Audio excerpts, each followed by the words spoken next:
You are now tuned into Then Radio. If you enjoy our videos, we ask that you consider joining our Patreon to support our channel. Don't forget to like and subscribe so that you never miss a new video. We hope you enjoyed today's episode, and as always, thank you for watching.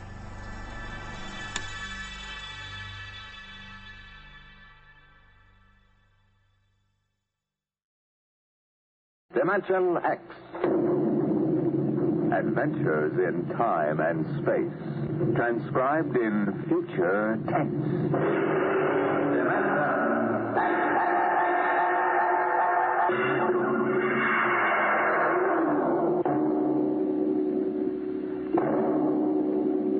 Now, tonight's adventure into the world of the unknown. The world of dimensionx.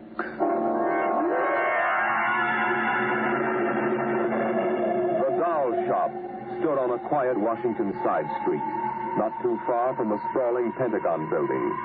A woman and a child waited outside, the little girl peering eagerly through the window at the dolls inside, and the woman glancing impatiently at her wristwatch, as if expecting someone who was late for an appointment. And there was nothing about the doll shop to warn them that they were waiting to keep an appointment with doom.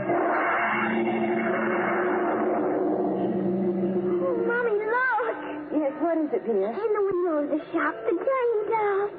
Oh, Mommy, do you think Dad will buy me one? Well, we'll ask him when he comes in. He said 3 o'clock on this corner. I see him, Mommy. There he is. Oh, Henry, here we are. Oh, dear. Hi. Sorry I'm late. Well, we've been waiting for you. I'm afraid I'll have to call off the shopping, Elma.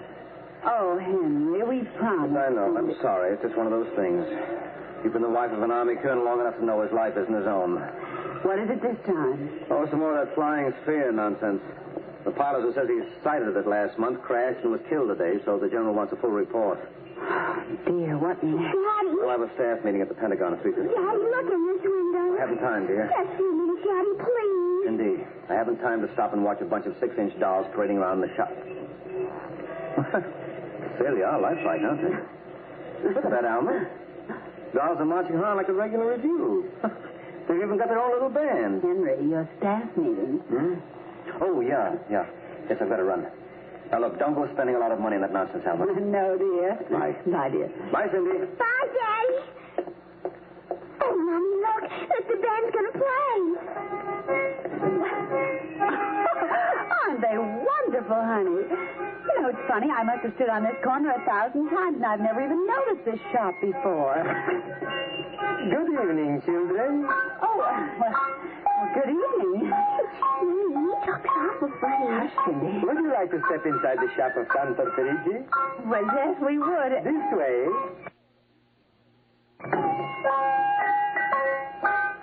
Oh, Mommy, it's like fairyland. Here in the shop of Santa Perigi, creator of Perigi's Universal, wonderful dolls, the world of adult reality is blended with the world of child's fantasy. This is a new shop, isn't it, Mr. Perigi? What is new and what is old? Come, this way. Would you like to meet one of my little ones? Oh, yes.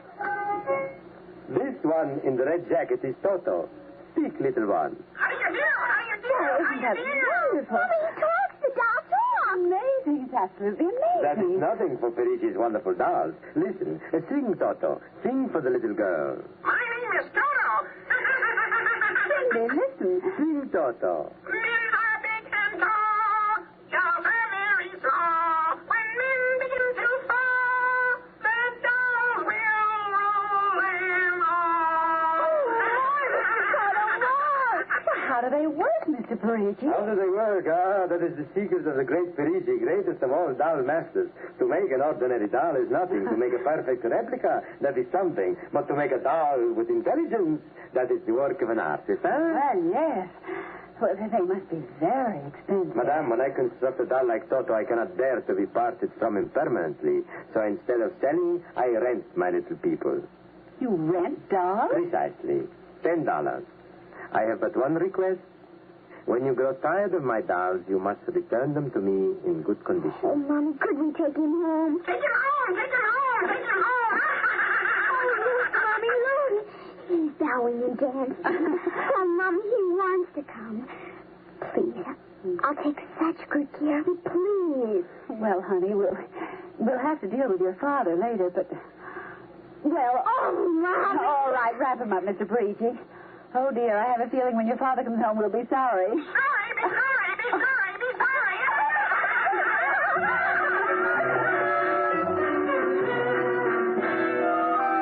Now, Toto, my room, and you're going to sleep right here next to my pillow. Oh, Toto, don't laugh like that. I'm going to have to teach you some manners. You be quiet, because my daddy will be home soon, and he's a colonel in the army, and he'll bust you to private if you don't behave. Now, you wait here. I'm going to introduce you to my puppy dog, Mr. Blister. Be good now.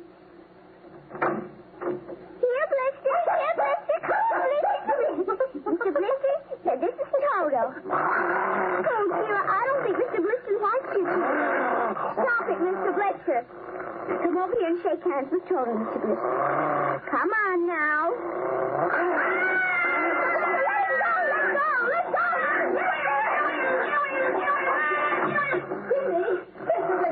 Come over here. Why, what happened, dear? Mr. Blister tried to bite my doll. Look how frightened Toto is. Dogs don't get frightened, Cindy. But he is, Mommy. He screamed. You just imagined it, honey. He did. Well, Mr. Blister didn't mean it. You know he's the gentlest little pup alive. Yes. He's nasty and I hate him. Cindy, you hurt his feelings. He tried to buy my new doll, and I don't ever want to see him again, ever. Oh, dear. All right, Mr. Blister, you come downstairs with me. Come on now. Cindy's angry at you tonight. I'll kill him. Why, Cindy, where did you hear a thing like that? Toto said it. Well, I see. Well, you've had an exciting day, honey. You brush your teeth now and go to bed. Daddy's coming home late, so we'll see you in the morning. Hmm? Good night, darling. Sleep well. I hate him, Mr. Toto. I hate him.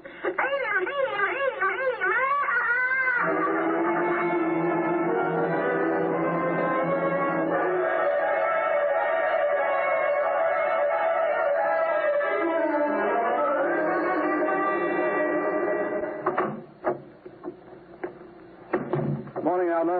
Breakfast ready? Just a minute. How was the staff meeting last night, dear? Oh, horrible bore as usual. Where's the little one? Up in her room. She'll be down in a minute. Oh, sir, remind me to take some papers back to the War Department, will you? I left them in my strong box. Henry, you told me it was against regulations to bring secret papers home. Well, I had to finish some work for the old man.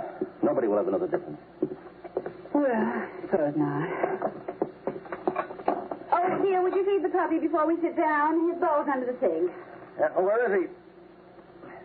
That's funny. There's a supper from last night only half eaten. Getting fussy. Blister? Hey, Blister. Blister! Where the dickens is that mutt? Maybe he's on the back porch. Maybe. Here, Blister. Here, Blister. Alma. What is it, dear? Alma, look. Henry. Is he... Yes, he's dead. But how? What happened? Well, from the looks of it, he might have been poisoned. Poisoned? Who on earth would do a thing like that to an innocent little pup? I don't know. Let's see his dish. Oh, Henry. I don't understand this at all. Say, what's this? What's what? Well, look, there are pieces of broken glass in his food. Blue glass. Glass? Glass? Henry. Huh? Well, I just remembered something. What? It may just be coincidence, but in the bathroom this morning... What about the bathroom? Cindy's blue glass, you know, the one with the Mickey Mouse on it. It was broken, Henry. I found pieces in the wastebasket. I meant to ask her about it. Oh, Alma, for heaven's sake, you aren't suggesting that our little girl... Why, she loved Blister more than anyone. Not last night, she didn't. Why not? Well, he went after Toto. Well, who's Toto? Oh, a new doll. You bought her one of those dolls? Well, I just rented it. Rented it? Yes. Look, Alma. Oh, no. Oh, well, all right. What's this got to do with Blister? He went for the doll, and Cindy... Well, Cindy said... Henry, she said she'd kill him. What? Well, that's ridiculous. True. Good heavens, a 9-year-old child putting ground glass in dog food? She'd have to be a monster. Mommy. Now, don't say anything. I'll talk to her. Good morning, dear. Morning, Mommy. Morning. Morning, Daddy. Hello. What nothing. Cindy, sit down, dear. Cindy, your mother tells me you broke your blue drinking glass. Oh, no, I didn't break it. Now, Cindy. I didn't. Well, now, somebody broke it. It wasn't your mother and it wasn't me. Well, then it must have been Toto. Cynthia. Cindy, you know Toto was only a doll. Now, a doll couldn't have broken your glass, could he? Well? But he must have done it, Daddy. Cindy, you know how Daddy feels about little girls who tell untruths. Now, did you break your glass and maybe accidentally get some pieces into Mr. Blister's dish to sort of punish him for biting your doll? Oh, no, Daddy. I'd hate to think you'd done something you knew was wrong and you were blaming it on the doll. What's the matter with Mr. Blister? Is he sick? He's dead, Cindy. Oh, no, he can't be dead. He isn't dead, Daddy. No, he isn't. He isn't. Mom, Yes, dear. but he'll come back. He has to come back. No, he won't come back, honey. Not ever. No, Cindy, not ever. Now that we've told you, Cindy, you want to change your mind about the glass? Henry, let it alone. Daddy, you think I killed him? See what you've done. The child feels guilty enough, Henry. Dear, this is no time for feelings to interfere. Feelings don't matter. When they come, they just come. You go up to your room, honey. Daddy and I'll get in just a minute. I don't want to. Cindy, we'll be right. See? There, that's a good girl. And close the kitchen door behind you.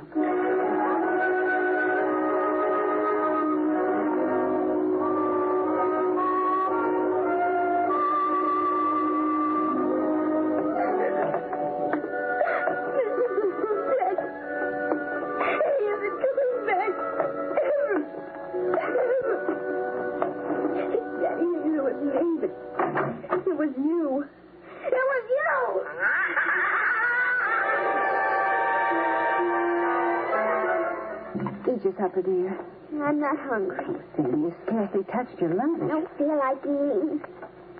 Is it Mr. Blister? Oh, Mama. Cindy, answer your mother. Now, Henry, she'll work it out in her own way, dear. Oh, I don't know. When I was a boy, there was such a thing as discipline. Where this child is being brought up, Henry. well, it's true. There's no respect. Lying.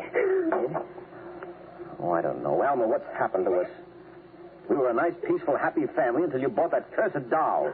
Now who's blaming things on the doll? Well, it's true. You wanted to get some papers from your strong box. What? Oh, yes. Excuse me. Will you try to eat something, Cindy? Now, darling. Yes. Alma. Alma. Yes, Henry, what is it? Alma's gone. What's gone? The box, the strong box is gone. But it can't be. The door to your study's always locked, and you and I have the only key. I know all that, and I tell you it isn't there. Well, who would... I don't know, Alma. Those confidential reports, if they ever get into the wrong hands... Oh, I warned you about keeping them here. What if it ever came out in the open? Can't you see the papers? Army colonel, derelict in duty. Call the police, Henry. What, and throw my career in the wastebasket after 17 years? Well, we've got to find it ourselves. Well, it was there when I went into clean this morning. Well, what about your key? Well, it's right here. I always keep it right with me. That's funny. Oh, no. But my other keys are all on the ring. You've lost it. I don't see how. Alma, how could you do it? Henry, please. Come on, we'll search the house. I can't think of anything else to do. Oh, dear, you're going to miss your staff meeting. Well, all right, never mind the meeting. My whole career goes up in smoke if we don't find those reports. Now, somebody get hold of your key and open that room. I know, Cindy. Oh, let the child alone. She's been through enough. You know she wouldn't do a thing like that. I don't know anything anymore. I don't know my own child. I don't even know you. Henry. All I know is that strong box is gone with papers that are dynamite if the wrong person gets them. Question being who? What's that? Coming from upstairs. It's that blasted doll again. Something must have set it off. I don't know how the mechanism works. Well, for heaven's sake, let's go up and shut it off.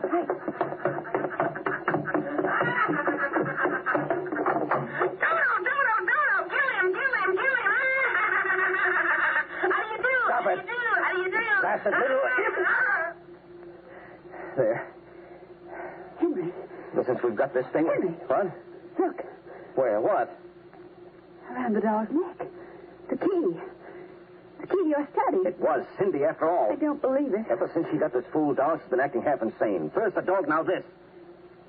I think she hates us, Alma. Henry, Cindy is my child, and I know her. I know she's a good, sensitive little person with no malice in her. You're just simply refusing to face the facts, dear. What are you going to do? I'm going downstairs and have a talk with that young lady.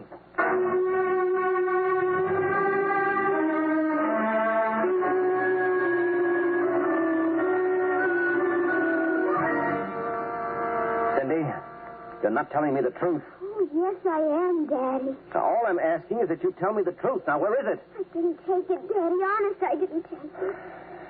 I suppose you're going to tell me now that a little 6-inch doll took my strong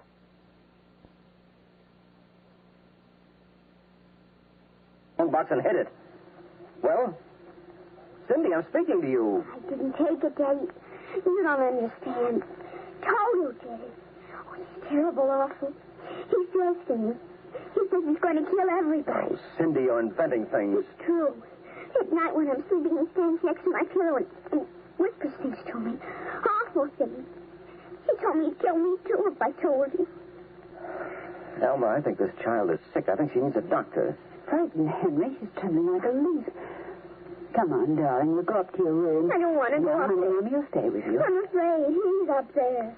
Who, Cindy? Toto. Well, he won't be up there for long. Mr. Toto is going right back to Perigi's wonderful doll shop before I lose my sanity, which means right now.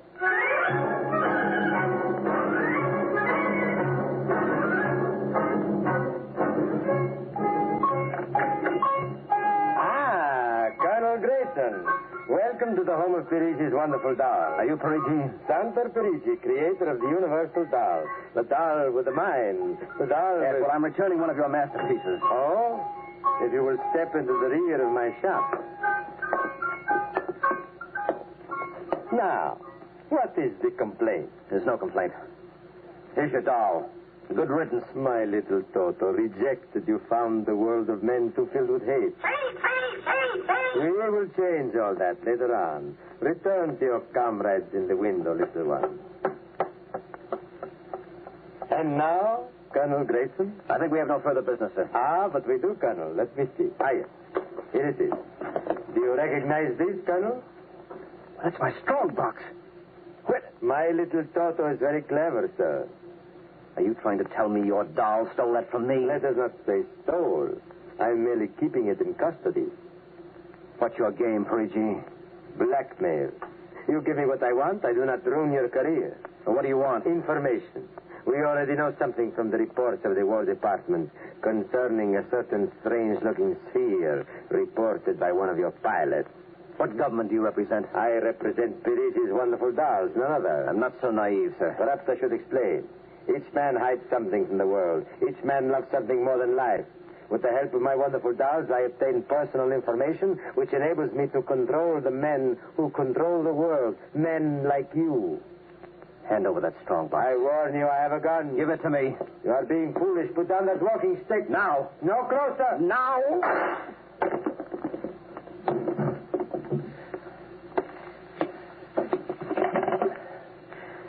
Hello. Give me the police. Hello. This is Colonel Henry Grayson. I've just killed a man. Perigi's doll shop, corner of 4th and Lexington. The body is in the rear. I'll wait for you.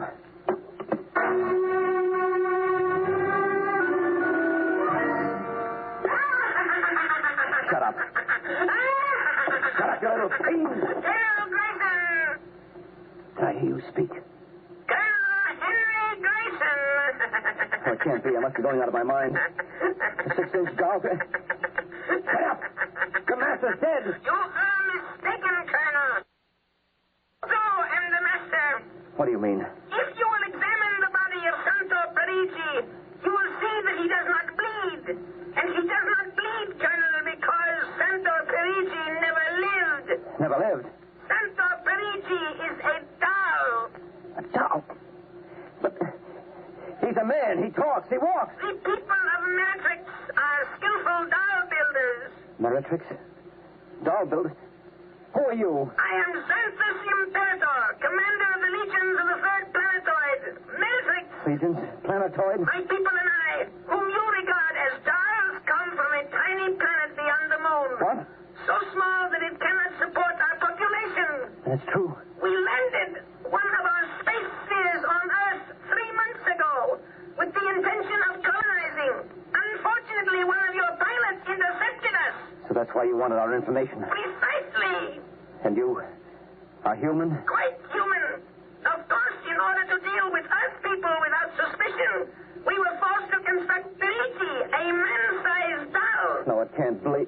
I can't believe this. I'm having hallucinations. I've got to get out of here. That will be impossible. We have weapons of destruction quite unknown to Earth people. I found the place. I'll be here soon. By the time they arrive, my people will have prepared something quite shocking.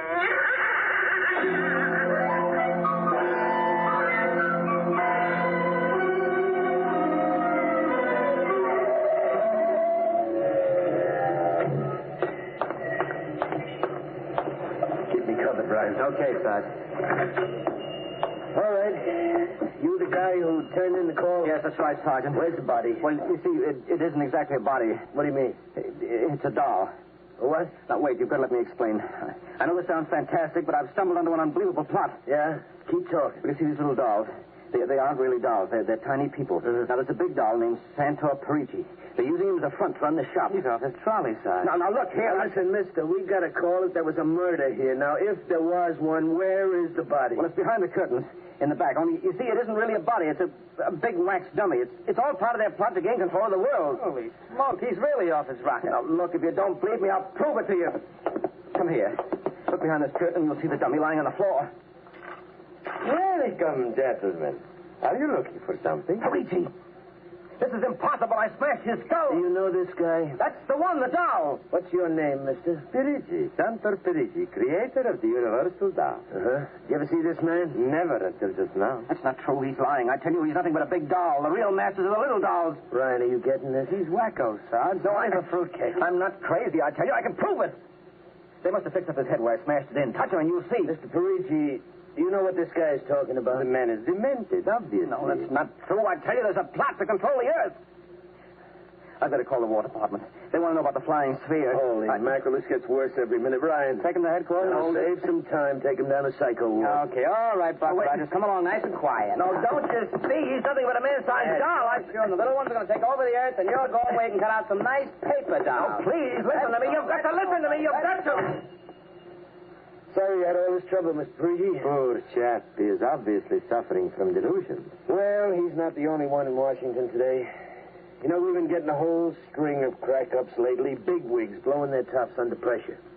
If you could see some of the names in our confidential files. You keep confidential files on cases like this? Certainly. Believe me, they'd be dynamite if they ever got in the wrong hands. Well, I'd better be running along. Hey, is that a talking doll? Yes, Sergeant. My name is Toto. I dance and sing. Well, I'll be. Hey, my little girl would be nuts for that. So? Then please accept the doll for saving my life. That madman might have killed me. Yes, but Take Toto home with you as a gift. Well, I don't know, Mr. Perigi. It's against regulations for us to accept favors. But this is not for you. It is for your little daughter. And if you will only take the doll and give him a good home, you will be doing me a great favor. Well, then, if you insist, and thanks very much. When my kid sees this, will she be surprised? Yes, Toto will come as a great surprise. A very great surprise. Eh, Toto?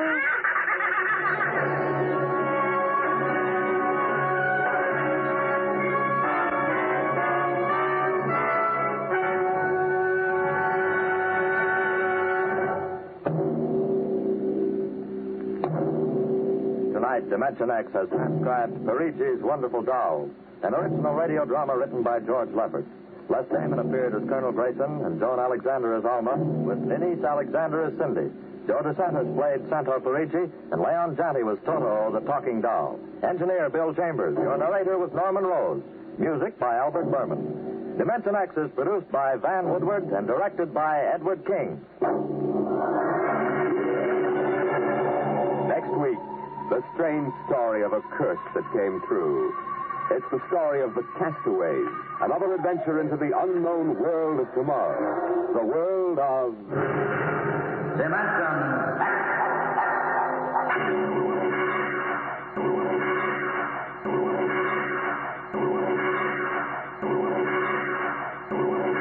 By transcription. It's National Wheaties Week.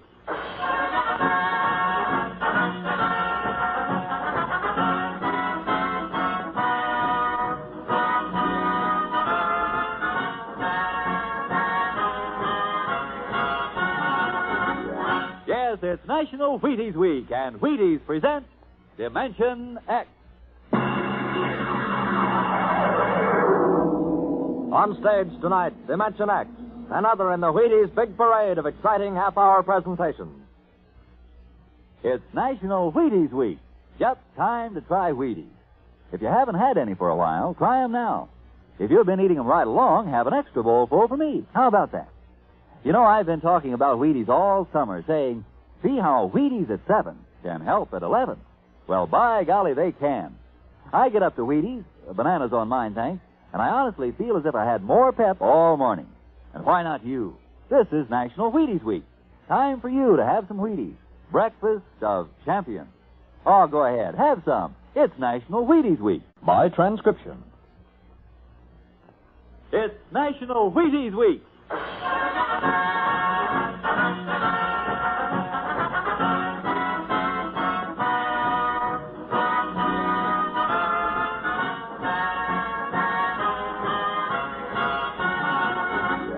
Yes, it's National Wheaties Week, and Wheaties presents dimensionx. On stage tonight, dimensionx, another in the Wheaties big parade of exciting half-hour presentations. It's National Wheaties Week. Just time to try Wheaties. If you haven't had any for a while, try them now. If you've been eating them right along, have an extra bowl full for me. How about that? You know, I've been talking about Wheaties all summer, saying, see how Wheaties at 7 can help at 11. Well, by golly, they can. I get up to Wheaties, bananas on mine, thanks, and I honestly feel as if I had more pep all morning. And why not you? This is National Wheaties Week. Time for you to have some Wheaties. Breakfast of champions. Oh, go ahead, have some. It's National Wheaties Week.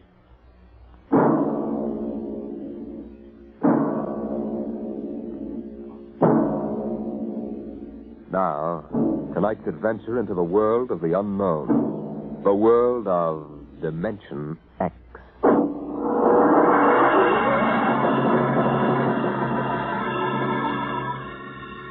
In the South Pacific, night comes on rapidly. The sun dips below the flat horizon. The sea is crimson for a moment, and then night falls. But on Tahani Atoll, giant arc lights turn night into day. Across the waters of the lagoon within the barrier reef, launches and tugs skitter back and forth, while on the curving half-moon of the island, army trucks and jeeps scuttle down the rough roads bulldozed by the Seabees just 6 weeks ago.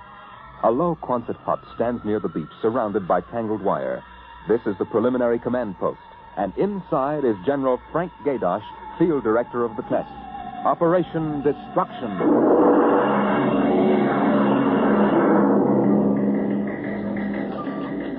Well, everything on schedule, General Gaydosh. Radiological.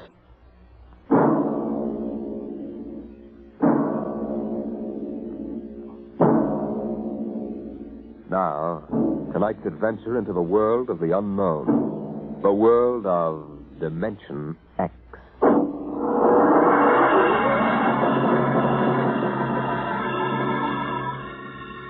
In the South Pacific, night comes on rapidly.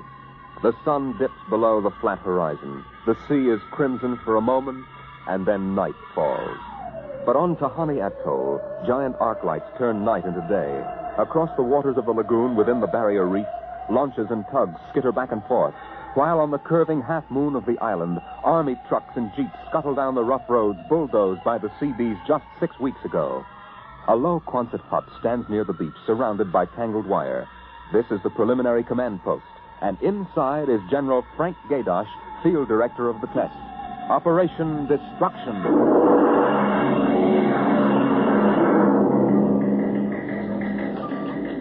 Well, everything on schedule, General Gaydosh. Radiological surveys complete.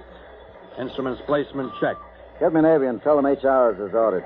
Send a periodic time check to Air Force and Ewintock and observation control room in Missouri. Yes, sir. I want a complete roster check on all personnel before H.R. That test bomb is going off at 10 o'clock tomorrow morning. Even if there's a whole battalion stranded on the target vessel. We'll see that everybody's clear. Yes, sir. Nate Cohen wants to see you. Who'll the devil is he? AP man. He's been selected by the press radio pool to interview you. I haven't got time. Tell him to speak to Major Breedenberg. He's the PRO. Well, I think perhaps you'd better see him, sir. The directive on public relations from Washington was very clear. Now, what blazes am I supposed to run a bomb test and play mother hen to a bunch of reporters? Washington, sir? All right. Bring him in. Relly, Yes, sir. give me some black coffee. Yes, sir. This is Mr. Cohen, General Gaydosh. How do you do, General? Lousy, as a matter of fact. Is that an official statement? No. And run some of that world is at the crossroads baloney. I wrote that yesterday. General, what effect do you think the new bomb will have in the world situation? I can't tell you that even if I knew. My job is to set the blaster thing off, see that nobody gets hurt, and collect the data. Can I speak with you for a moment, sir? Later, Alan. Go ahead, Cohen. Can you release anything on the scientific principles involved? I don't even understand it myself. Wait a minute. Dr. Muller. Yes? Come over here a moment, will you? Cohen, this is Dr. Fred Muller, How do you do? civilian scientific director. He's the only one who knows what's inside that warhead. How do you do, Mr. Cohen? How about a statement, Doctor? Well, I'm afraid all I'm allowed to say is that the bomb is new, extremely powerful, and off the record, it's very tricky and dangerous. Well, what'll happen if it goes off prematurely? I don't think we have to worry about that. In fact, we wouldn't even know about it. If you'll excuse me now. How about the natives? What about him? They're going to be evacuated from the island? They already have been. General Gaydosh. I saw the Tahani chief outside when I came in. The whole tribe's out there squatting down at the motor pool having a conference. What? Alan. I've been trying to tell you, sir, the Tahani are still on the island. What? The LCTs already, aren't they? Yes, sir, but they won't go. They refuse. The scheduled call for their evacuation to Milani 3 hours ago. I realize that, sir, but I hoped we could still get them off without violence. Look, Alan. They're either on the island or off. Wait a minute. Go on, that's all. What are you going to do about the natives, General? I'll issue a statement later. You going to force them? Go on, out. I haven't got time. All right, General. Thanks. Thanks a lot. All right, Alan, let's have it. Well, sir, the Tahani have been kicking up a fuss all along. They won't leave. They won't. Do they know what's going to happen to the island? Do they know we're going to blow it higher than a kite? I told the chief, and he just said they won't go. They'll go all right if I have to. Get him in here. Chief? And the lieutenant who interprets. Yes, sir. How do you like that, Dr. Muller? I haven't got enough trouble.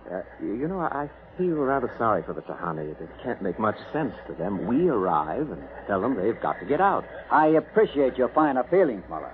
But I can't let 100 half-naked Kanakas hold up the bomb test. They're not Kanakas, General. Captain Cook discovered the island in 1788. What's the difference? Lieutenant Gilbert reporting, sir. I haven't got time for ceremony, Gilbert. Tell the chief he and his tribe have to get off the island. We're providing homes for the Mamalani. Maruru teupa tautiari iti mailani. Translate, Gilbert. The chief says, you do not understand. Mailani is a bad island. My people have lived on Tahani from the time that our ancestors were cast away on the island. The spirits of our ancestors are buried in the earth. Our fathers are buried here. Our fathers' fathers are... If he thinks I'm going to move his graveyard, he's crazy. In our ancestors' time, the Tahani came in a great bird canoe. We were cast away on this island, and we have made it our home. What right have you now to carry us over the sea to a strange land where we would die weeping for our homes? We will not go. By the water of Babylon, there we sat down and we wept when we remembered Zion. Thank you. Thank you, Dr. Muller. You're a great help. Gilbert. Yes, sir? Tell him I have no choice. He's got till midnight to get his tribe on board those LCTs peacefully, or I'll have the Marine detachment carry them on board. Isn't that rather harsh, General? After all, justice is on their side. We're preparing to blow up their island, and we haven't asked them about Dr. it. Muller, you will kindly confine yourself to the scientific aspects of this operation. I'll take care of administrative matters. Well, if you could explain to them what is at stake here. Any further explaining I've got to do, I'll do with the Marine detachment. I'm not going to hold up my schedule to coddle 100 barefoot natives. Well, Gilbert? I told him. All right, get him out of here. I've heard enough. What the devil is that? It's some kind of a curse, sir. I can catch some of it. The island will remember the tears of its children and punish the invaders. The great destroyer will not destroy, and the evil man who is the chief will travel far through the blackness of night, even as the children of the island end, so will he. All right, Gilbert, take him away. Yes, sir. Colonel Allen, get a detail from the Marine detachment with tear gas and small arms down to the motor pool. 1 hour, have those natives on that transport. And I don't care how they do it. Is that my coffee, Raleigh? Yes, sir. They must know about the bomb. The great destroyer will not destroy. You worried about that curse? Well, I should think you might be. He threatened you personally. If I were you, I'd carry a pistol till they got off the island. The chief looked as if he'd cheerfully strangle you with his bare hand. I'm supposed to end the way they did, huh? What's that? Oh, probably the Tahani saying goodbye to their island. I think I'll go down to the motor pool. Well, stay out of the way and get back here in an hour. We've got to have this wrapped up and headquarters moved out to the Missouri by dawn.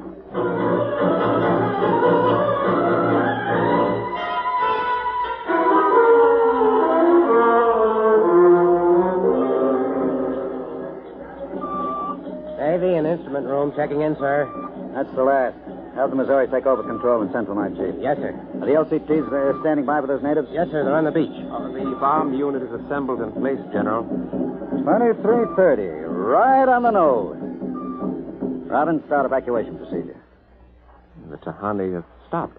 Allen's probably moving them out to the beach. Check in with Navy and Air Force, Raleigh. Yes, sir. What's that? It's coming from the beach. Tahani making trouble. Come on.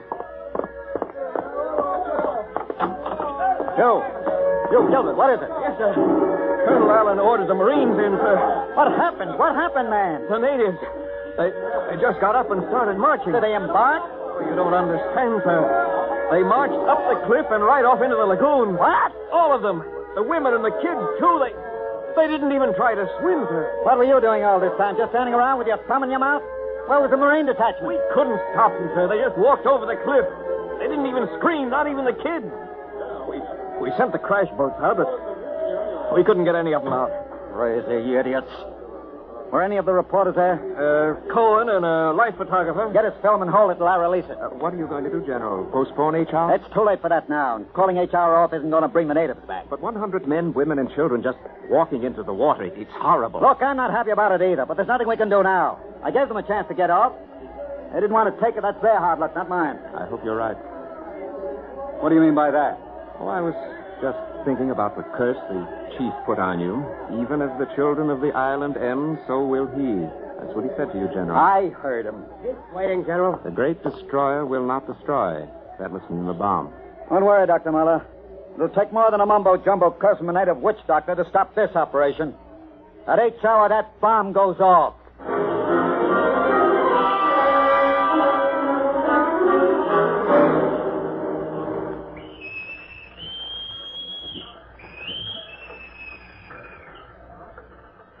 Now, H hour minus 1 minute 30 seconds. H minus 1:30. Video screens hooked in, sir. All right, check control station. Observation station 1. Observation station 1, check. Radiation station. Radiation control, check. That's the firing circuit, Dr. Observation Muller. station 2. Right, General. Observation station 2, check. Damage control All station. set. Damage control, check. Communications. Communications, check. All checked in. H minus 1 minute. H minus 1. Take a good look at that island on the screen, Muller. When you throw that key, it just won't be there anymore. Nothing but an atom mushroom over the lagoon. Quite a funeral pyre for the Tahani. Stubborn idiots. The way it serves them right, Muller. They can't get in the way of progress. Progress? I wonder if it is, General. H minus 30 seconds. H hour minus 30, 29, 28, 27, 26. The great 25, destroyer. 24, That's what he called the bomb. Hold it, Muller. Allen, report. 22, All checked in. Cameras running. Sound fire warning. Stand by for firing. Ready, Muller? Ready? 12,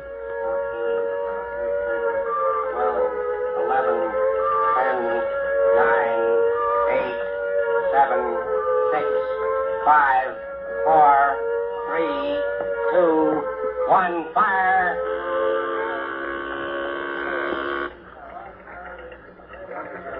General, it didn't go off. Relly. The bomb didn't go off. Relly. Signal standby. Condition red. Allen, check ratings. Muller, what's wrong? What happened? I don't know. The bomb didn't go off. What do you mean? Why didn't it go off? I don't know, except for one thing. The Tahani chief said the great destroyer would not destroy. It didn't, General. The bomb didn't go off.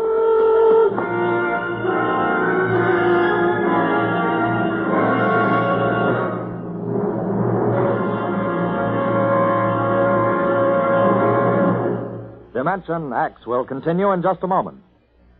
It's National Wheaties Week. And from behind the scene in the radio studio, here comes one of Hollywood's foremost radio producers, Mr. Joe Parker, stepping out of the control room to help celebrate National Wheaties Week. Mr. Parker puts on radio programs, and he's a visitor to dimensionx tonight.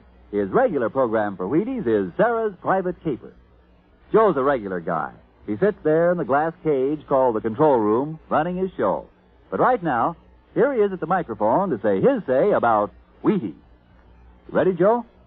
Thanks, Frank. You know, folks, I sit there in the glass cage, as Frank calls it, and I have to stop my programs long enough for him to talk about Wheaties. But you know, I don't mind. I kind of like this talk about Wheaties and milk and fruit. That's a lot of good eating. And I like the idea of celebrating National Wheaties Week, too. You know, we enjoy putting radio programs on for your entertainment, and we'd enjoy knowing that, well, that you're going to try Wheaties because of us. I hope you'll get Wheaties tomorrow and have some. The whole family. Matter of fact, I think I'll join you. Thank you, producer Joe Parker. If you like this program, friends, get some Wheaties and help celebrate National Wheaties Week.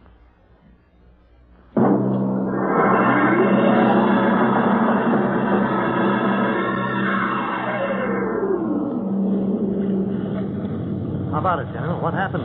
You got a statement? Nothing you can use, Cone. Not until we find out what went wrong. We'll let you come aboard this ship. I walked on. You don't know why the bomb failed, huh? It didn't fail. Just didn't go off. Hey, what's that tank thing on deck, General? Undersea Salvage Unit Mark IV. They call it an undersea crawler. Somebody going down? That bomb is down there in the lagoon somewhere. Could go off at any second. Somebody has to go down, find it, and disarm it. That's a lovely job. Who's elected? I am. Dr. Muller. He's the only one who knows how to dismantle it. Crawler's ready, General. All right, come on, Muller.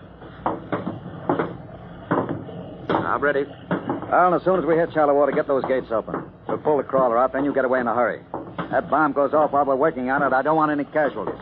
Yes, sir. Inside, Muller. All right.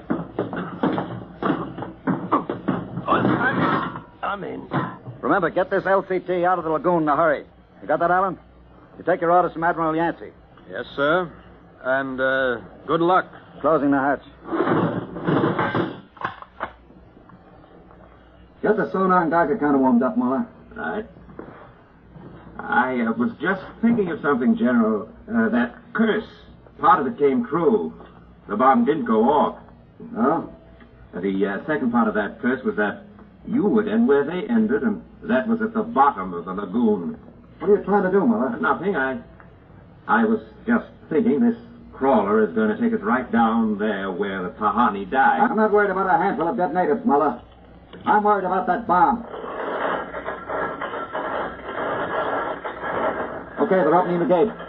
Let's go.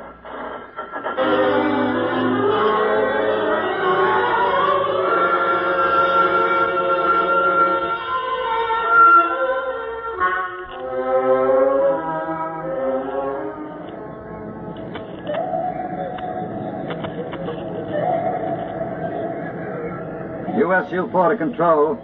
Depth 50 feet, bottom sandy. Dropping off sharp. Anything on sonar, Muller? A school of fish. Ever been down the crawler before? Only in the tank at New London.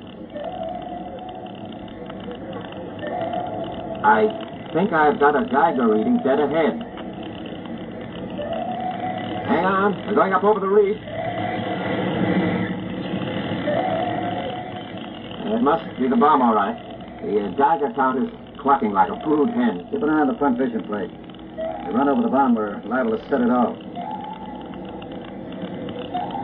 I think I'm getting something on sonar. Left of point. USU-4 to control. Over. USU-4 to control. Over. That's a fine note. Radio's out. Dead ahead. It looks too large to be the bomb. Can't see much in the forward vision plate. Wait a minute. That's part of the reef ahead. Well, that's where the Geiger reading indicated. The bomb must have settled in a hole in the reef. We'll have to go after it in diving suits. Suits are in the locker. Let's get this over with. The less time I spend down here waiting for that bomb to blow, the better I like it.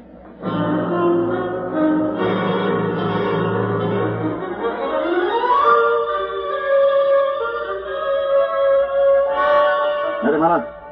Strap your helmet.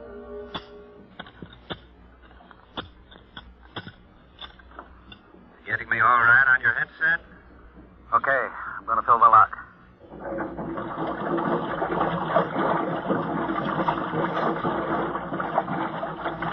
There goes the outer door. Let's go. This isn't like that diving tank in New London. Look out for that coral. Cut you to ribbons. There's an opening of some sort there. Wait till I get the light up. See if you can get a Geiger reading out of that opening. Over there. It's down there, all right. Careful. I'll drop down first.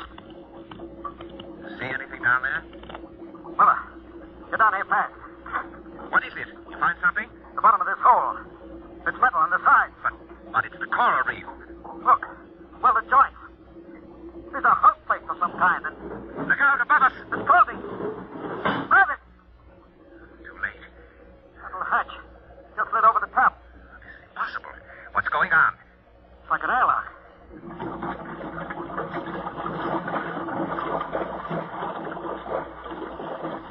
Water's being pumped out.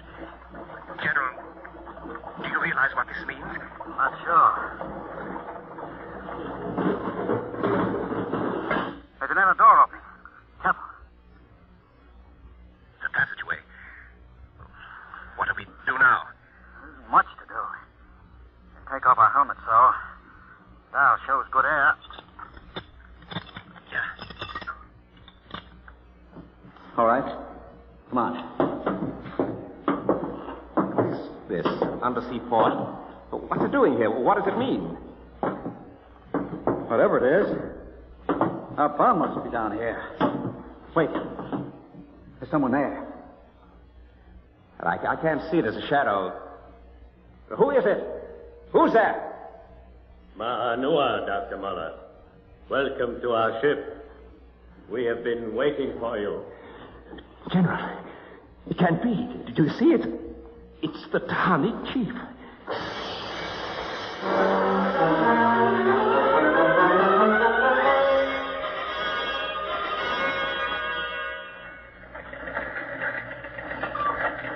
How long has the undersea crawler been down, Borelli? 4 hours, sir. 2 since we lost contact. Well, keep trying. Yes, sir.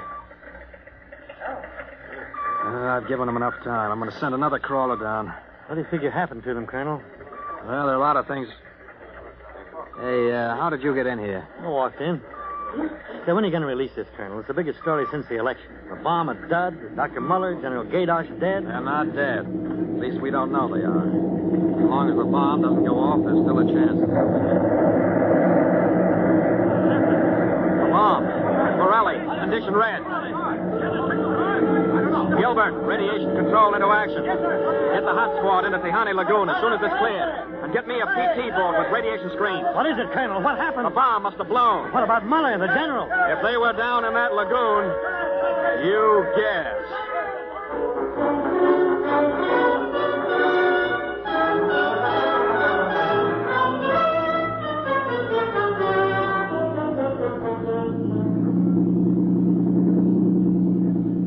Radiation reading 75 and steady. Now take her in as close to the beach as you can.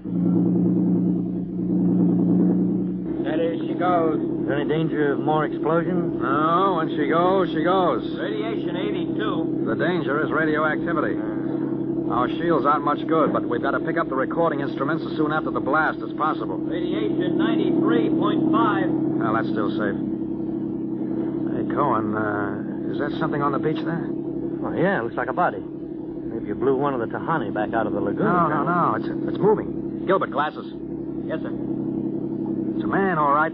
Head into the beach? Aye, aye, sir. Who is it, Colonel? I can't tell, but he's in a diving suit.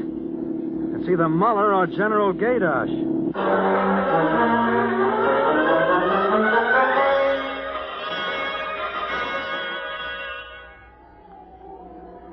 No radiation burns, superficial bruises, mild shock. He'll be all right, Colonel. Can he talk? For a while. I'm going to give him a sedative shortly. Muller, what happened? How did the bomb go off? It didn't. He's still out of his head. Quiet, Cohen, quiet. Go on, Dr. Muller. What did you find? A ship. A giant metal ship. There under the lagoon. A submarine? No. It was a spaceship. Camouflaged right next to the reef. What? When we went inside,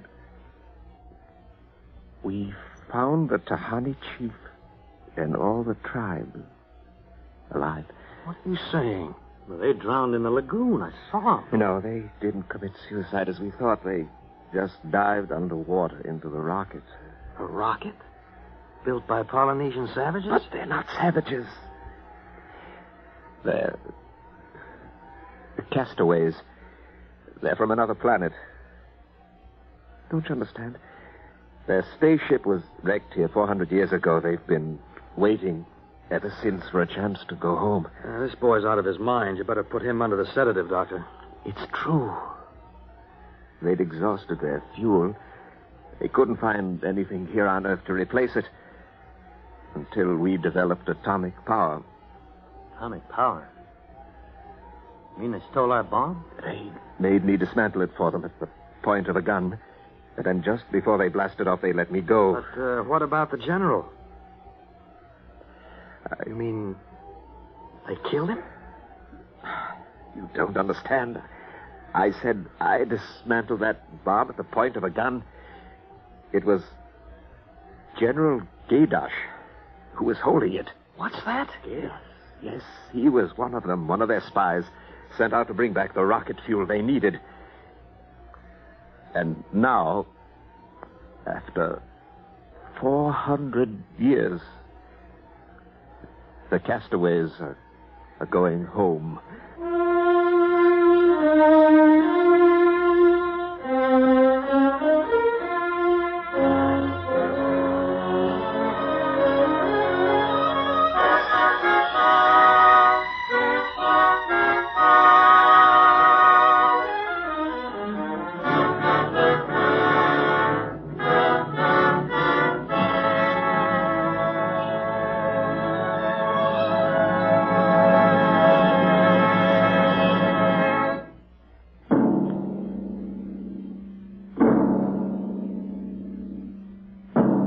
Dimensionx has transcribed The Castaways, written by Ernest Kenoy from an original story by Ernest Kenoy and George Lefferts. Featured in the cast were Santos Ortega as General Gaydosh, Greg Morton as Dr. Muller, your narrator Norman Rose, music by Albert Berman, engineer Bill Chambers. Dimensionx is produced by Van Woodward and directed tonight by Jack Cuney. In a moment, we'll tell you about next week's show. And now, here is your Wheaties man, Frank Martin. It's National Wheaties Week. And listen, if producer Joe Parker is going to buy Wheaties tomorrow, and I go out and buy Wheaties tomorrow, and you go out and buy Wheaties tomorrow, well, that makes three of us, huh? And if everybody goes out and buys Wheaties tomorrow, then the whole doggone country is going to be celebrating National Wheaties Week in the proper manner. And it's a real nice celebration, too. Pour out those golden flakes, pour on the milk, put on the fruit, and you'll be eating good to be feeling good. Breakfast of champions. Get yours. It's National Wheaties Week.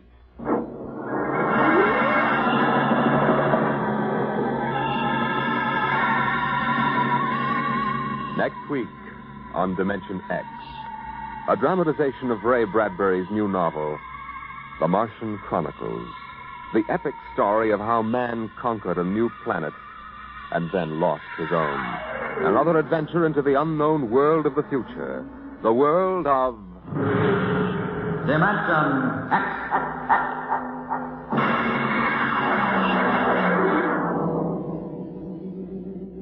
And this is the Wheaties man, Frank Martin, inviting you to listen also on Saturday, that's tomorrow night, to Joel McRae in Tales of the Texas Rangers on the Wheaties Big Parade. It's National Wheaties Week. Swing your partners right and left. It's National Wheaties Week. Come on, everybody, to the Wheaties party. Eat a lot of Wheaties like the champions do. Dance together, cheek to cheek. This is National Wheaties Week. Eat a lot of Wheaties like the champions do. Wheaties, the breakfast of champions.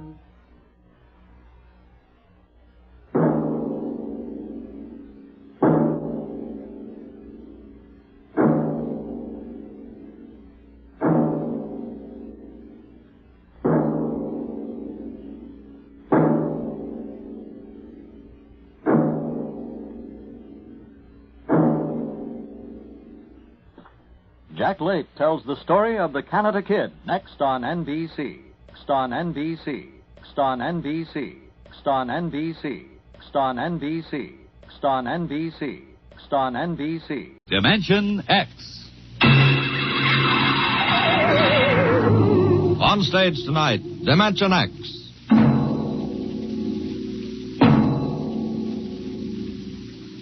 Tonight, Dimension X presents The Martian Chronicles, a dramatization of the new novel by one of our most brilliant young science fiction writers, Ray Bradbury, The Martian Chronicles.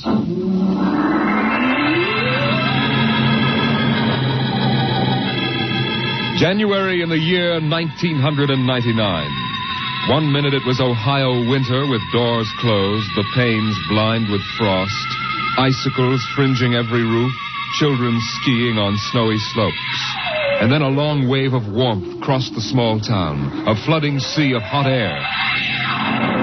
Bye, Mom. I'm going out. William McClellan, you come back here. You know you can't go out in winter without a coat. You want to catch your death of cold? But it isn't cold. It's warm outside. It's rocket summer. Rocket summer? You know, like Indian summer.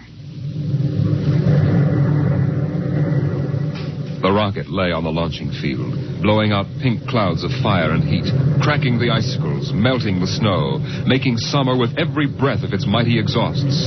It seared the faces of the watching crowd and drove them back. And then they saw the red fire and heard the big sound as the silver rocket shot up toward Mars and left them behind on an ordinary Monday morning on the ordinary planet Earth.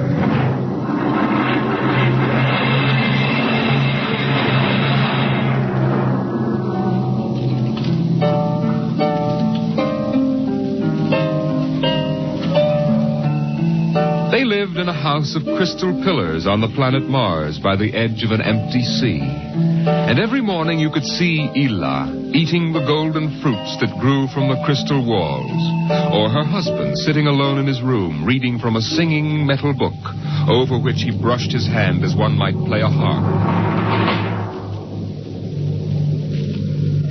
Ila and her husband were not old.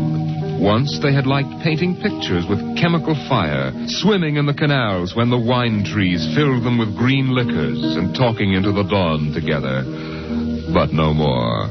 Marriage sometimes makes people old and familiar while still young. And Ila was not happy now. This morning she sat dreaming between the crystal pillars and wished that somehow a miracle might happen. And then suddenly... Oh. Ila...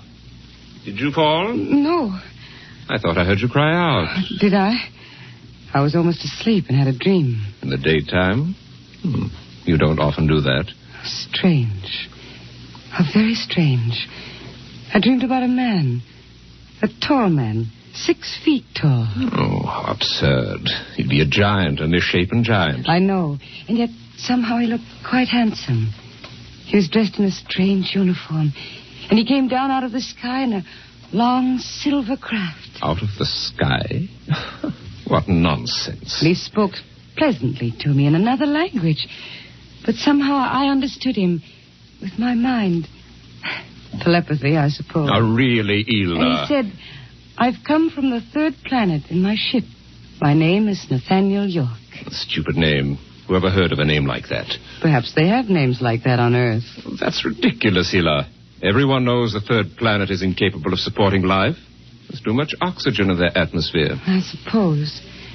But haven't you ever wondered if... Well, wouldn't it be fascinating if there were people there and they traveled through space in some sort of ship? Really, Ila?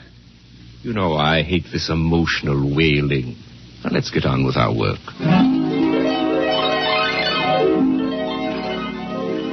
Evening came. The twin white moons of Mars were rising, and the house closed itself in like a giant flower. A wind blew among the pillars, stirring Elah's russet hair, crooning softly in her ear. And it was then that she began singing the song. Drink to me only thine eyes, and I will pledge with mine. Elah, what's that song? I don't know. What do you mean you don't know? I've never heard it before. Did you compose it? No. Yes. No, I don't know, really. I don't even know what the words are. They're in another language. It was part of the dream I had, I guess. Oh. You know, you haven't been yourself lately. It might do you good if we went away to the Blue Mountains for a week or so. What? Did you hear what I said? I'm sorry. I was watching the sky. You're certainly interested in the sky tonight. It's very beautiful. Well, what about my suggestion? Shall we leave for the Blue Mountains in the morning? You mean go away now? Oh, no. No? Why not? Why don't you want to go? I don't know. I just don't want to, that's all. Or leave a kiss in the cup, and not ask for... Elah, I'm sick of that silly song. It's late. Let us sleep.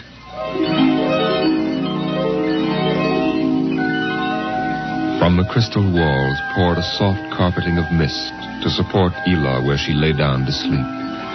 But through the night she tossed restlessly until just at dawn the dream recurred. Elah, wake up. What?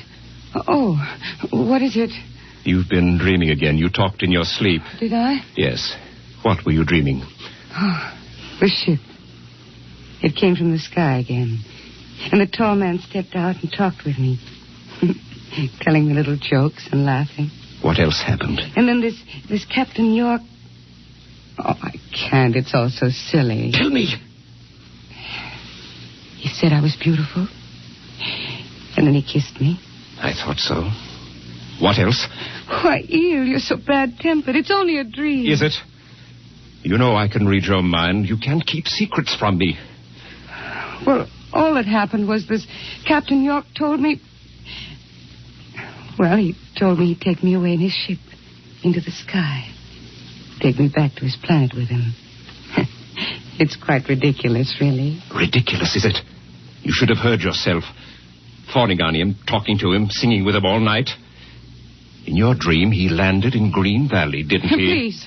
And he told you he was coming today. Yes. But what's come over you? It was only a dream. You can't be jealous of that. No, I suppose not. Forgive me. I'm being childish. Eel, you're sick. You've been working too hard. No, I'm all right. But perhaps you're right. Maybe I could use a little relaxation. Yes. I think I'll take the morning off and go hunting. Hunting? Yes, in Green Valley.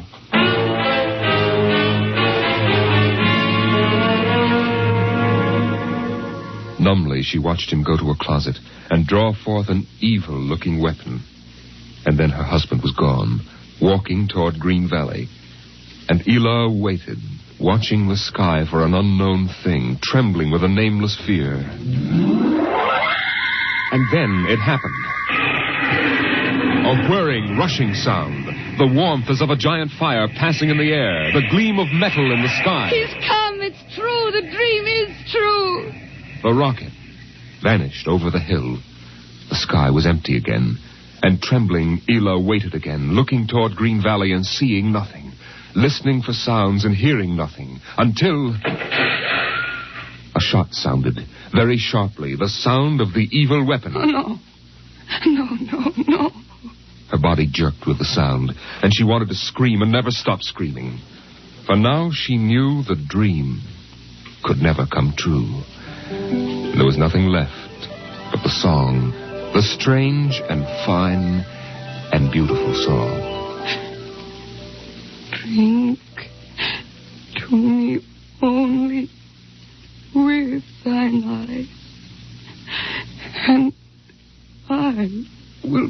touch with mine. Or leave a kiss within the cup.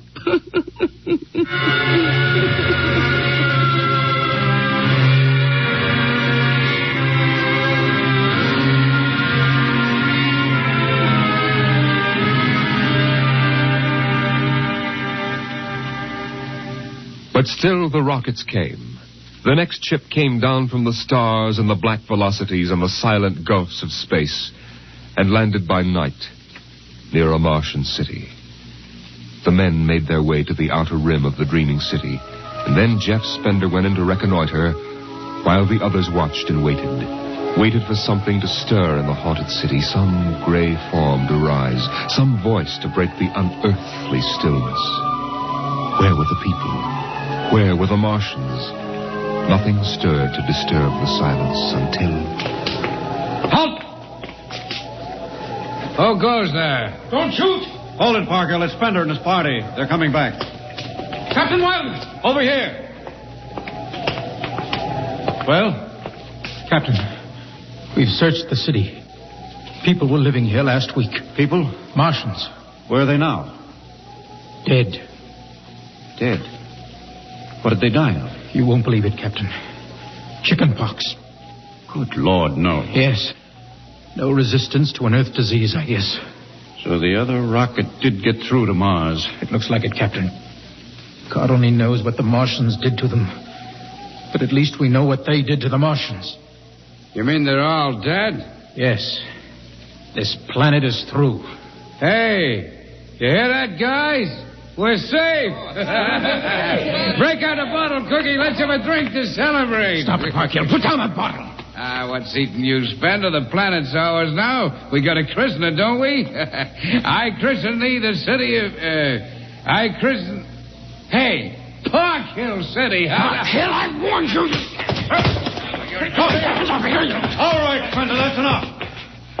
That'll cost you a $50 fine. Cookie, McClure, take care of Parkhill.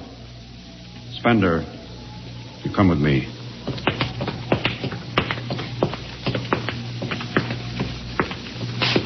All right, Spender, why did you hit him? I don't know, Captain. I was ashamed, I guess. Ashamed of Sam Parkhill and the noise and the spectacle the whole crew was making. It's been a long trip. It's only natural they'd want to have their fling. Yes, but where's their sense of what's right? Their respect for what's happened here? Captain, a race builds itself for 1,000,000 years, refines itself, builds cities like this one, does everything it can to give itself respect and beauty, and then it dies. Of what? Not anything fine or majestic or fitting, but a dirty little thing like chickenpox. And Sam Parkhill wants to celebrate. I know, Spender, but you've got to remember you've a different way of seeing things. I'm seeing things all right. I'm seeing what we'll do to Mars. We'll rip it up, rip the skin off, ruin it the way we've ruined our own planet. Captain, look at the city. It may be the last time you'll ever see it this way. Beautiful in the moonlight, isn't it? Yes. There's a poem by Byron that describes it, and how the Martians would feel tonight, if there were any of them left.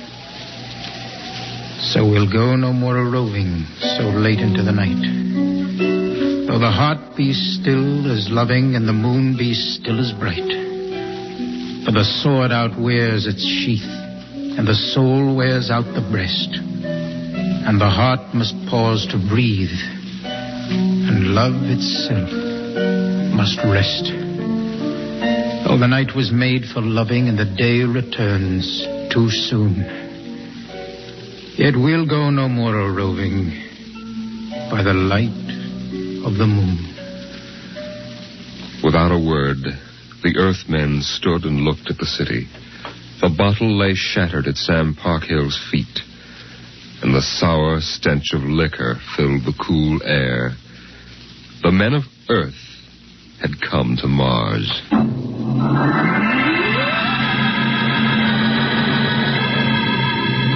The men of Earth came to Mars.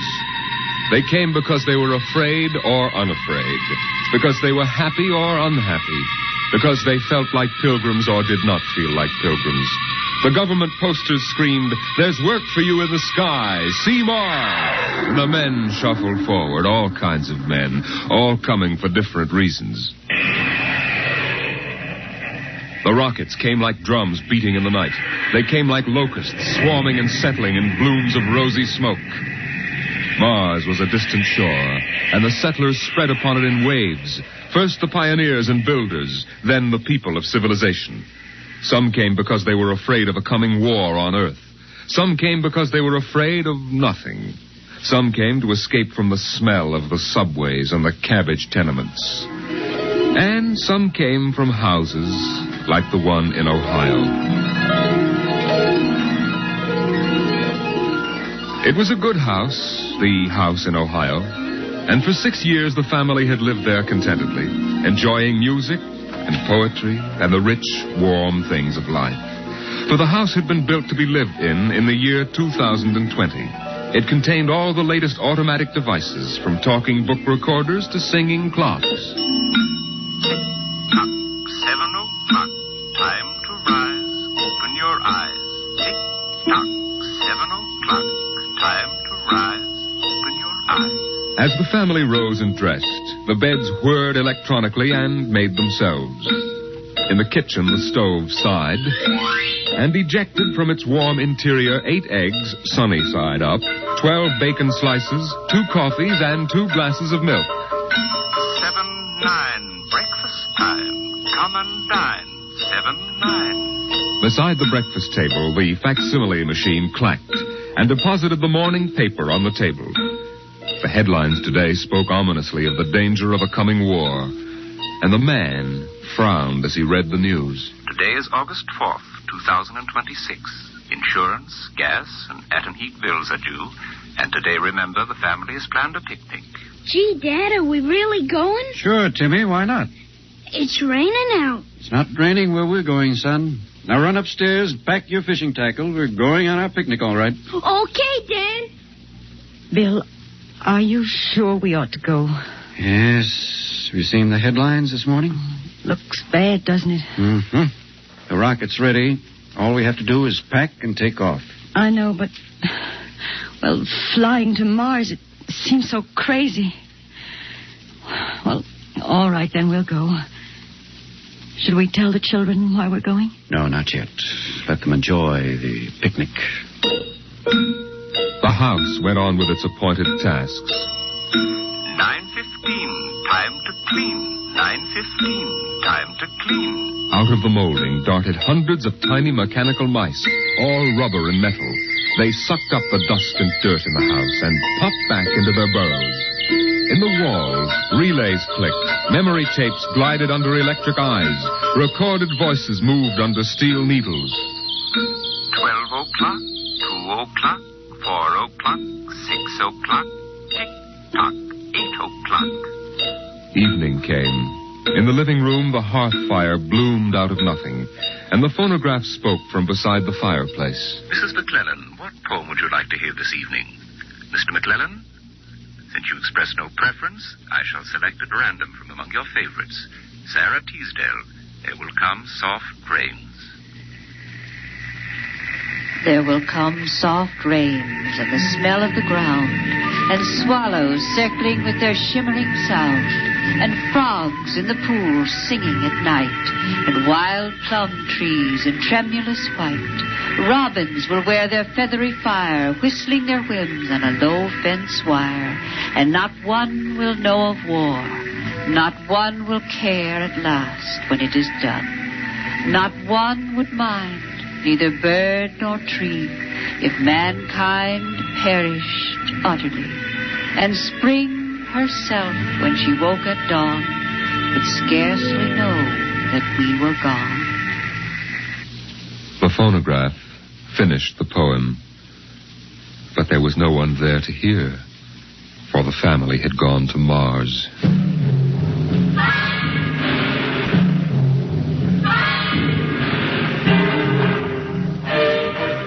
On the Martian desert beside the highway, there rose a blare of red and yellow neon lights that spelled the death of Jeff Spender's dream.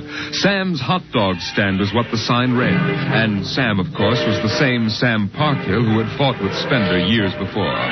10,000 rockets were reported leaving soon for Mars, with 100,000 hungry customers. And Sam wanted to be ready for them. Hey, look up there, Elmer. See that green star up there? That's Earth. Good old wonderful Earth. Makes you feel almost reverent, don't it? Yeah. Send me you're hungry and you're starved. Something. That's a poem I learned in school. Come on, Earth, send me your rockets.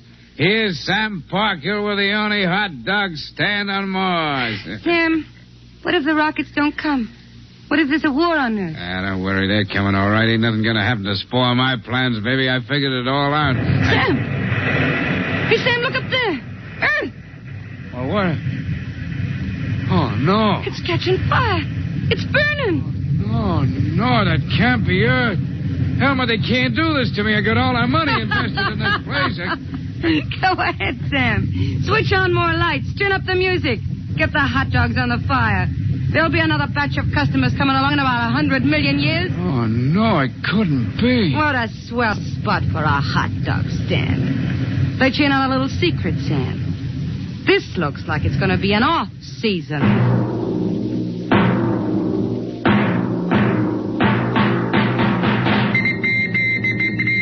The light beam radio crackled with the news.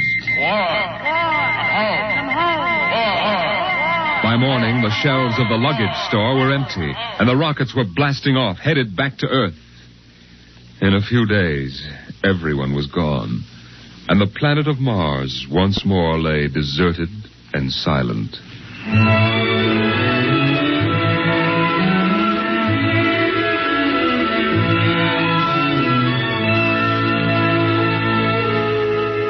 And then, after all the rest had gone, one last rocket landed on Mars. A small, family-sized rocket come all the way from Earth. It seemed a long way to go for a picnic, but Dad had suggested a fishing trip, and Mother thought the whole family would enjoy a vacation. So here they were, floating down a Martian canal, with Timothy sitting in the back of the boat with Dad and Mother up front holding Alice the baby, and the deserted Martian towns drifting slowly by. Dad? What is it, Timmy? When do we see the Martians? You promised we would. Soon, Tim, soon. Oh, but William, the last Martians died out years ago.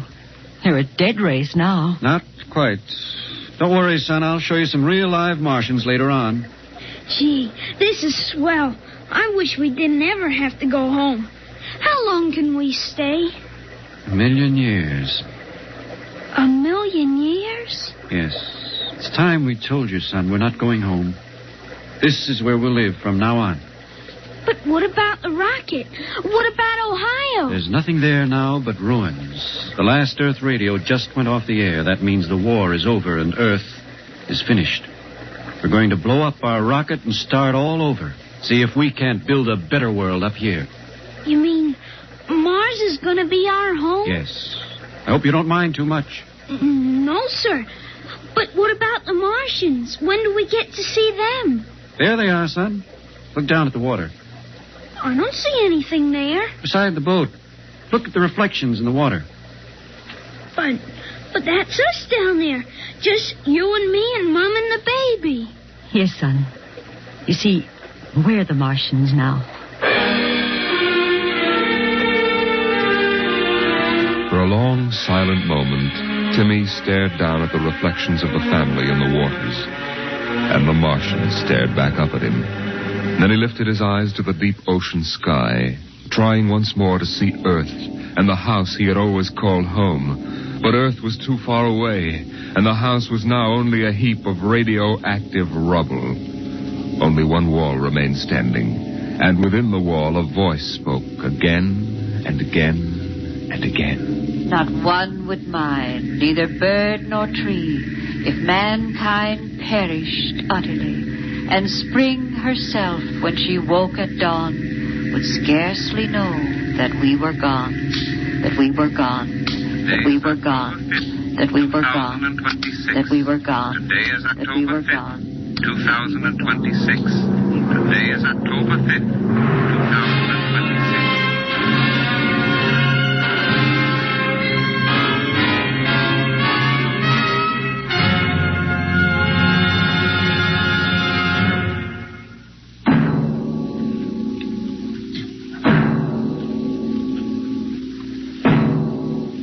You have just heard The Martian Chronicles, a dramatization of highlights from the new novel by Ray Bradbury. The world of dimensionx.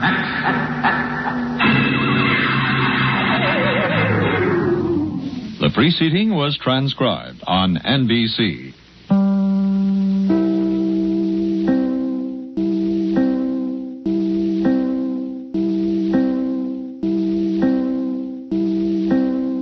It's National Wheaties Week.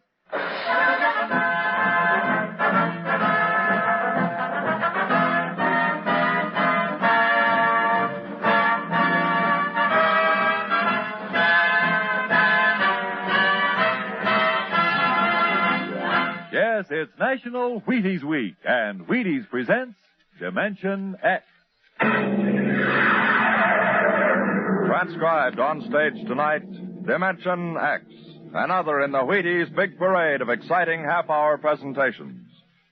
It's National Wheaties Week. And here's the forecast for tomorrow morning. Bright and cheerful with occasional smiles followed by a good morning all morning long. You think I'm kidding? No, sir. You can have a better morning around your house tomorrow if you start it off with a good breakfast, including, I hope, a bowl of Wheaties with milk and fruit. Nourishment? Say, Wheaties have it to give. To you, right here in National Wheaties Week. There's a whole kernel of wheat in every Wheaties flake. Talk about vitamins and minerals and protein. They're yours in Wheaties. All you have to do is get 'em, those Wheaties, at your nearest store. Get 'em and try 'em once this week. For me. For you. Try them once and see for yourself how Wheaties at 7 can help at 11. Ready? Let's go. It's National Wheaties Week.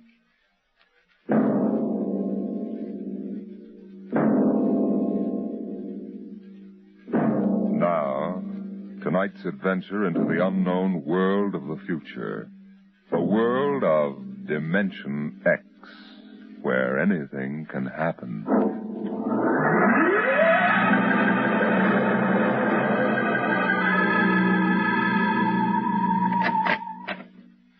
You are Mr. Sid Ryan? The same.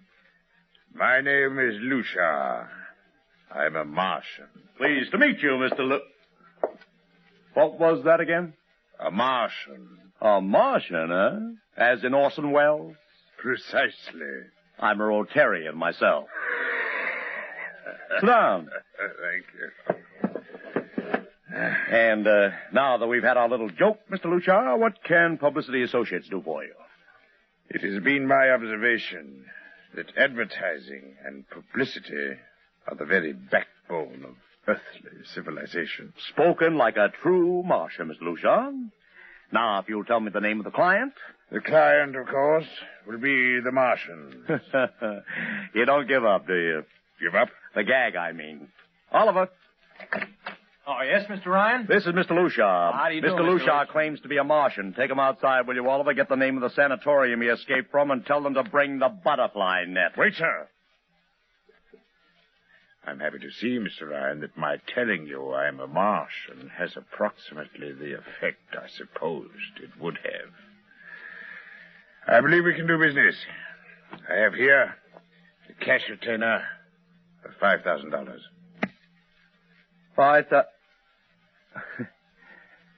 Sit down, Mr. Lucia. Oliver, get the client a cigar. Yes, sir. No, the other box. Thank you, no. Well, now, what can I do for you, sir? I wish you to manage a publicity campaign. A very large, a very important campaign. Is the product established, or is it something brand new? Oh, something quite new. Now, what would you judge to be the most effective type of campaign?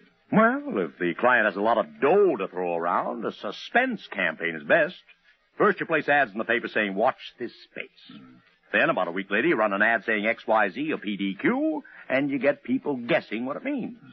Then, finally, when you've teased them enough, you bust loose and unveil the product. Excellent. Very well, sir. We shall conduct a suspense campaign. Of course, in this kind of campaign, secrecy is very important. Once the name of the product leaks out, it spreads like wildfire, and the whole campaign is kerfloppo. Yes, quite so, quite so. Utmost secrecy. That's right. You realize, of course, these things cost like crazy. Would, say, $1 million cover the expense? Come again? I said, would $1 million cover it? Yes, I imagine. You did say $1 million. I understood that you had handled some very large accounts. Of course, if this is too big... Oh, not at all, not at all. As a matter of fact, I seldom touch anything less. Right, Oliver? Huh? Oh, of course. That's right, Mr. Ryan. Absolutely right. Good. You will begin, then, by saturating the newspapers, the radio, streetcars, with a very simple statement. What's that? I shall write it for you. The Martians are coming. Say, that's not a bad teaser. Got that, Oliver? Yes, sir. The next ad will read, June 1st is Martian Day. June 1st is Martian Day. What happens on June 1st? The parade takes place. What parade? I wish you to arrange a parade up Fifth Avenue. You mean like the Macy parade? Exactly. Except that the theme will be the world of tomorrow. The Martian world. My client would like it to be a gay affair. Balloons, clowns, pennants, pretty drum majorettes. Say, that sounds terrific. I might be able to interest the department stores in a tie-in. Fine. The parade will climax the campaign. On June 1st, the product will be unveiled. Good enough. By the way, Mr. Lucia, just what is the product? What are we selling? Oh, no, Mr. Ryan. Secrecy, remember. Oh, but after all will be revealed to you in good time, Mr. Ryan. For the moment, let us say we are selling a concept. Concept? Precisely. The concept of invasion from Mars.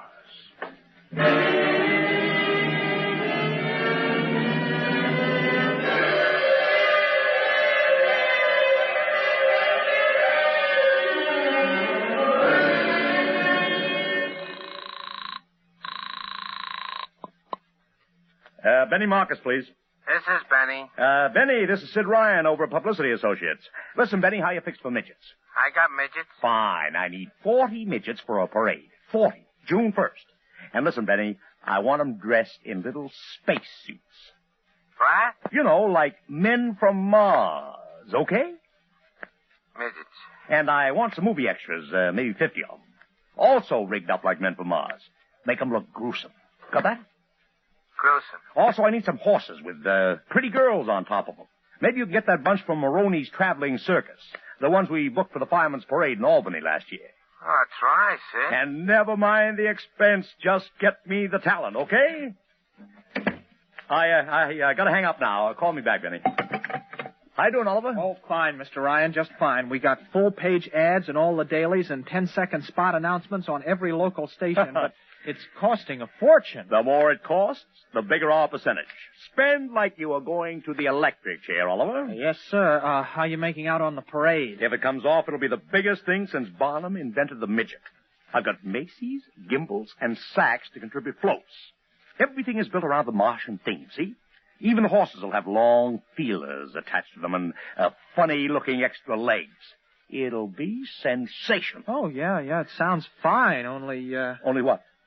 Oh, Mr. Ryan, we don't even know what we're selling. Oliver, my boy, do you think old Sid Ryan has been sitting here spending all this moolah and not putting two and two together? You mean you know who Lucia represents? Just by accident, understand, I have learned that Century Pictures is making a big new epic. A space opera entitled Invasion from Mars. Get it? Oh, I begin to see. Also, by mere coincidence, it happens to be the premiere sometime around June 1st. You follow me? But, Mr. Ryan, Century has an exclusive contract with New Feature Syndicate for all their publicity. Suppose Century Pictures doesn't like the way New Features is handling their stuff. They want to get out of the contract, but New Feature says no. So they have to get around the contract. A man named Lucia, client unknown, starts publicizing the Martian invasion. Need I go further? Oh, I get it, Mr. Ryan. Gee, I suppose I should have thought of that. No, Oliver, that's what I like about you. You're so innocent.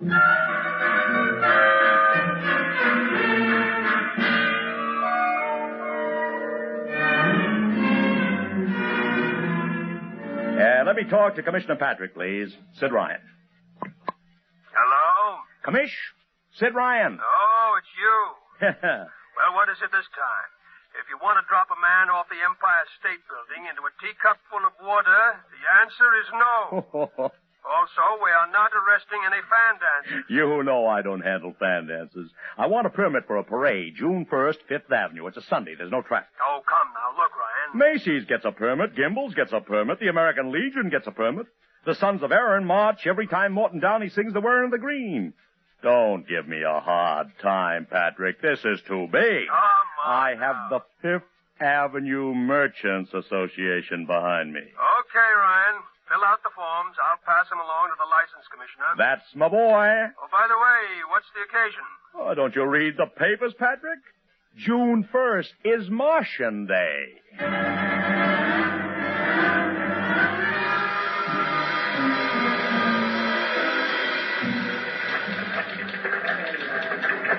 Well, Mr. Ryan, how is the campaign going? Like fire, Mr. Lucia, like fire. Everybody and his brother is going along with the gag. Yesterday, we distributed 50,000 Martian hats to school kids. I even arranged for Commissioner Patrick to accept a $50,000 check for the Policeman's Benevolent Fund from the man from Mars. Excellent. I understand Century Pictures spent over $1 million making that space opera. I beg pardon? Oh, come, Mr. Lucia. Sid Ryan wasn't born yesterday, you know. I know who our client is, even if you don't admit it. You do? Always thinking that's me. Well, as long as you know, let's keep it to ourselves, shall we, Mr. Ryan? As you once remarked, when these things leak out, it destroys the surprise and ruins the effectiveness of the campaign.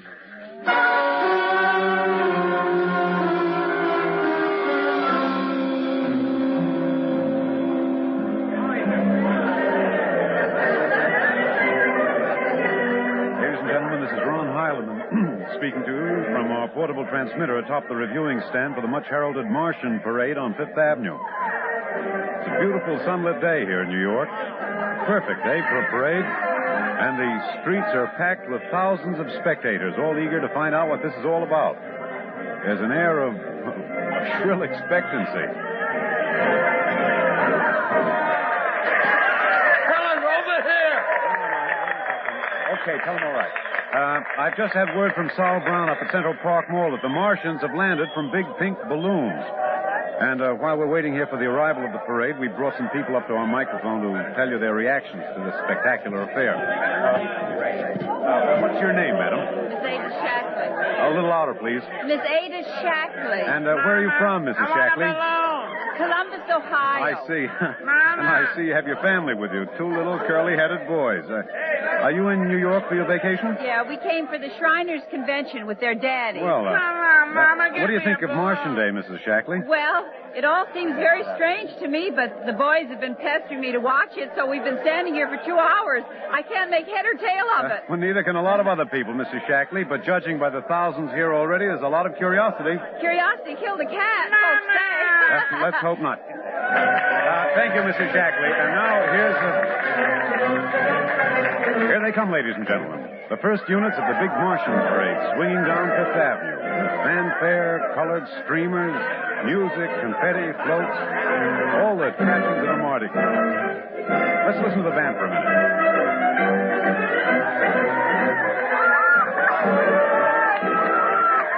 Here in the vanguard, the whole troop of little midgets in weird-looking pink and blue spacesuits, carrying Rube Goldberg weapons with signs painted on them. I can read one which says Atomic Blaster. Another has a placard reading, We're Martian through Georgia. And here come the clowns, laughing and falling all over each other. They're giving free sugar candy to the kids along the way. Yes, ladies and gentlemen, this is a happy, laughing crowd along Fifth Avenue today. A true reflection of the great sense of humor and good nature that makes America the place it is. Why, only... What's that? What's this? The crowd's murmuring now. They've fallen somewhat silent. There's something coming. I'll try to get it for you. What? Ladies and gentlemen, here comes the Martian contingent. This is promised as the climax of the show. And now a great hush has fallen over the crowd.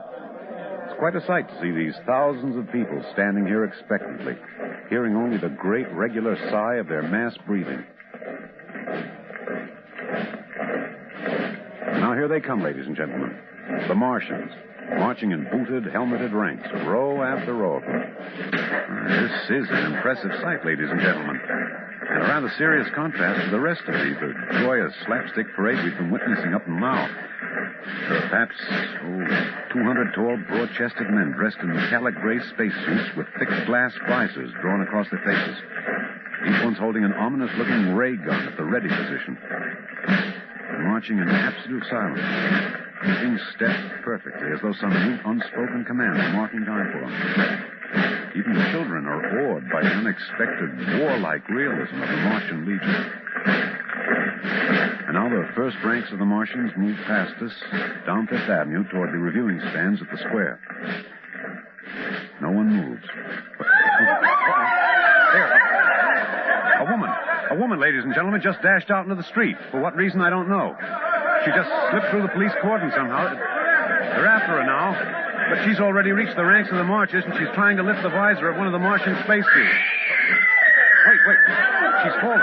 She screamed and then fell forward in a dead faint. The Martian column keeps right on coming. Unless they break ranks, they're going to trample her. No. The policemen have got her now. They're dragging her away, out of the way. Trying to revive her now. What's that? All sorts of rumors have begun filtering back through the crowd. Some are even whispering that the woman's dead. We don't know yet, but whatever's happened, the incident seems to have cast a slight shadow over the mood of the crowd. The carefree holiday air seems to have vanished. The crowd's stirring uneasily, a little disturbed at what we've just seen. Nothing to be alarmed at, however. It just seems a shame that anything like this should happen to spoil our enjoyment of the Martian parade.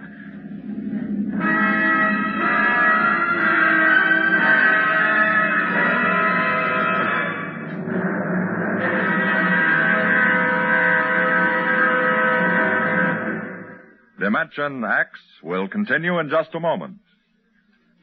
It's National Wheaties Week. Want to take that again, Frank? Oh, sure. It's National Wheaties Week, and we're celebrating. And that voice you heard belongs to my severest critic, who is here to help us celebrate tonight. He's the fellow who's backstage when I'm telling you about the Wheaties. He listens to see that I tell you right. Wheaties' best friend, next to me, Blaine Butcher. I think you took that introduction a little fast, Frank. Now suppose... You see what I mean, folks? Seriously, Blaine, you say the Wheaties words once. Okay. All I'll say is this. Those of us who tell the Wheaties story believe what we say. And during National Wheaties Week, the good word is this. Get a package of Wheaties and try them just once. I'll be right behind you in line at your grocer's between you and Frank Martin.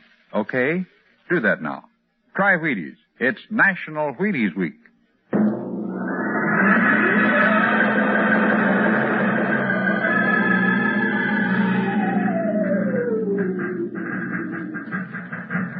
Mr. Ryan, did you see that? A woman fainted. She ran out into the street to get a close look at the Martians, then she screamed and fainted dead away. I'm well aware of that, Oliver, since I paid her $50 to do it.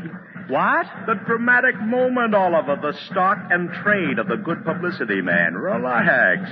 Holy smokes, you sure think of everything. For my share of this deal, roughly $100,000, I can afford to think of everything. Shut the window. Oh, okay, but don't you want to see the finish? We'll go down to the reviewing stand for the finish. Right now, I want to make a phone call. By the way, where's Lucia? Oh, I haven't seen him. Well, close the window, Oliver. Well, Oh, okay, Mr. Ryan.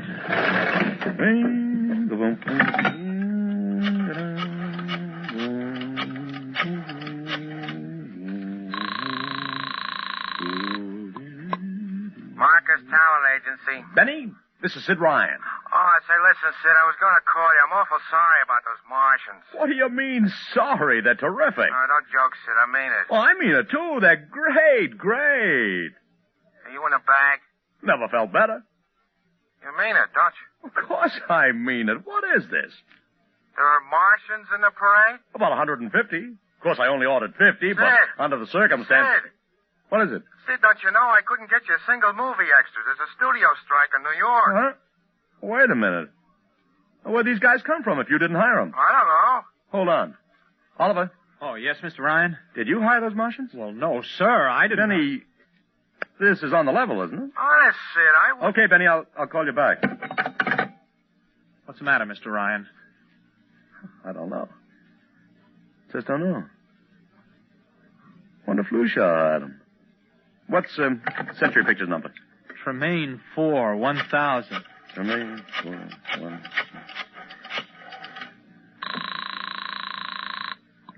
Century Pictures, the studio of the stars. Give me Marty Sanford, your publicity director. One moment, please.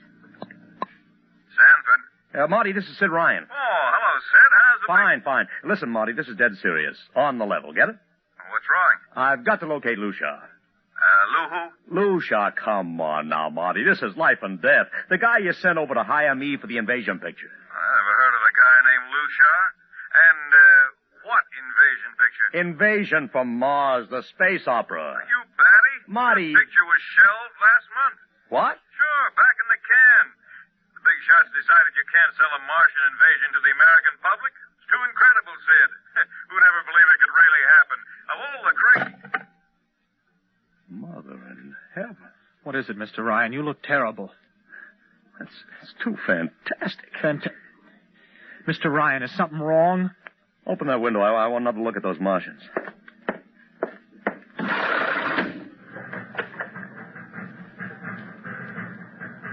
Look at them. Oliver, you were in the Army. Could 150 movie extras learn to march like that in, say, 24 hours? No. Not in 24 days, Mr. Ryan. Not a second's hesitation. Not one out of step. Look at the way they carry those ray guns at the ready. The only other time I've seen troops march like that was on a film of the Nazi SS troops marching through the streets of Paris. Mr. Ryan. Oliver, get down there. Find that woman who painted. Her name's Gloria Montez. Get her up here. Make it fast.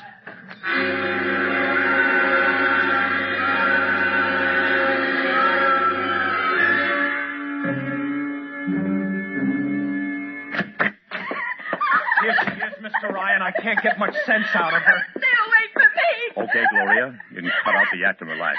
It's me, Sid You're Ryan. a Martian. Gloria, settle You're wearing down. a mask. Baby, it's me, Sid. It's awful. It's so big green eyes and those feelings like a catfish. Baby, snap out of it. Listen, what happened down there? You ran out and screamed like I told you, but the fainting, that wasn't in the act. Go away, please. Go away. Just one question, baby. Inside that helmet, what did you see? I don't get anything out of her, Mr. Ryan. She needs a doctor. Okay, Oliver. I've heard enough anyway. You take care of Gloria here. Get her a drink. Where are you going? To see the commissioner. You got to stop this parade before things begin to happen.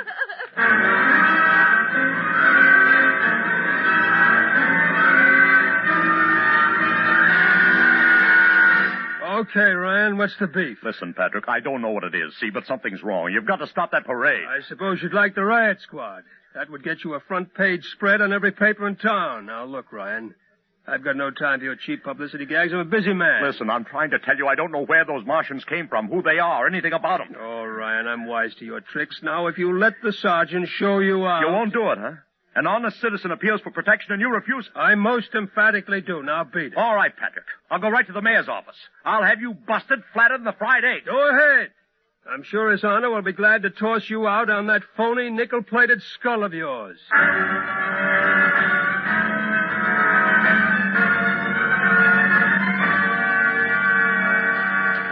You heard me, Ryan. You can't see the mayor. Adolf, please. This isn't a gag. I don't want publicity. All I want to do is maybe prevent something horrible from happening. In case you don't know it, wise guy, something horrible's already happening. A couple of hundred little kids are in the hospital with ptomaine poisoning from that phony Martian candy you passed out. What? Or didn't you know? I didn't. We've got to stop that parade. Sure, you'd like nothing better than start a panic now. Maybe a few hundred people get trampled to death. Think of the newspaper space. That'd get you and your phony product. I won't stand for this, Adolf. This may be a matter of life and death. Get out of here quick. It'll be your death. Go on, beat it. Get out. You and your publicity stunts make me sick to my stomach.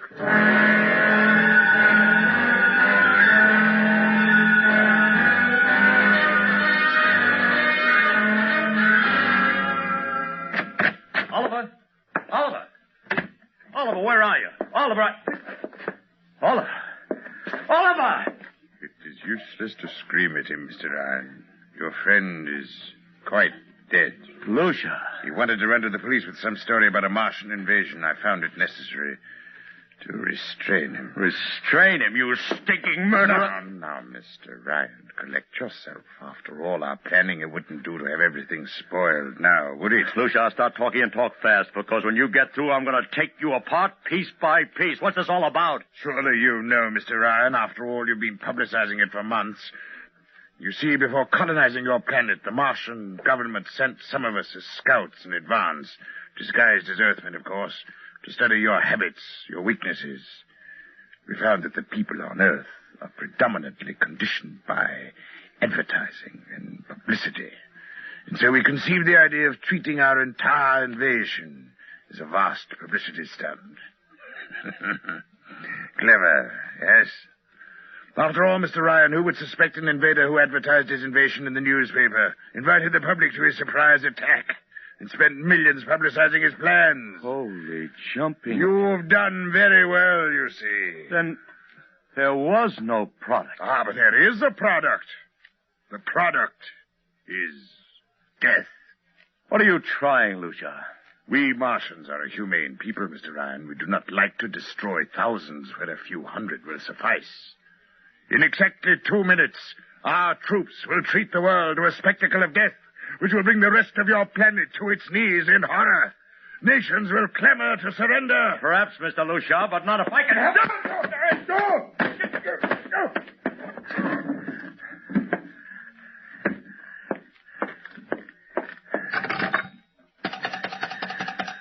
Yes, please? Operator, this is Mr. Ryan. Get me the field telephone on the reviewing stand of the Martian Day Parade. Hurry. Anyone in particular? Just hurry.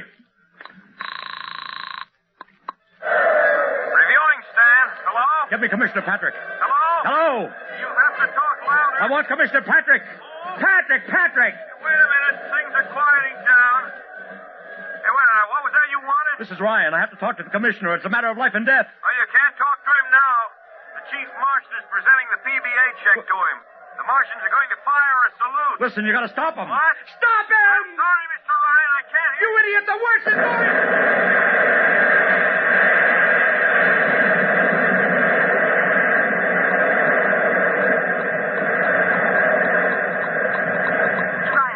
It's Ryan. You've been cut off. I heard it. Is something the matter? No, operator. Doesn't matter.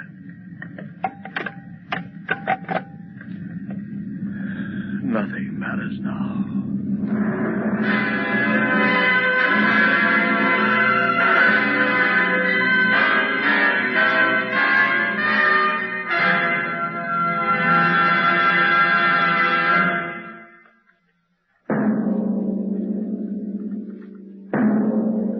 Tonight, dimensionx has transcribed The Parade, an original radio drama written by George Lefferts. Featured in the cast were Joseph Curtin as Ryan, Barry Kroger as Luchar, and Alexander Scurby as Ron Heilman. Your narrator was Norman Rose. Music by Albert Berman. Engineer Bill Chambers. dimensionx is produced by Van Woodward. and directed by Edward King. In a moment, we'll tell you about next week's show. And now, here is your Wheaties man, Frank Martin. It's National Wheaties Week. Have you had them today? Had your Wheaties? It's National Wheaties Week. The time of the year to buy Wheaties and try them, at least once, for goodness sake. Because once you sit down to a bowl of Wheaties with milk and the fruit of your choice, I don't worry about you.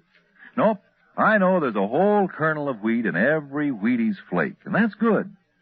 Besides, I know that starting a better breakfast with Wheaties can help you feel better, look better, and work better all morning. But honest now, you have to do your part before Wheaties can do theirs. Sure, buy Wheaties. That's what you have to do. That's what I have to do. Buy 'em and see how Wheaties at 7 can help at 11. And a happy National Wheaties Week to you.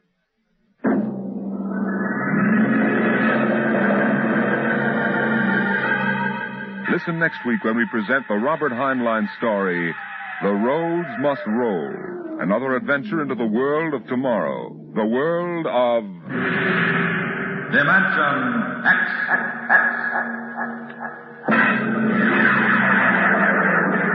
And this is the Wheaties man, Frank Martin, inviting you to listen Saturday, that's tomorrow night, to Joel McRae in Tales of the Texas Rangers on the Wheaties Big Parade. See you then. And remember, it's National Wheaties Week. Swing your partners right and left. It's National Wheaties Week. Come on, everybody, to the Wheaties party. Eat a lot of Wheaties like the champions do. Dance together, cheek to cheek. This is National Wheaties Week. Eat a lot of Wheaties like the champions do. Wheaties, a breakfast of champions.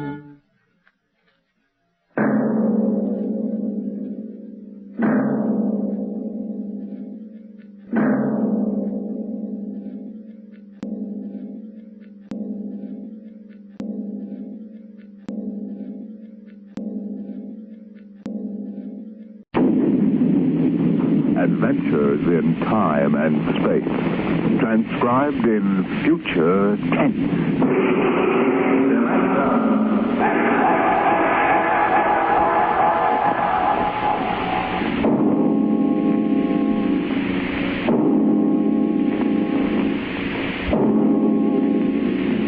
Can you predict the future? Can you tell what will come in 100 years, or in 10, or in the next minute? Tonight, dimensionx brings you a glimpse of what may well happen within your own lifetime. The Robert Heinlein story, The Roads Must Roll.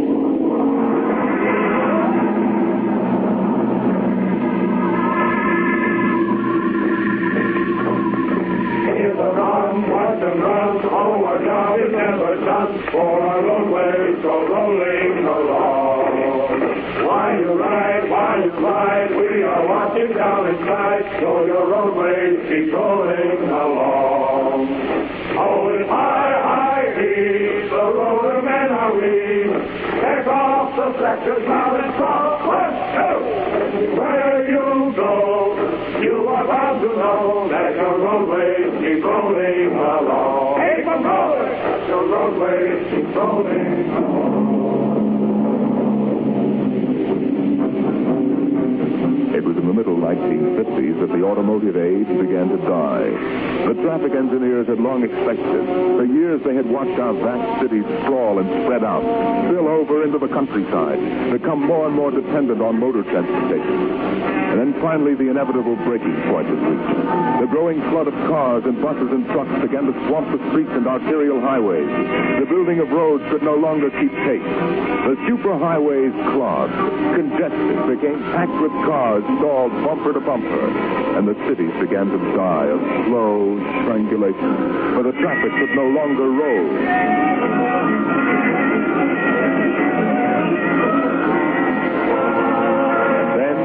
Engineers took over. They banned the automobiles, tore up the superhighways, and in their place they built the rolling roads. Mechanized roads that moved like huge conveyor belts, swirling along on their giant rotors at speeds ranging from 5 to 100 miles an hour, carrying the freight, the food, and the people from city to city and coast to coast. An engineering miracle had changed the face of a nation. The automobiles and railroads vanished. The rolling roads had taken over all transportation. And no one worried over the fact that if the roads should ever stop, our whole economic life would stop. For the machinery had never failed yet. The machinery that rolled the roads was perfect. But people forgot that machinery depends on men, the men who run it. Who makes the roads roll? That's right. The engineers. Not the supervisors, not the mechanic union, but the engineers. We're the brains of the road. And where would the public be if we didn't keep those roads out there rolling? Right behind the 8-ball, and everybody knows. All right, then. We're the men who hold the power. It's time we started using it. We've called this meeting of the Engineers Control Committee because that's what we want to do. Control. Because I'm tired of taking orders from the Transport Commission, from success jockeys like Jim Gaines, who don't even know a rotor bearing from a field. Let Gaines yammer about our duty to the public. That's a lot of our wash. We've got the power, and we're the men that count. It's time we quit fiddling around and use a little direct action to get what we want. Mr. Chairman, the chair recognizes Brother Harvey of the Transport Mechanics Union. Thanks, boys. I don't rightly belong here since I'm no engineer. I'm just here to represent the workers' union. But I want to know what's all the shooting for. You engineers have got better working conditions than we have, and we ain't kicking. You say you engineers are powerful. You say you can tie up the road. Right. Well, listen. So can any screwball with a jar of nitroglycerin. Yeah, and he don't need no engineering degree neither. Harvey, are you speaking for your union now? Or are you here as a stooge for the Transport Commission? I helped found my union, and I led the strike in 75 for decent working conditions. Where were you engineers then, huh? With the feet! Remember, you're only a guest at this meeting. Go on, Van. Now, listen, men. I'm one of the old engineers on the road. You all are. Worked up the hard way. We didn't go to the fancy technical institutes like those young punk cadets the commissioners training to take over our jobs. That's right, man. Jim Gaines don't fill us full of the old school spirit and that baloney about how the roads must roll. So, all right, then. Why don't we get smart for a change? What would happen if the road stopped rolling?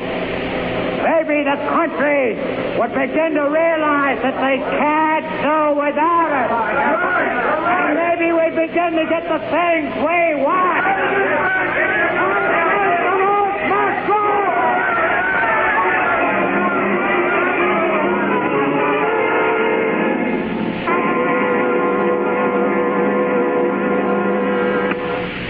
Yes? Your wife is calling, Miss Gaines. All right, put her on. Jim, I want you to stop off on your way home. I'm sorry, darling, I can't make it. Oh, but you promised. Yes, I know, but Washington called in. They sent Evans, the Australian Minister of Transport, through my sector today. I've got to show him through personally. Well, can't somebody else? Well, I'm chief supervisor. It wouldn't be courteous. Darling, courtesy begins at home. I've planned this dinner for weeks. Honey, the roads must roll. Jim, if you quote that nauseating slogan at me again, I'll divorce you. I can't help it, darling. I tell you, I'll meet you at Stockton at 9. We'll take in a shuttle. Kiss Alan good night for me. All right, dear. Goodbye. Bye, darling. Mr. Evans is here. Send him in. Go right in, please. Well, good evening, Mr. Evans. I'm Gaines, chief engineer. How do you do, Mr. Gaines? Won't you sit down? Thank you. They told me at the embassy you'd be the man to see. Oh? I want to know how the roads work. I think we can handle that. I'm not a technical man, Mr. Gaines. My field is sociology. Suppose you tell me about the roads as if I were entirely ignorant. Well, fine. Well, it's nearly dinner time. Suppose we run up to Stockton sector for dinner. All right. Take us about an hour on the roads, and you can see them working. Excellent. You'll excuse me for a minute? Hi, Chief. What can I do for you? Oh, Dave, you're on evening watch, huh? Where's Van Cleek? Oh, going to some meeting. I'm going up to Stockton for dinner. Anything to report? No, sir. The roads are rolling. Okay, keep them rolling. All right, Mr. Evans, let's go.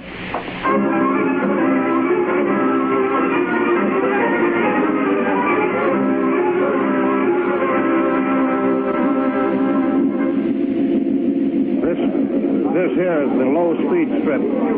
You ever ridden a conveyor before? No. Oh, it's quite simple. Remember to face the motion of the strip as you get on. Oh, that's it. All right. We'll go right across here. Each adjoining strip is a few miles an hour faster than the one next to it. I see. Freight is carried on the 50-mile strip. Most passenger traffic is on the express strip. Oh, yeah. All right, now, watch your step.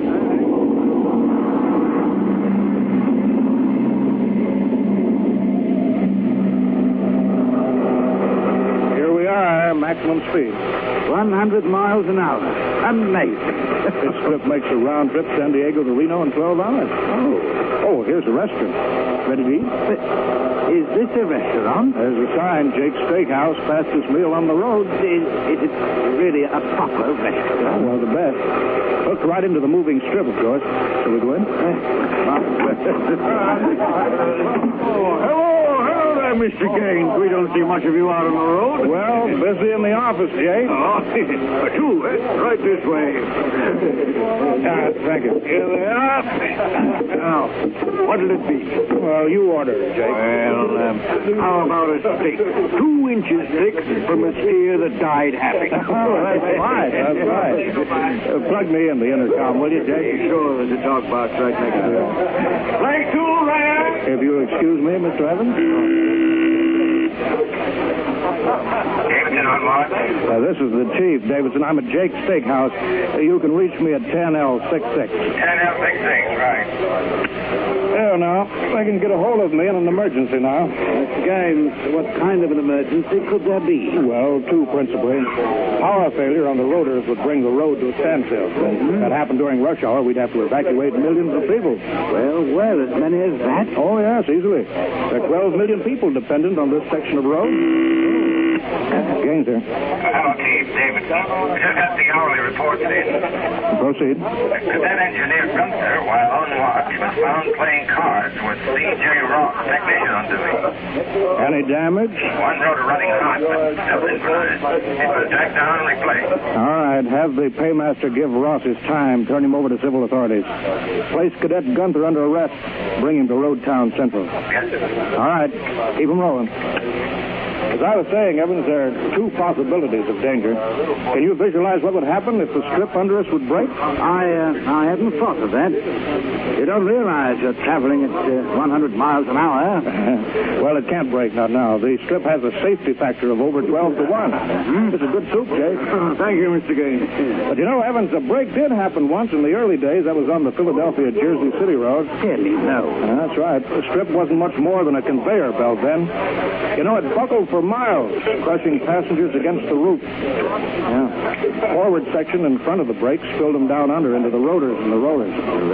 Was it very bad? Over 3,000 people were killed in that break. But, Evans, the roads had to go on. You know, the entire economic system hangs on the roads. If they stopped now, the country would starve. Isn't it possible that you become too dependent on these roads, Mr. Gaines? For example, what if you had a strike? We had a strike back in 75, but there's not much danger of that anymore. Oh? Why not? Every cadet that goes to work on the roads today is a graduate of the United States Transport Academy. Oh, I see. They're all picked men, screened for emotional stability.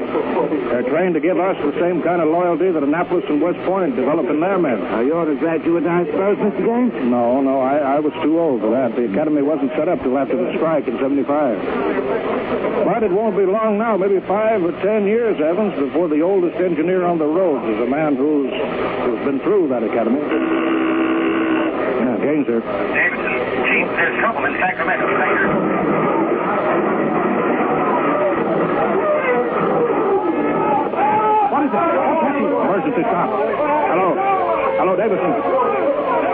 must be out. Come on. Jake! Jake! Hey, what is it? What's the matter? Have everybody stay in the restroom, Jake. There'll be somebody step onto the next trip. Got cut to ribbons. There'll be plenty of casualties.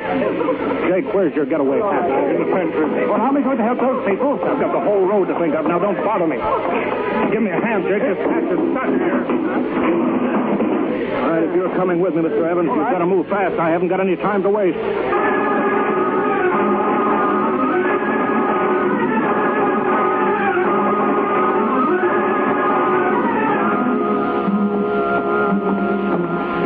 Where are we now? Freeway on top of the inner road ceiling. That's the outer shell over us. Are we going outside? No, there'll be an access-down manhole over here. They're spaced every 100 feet. Up there by the green light. All right, this will get us down on the northbound road. Careful now, it's dark. All right. Stand away from that door, Evans. But this road is still rolling. Yeah, so it is. There's only the 100-mile strip that stopped. There's what I want, a phone booth. Look out, Evans. Excuse me, will you? Hey! Out. I'm talking to my wife. What? Don't argue. Out. Emergency priority. Division office. Davidson? Gaines here. Report. Chief, where you been? I've been calling. Never mind that report. 709 report. Strip 20 past emergency level. Interlocks acted and cut the strip out. Cause of failure unknown. Direct communication to Sacramento control office out. Evacuation of strip 20 commenced. No casualties. There are casualties. I saw them. Put police and hospital routine A into operation. Get me Van Cleek. I want him to take over for me till I report in. We can't reach him, Chief. Shall I cut out the rest of the road? No, keep those other strips rolling or we'll have a traffic jam the devil himself couldn't untangle. There are 5 million passengers on that road now. Notify the governor that I've assumed emergency authority. Arm all cadets available and await orders. Shall I recall technicians off once? No, this isn't an engineering failure, man. That whole sector went out simultaneously. Somebody cut those rotors by hand. Now, I want all available senior class cadets to report to Stockton Subsector Office 10 with pistols and tear gas. Yes, sir. Oh, the governor wants to talk to you. He called in. Refer him to somebody else. I'm busy. I'll get back to you. I'm going down under.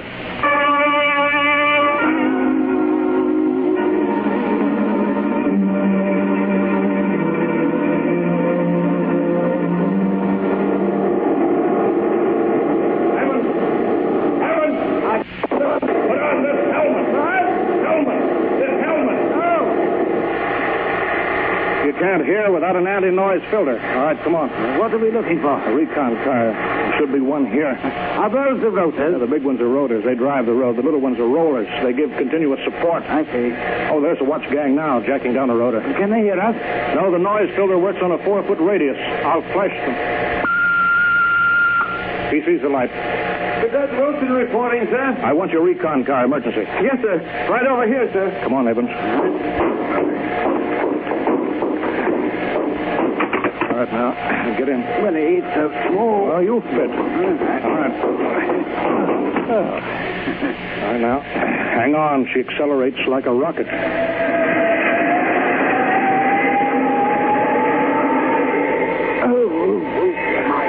my stomach. Relay station. This is Gaines. Get me Davidson, senior watch officer. Mr. Gaines, the mayor wants to talk. I haven't got time. Get me Davidson. Leave this circuit hooked into Davidson's board until I tell you to cut it. Yes, sir. Here's the senior watch officer. Davidson? Gaines calling. Have you found out yet what's stopping the road? No, sir. It's still a mystery to me. All right, I'm on my way in a recon car. Hold everything till I get there.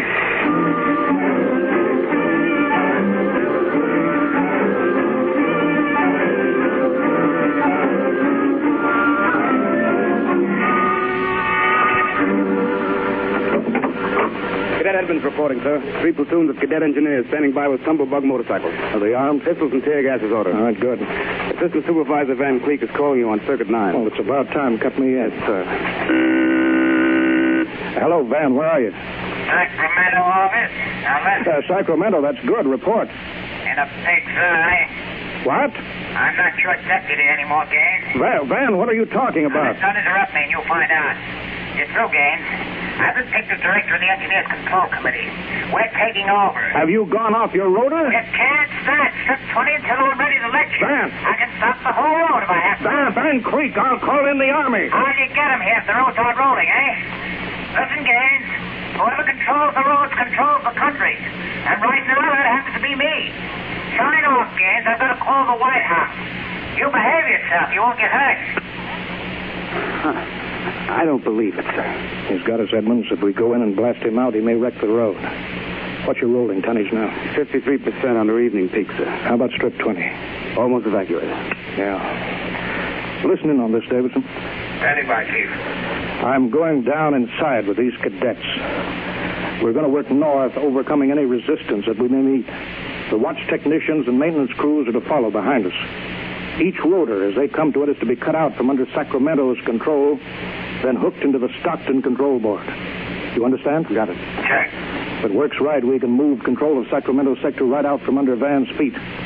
He can stay in his office there till he's hungry enough to be reasonable. Edmonds, get me a pistol. Mr. Gaines is a man here, and he's badly hurt. He wants to see you. Take care of him. I haven't got time to... He's from Sacramento sector. What? Send him in here. Mr. Gaines. Mr. Gaines. Take it easy, man. Mr. Gaines. You're Harvey from the mechanics show, you know. Tried to warn you. Tried to get away. Shot me 3 times. Get a doctor, will you? All right, now. Easy, Harvey. Harvey, how long has this been building up? It isn't the men. It's the engineers. I told them they were crazy. Told them the road's got to roll. And when I tried to get away... Easy now. Bleeding from the mouth, sir. Harvey? Harvey? Can you hear me? He's dead, Mr. Gaines. Come on, Edmonds. We better move.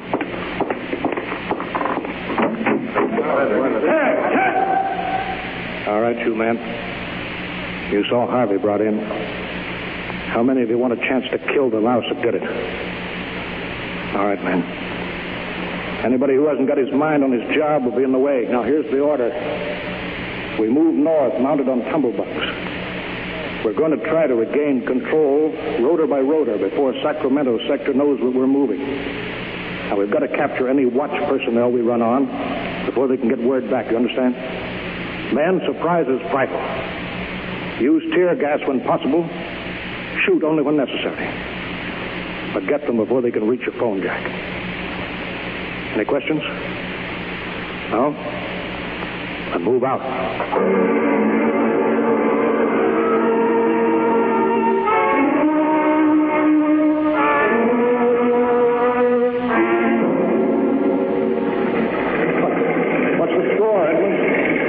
So far, no one killed. For years since I rode one of these tumblebugs, I've forgotten how to steer it. There's a man ahead.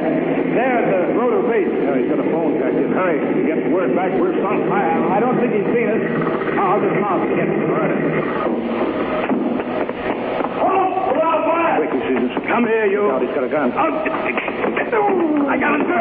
I got him. Grab his gun. Yeah, he had an intercom jacked in, all right. If he's got through the Sacramento office, it's going to be tough. I don't know, sir. Maybe you can get the call through. Listen, the road. Take off your noise filter.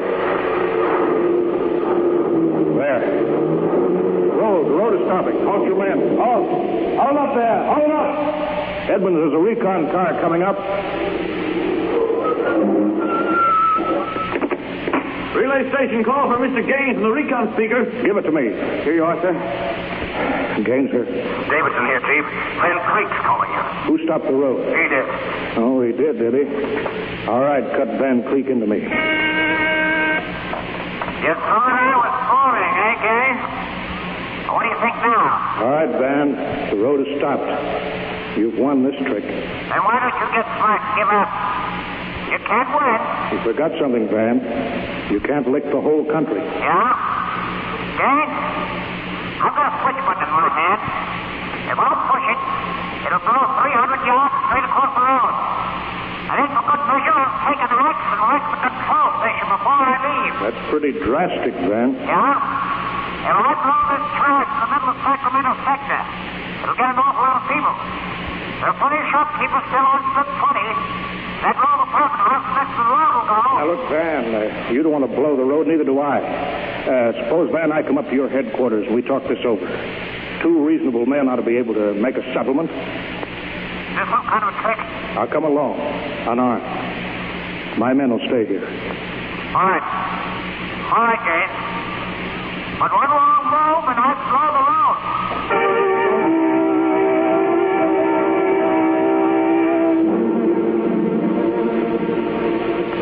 Well, we've got to hurry, Dave. If I take too long, Van Cleek will get edgy and set off that charge. I can't understand it. The psych tests are rigid. We've never had a failure in the Hum-Wadsworth-Burton method. Then suddenly a whole sector goes sour. How could Van Cleek get a whole crew of psych-cleared men to revolt? It's easy, Dave. As my deputy, he was ex officio personnel officer for the whole road. He must have been faking psych records for years, transferring maladjusted men into his sector. I've got that personnel record, Mr. Gaines. Oh, thank you. This is Van's record here. Masked introvert, inferiority rating 7. Comment: in spite of potential instability shown on Wadsworth Curve, this officer is especially adept in handling men. He's adept, all right. I haven't got time for any more, Dave. Chief, are you actually going up there to Van Cleek's office? I've got to. They'll be armed. They'll kill you. I've got to take that chance. I was calling the Army. He won't dare blow the road then. Yes, he would. Look at that psych record there. He's putting up a big, brave front, but he's rotten inside. He wants to be taken seriously. He wants everybody to think he's the most dangerous man in this country. If I call the Army in, he'll try to prove it by blowing the road. But how can you stop him, Mr. Gaines? He'll have a gun. What'll you have? What'll I have? Only a prayer. And what I know about Mr. Van Cleek.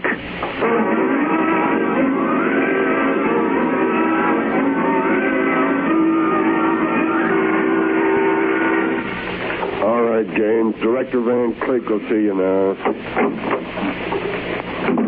Gaines, I want you to sign this now.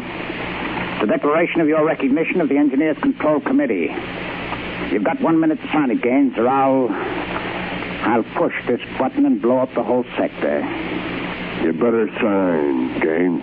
You need this gorilla with the gun, Van? Why, can't you handle one unarmed man alone? All right, Harry, out. Out. Okay.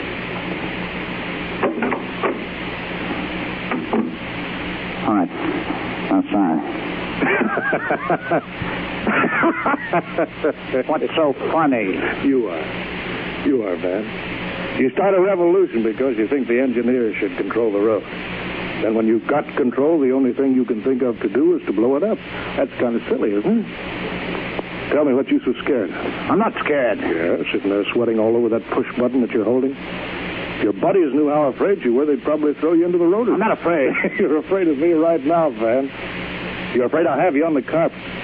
You're afraid the cadets won't salute you. You're afraid that they're laughing at you behind your back. No, I'm not. You keep quiet now. I've got a gun here. Yeah, you're afraid of using the wrong fork at dinner. You're afraid people are looking at you, Van, laughing at you. I am not. You dirty, stuck-up snob. Just because you went to a high-hat school, you think you're better than everybody, huh? You and your crummy little gold-braid cadet. Van, you're a pathetic little shrimp. I understand you perfectly, Van. You're a third-rater. All your life, you've been afraid that someone would send you to the foot of the class, so you right out on your ear where you belong. I don't want to look at you anymore. You young? I'll show you. I'll put a bullet in you. Put down that pop gun before you hurt yourself. Don't you come near me now. Don't you come near. I'll shoot now. Give me that, Van. Oh, let me go, will you? Give me that pistol. Yeah. I thought if I wounded your little ego, you'd forget to push that button and pull the trigger instead. I'm afraid you'll never make a good executive, Van. They have to know when to punch buttons.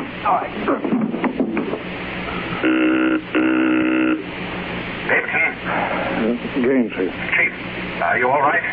Yeah, I'm all right. Attack now, Davidson. Mop up. I'll hold the control room. I've got Van Cleek. I think his little revolution is just about over.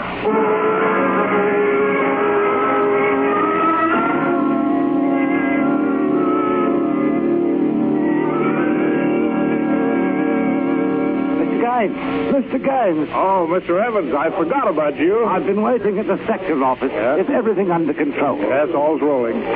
Those are the watch engineers going under to check Sacramento sector inch by inch now. Remarkable organization. Remarkable. Thank you. Harley's in, Chief. San Diego Circle rolling. Bakersfield, Fresno, Stockton. Stockton, oh.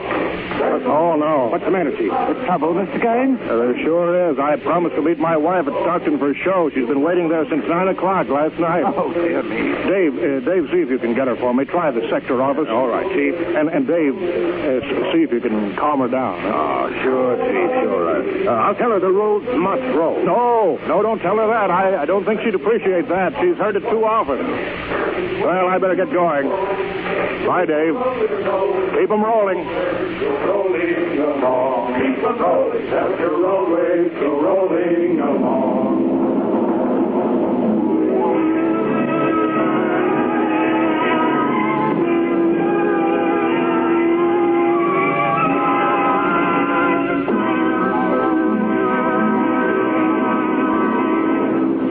You have just heard another adventure into the unknown world of the future. The world of Dimension X.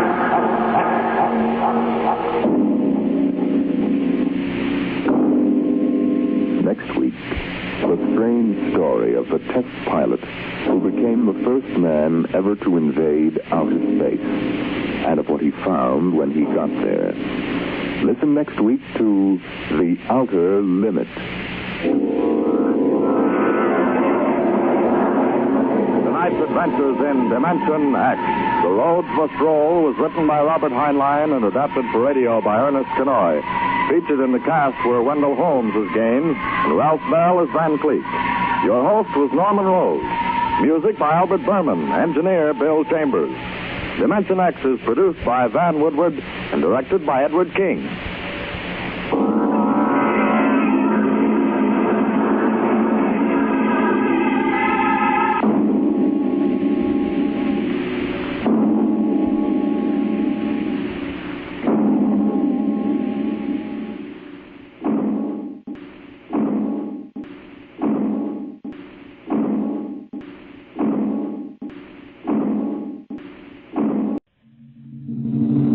Adventures in time and space, transcribed in future tense. Dimension X.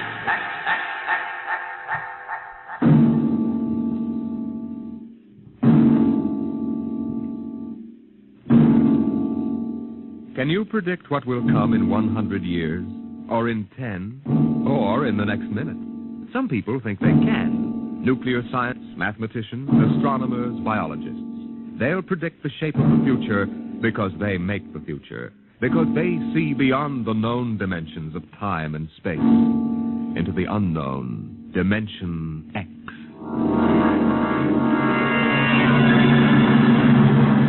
We go ahead now in time to 1965.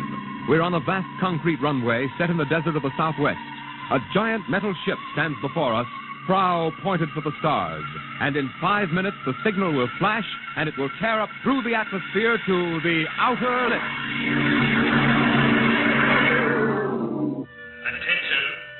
Attention. Clear field for takeoff. Clear field. 5 minutes, Steve. For takeoff. Warm her up, Charlie. I want to go over procedure again, Steve. Don't worry, I got it straight. You just make sure. Okay. I take her up on jets to 50,000, then I cut in the rocket. No lower, or your tail blast will burn out 3 counties. I climb 4 minutes on rockets, then start maneuver tests. Remember that, no more than 4 minutes. Right. This ship isn't like those strata rockets you've been testing. She's the first one built for outer space. If she works, she can go clear to the moon. If I'd have known that, I'd have brought my toothbrush. No, not this trip. Now get this, Steve. You've got power there to clear the Earth's gravitational field. But remember, after you cut in the rockets, you've only got 10 minutes fuel. If you go beyond the outer limit and don't save fuel for the return... I know, I won't get down again. That's right, Steve. You'll drift off into space. Get that now. 10 minutes fuel. Gotcha. As far as I'm concerned, this project is a lot more important than that cosmic ray bomb they're testing out in the Pacific tonight. Well, the Security Commission brass doesn't think so. I don't see any undersecretaries under anything. Don't worry. In the long run, our ship will make the CR bomb back-page stuff. But in the meantime, it's just as dangerous. Remember, half the principles in this ship are pure theory, Steve. Slide rule stuff. If anything goes wrong, we may have to scrape you off the landscape with a soup spoon. You have a charming sense of humor. Now, here's what I'm getting at. We're risking your neck in this test. If anything blows, we don't want to have the next man pull the same boner. I know, Hank. So keep your mic open and keep talking. If anything goes wrong, we want to know exactly why. And we won't be able to ask you. Let us know before you pull every switch. Before you do anything. You got that? Yeah. Even if you only have to blow your nose. All right, get those fuel lines away. Okay, Mr. Crow. Well, I guess that's about all, Steve. Hey, that reminds me. Look, if Mary calls, I'm just up on a milk run. I didn't tell her today was it. How is she? She's okay, but she's due about now, and I don't want her to be nervous. Hey, I didn't know the baby was that close. Yeah? Steve, I really ought to be sending a single man on this job. What, and cut me out of a soft paycheck? Forget it, Hank. You know you can't get anybody else who can take 15 G's acceleration when those rockets cut in. Yeah, I know. It's time, Steve. Yeah. Well, see you later. Don't worry, Hank. I'll sweat for both of us. Button her up, Charlie. So long, Hank. So long. We'll give you the light from control.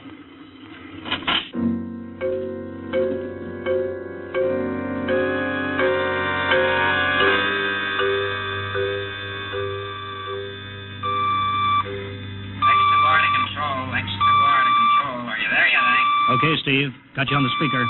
I'm ready to go. Mr. Hanson. Ready on radar, Sergeant? Mr. Hanson, you better see this. What is it, Elsa? Message center for Steve. Mrs. Weston just left for the hospital. What? Hello, Steve. Yeah. Stand by a minute. Shall we hold the takeoff, Mr. Hanson? What? Oh, yes. No, wait just a minute. It's too late now. You going to tell him? Maybe he's got enough to worry about. Hey, what's holding us up, Hank? Something on your mind? No, it's nothing, Steve. I just wanted to say good luck. Clear for takeoff, Charlie? Right. Okay. Give him the light.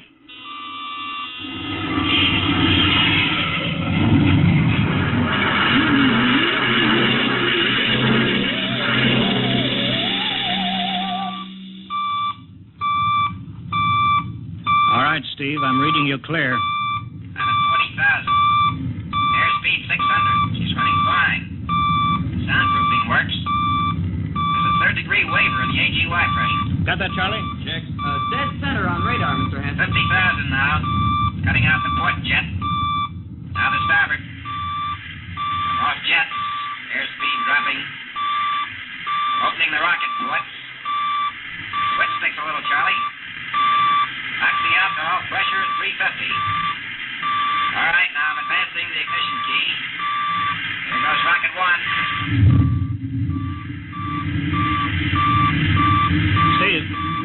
Steve, you all right? Yeah. Looks like somebody swept me with a sledgehammer. Airspeed now 1,200. Here goes number two.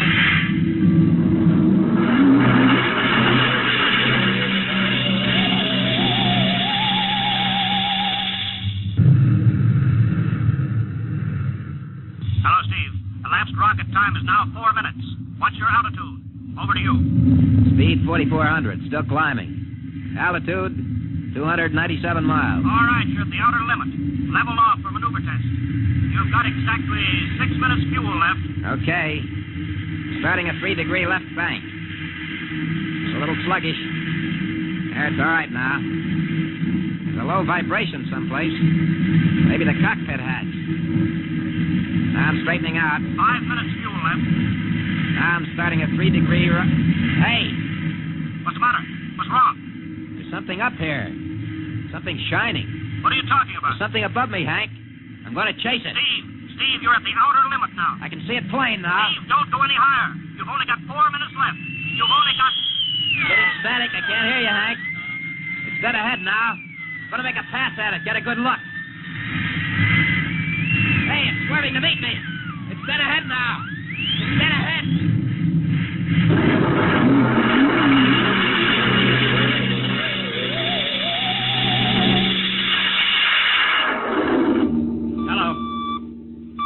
Hello, Steve.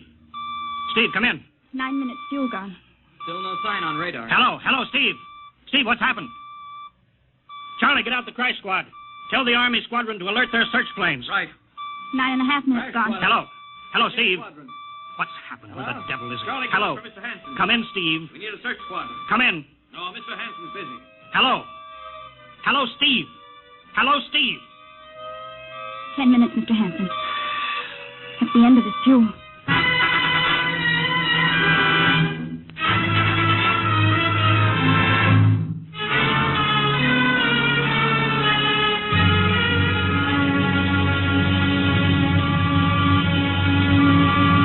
How long's it been now? 10 hours, Mr. Hanson. Nothing more on radar, Sergeant? Screen's blank. Colonel Corelli called in.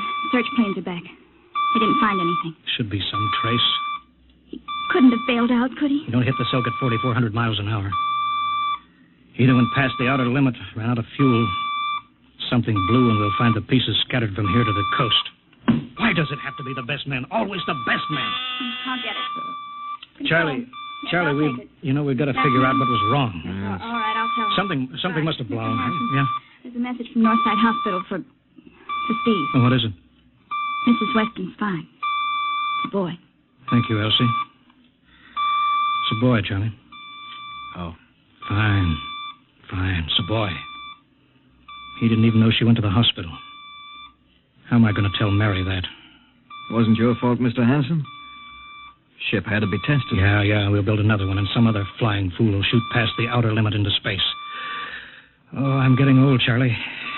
You can remember when I used to take them up myself. Now I've got to send other men. It's a job, Mr. Hanson. Now I'm afraid. Every time I hear a jet go off, I jump. Every time I have to send someone up in a new model, I start to sweat. Mr. Hanson? Yeah? I think there's something on the radar. No flights scheduled in, are there, Elsie? We have the whole day cleared. It's coming in behind us. Here it comes over the building.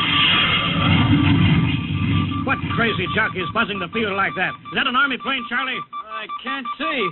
It's turning. Charlie, alert the field. I know that engine. Steve! That's impossible. Look, that's his ship. It can't be. Well, there's no other model like that. It's Steve, all right. It's coming in. Thank God. Thank God.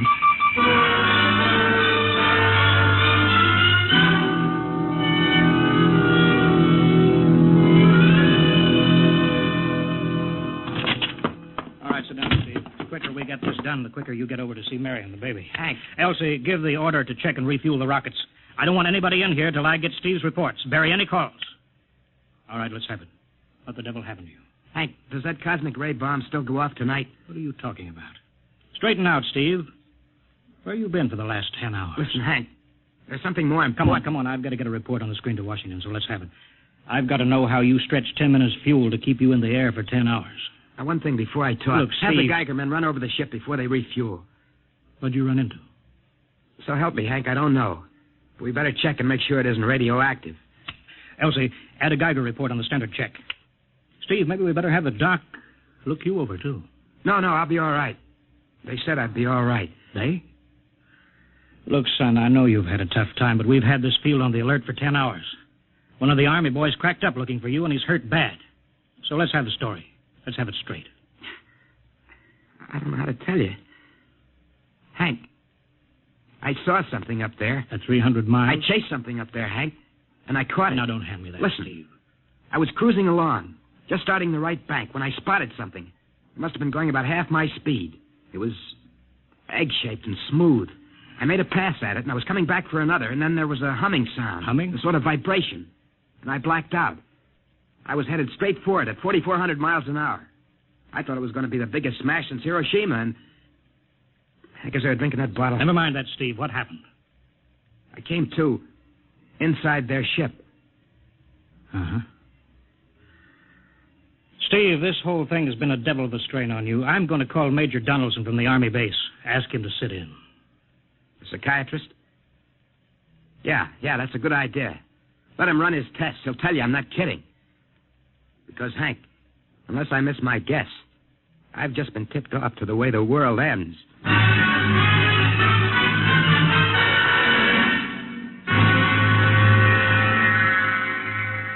All right, Mr. Weston, suppose you continue your story. Yes, let's have it, Steve. You woke up inside the ship? Yes, and the place was jammed with machinery. Dials, blinkers. I couldn't recognize anything. And you were surrounded by these men from Mars? I didn't say anything about men from Mars. I didn't even say they were men. I couldn't see them clearly. They were just there. Where did they come from, then? Another galaxy. Millions of miles outside of our solar system. That's all I know. You figure out where they came from. And they came all that distance to find the Earth? Yes. Did they tell you that? Yes. You mean they spoke English to you? No, they didn't. It's funny. Hadn't thought. They didn't really speak to me at all. They just planted the thoughts in my mind. You mean thought transference, telepathy? Yes, that's right. Well, Steve, what brought them here? We did, Hank. We rang their bell. We brought them in. Well, how? With our atomic explosions. Hank, that's why you've got to stop that bomb test tonight. I'll give up. Look, you've got to believe me, Hank. Oh, how can I make you understand? Maybe I can help, Mr. West. Would you submit to narcopsychometry? What's that? Under proper drugs, I can put you back in this ship by suggestion. Then we can get a playback record of your memory pattern on the audio circuit. And how long will that take? Half an hour. We'll have to go over to the lab. Will you believe me if it checks? It will give us an accurate memory picture of what your mind reports. All right, let's go. Hank, you got to believe me. We haven't got much time.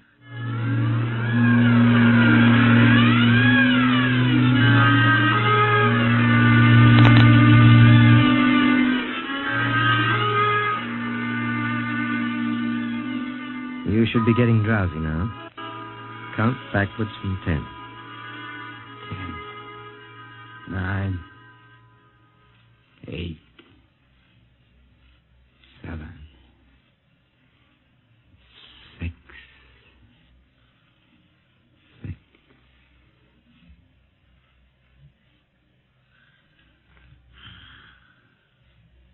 He's under. Now we attach the head plate electrodes.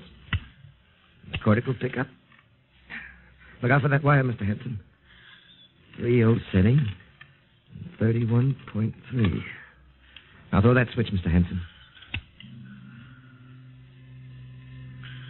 I have to start him off by suggestion.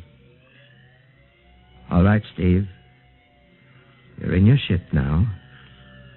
You're in the rocket. You're in the rocket. You're in the rocket. And you've just sighted something strange. Now I'm starting at 3 degree right. What's that? Hey, there's something up here. Something shining. His memory pattern. We're picking it up electronically. There's something above me, Hank. I'm going to chase it. It's piped through the audio circuits. I'm getting static. I can't hear you, Hank. This is where we lost contact with him. I'm going to make a pass at it and... Hey, it's swerving to meet me. It's dead ahead now. It's dead ahead. Now what? This is where he blacked out. There's no telling how long, minutes or hours. What's that noise? I don't know. Quiet. Where? How did I get in here? What? Who are you? Is he seeing things? Intergalactic Patrol. What's that? What are they saying, Steve? What are they saying? It's about nuclear fission. They know about it. They know the danger of it. Long ago, they had wars that almost destroyed them. But finally, they learned. Now they've outlawed war. Go on, Steve. They patrol space. When their detector picks up an atomic explosion, they send a patrol. What are they going to do? They've quarantined us. Quarantined? They've isolated the Earth. Because we don't know how to control ourselves yet. Until we learn, we'll be a menace to the whole universe. What is this nonsense? Quiet. How are they going to do it, Steve?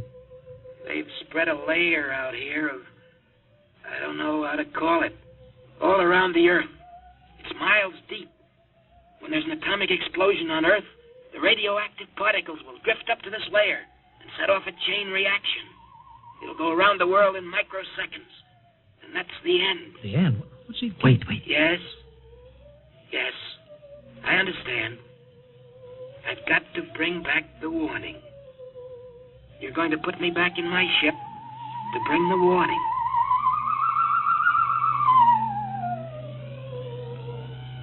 Now what? Blacked out again. I guess that's all.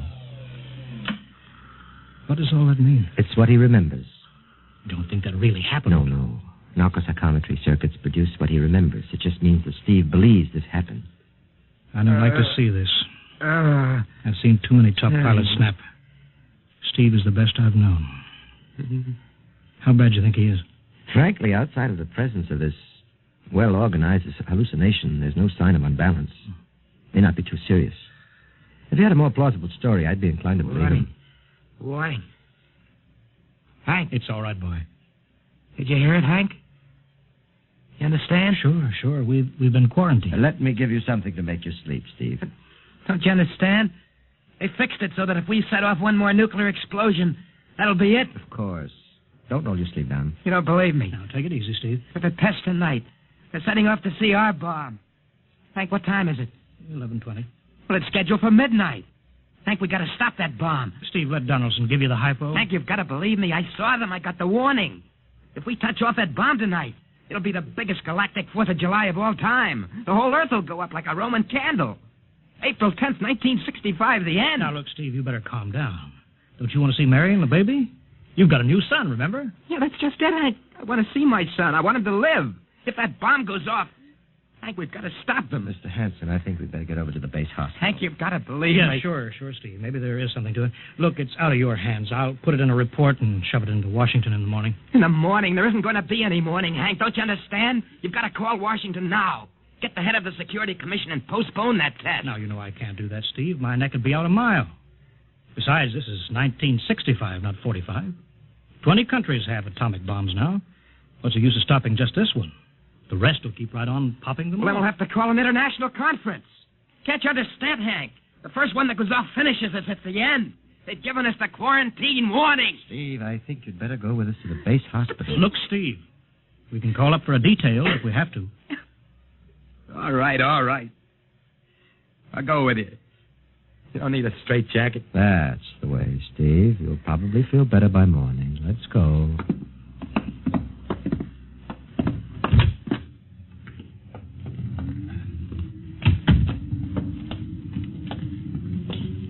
Well, Steve, tomorrow I'll drive you over to the hospital to see Mary and the kid. Sure. Look at the ship under the floodlights. Pretty, huh? You'll be flying her again soon, don't you worry. Yeah, I guess so.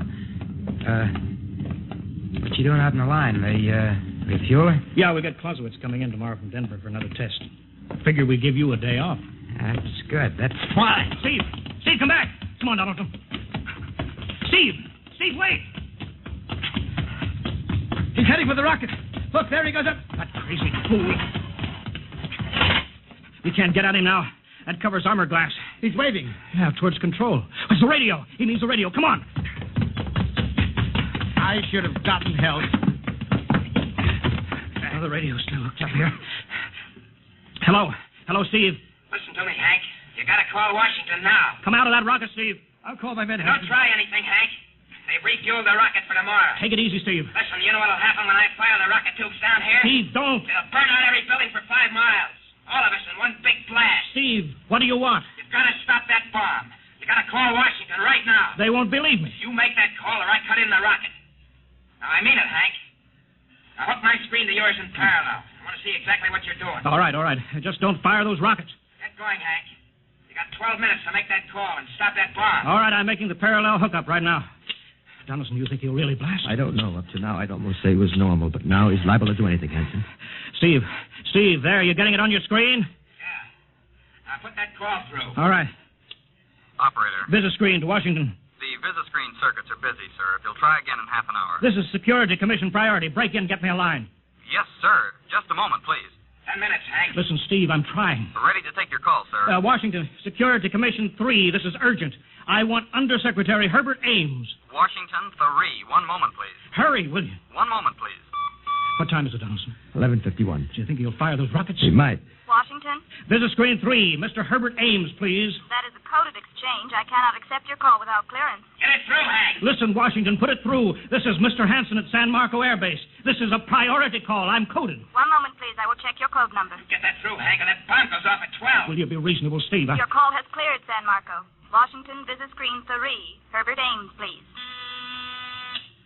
Security Commission Ames. Listen, Ames. Hello, Hank. Ames, you got to get me to the chief. Are you kidding? He's at the test control room. Yes, I know, but get him for me. What's up? You look lousy. Or is it a bad circuit? There's no time. I've got to get him before the test. It's about the CR bomb. I can't take that responsibility. Get that through, Hank, or I blank. Hey, what's going on there? Ames, my project has a high enough rating. This is a priority A call. What? Okay, it's your neck. I'll try to get him for you. He's He's in the control room, so you'll have to switch off your screen and speaker and go on earphones. Too much going on in there. Security ruling. You hear that, Steve? I've got to cut the incoming screen. All right, but don't try anything. 8 minutes, Hank. Hello? Hello? What? You got him, Hank? Yes. This is Hanson at San Marco. No, sir. Priority A request to cancel the bomb test. No, I'm serious. This is deadly serious. We sent the X-2 JTR up today to the outer limit. We uncovered evidence. Yes, on the automatic instruments. What's that?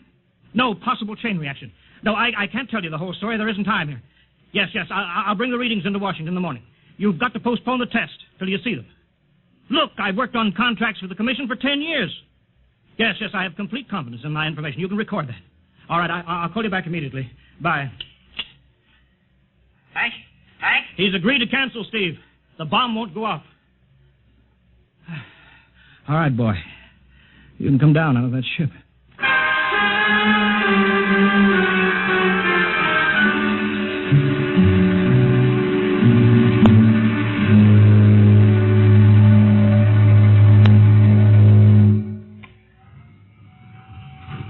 He's opening up. Here he comes. All right, Steve. Come on down. Sure, Hank. Just a second. Hank, I was scared. I was plain scared. Easy now. It's all over. The bomb won't go off. Thank God.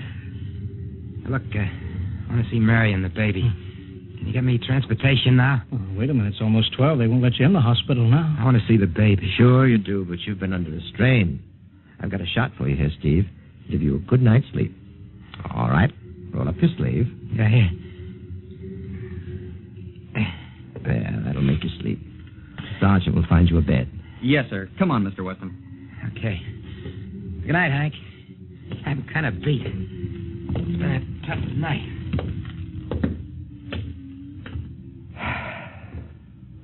It sure has. I thought for a minute he was going to blast those rockets and send us all to Kingdom Come. Yeah. Quite a stunt getting the Ray bomb test called off. It isn't called off. But the chief said... Ames couldn't get the chief. I was talking to a dead circuit. Bomb goes off in a couple of minutes. Oh. Poor Steve. He was one of the best. He was the best. 1 in 10 million. Some story of his, poor guy. For a while, he almost had me believing that quarantine. That's a very common delusion. End of the world. Yeah, I suppose so. It's a nice night. Never saw the stars so bright. We better be getting in. That wind is cold. Well, the bomb goes off in 30 seconds. Poor Steve. You know, Hanson, there's just one thing. Yeah? It's outside my field, but I'm curious. How did he keep that ship in the air for 10 hours with only 10 minutes fuel?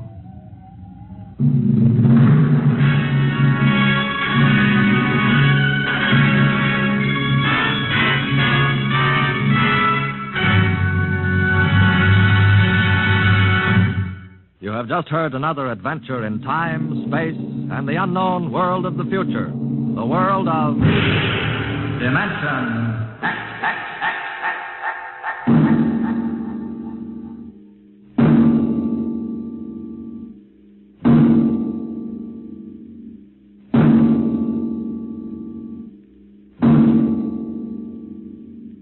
Next week, a star of the future appearing on the program of the future, dimensionx. Next week, Miss Nancy Olson, the talented young actress whose performance in Sunset Boulevard marks her as one of Hollywood's most promising young actresses, becomes the first of a group of rising young artists of stage and screen who have been invited to make an appearance in this series. So listen then for Hello Tomorrow, starring Nancy Olson on dimensionx.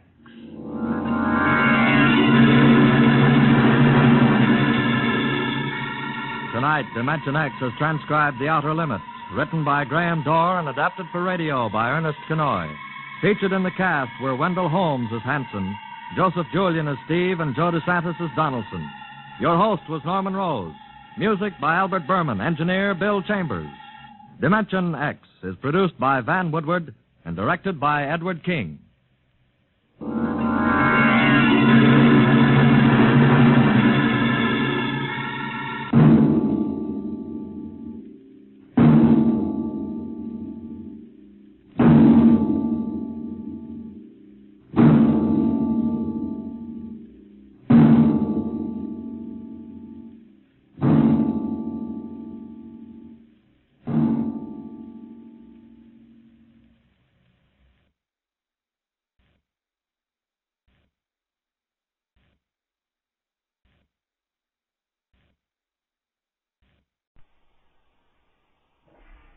Adventures in time and space, told in future tense.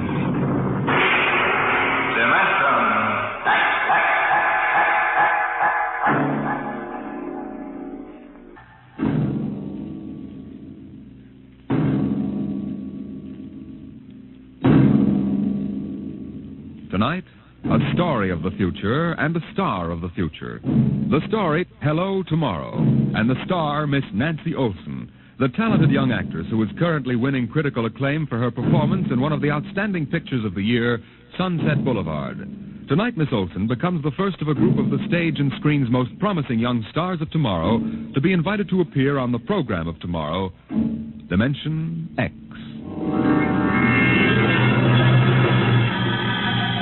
It was in the year 1991 that man disappeared from the face of the earth. The third atomic war had ended at last, leaving the land a mass of red radioactive dust, filling the air with gamma rays so deadly that life on the surface was no longer possible. There was only one way out. The few survivors went underground, burrowing their way deep into the earth like hunted moles, hiding from death in huge underground caverns. And it was there in the next 2,000 years that they built the new civilization. A civilization in which the genetic survival of the race came first, and every life and every law was shaped to serve that end. It is to this civilization, in the year of our Lord 4195 A.D., that we take you now.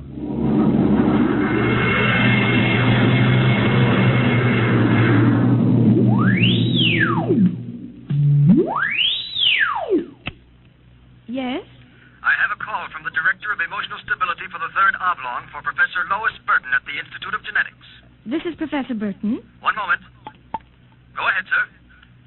Lois? Listen, darling, good news. What? The Genetic Board has approved our application for marriage. Oh, so soon? The tests found our chromosomes perfect. We can marry any time we want. Our offspring should be genetically in the 19th percentile of perfection. What's the matter, dear? Oh, nothing. I'm just sort of breathless. You are happy about it, aren't you, darling? Oh, of course. Terribly happy. I'm coming right over to the lab. I have a surprise. Oh, not now, Walter. What?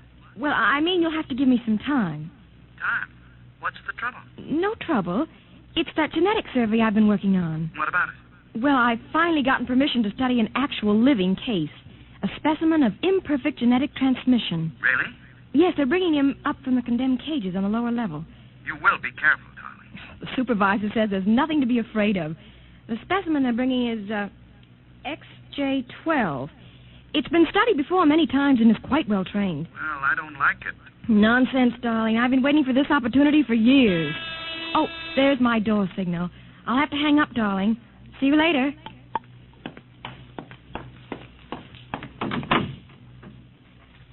Yes? Professor Lois Burton? Yes? I'm from the Phylogenic Institute, lower level. Oh, then you brought me specimen XJ12. May I come in? By all means. Oh, how? Horrible? It all depends on your viewpoint. I happen to have a twisted leg. My parents were genetically unsound. But then you... Yes. I am specimen XJ12. I see. I hope you aren't shocked. No stable person permits feelings to enter into his work. I will admit to surprise. I was expecting something a little more abnormal, Sorry, I try to be as abnormal as possible. If I am, the Phylogenic Institute allows me out of the genetic cages every so often, so I can breathe the pure air of the upper levels and mingle with the genetically perfect. You seem quite well educated. I spent the first years of my life here in the upper levels. How is that possible? They segregate imperfects. As a small child, my mother concealed me from the director of selective heredity. I was brought up in secret. My mother actually, dreadful word, loved me. I see. That would explain your obviously low threshold of emotional control. If you choose to call it that. At first, you seemed to be struggling to repress a few feelings yourself. We will confine ourselves to the impersonal aspects of our work. As you please. I shall require you as a demonstration for a lecture I'm delivering to one of my classes tomorrow. At your service, Professor. Sit here, please. Grip these electrodes tightly. I'm going to calibrate your electrochemical tension. I'm quite familiar with the procedure. Oh! I realize that as an imperfect, I'm expendable. But I should hate to be electrocuted. The charge is not lethal. Plus 15 surface tension. You know, you have beautiful hair. Plus 12 at a depth of 4 centimeters. Lovely blue eyes. Crystal clear. Plus 10, 7 centimeters. Pretty.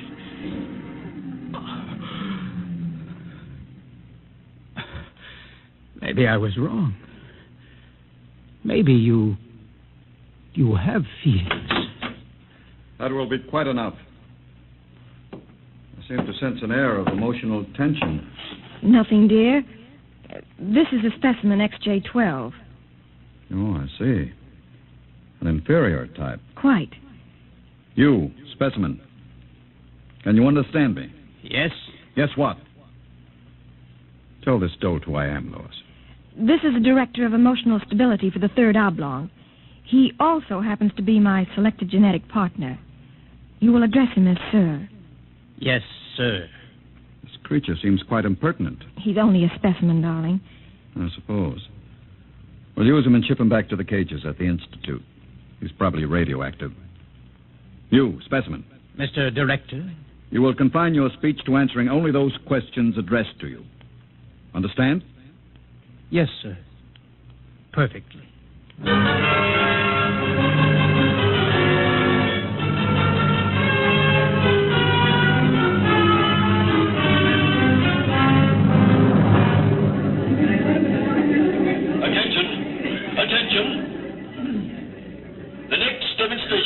Conducted by Professor Lois Burton of the Institute of Genetics. Her topic, the probability of radioactive damage in the chromosome heredity of imperfect non-survival types. Professor Burton. We are very fortunate today in having obtained a specimen of an imperfect genetic type through the good graces of the Phylogenic Institute. Moreover, this specimen has been trained to tell in his own words about the factors in his upbringing. Specimen XJ12.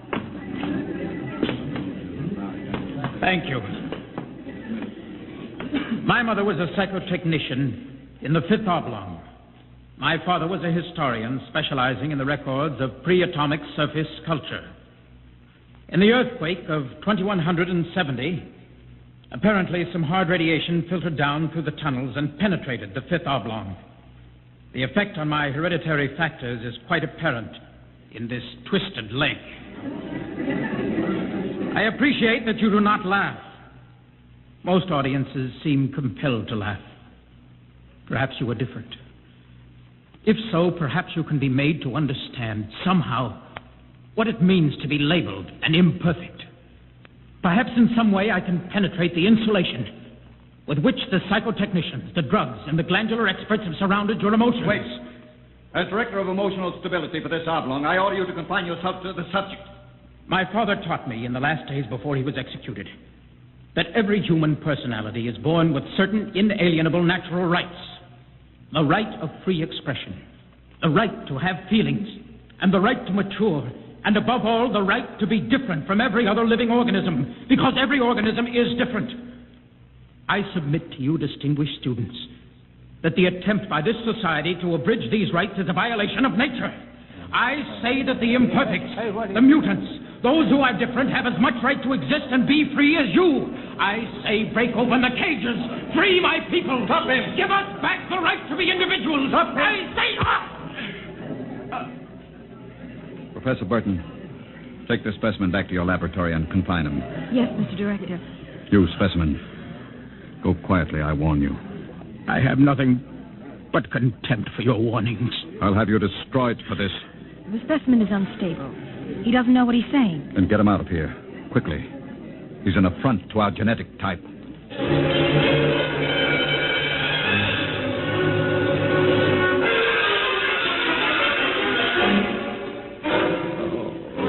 Hold still while I bandage your head. You'll be all right. I suppose you detest me for getting you into trouble. Don't squirm. Not that I blame you. I don't detest you. Oh.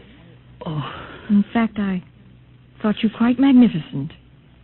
You what?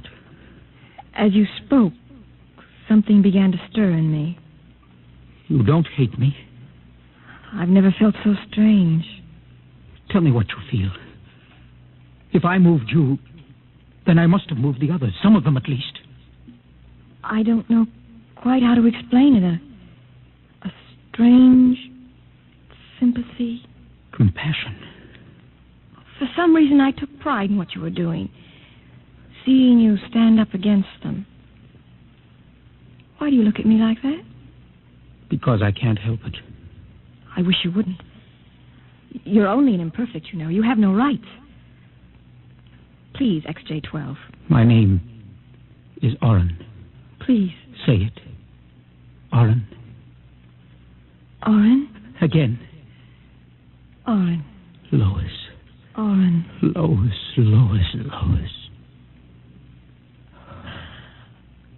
What is it?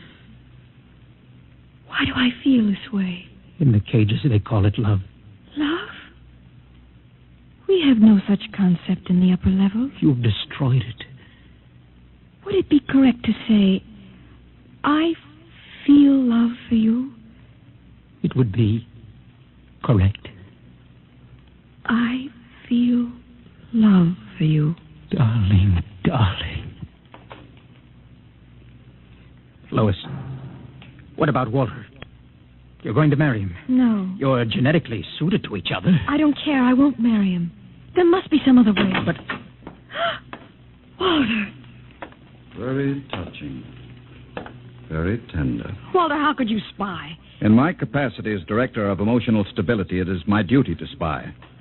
Specimen XJ12 will be disposed of quite systematically by the state. For the good of the state. For the good of the genetic code. And in the name of emotional stability.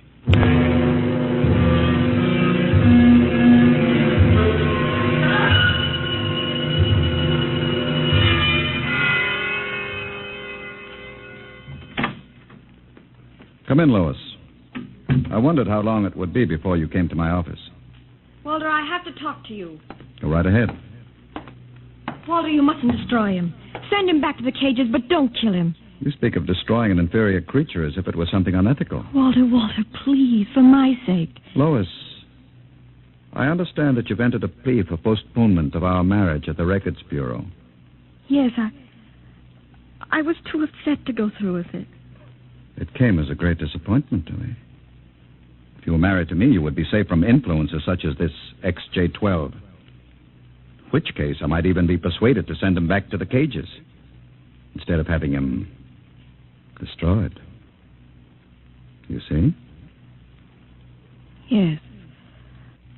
I see. Think it over. Well, my dear? When can we be married? Soon. Tomorrow, if you like.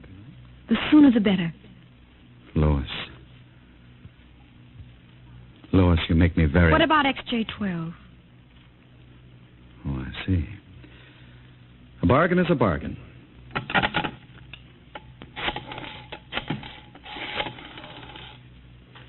Let me talk to the custodian, please. Hello. This is the Director of Emotional Stability for the Third Oblong. I would like you to cancel the execution of specimen XJ12. Yes. Yes, that's right. Turn him over to the security guard. He's to be remanded permanently to the genetic cages. Let me talk to him, Walter. My dear, I don't think Please, that... I want to be sure he's all right. Very well. Hello. Connect a circuit in the cell block. I want to talk to XJ12. Here you are, my dear. Hello? Oren? Yes. No, I'm all right. How are you? Fine. Oren, I've been talking to Walter. He's going to send you back to the cages. Yes. Yes. No, I'm going to marry him. Because I want to. I'm not lying to you. I'm very happy. Yes. Yes, I've got to hang up now. Goodbye. Goodbye. And now, Lois? Walter, please. I've got to get back to the lab. Of course. I'll pick you up in, say, an hour, and we'll make plans for the wedding. All right? Yes. Yes, of course. Goodbye, Walter.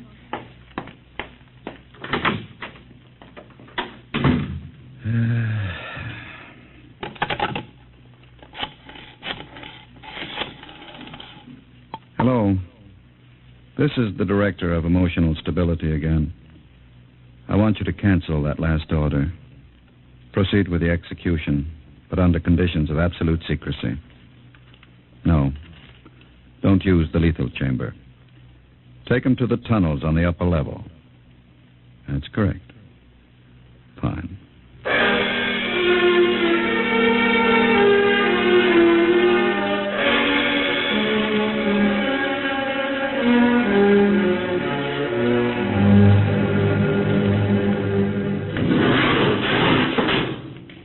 This way. Where are you taking me? You're being returned to the Philogenic Institute. Orders from the Director of Emotional Stability. Into the elevator. Very well. Why are we going toward the surface? The cages are on the lower levels. Radiation check. They've never done that before. New procedure. All right. Walk. Hawk, state your business. I'm the custodian for the third oblong. This imperfect is my prisoner. You can't go beyond this checkpoint. There's radioactivity in the tunnels. This is a special mission, if you know what I mean. Oh, I see. Well, just a moment, I'll open the airlock. Go ahead. You'll find 2 radiation suits in the chamber. We will need only one. So this is how they get rid of imperfects. March inside. All right. Turn around. Suppose I refuse. It'll be less painful if you cooperate. Before you dispose of me, could I give you a message for a friend? That depends. What is the message?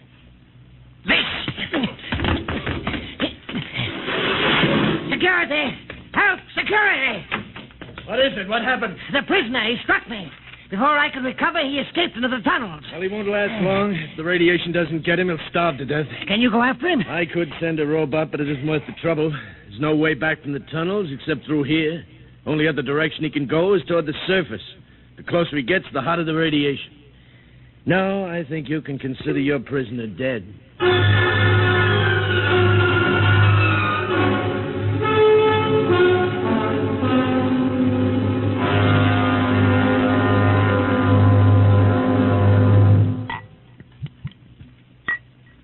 More wine, my dear? No, thank you, Walter. You look very beautiful, my dear. Very beautiful. Thank you. These hydroponic fruits are delicious, aren't they? Oh, the wedding will just be a small affair. I've arranged for a few friends. The director of endocrine control, the chief of the security guards, 1 or 2 assistants for high council members. Walter, did Yes? Was he returned to the cages? Now, why must you spoil this lovely dinner by bringing that up? Was he, Walter? Well... Was he? Well, as a matter of fact, there was a little difficulty. Difficulty? Yes. You see, he escaped. Escaped? He struck a guard and ran off into the tunnels. The tunnels? But that's death. He's free to return any time he chooses. When did it happen? Just a few hours ago, as a matter of fact. Walter... Now, don't become upset again, darling. You planned it, didn't you, Walter? Stability, darling. Stability. Stability. Stability. Is that all I'm to hear from you for the rest of my life? Darling. Here's what I think of stability. Were we not to be married, I'd be compelled to turn you over to the endocrine surgeons for doing that. Well, you can go right ahead, because we aren't going to be married.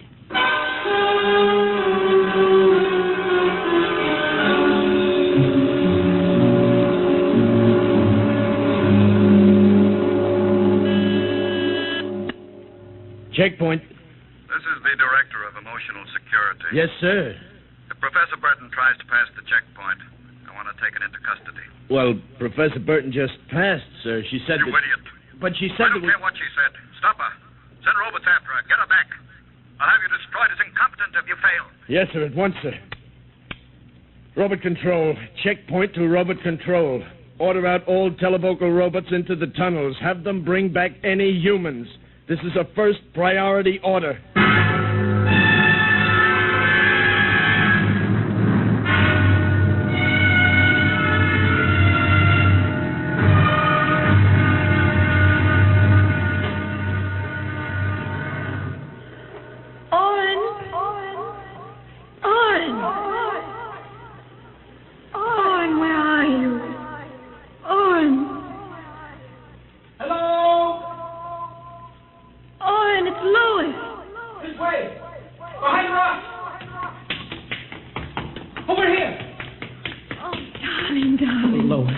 Why did you come here? It's suicide. I had to. Darling, are you all right? So far. You've got to turn back. Give yourself up. They'll kill me. You can't stay here. The radiation is +4 at this point. It gets worse as you approach the surface. Go back, darling. What will you do? I'm going ahead. But you can't. I can. I'm going to the surface. Not even the robots can survive it. At least I'll be the first human in 1,100 years to see what the surface of the Earth looks like. Come back with me. No, darling. Then I'm going with you. Lois. Don't try to stop me, darling. There's nothing to go back to now. Nothing but Walter and emotional stability. Lois, you really want to come with me? Yes. You know what it means? I don't care. Oh, darling, I can't let you go. Oren, I love you. See, I know how to say it now. Say it again. Oren, I love you. Lois, what's that? Sounds... Oh, Oren, it's the robot control.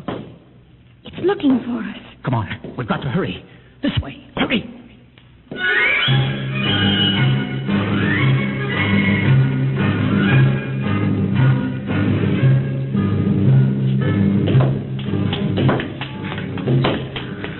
Oh, and wait. It can't be much further, darling. The robot is gaining. Here, let me help you. I can't. All right, darling. We'll stop here. We may as well wait for it. Oh, Oren, it's coming. I can see its light now. Darling, listen. It stopped. The lights are swinging around. Oren, it sees us. Come on, darling. One last effort. Come on, run. Look ahead. You can see the lights reflecting from something. It looks like a door. It is. No, it's a heavy lead door. There's a lever. Hurry. Come on through. Lois, there must be some way to close it. Here, let me help you. It won't get through that. It's solid lead. Oren, where are we? I don't know. Look. Up there. A huge round light. Lois. Yes, Oren? That's Luna. The moon. We're on the surface. How red everything looks. How it glows. It's the radioactivity. Quiet. peaceful, deadly. Oh, darling. Sit here and rest a while. Put your arm around me. Oren, I'm afraid. Oren, we're going to die. Don't think about it. Just think about us alone. The first humans to stand on the surface of Earth in 2,000 years. Lois, that door must have been placed there by the last handful of survivors who went underground after the atomic wars. Those other lights, the small ones, they must be stars. Oren, I'm so tired. Go to sleep, darling. Put your head on my shoulder and sleep. Hold me, Oren. Hold me very close.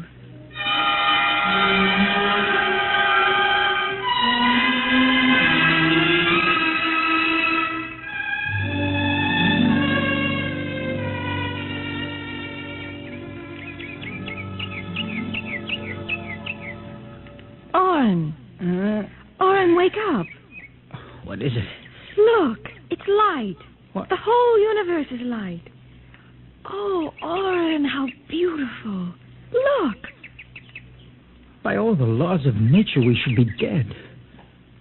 Lois, no life could survive this. By all the laws of nature. Oren. What is it? We're not dead. This is Earth and we're alive.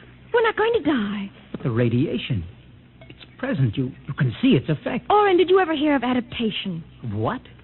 There is a natural law of adaptation by which an organism will try to adjust itself to its environment by changing. It's called a geotropism. I don't see what that has to do with it. All these generations, we've been bombarded by radiation filtering down through the Earth. Each successive generation must have inherited some degree of immunity to the effects of radiation. And you think that... Oh, and it can't hurt us. Don't you see? We're immune. We're probably the first generation to inherit sufficient immunity. But if that's true, then we can transmit that immunity. We can pass it along to our children. Come on, darling. We'll have to find food and water. The practical wife. Oh, wait a minute, darling. What are you doing with that rock? I want to scratch something on the outside of this lead door. Lois and Oren. 4195 A.D. Hello, tomorrow.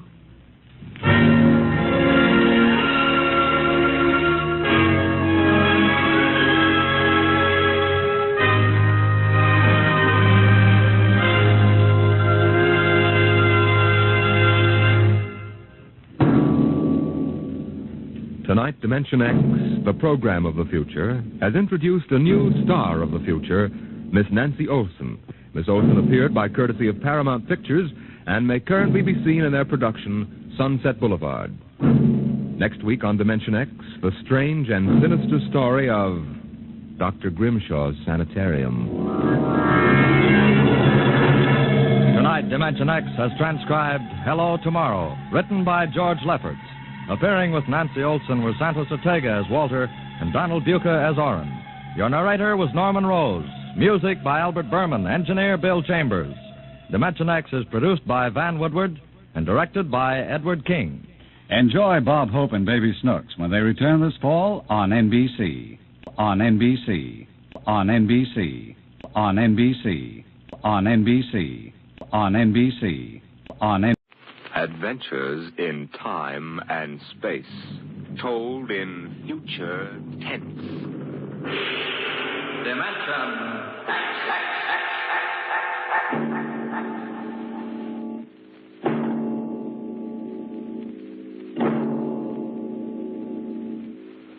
What you will hear transcribed in the next half hour represents either a magnificent hoax or the true explanation of the famous Grimshaw Sanatorium scandal, which made the headlines back in 1947. The manuscript upon which this account is based was removed by the New York State Police from a fountain pen cover found in the doorway to Dr. Grimshaw's study.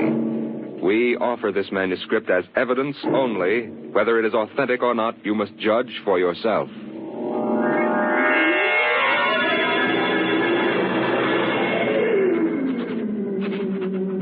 My name is John Doherty. I'm a graduate of Hamilton College, class of 34, member of Theta Alpha. I'm one of those fools who wanted some excitement in life. So instead of going into my father's shoe business, I became a private detective. These are facts. You can check them if you like. The rest of what I write here is so fantastic that I don't expect it to be believed. If anyone should find this manuscript and read it, all I ask is that you notify Miss Millicent Armbruster of 299 Wallace Avenue, Buffalo, that Johnny Doherty is dead. On the evening of July 1st, Miss Armbruster and I were driving to a wedding. Not our own, though I wish it had been. It was Sunday, and in order to avoid traffic, I took the old mill road, single-lane dirt affair that runs past the Gowanda Cemetery. Hey, Johnny, aren't you going too fast? Not for this road. There isn't a thing around except some tombstones. Johnny, the gate to the cemetery. What about it? That hearse. I don't see any... Hey, Johnny, look out! Hey. Look out!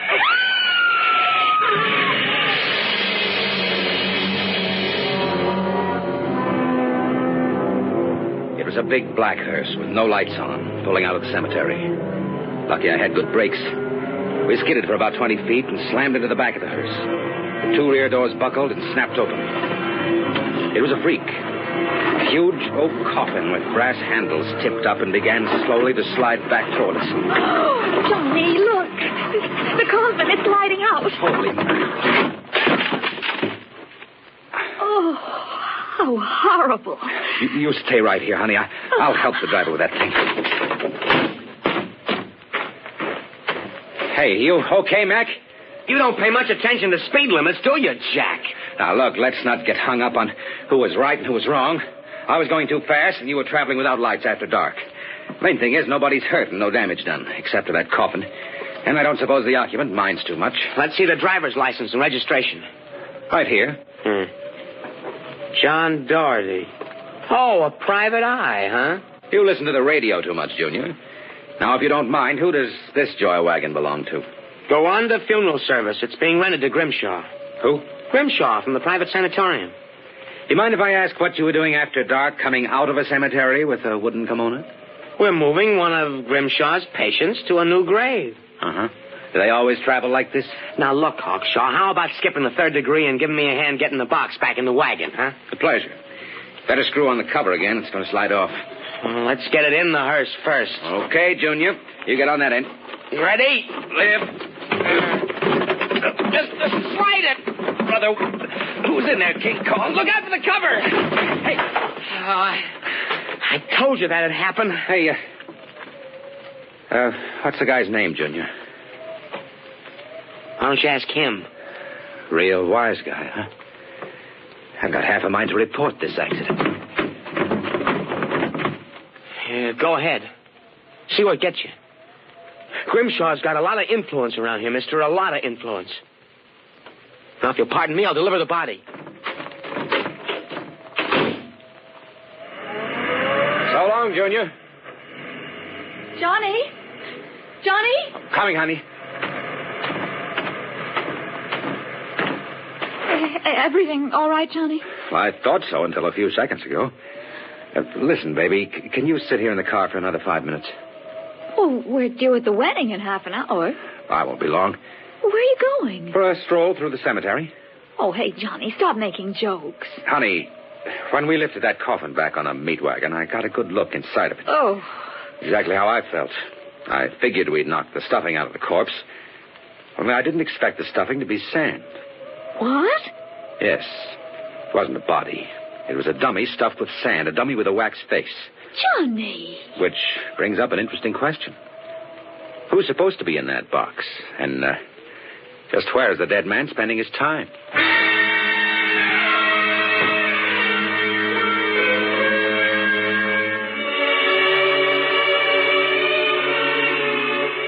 Sometimes in my business, when things drop off, you have to go out and dig up new clients.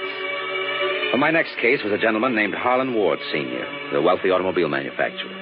I had gotten his name off his son's tombstone. Are you trying to tell me, Doherty, that my son Harlan was never buried at Gowanda Cemetery? Exactly, Mr. Ward. Why? Maybe if you'll tell me the circumstances surrounding your son's death, I can help answer that. My son was a rather impetuous young man. Tall, good-looking. After his graduation from Princeton, he began drinking quite heavily. After he got into a couple of scrapes, we sent him to Dr. Grimshaw's sanatorium in the hope that he could be cured. While my wife and I were in Europe, we received word that he had died. He was buried at Gowanda in our absence. Last week, my wife and I decided to have his body removed to the family vault here at Short Hills. How did your son die, Mr. Ward? Suicide. He slashed his wrists at the sanatorium. You never saw the body? No. We couldn't get back from Europe in time. I see. See here. How do I know this whole thing isn't a plan to fleece me? How do I know that you didn't remove the body yourself? You don't. But you're a rich man, Mr. Ward, and you're perfectly willing to take a chance that I'm on the level and that your son may still be alive. You sound very sure of yourself, Mr. Doherty. My fee is $2,000 retainer plus expenses. What sort of expenses? However much it costs to take the cure at Dr. Grimshaw's sanatorium. What do you say, Mr. Ward? All right, Doherty. My secretary will send you a check in the morning. Good. Oh, one other thing. What's that? I want a photograph of your son, a good one. I think that can be arranged. Look here, Dorothy. If I cooperate, how do I know that you won't run off? I won't guarantee it. On the other hand, I might have to get myself killed on this job. We both take a risk, Mr. Ward.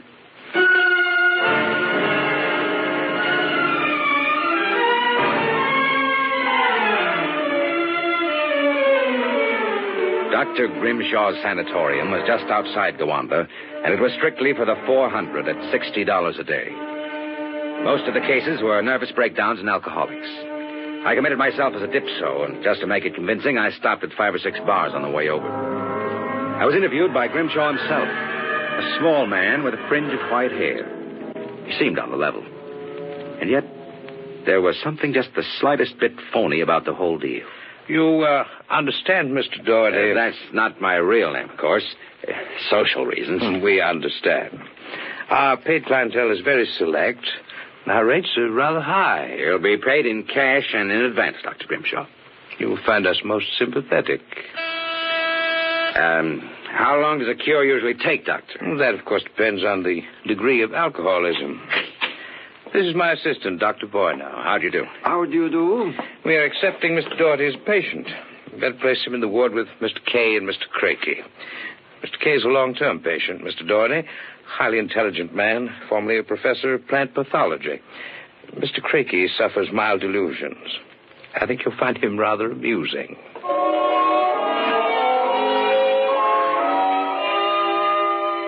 After about 3 days, my roommates, Arthur Kay and Craigie, got used to me, and we even began to play three-handed bridge. Kay was a chronic dope addict, an intelligent, sensitive man. Craigie was nothing but a clown. He kept a big black cat named the Professor, which he talked to as if it were human. And so I said to her, my dear Countess, if you don't like the company of my cat, then you don't like me. She looked at me as if I were insane, but of course the joke was on her because I was. Eh, Professor? Meow. You'll have to forgive Count Craigie, Mr. Doherty. When you've been here as long as I have, you'll get used to him. Do you like cats, Mr. Doherty? I do hope you like cats, since we are to have adjoining rooms. The professor is very sociable and excellent company. Except when he kills birds and deposits them in your bed. He's nothing but a feline murderer, as far as I'm concerned. Ah, see? You have insulted him. Come here, Professor. Let's make friends. How about giving me your paw? Hey, scratch me, you black devil. You insulted him. You hurt his feelings. Well, keep him away from me. It will be a pleasure. I would advise you not to insult him again. Count Craigie is not altogether without influence here, as Mr. Kay will inform you. Good afternoon. And evening. Is he always as nuts as that? Ever since I've been here. Why did they let him keep that black Satan? I don't know. I suppose Grimshaw wants to pamper him.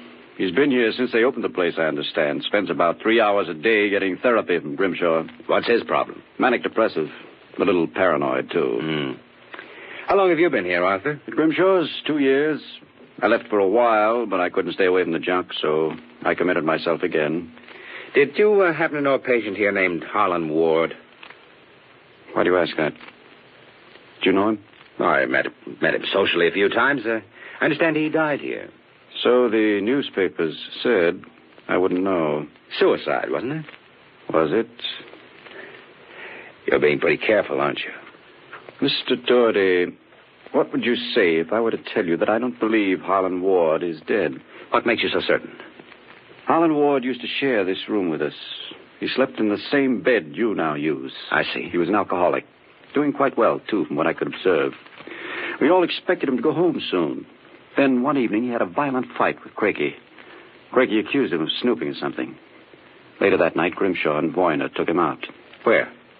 They take all the special treatment cases to the charity clinic. It's that small building on the other side of the stone wall. I think they do their surgery cases there. Why did they take him there? I don't know. Confinement, I guess. A few days later, we read about his death. Suicide, they said. Why do you think he's still alive, Arthur? This. About a month ago, I was in the garden next to the wall that separates us from the charity clinic. Suddenly, I thought I heard a sound like a child whimpering. It stopped. A moment later, this note came over the wall, wrapped around a stone. Then I'm certain I heard a blow and a scream, again like a child. What does the note say? Help me, for God's sake, Harlan Ward.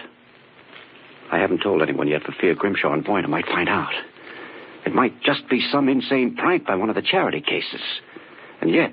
But why should Dr. Grimshaw want to pretend Harlan Ward is dead? I'm not an oracle, Mr. Doherty. What about this charity clinic? I've always been curious. Grimshaw and Voyner make sure that no patient goes there unsupervised. Many of those who've been taken across like Harlan Ward, I've never seen again. Arthur, how'd you like to have some fun? Like what? Like sneaking out tonight and going over the wall. What do you say? It'd break the monotony a little. I don't know. If there's something fishy going on, it'd be better to find out now, wouldn't it? I suppose there's no real harm in it? Of course not. I'd go alone, but I'll need help scaling that wall. Will you do it? All right. I'll go with you.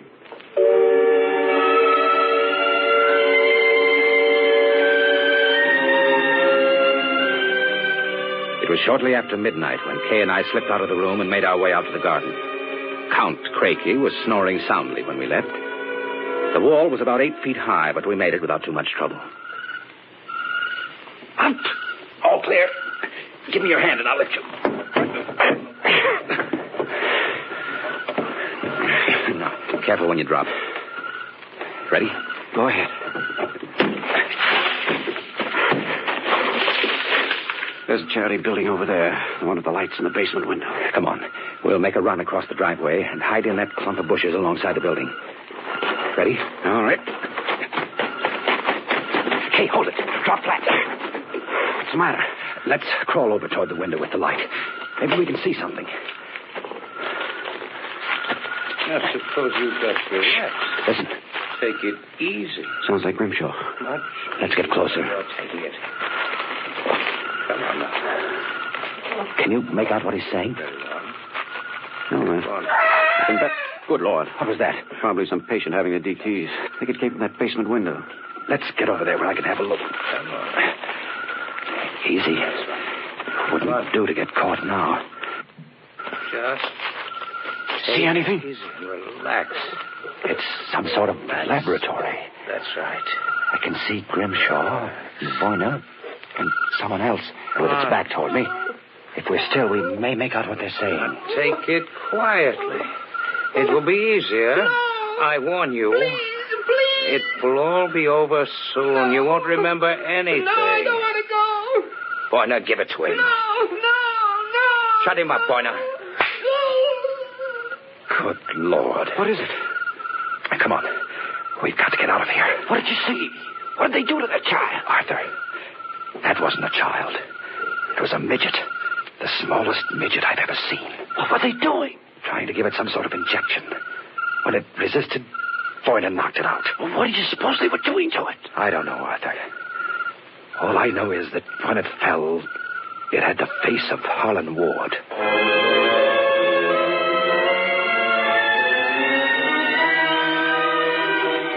All the way back to our room, my brain was working like a pinball machine. Only the score wouldn't add up.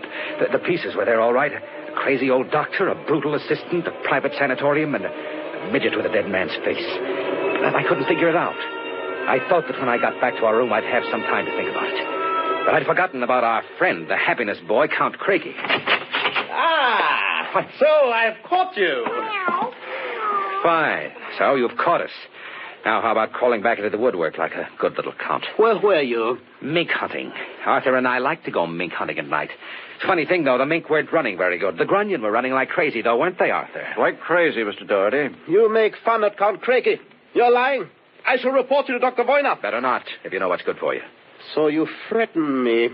Me, Count Craigie, world champion gymnast and barbell balancer. I shall scream for help. Help! Help! You heard him? Just knocked him out. What do we do now? Put him to bed. Hope that when he wakes up in the morning, he's forgotten the whole thing. And if he hasn't? They won't take him seriously anyway. I don't think Grimshaw would believe him. Besides which, he doesn't know what we actually were doing. Come on, let's get him back into bed.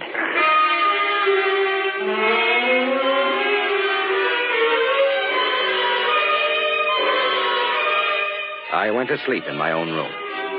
And the next thing I felt was the sharp jab of the hypodermic needle in my left arm. I started to struggle, but it was no use. Take it. Voyner and another assistant were holding me down. Grimshaw stood over me, the empty needle still in his hand. That's it. Be useless to struggle, Mr. Doherty. In a moment, your motor nerves will be completely paralyzed. What's this about, Grimshaw? I might ask the same of you. My good friend Count Craigie informs me you and Mr. Kay decided to do some snooping earlier tonight. He followed you and saw you climb the wall. Craigie's insane. That is a matter of opinion, Mr. Doherty. Craigie, what is this? Perhaps my assistant, Dr. Grimshaw, would be good enough to explain. Assistant? Yes. You see, I am the actual head of the Grimshaw Sanatorium. Grimshaw? Count Craigie feigns many delusions, Mr. Doherty, but in this case he's telling the truth. Count Craigie is actually Professor Ernst Hassler. Professor Hassler and I worked together in the Berlin Neurological Institute before the last war. Unfortunately, my political affiliations with the Third Reich were under investigation after the war by the War Crimes Commission. However, Dr. Grimshaw managed to smuggle me into this country where I masquerade as a mental patient. Thus, we are able to continue certain experiments which were interrupted by the American Army. I can imagine the sort of experiments you conducted. You and your friend, Mr. Kay, will discover their exact nature very shortly, Mr. Doherty. It's a magnificent opportunity to serve science.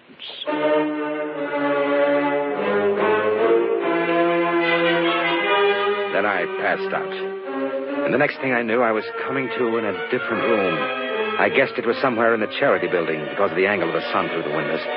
They had me in a straitjacket and kept doping me until I lost count of time. I don't know how long it kept up. I remember one day being wheeled along a corridor into an operating room and hearing the voices of Voyner, Grimshaw, and Craigie as if from a great distance.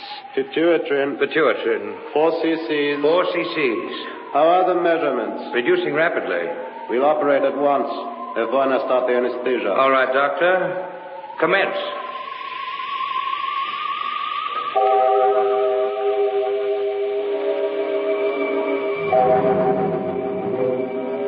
When I came to again, I had a blinding headache. And after that wore off a horrible sensation of weakness. I began to wonder if Craigie and Grimshaw weren't doing something to drive me insane because I lost all sense of perspective. The room seemed to grow in size.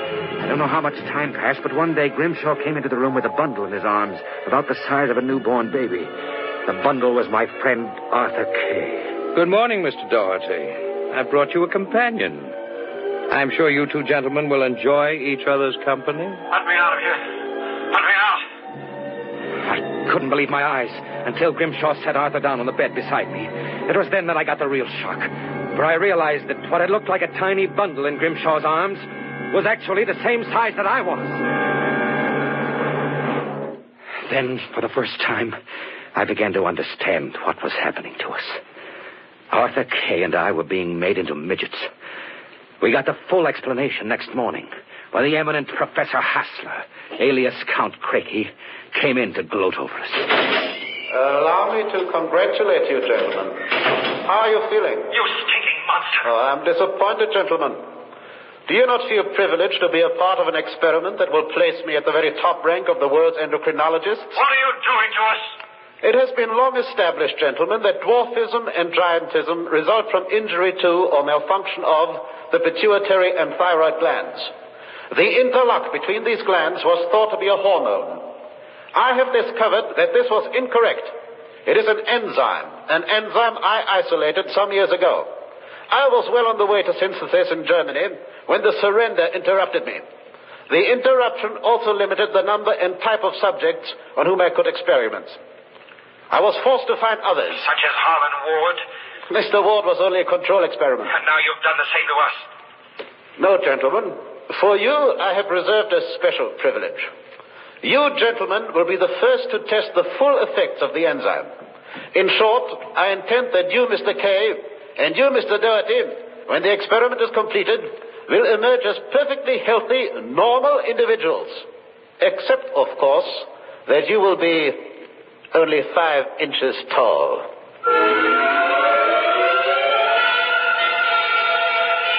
The days and nights that followed were a living nightmare. A nightmare from which Arthur and I awoke for brief periods to find ourselves in a strange new world. A huge, frightening world where everything was enlarged 100 times. When we finally emerged, we found ourselves imprisoned in a tiny mouse cage. Judging by the relative size of things, we could not have been more than 5 inches tall. Now that our senses cleared, we realized that the experiment was at an end. That from now on, it was either escape or be destroyed.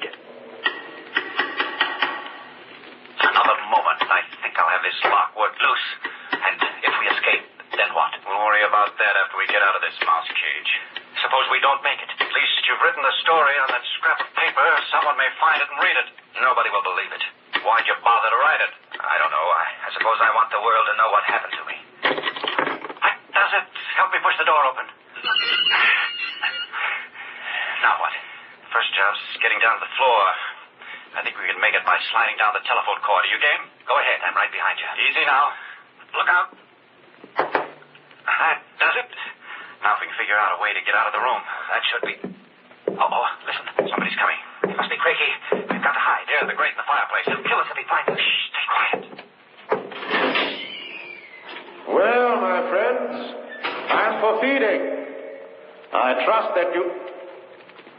So, you have managed to break out. It won't do, you know. There is no way you could have gotten out of the room with the door and window locked. I know you're in here. I would advise you to save yourselves trouble and give up. No?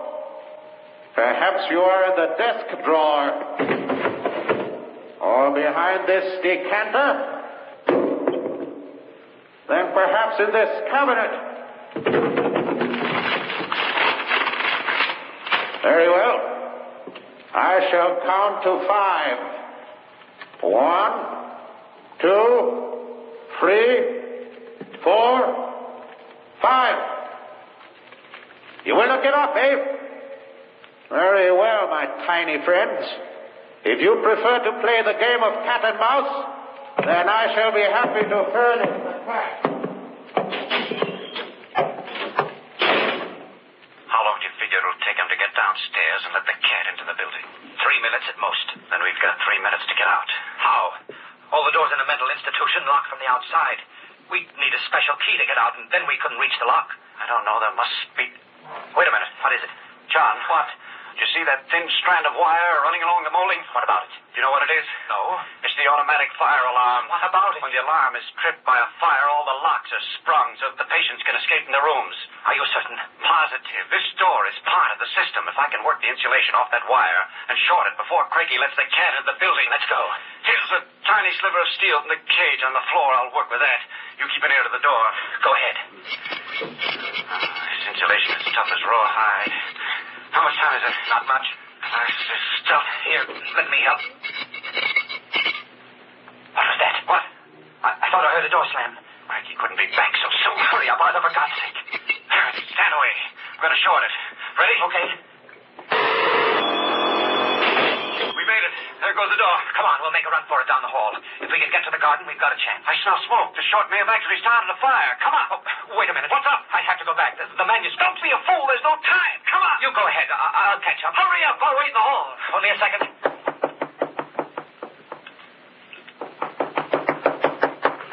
I've got it. Come on. There's nothing to stop us now. Arthur, where are you? Funny. Arthur? Arthur! Arthur, what's happened to you?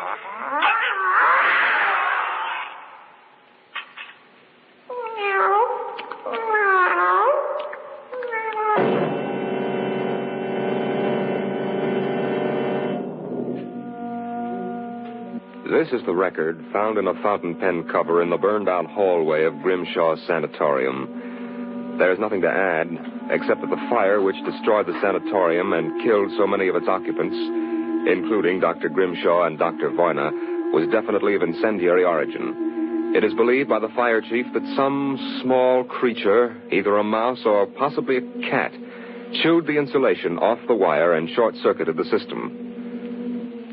The two patients, John Doherty and Arthur Kay, vanished completely after the fire, and their remains were never found.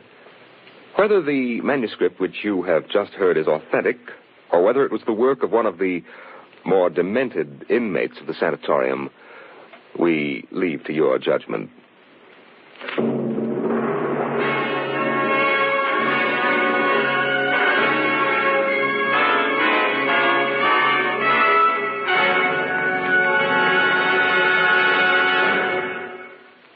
You have just heard another adventure into the unknown world of the future, the world of dimensionx.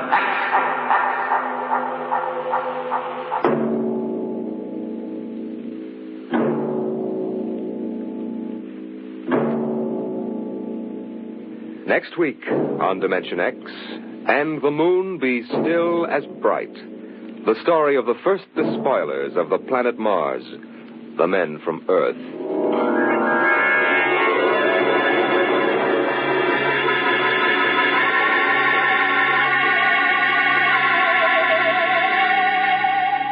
Tonight, dimensionx has transcribed Dr. Grimshaw's Sanatorium. Adapted for radio by George Lefferts from an original short story by Fletcher Pratt. Featured in the cast were Carl Weber as John Doherty and Roger DeKoven as Arthur Kay. Your narrator was Norman Rose. Music by Albert Berman. Engineer Bill Chambers. dimensionx is directed by Edward King.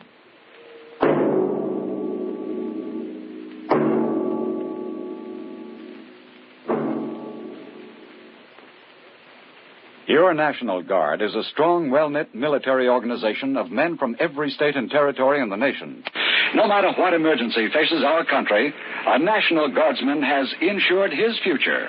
He's trained to handle himself if the going gets tough. And at the same time, he's learned new skills to help his civilian career.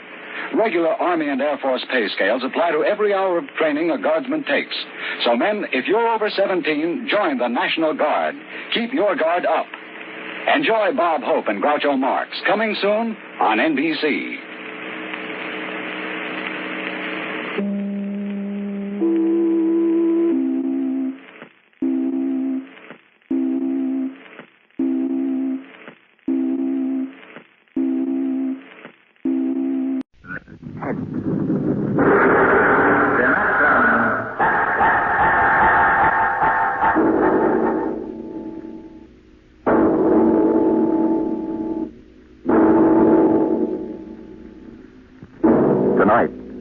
Transcribed from Ray Bradbury's collection, The Martian Chronicles, we present And the Moon Be Still as Bright.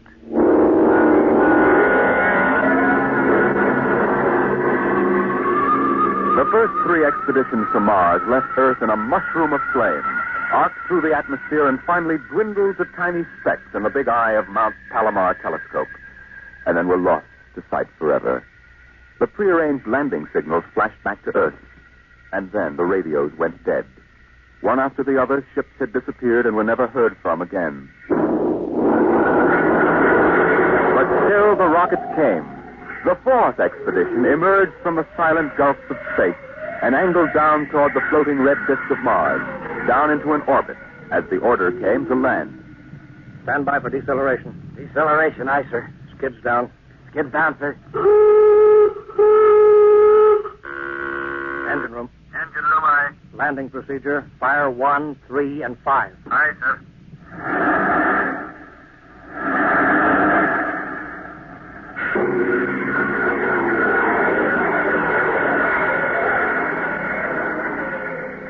The last blast of the bow jets broke red against the blue desert sand, and the ship slid to a halt at the edge of a vast city that reflected the icy glare of the moonlight. For a while, all was still. All right, Parkhill. Open the airlock. Aye, sir.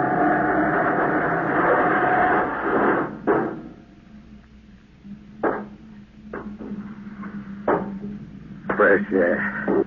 How about a fire, Captain Wiley? It's freezing. Later. We got work to do. Smell that air.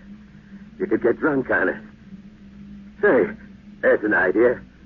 Why don't we break out a bottle and celebrate? Biggs, there'll be no drinking done till we're secured. But we're landed, Captain. 3 other expeditions landed and disappeared within 24 hours. We're not relaxing security till we find out what happened to them. Maybe Martians? Exactly, Perigi. Spender, you're an archaeologist. How old would you say those buildings are? Somebody built these cities? Oh, I can't tell till I study them more closely. It's the kind of engineering we couldn't duplicate on Earth. Those thin, reed-like towers and the stone filigree wouldn't stand up under Earth pressure. Beautiful, aren't they? I'm not interested in the architecture now. I want to make sure there's nothing there that might be dangerous. Mr. Hathaway. Yes, sir. I want you to take a reconnaissance party into the city and find out what's there. The cities all look dead from the air, sir. They look dead, but I want to make sure. Mr. Spender, you better go with Hathaway. Yes, sir. Don't waste any time gathering relics either. You can make an archaeological study later. Right now, I want a security report. Biggs? Yes, sir. We'll set up camp right here. No man is to go more than 50 feet from the rocket. And there'll be no celebration till Hathaway and his party report back. No, sir. It's just that we've been cooped up in there. That's all, Biggs. We've landed safely. We're not safe yet. Not until we know what we're up against here. We'll maintain full security till Hathaway gets back.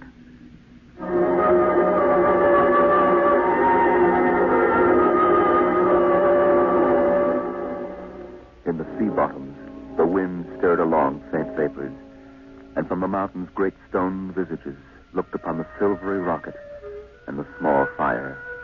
The sky was black overhead as the 2 racing moons threw knife-edged double shadows on the desert. All right, come and get it, chow. You got to eat, Jackie. Sawdust, smothered in cold lamb fat. Good. I thought it was something I couldn't eat. Hey, you guys, pipe down. Captain, Mr. Hathaway's back. Captain Wallace. Over here, Mr. Hathaway. Well, most of the city is dead, sir. Spender says it's been dead a good many thousand years. But we found one part about a mile over. What about it? People were living in it last week, sir. People? Martians. I see. Where are they now? Dead. We found the bodies. Thousands of bodies. Hadn't been dead more than 10 days. What did they die of? You won't believe it. What killed them? Believe it. What killed them? Chicken pox. Chicken pox? Yes, I made tests. It worked differently on Martians than on Earth people. Burned them black and dried them out to brittle flakes. But where could they get chicken pox? From Earth, sir. And the other rockets did get through. Yes, sir. I don't know what the Martians did to them, but I sure know what they did to the Martians. Gave them chicken pox and wiped them out. They just didn't have any resistance to an Earth disease. Right. Any of them left? There won't be any. When a thing like that starts spreading, sir, there's no stopping it anywhere, sir. 1,000 to 1, it's killed them all. This planet is through. Incredible. Think of it, Captain. For a dirty, silly child's disease like chicken pox. It isn't right. Thunder, take it easy. No, it's like saying the Greeks died of mumps or the proud Roman Empire collapsed because of athlete's foot. We didn't even give them a decent excuse for dying. We just gave them chicken pox. Fender, get hold of yourself. You didn't see those bodies, Captain. It must have been a shock, I suppose. You need a rest, a little relaxation. Martians are dead. There's nothing you can do about it now. Hey, you hear that? The Martians are all dead. Well, come on, let's break out a bottle and whoop it up. How about it, Captain? Well, all right, man. All right. Hathaway, see to the security guard. Yes, sir.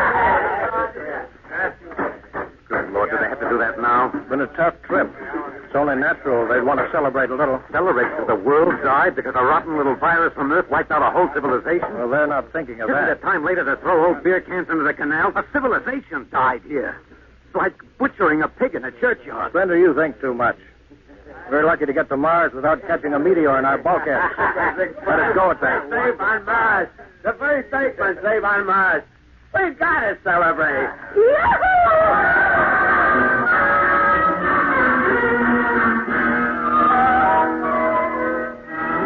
Many bottles were opened and drunk.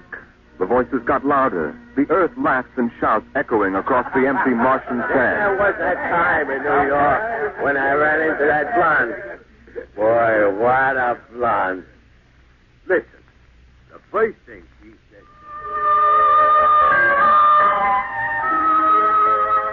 Spender listened to the wind over his ears, cool and whispering. He felt the land getting cooler. The stars grew closer, very clear. The air smelled clean and new. He looked at the cool ice of the white Martian buildings over there on the empty sea land. What a woman. Hey, what do we do with these empty bottles? Save them. There's a 2-cent deposit. Throw them away. Wait. How about that building? Do the one for $1, I can heave one right through that window. You're right. Here goes. Bullseye. I'm a buck. Double or nothing on the next shot. Put that bottle down, Biggs. Who's that? Mr. Spender? Stop smashing those windows. What's the difference? The planet's ours now. I guess I can do anything with it that I want. Drop that bottle, I'll knock your teeth out. Yeah? Just watch me. I warned you, Biggs. Spender, what is this? I hit him. He's crazy, Captain. He just walked up and slugged me. Biggs wasn't doing that. All right, let go of him. You men go back to your party. Spender, come with me. I like that guy.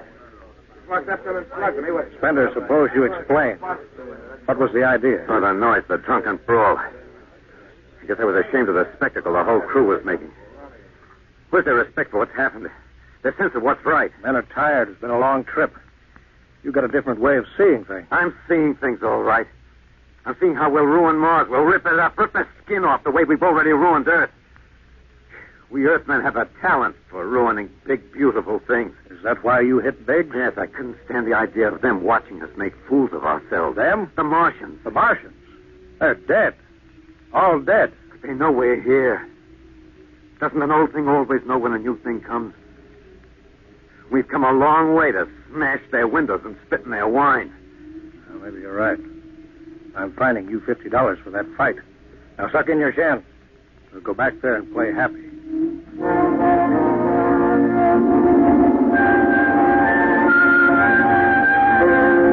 Now the whole party moved out into the moonlight across the desert. They made their way into the dreaming dead city.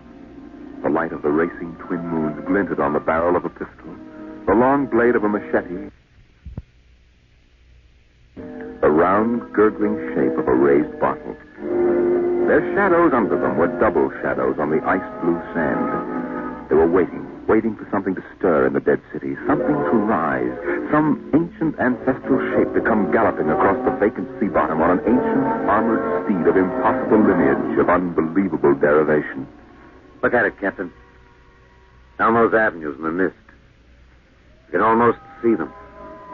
The mind's eye populated the dead city. Each window was given a person who leaned from it and waved slowly, as if under some timeless water, at some moving form in the fathoms of space below the moon-silvered towers. There were faint murmurs of sound, and odd animals scurrying across the gray-red sands. The wind blew in from the dead sea bottom and brushed through the silvery wire filigree of the towers. A strange music drifted down to the double-shadowed streets, a thin, haunted music that played as it had played through the uncounted years of time. Nobody moved. The moon held and froze them. The wind beat slowly around them. Hey, out there. You people in the city. Pigs. Why, I just wanted to make a little noise. Come on. They built this city thousands of years ago. And now where are they? How did they die? Who cares? They're dead. It's good enough for me. Lord Byron. What? Lord Byron, an old 19th century poet. He wrote a poem that fits this city. Might have been written by the last Martian. So we'll go no more a-roving so late into the night. Though the heart be still as loving and the moon be still as bright. For the sword outwears the sheath, and the soul outwears its breast, and the heart must pause to breathe, and love itself must rest. So the night was made for loving, and the day returns too soon. Yet we'll go no more a-roving by the light of the moon.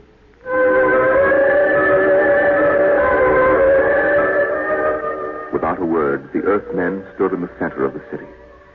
It was a clear night. There was not a sound except the music of the wind. At their feet lay a tile court worked into the shapes of ancient animals and images. They stood there, silvered by the double moons beneath the crystal towers of Mars. Then Biggs was sick, and the sour stench of liquor filled the cool air. The men of Earth had come to Mars. And Spender turned and walked away into the city, alone in the moonlight, never once stopping to look back.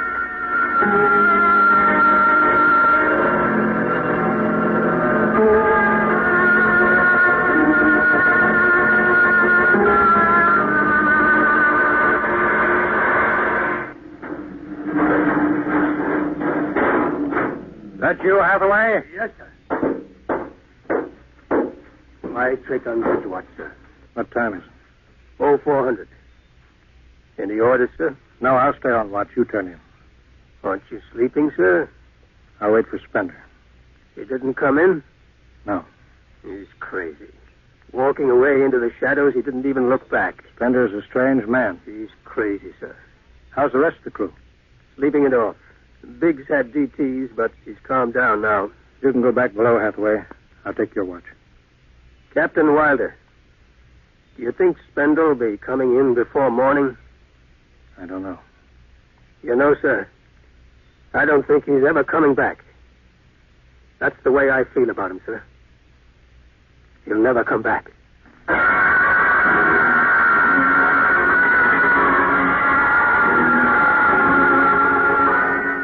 It was a morning that might have been a Monday, or a Tuesday, or any day on Mars. Biggs was on the canal rim, his feet hung down in the cool water, soaking, while he took the sun in his face. What are you doing back here, Biggs? Didn't you go out with the search party? Yeah, I come back. I got a blister. Sure. What do you mean? Look, Cherokee, you see that? Anyway, I had enough searching. 4 days hunting for that screwball Spender. Didn't find him yet, huh? Nah, good riddance. Oh, my feet, I'm gonna soak 'em good. If I was wild, I wouldn't worry about that nut Spender. Let him go. He's a crackpot anyway. A little foggy upstairs, I guess. Why don't you take your feet out of that canal, Biggs? I gotta make coffee out of that water. Coffee? You call that stuff coffee? I had a motorcycle once that dripped grease that tasted better than that. Wait a minute. Biggs, look over there. Where? By that bush. There's someone there. Hey, it's him. Hey, Spender! Spender? Yeah, he's coming over. Why didn't he stay lost, the crazy jerk? Hi, Spender. Long time no see. Hello, Cherokee. I've been exploring some ruins. You and them ruins. You're like a dog in a boneyard. What's the matter? Where you been? Up in the hills. What would you say if I told you I found a Martian? Huh? Where? Never mind. Let me ask you a question. How would you feel if you were a Martian and people came to your land and started to tear it up? I know how I'd feel. I've got Cherokee blood in me. My grandfather told me lots of things about the way they kicked the Indians around in the Oklahoma Territory. If there's any Martian around, I'm all for him. How about you, Biggs? They're dead. They're all dead. A good thing, too. Well, I found a Martian. Up in a dead town in the hills. I've been reading their books. They're easy to understand. I've learned their language. Then I found this Martian. He said, give me your boots, and I did. He said, give me your uniform, and I gave him my uniform. You're crazy, Spender. Hey, Cherokee, he's crazy. And the Martian said, give me your gun, and I gave him my gun, and then he said, come along and watch what happens. And the Martian walked down into camp, and he's here now. I don't see no Martian. I'm the last Martian. What? Biggs, I'm going to kill you. Cut it out. What kind of a lousy joke is that? Stand up and take it. Hey, put that gun away, Spender. Cut it, Spender. No. Put that gun away. You're joking. You're kidding, huh? Spender!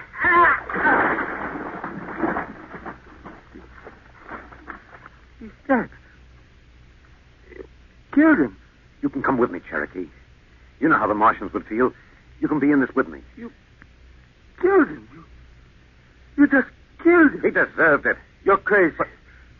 Well, maybe I am. But you can come with me. Come with you? For what? Go on. Get out of here, you crazy murderer. All of them. I thought you'd understand. I thought you'd remember what happened to your own people. You get out of here, you crazy murderer. That guy.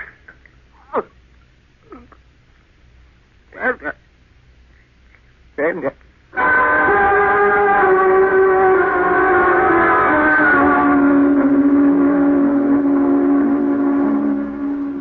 They're both dead, Captain Wilder.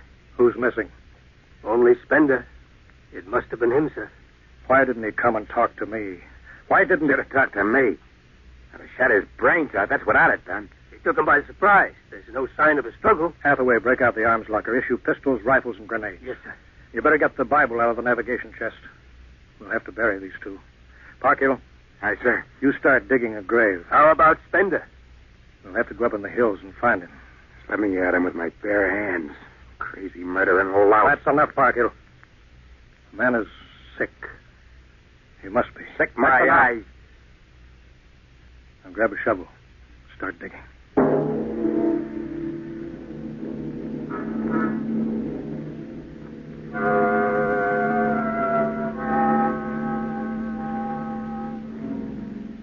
Spender saw the thin dust rising in the valley, and he knew the pursuit was beginning. The sun burned farther up the sky, and the blue sand drifted lazily across the sea bottom below. He sat beside a quiet pool 10,000 years old and held a silver book. Through the house played the strange wind music of ancient Mars, and he heard voices whisper in his mind. I hear you. I've always heard you, even down there on Earth. I won't see you. If what for? To see them tear down the temples and put up hot dog stands? They've seen me. They know I'm up here. There's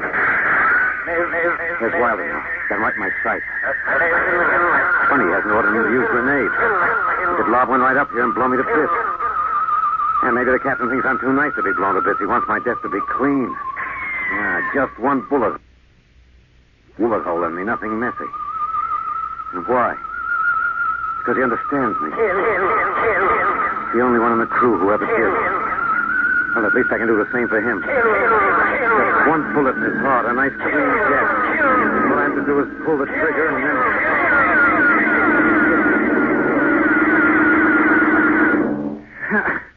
It's no use. I can't do it to him. Spender! Spender! Can you hear me, Spender? Yeah, I hear you, Captain. What do you want? Talk! Truth! All right, come on up. Leave your gun down there and keep your hands up.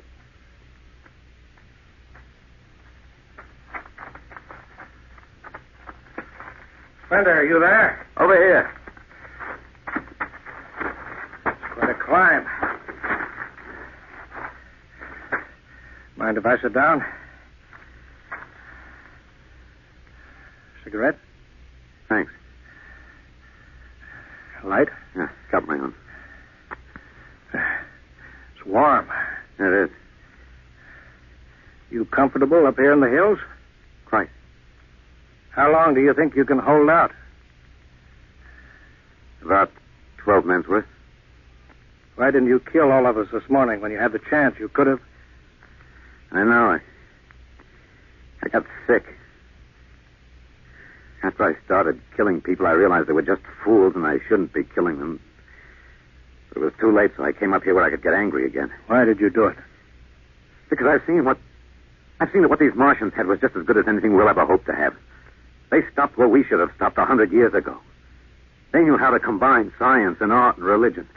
They knew how to live with dignity and peace. And for that reason, you started shooting people? Well, when I was a kid, my folks took me to visit Mexico City. I'll always remember the way my father acted, loud and big. My mother didn't like the people because they were dark and didn't wash enough. I didn't see my mother and my father coming to Mars and acting the same way. Anything that's strange is no good to us. We aren't fit to take over this planet. But kill 2 men? What could I do? It's me against the whole Earth. Isn't it enough they've ruined one planet? Now they want to ruin this one. I'll kill you all off, Wilder. That'll delay the next rocket 5 years.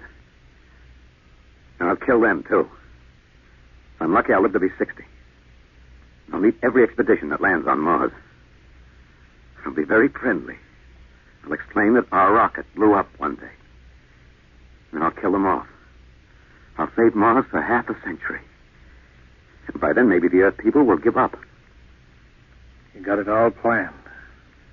Yes. Yet you're outnumbered. We already have you surrounded. In an hour, you'll be dead. I found an underground passage that'll take me back into the hills, Wilder. I'll go back there, and then I'll pick you off one by one. We'll see.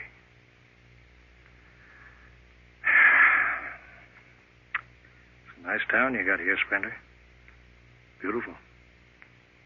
I'd like to live here. You can. But join me. You're not like them. I'll show you what a good life these people had. I'll play you an old reel of Martian music that must be at least 50,000 years old, the kind of music you've never heard in your life. It sounds wonderful. But I can't stay with you.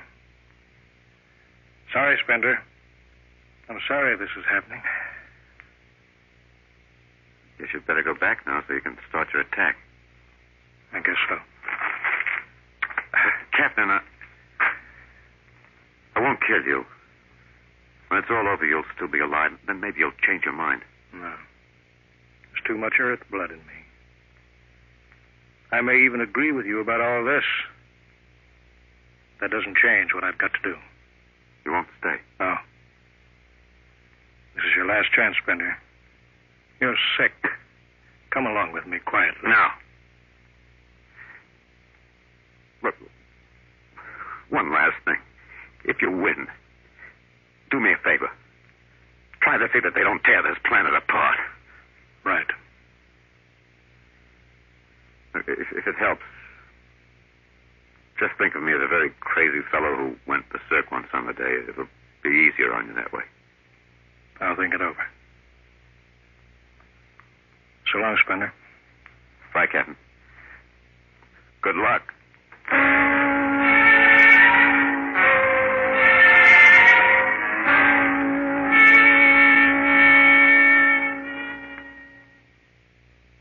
All right, we'll go after him now.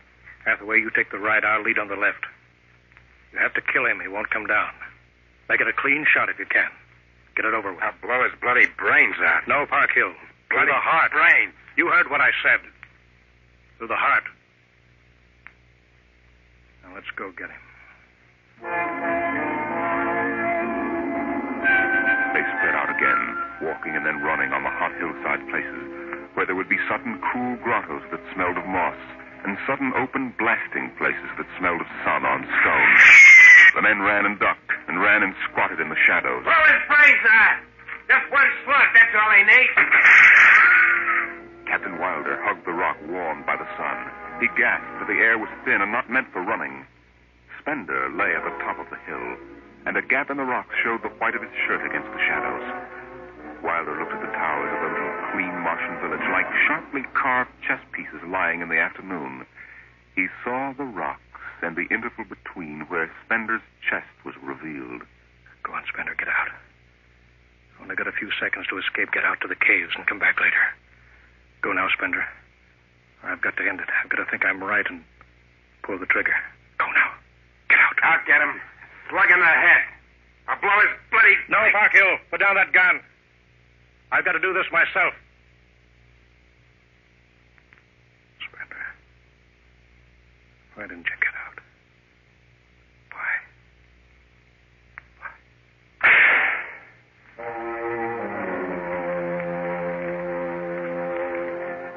They buried him in that ancient valley town, where the music of the wind played on through the days and the nights.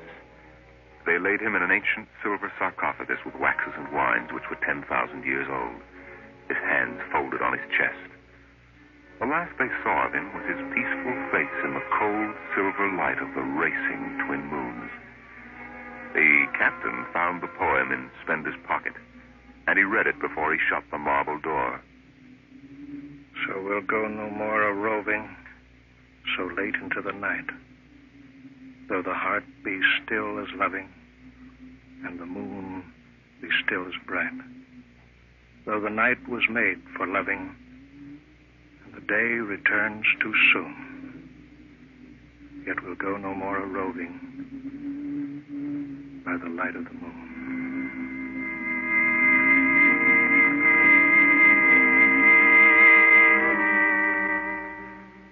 The next afternoon, Parkhill did some target practice in one of the dead cities, shooting out the crystal windows and blowing the tops off the fragile towers.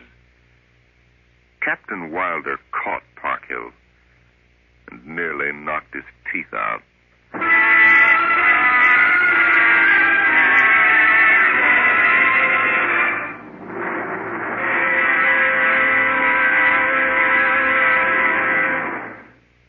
All of you regular listeners to dimensionx will be interested to know that our show is changing its day and time of broadcast over this station. Starting early in November, we'll be back at the new time. We suggest you watch your local newspaper and be sure to join us in about 4 weeks for a new series of adventures into the unknown world of tomorrow. The world of...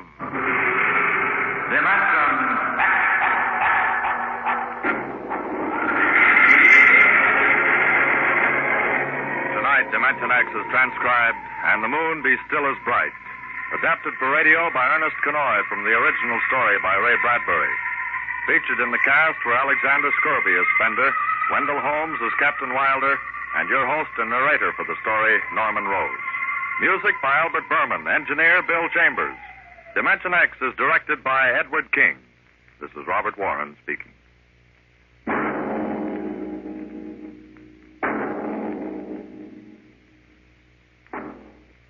Enjoy the life of Riley with William Bendix next Friday on NBC.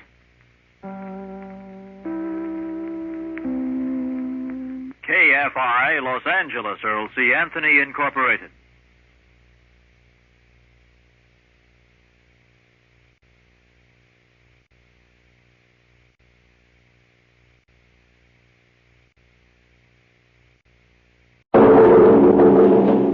Adventures in Time and Space. Transcribed in future tense.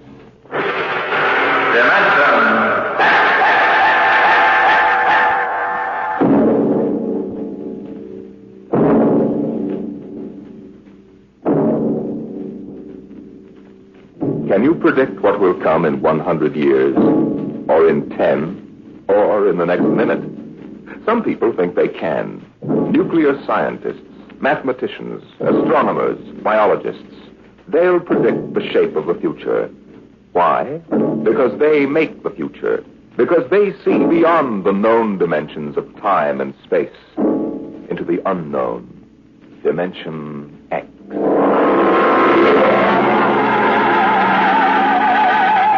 It was in the year of 1982 that spacemen first discovered the Great Galactic Barrier.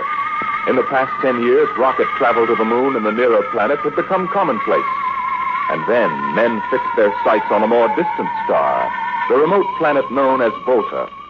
5 exploratory ships went out, and none came back, each in turn disappearing mysteriously at the same vanishing point, at an invisible wall somewhere in the vast outer reaches that became known as the wrecker of spaceships, the Galactic Reef. And yet the explorers refused to admit defeat. It was on June the 2nd, 1987, that the rocket Star Cloud made ready for takeoff, the 6th to attempt to crack the barrier and win through to Volta.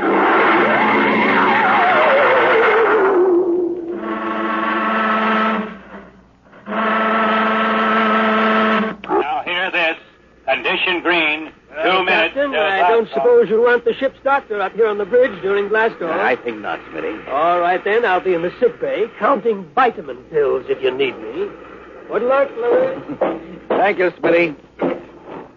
Lieutenant Collier. Yes, sir. You're relieved. You better get down to navigation control and take over. Yes, sir. Oh, Lieutenant. Yes, sir. We've never flown together before. This is your first flight in a space vessel as big as the Star Cloud, isn't it? Yes, sir. But I was trained in oversized jobs at the Naval Academy. Well, if you're half as good a navigator as your father was, you'll do fine. Thank you, sir. You were old shipmates, weren't you? Old shipmates. I served under him in the first rocket that ever got back to its base in one piece.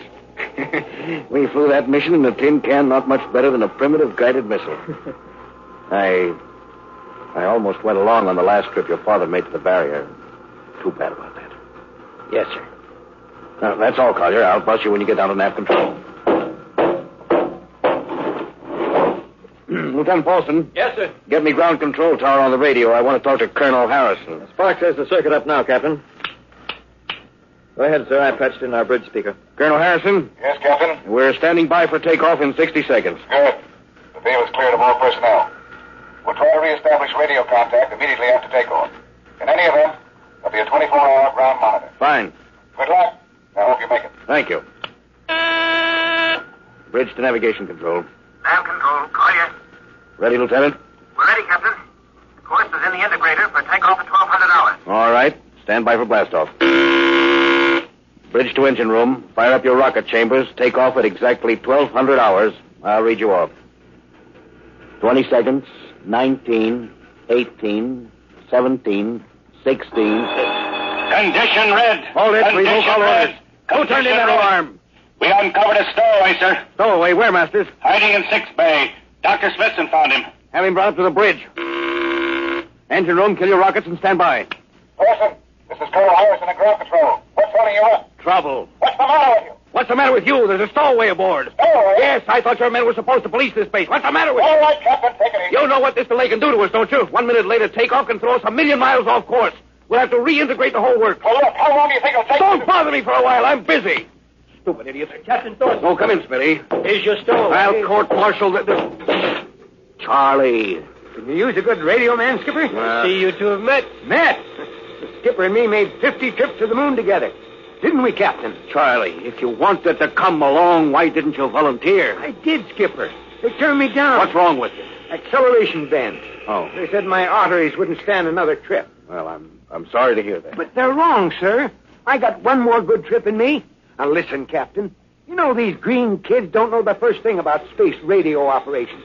You put a man like me on, I'll be getting you a bedtime story for Mars. Now listen, Charlie, you know the regulations as well as I do. I can't take you much as I'd like to.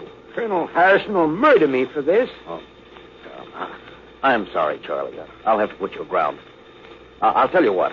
I'll ask Harrison to put you on as ground radio contact. It'll seem as if you were right here with us. He won't do it, sir. He'd better, or I'll have him busted to corporal for letting you sneak aboard. Now, you'd better be off, Charlie. Masters. Yes, sir. I'm sending this man aground. Give him time to clear the launching platform. Yes, sir. So long, Charlie. I'm really sorry. Good luck, Skipper. I thought you were going to have him drawn and quartered. If it'd been anybody else, I would have, Smitty. But Charlie, well, he's kind of special. Been with me since my first command, when we began the regular run to the moon. If he wanted to come along this time, well, it's only through loyalty to me. You know, Lewis, I didn't realize it before, but you're almost human. Bilge. Navigation, Lieutenant Collier, you there? Nav control, Collier. Lieutenant, how badly are we fouled up? Can you recalculate the course, or shall I cancel the takeoff? I've already plotted a new course on the integrator, sir. Good. Can we take off in exactly 2 minutes? 2 minutes? Yes, sir. If we can, all we need to correct is for only a 1 degree deflection. I can do that before we breach the stratosphere. That's quick work. Are you sure? Positive, sir. Well, all right, Collier. I'm putting it in your hands. We'll blast off on your signal. Lewis, isn't that a lot of responsibility for a young green officer? Yes, but if he can't do his job, I'd rather find out now than at the galactic barrier. Bridge to engine room. Prepare to blast off on navigator signal.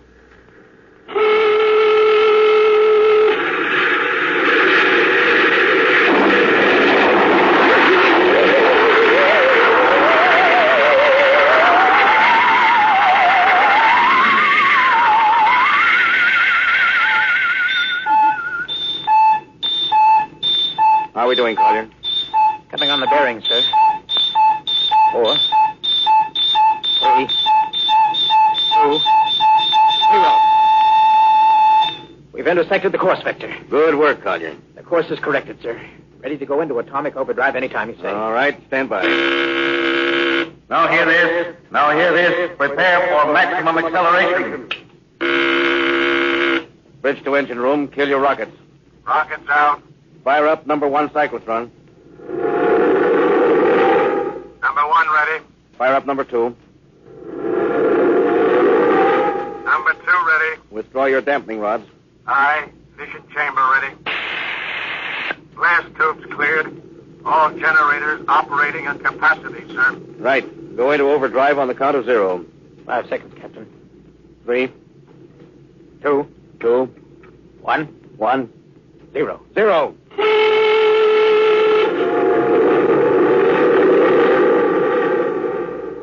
How are we doing, Collier? On course, sir. She's running hot and true. Well, my compliments, Lieutenant. Thank you, sir. This job would have done your father credit. He was one of the best navigation officers I ever saw. Thanks, sir. Now start your gyros and put her on robot control. The bridge is yours, Mr. Collier. If you need me, I'll be in Dr. Smith's office. Yes, sir.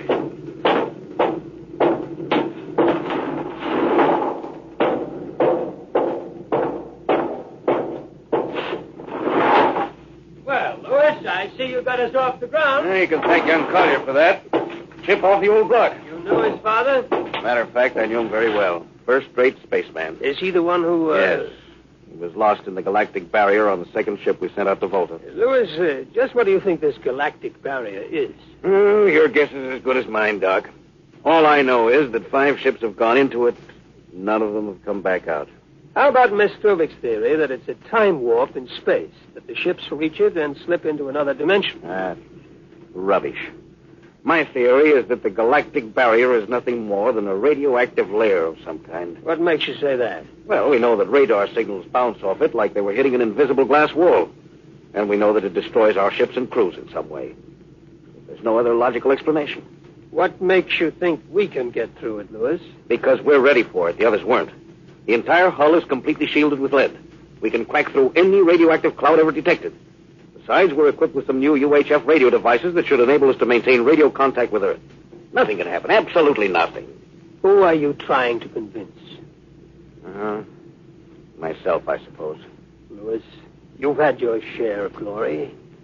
First skipper to reach the moon back in 1962. You could have retired. Why are you risking this trip? Because 5 ships are missing. And men like Prentice and Marketson and young Collier's father. I'm tired of seeing good men fed into that meat chopper. Then why are we going? We haven't any choice, Smitty. We're in a race, the kind of race where men and ships are expendable.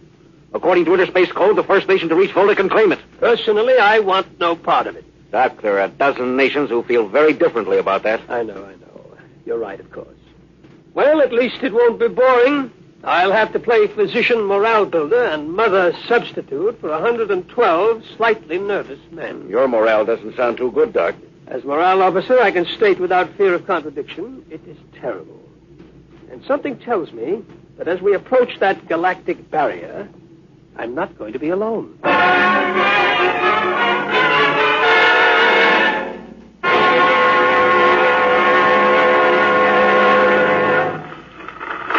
Hello, Earth. Hello, Earth. Captain Thorson of the Star Cloud calling Earth. Star Cloud to Earth.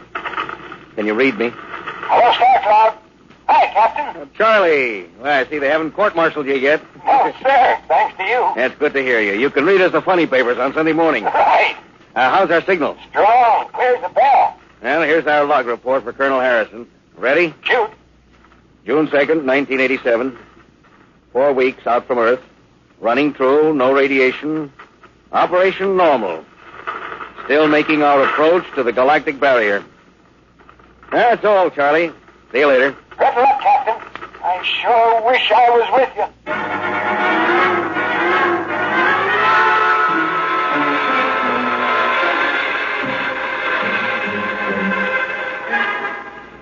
How's the morale, Smitty? Well, the men know we're getting closer to the barrier. They're beginning to show a little tension, Lewis. How's their physical condition? Any sickness? About half the crew has come down with space flu. I was afraid of that. Bad? Oh, same as usual. Lips and hands with a bluish cast. Eyes are sensitive to infrared. I don't know. When I first started flying these tin cans, nobody ever heard of space blues. There's a theory it's caused by the terrific acceleration of the atomic overdrive. The change in gravity affects the circulation. And what do you think? Oh, I think it's psychosomatic. I've noticed that the same men who get space blues under tension on a ship tend to get blue coloration back on Earth when they're upset. I guess it's an occupational disease of space navigators. You think it's just nerves, then? I don't know. Young Collier's got a bad case. Yes, I think it's tension from overwork. Yeah. Maybe he needs some vitamins. Louis, when will you realize that vitamins are not a panacea for all the troubles of mankind?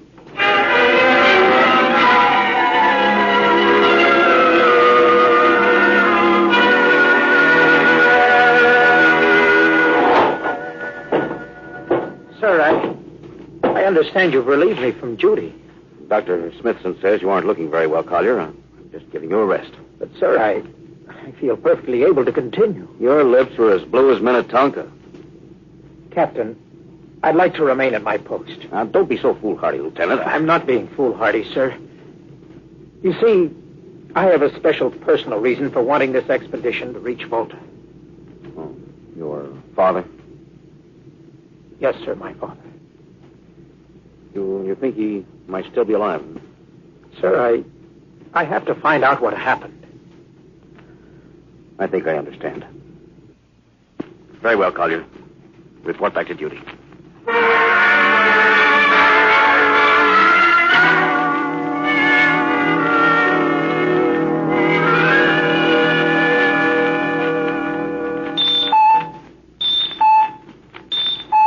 What's the reading, Paul? We're getting a +5 radar bounce now, sir. It's coming off the barrier almost as fast as we send it out. What's the interval? 0.3 of a second. Shortening steadily. This rate will hit the wall in the next few minutes. All right. Alert the crew. Sound general quarters. Now, hear this. Condition red. We are now approaching the galactic barrier. All hands to stations. All radiation detectors to be fully manned. Full security will prevail until further notice. That is all. Paulson. Aye, sir. Radar bounces up to +6. We'd better try to make final contact with Earth. Is Spark still trying to raise the bait? Yes, sir, but he's not having much luck. Seems to be some interference. Oh, that's the radio room now. Yes? You've got him? Cut in on the bridge speaker. The captain will take it from here. Hello. Star Cloud to Earth. Can you hear me, Earth? Hello, Skipper. I can barely read you. We're getting heavy static from sunspots. That's not sunspots. We're right on the galactic barrier. Getting a +7 radar bounce. Expect to hit the barrier almost any second now. Good luck, Skipper. Look, Charlie, stick with us, will you? We're switching to the automatic center now so you can track us in. Okay. If we crack the barrier and come through still in one piece, I'll try to get back to you on the high-frequency band. Gotcha, Skipper. Don't worry. I'll be waiting. So long, Charlie. So long, Starcroft. We must be getting awfully close now, Captain. Echoes bouncing back so fast, almost beating the signal. And when they coincide, hold on to your hat. That's when we run into the wall. Any second. Hold on. Here goes nothing. Here it comes.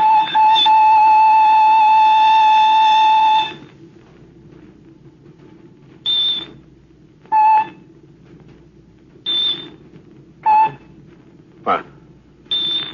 Nothing happened. We made it, Captain. No radiation, no time, no nothing. The crew's gone crazy, sir. Damn, they earned it. Hey, Doc, can you break up a few bottles of snake bite serum for medicinal purposes? I sure can, Louis. This calls for a celebration. How's your morale now? Couldn't be better. How's yours? Couldn't be better.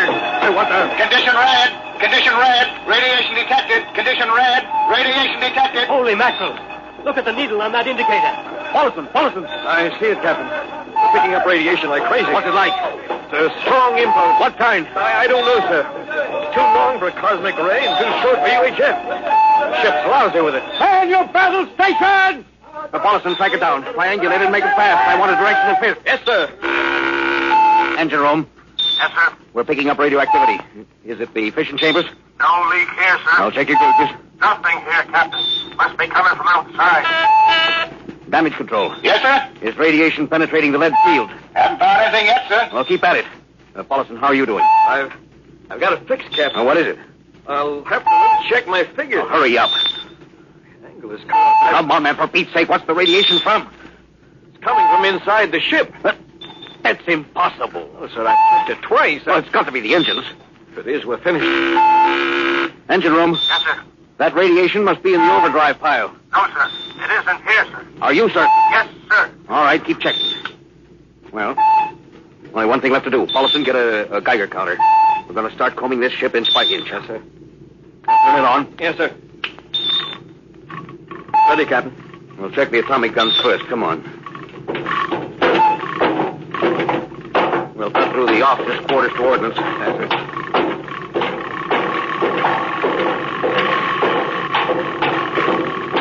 Through here. Wait a minute, sir. Huh? What is it? Signal's weaker now. Yeah. Let's go back.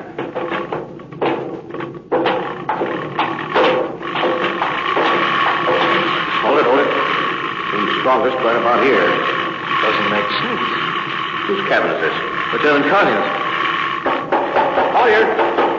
Oh, he's down in nav control, sir. We'll drive the door. It's not locked, sir. Yes, it's in here, all right. Listen to that counter. It's strongest over here. Open that wall cabinet. It's locked, sir. I'll smash it. Shut off the Geiger counter.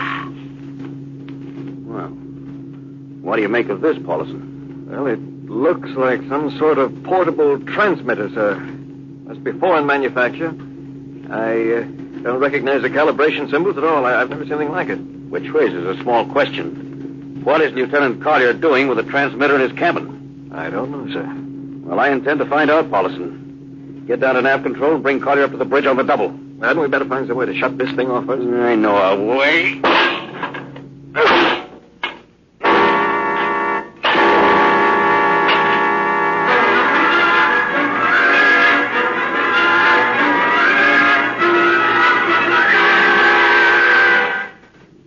Lieutenant Collier, I'm going to ask a few simple questions. Yes, sir. And I want a few simple answers. Yes, sir. What were you doing with the transmitter in your cabin? Transmitter, Captain. You know nothing about it?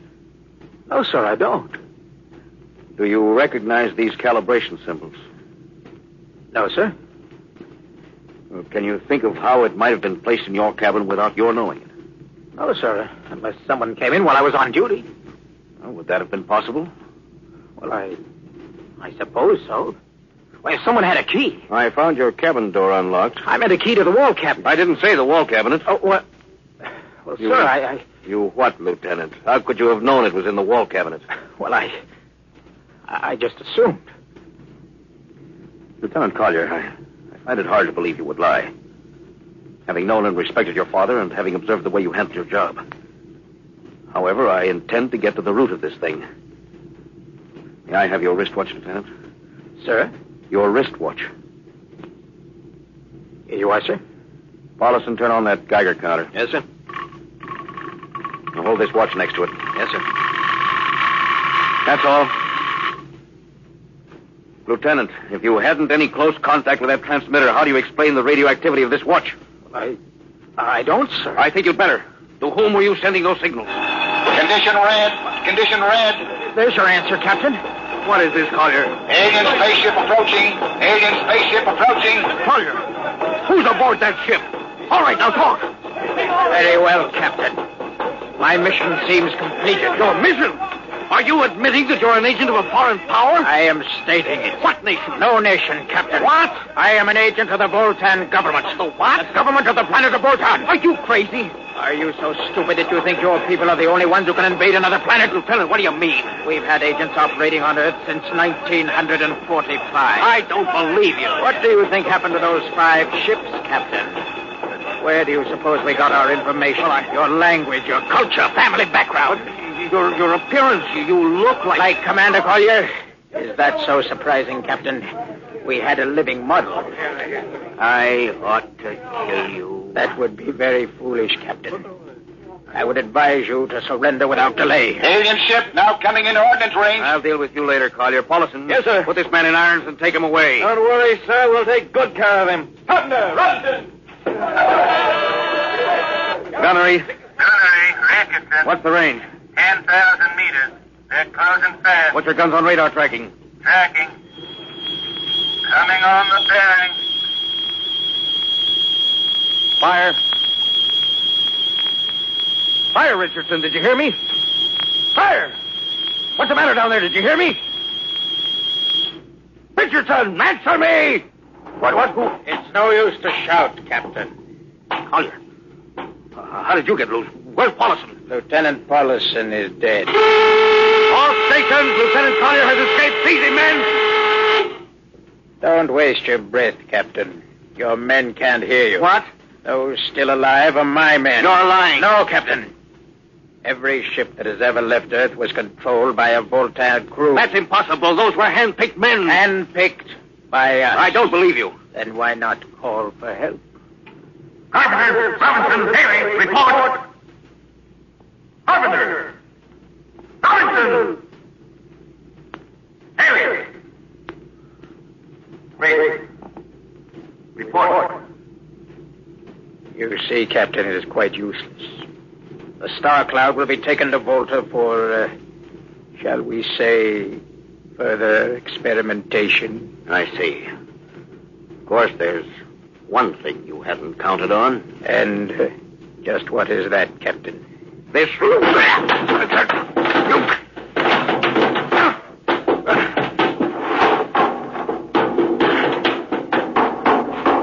Carpenter! Are you in there, Lieutenant Carpenter? They can't all be dead. There must be one alive.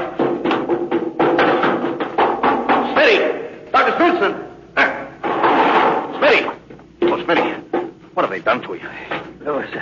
Those dirty... Now, don't talk. I must clean, Bruce. Not much time.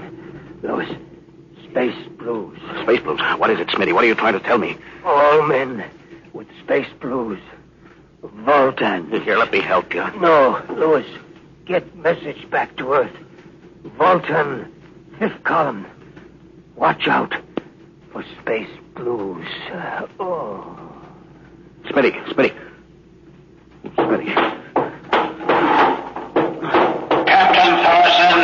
Captain Thorson, you can't hide from us now. Come back to the bridge and surrender, or my men will come and get you. Oh, yeah? Captain Thorson, you can't come.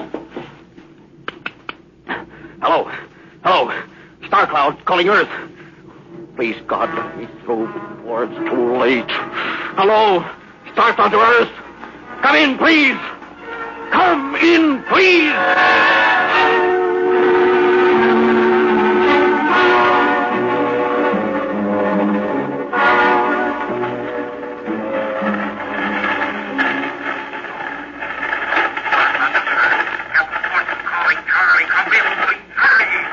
Hello? Hey, hear me, Charlie. Skipper, is that you? Getting my signal. It's, coming in a little louder now, Skip. Keep sending. Thank God, Charlie. Now listen to me. Not much time. Get word to Colonel Harrison. Crew, Fusilier. Most of crew members, Voltan. What? Voltan. Spell that. V-O-L... Voltan? That's right. That's from the planet Volta. Skipper, are you all right? Look, Charlie, this is serious. They'll be there any second. Now listen, they have a 5th column on Earth. They're planning to invade you. You don't mean it. Of course I mean it. Now tell Harrison. Posing as humans, you can detect them by space blues. You got that? Only Voltans get space blues. Charlie, can you hear me? Space blue. I get you. You want everybody. Captain?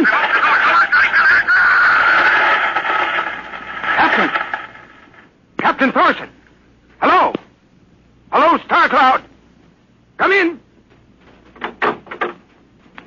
What's the trouble, Sergeant? I was just trying to raise the Star Cloud, Colonel.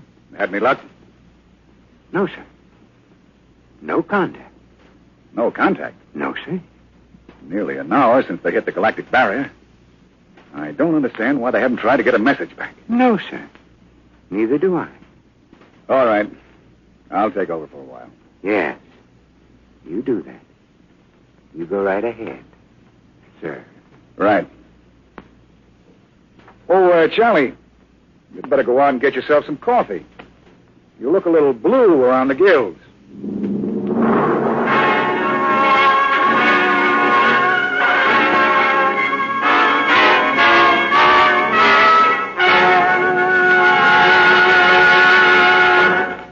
You have just heard No Contact, an adventure in time, space, and the unknown. The world of...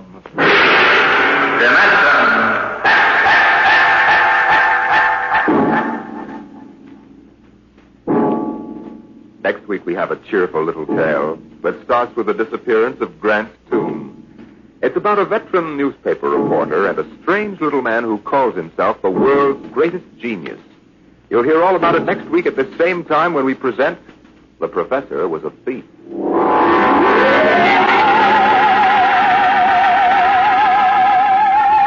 dimensionx has presented No Contact, an original story written by George Lefferts from a storyline by Lefferts and Ernest Kenoy. Featured in the cast were Louis Van Rooten as Captain Thorson, Donald Bucher as Lieutenant Collier, and Cameron Prudhomme as Charlie. Your host was Norman Rose. Music by Albert Berman, engineer Bill Chambers. dimensionx is produced by William Welch and directed by Edward King.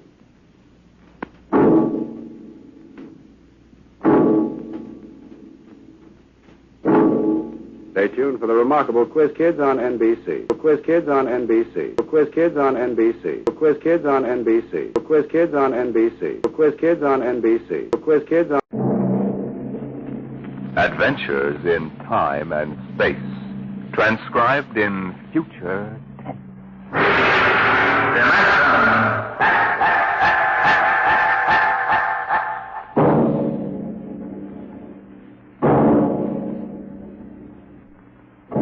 Can you predict what will come in 100 years? Or in 10? Or in the next minute? Can you see beyond the known dimensions of time and space into the unknown dimension X? Today we tell you a story of America's largest city, a story that began in the bustling city room of a New York metropolitan jail.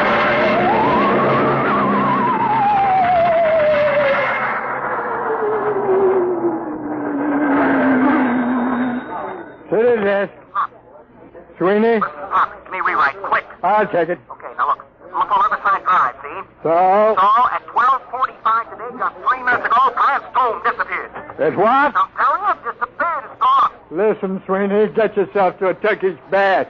Sober up. Pop, I swear, I'm sober as a judge. Listen to me, will you? Just a minute. Albert, What's up, Pop? call the 100th Detective Precinct. Find out if anything's been reported missing. Like what? Like Grant's tomb. Go on, make it snappy. Okay, Pop. All right, Sweeney, now give it to me slow. This better not be a gag. No gag, Pop. Now get it down. The traffic at the drive was at its noon hour peak, and the benches are...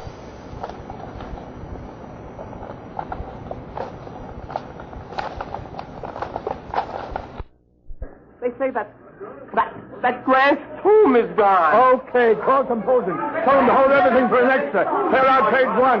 Get going. Okay, Sweeney, now. The heck with the words, give me the garbage. What happened? Nobody knows. There are half a dozen police cars around here staring at the place where Grant's tomb was. I was about a block away. I heard screams. I came running. It was gone. Vanished. How many dead?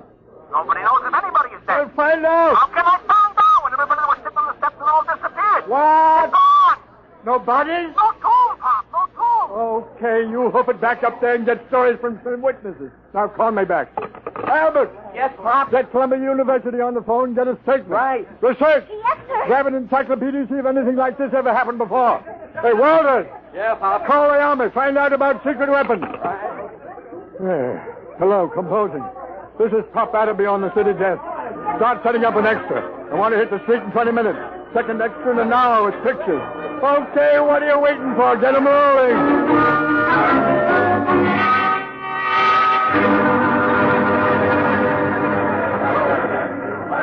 Pop. Pop. Oh, I'm busy, Albert. Yes, sir. Pop. Mr. Colborne wants to see you. Pronto. Tell him I'm busy. Well, he says to come now. Oh, of all the flat-headed publishers to saddle a newspaper with. Okay. Sweeney called. Switch it to Colburn's office. Okay, Pop. Come in. Listen, Mr. Colburn, I'm very busy now. There's an extra on the rollers and... I know. I just called composing and ordered them to stop it. Stop it? Are you... Adderby, you've been on the city desk of the Herald for 25 years now. Since when do you waste thousands of dollars on an April Fool issue? April Fool? Listen, Grant's tomb is missing. Is that a story? Or am I dead from the neck up? Did you check it? Yes, and Sweeney... How do you know it's true? Well, if you... What do you mean spreading cold terror all over town? But Sweeney... The devil with Sweeney. How do you know it isn't just a hallucination? Mass hypnotism, something like that. Well, what if it is? Adderby, if this is a farce, we'll be in Dutch, but good. Civil suits, criminal action. We're the only paper in town on the streets with an extra. The other editors don't believe this story for one instant. It takes guts to run a paper. Well, if that's what it takes, you've got too many.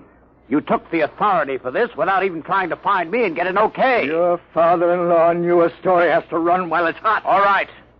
You ran this while it was so hot, our first 10 papers drove the city into a panic. How do we know this whole thing isn't a big... Hello.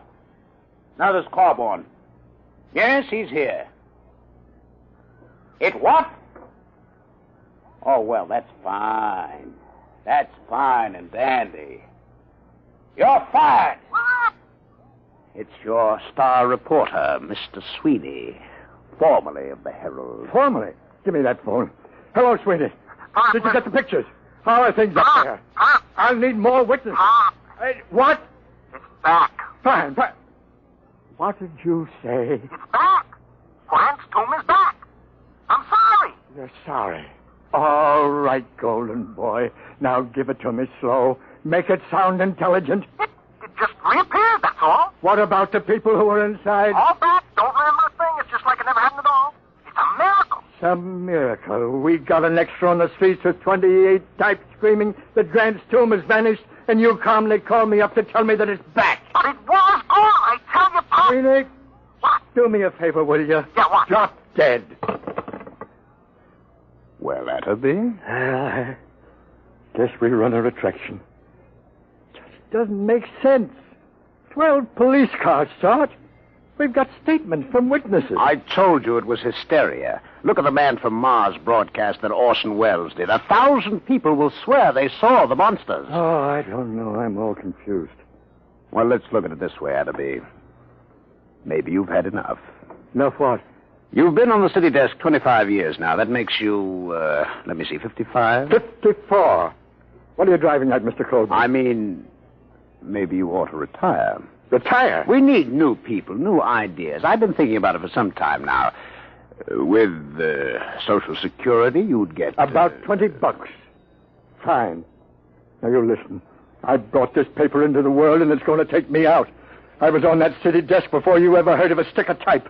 Then you come along and marry a publisher's daughter. That's enough. I made a mistake, okay. Anybody can make a mistake. I still think there's something in this story. Sweeney's been around too long to blow one like this.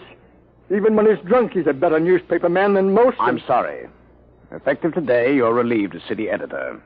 Sanford will take over. Sanford? Why, he's green as grass. If you want to stay on in some minor job... Such as... Well, how about science editor?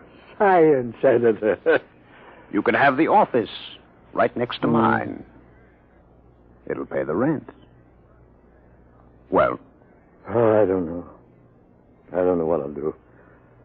Been on the city desk so long. Well, maybe it's too much excitement for a man your age. Stop writing me off, will you? I'm sick. I'm 54. And a man at 54... is no longer a boy. Oh, I don't know. Maybe I am losing my grip. Gotta go somewhere and think it over. All right, Adderby. Take your time. I'll be across the street at Burley's bar if you need me. I'll let you know before the bulldog hits the streets.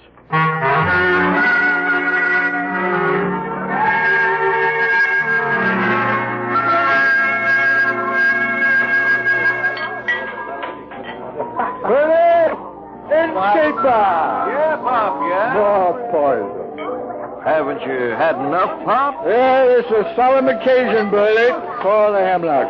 What's the occasion, Pop? I am now a husband. No. Yeah, reduced. Humiliated. You, Pop? Never. Meet the new science editor of the Sunday Supplement, me. Knows much about science as J.P. Morgan knows about sharecropping. What happened? Who did it? You familiar with a reporter named Aloysius John Sweeney? Former friend and drinking companion of mine? Sweeney got you busted? The same. If that gentleman should ever by some misforgotten chance thrust his head into this bar, Burley, my friend, I personally, with these two bare hands... Hey, Pop! Pop! Uh-oh. Hey, Pop, Pop, it's me. I shall control my homicidal instinct. Listen, Pop, I just came down from Riverside Drive. Very daring move, Sweeney. I brought a guy with me. It won't help, Sweeney. Pop, you don't understand. I found a little guy in a swallowtail coat who watched this whole thing happen. Pop. Burley, quiet! Quiet, everybody! Shh, quiet, will you? How do you do? Gentlemen, I can assure you my small stature belies the magnitude of my abilities. What did you bring him for, Sweeney? He's a genius, Pop, a full-time genius. You betrayed me once, Sweeney. Isn't that enough? Take your little man away and don't bother me. Your friend isn't very polite, Mr. Sweeney. Perhaps one day he will learn that even the most insignificant man has a sense of dignity and personal worth. I apologize, Professor. I'm not so at you. It's your tomato-headed friend here. Sweeney, I ought to kill you. I ought to strangle you with my bare hands. I ought to have you run through a rotary press at low speed. Those things are too good for you. But, Pop, look, I'm trying to tell you, the story ain't phony. It happened. Mr. Pertwee, Hannibal, tell him about it. Gladly. My contribution has been awaiting worldwide recognition for many years now. Unfortunately, there are some who insist I am insane. Fancy that. Yes. Being small of stature, as you can see, I chose to nurse my resentment rather than to take positive measures. However, I feel now the world is ready to come to terms with Hannibal Pertwee. Can you or can you not explain this Grant's tomb business? Naturally. It can all be explained quite simply in terms of the Pertwee system of infinite acceleration and transportational facilitation as applied to freightage. I've been trying to sell it to the railroads for 10 years. Didn't I tell you he was a genius, Pop? Burry, the check. Oh, now, wait a minute, Pop. Give him a chance. Show him the trains, Hannibal. Oh, yes, the trains. If you gentlemen will gather around the suitcase... Come on, I want you to see that. I'm telling you. All right. Come on. Hey, look. As you can see, I have in this suitcase a complete model railroad reduced to the size of a cigar box. Observe.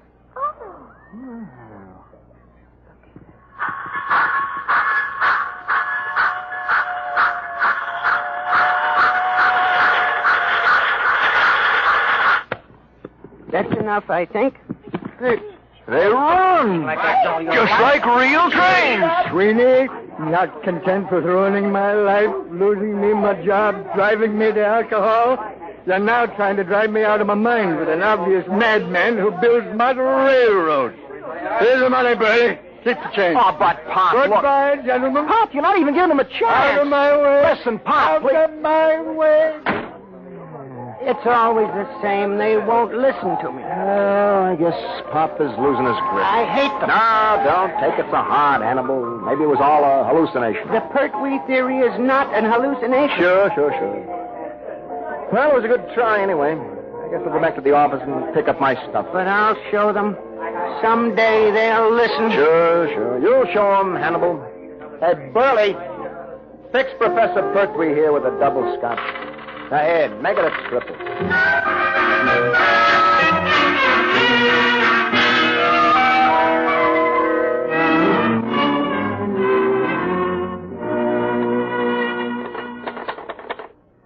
The newest use of the isotope will enable medical experts to trace with accuracy the growth of Darwin. Oh, nuts. Maybe it's better to be unemployed. Science editor speaking. Pop? Yeah. Sweeney, listen, I got a story. I thought Calburn canned you. Can't fire me. Listen, you know Burley's bar? Does DiMaggio know Yankee Stadium? What about Burley's bar? It's gone. Oh, sweet. On the level, Pop, just a few seconds ago. Take a look at the window. Sweeney, I warn you. Take a look. Okay, Sweeney, hang on. Albert? Yes, Pop? Do me a favor. Stick your head out of that window and tell me if anything unusual is going on at Burley's Corner. Okay, Pop. Holy jumping catfish! Huh? It's gone! Come here and look! Well, I'll be a monkey. Where's Calburn? He went to a polo match out on Long Island. Who's on the city desk? Young Stan? Come on. City desk, separate. Okay, I'll give it to rewrite. Just a second. City desk. What? Are you nuts? What? Everybody listen to this, will you? It's Martinson's down at 34th Street. He says the Empire State Building has disappeared. Can you feature that? What are you going to do about it? Do? Am I supposed to do something? He's gone nuts. Give me that phone. Hey, let Give me that phone. Hello, Marty. This is Pop. Ah, what are you doing on there? Never mind what happened. Well, I'm down at the precinct. 5 minutes ago, a cop staggered in. It's gone, he says. What's gone, they say? The Empire State, he says. Well, I think I've got a call. Okay, get down there and get the details. In case you need to convince the Burley's bar went just before you call. Holy mackerel, what a catastrophe that is. Okay, Pop, I'll call you. Look at the skyline. The Empire State isn't there. No. Don't get panicky. Don't get panicky. It may come back just like Grant's tomb. Okay, Pop. You'll take over, won't you? I'm kind of shaky. Will I? I'll show you fledglings how to run a newspaper together. Wallace? Yeah, Get a camera down to Empire State. Right. What a story. Call the mayor, Albert. Tell him what he intends to do. Check. Where's the research department? Here, sir. Columbia University says it's masculine. Tell him to... No. Dress it up and shoot it down. Yes, sir. Research? Wait a minute. Yes, sir. Find out how many people are usually in the Empire State. Yes, sir. No, and don't try to call the Empire State to find out. No, it isn't there. City desk. Shoot. Right, Walter, listen. I'm dead sober, see? Yeah, the garbage, Frankie, the garbage. Remember, I'm sober. S as in sober, O as in sober. Come on, what happened? Help me, Pop. Penn Station just disappeared. Vanished. Thin air. Jumping turtles. The people too? People, trains, the works. I'm telling you, there's a hole a block wide. I was lucky I was only a block away. You saw it? Eyewitness. Oh, bless you, my boy, don't. There was a rumble, see? A kind of electrical hum in the air. And all of a sudden, the station seemed to cave in on itself. Wango. Nothing. Any statement? No, but you ought to see the hole. Oh, get statements, flathead. Where are you now? I'm over at the post office, right across the street from Ben.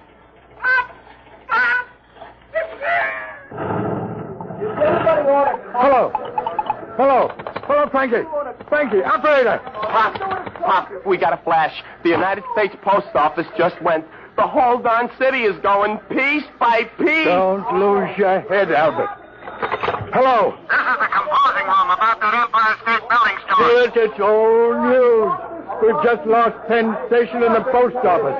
Get out a new banner head. New York City vanishing. What about copy? You don't need copy for a story like this. Tell that linotype operator to use imagination. Albert! Anything else missing? Price the building, maybe? Nothing yet, Pop. Oh. Anything reappeared yet? No word on anything. Maybe things are stabilizing. Call composing. Tell them to start rolling. Right, Pop. And find Sweeney. Telephone from downstairs a while ago. I forgot all about him. Tell him he's hired again. I'll print any statement that isn't immoral. Uh-oh, Pop. Here comes Mr. Trouble. Adam B! Oh, now take it easy, Colburn. Adam B., what are you doing at the city desk? Where's Sanborn? What's going on here anyway? Has everyone gone out of his mind? Listen, the Empire State, the Penn Station, and the post office have all been missing for almost 5 minutes. Get away from that desk, you. Drop that telephone. Listen. I don't care if Washington, D.C. has been bombed by the Martians. I want you out of this office in 2 minutes. Albert, cast those extras.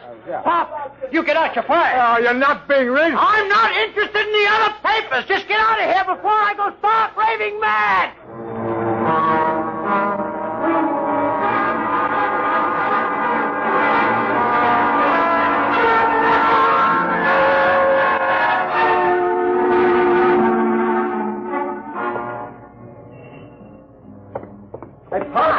Hey, Pop. Oh, hello, Sweeney. Where have you been? I've been trying to make up my mind whether to come up or not. When you left me hanging on the phone, I thought you was insulting me. Hey, how come you aren't on the desk? Oh, I'm canned. Are you kidding? Oh, it's been coming. I really had the place jumping. You should have seen me, Sweeney. It was like the San Francisco earthquake. Oh, I need a drink. How about... keep forgetting. Isn't any Burleys anymore? No. Just a big hole in the ground. Let's walk over. I want to browse around. Pop, there's nothing to see. Well, let's take a snoop anyway, just for old time's sake. Well, okay, Pop, let's cross. We got the light.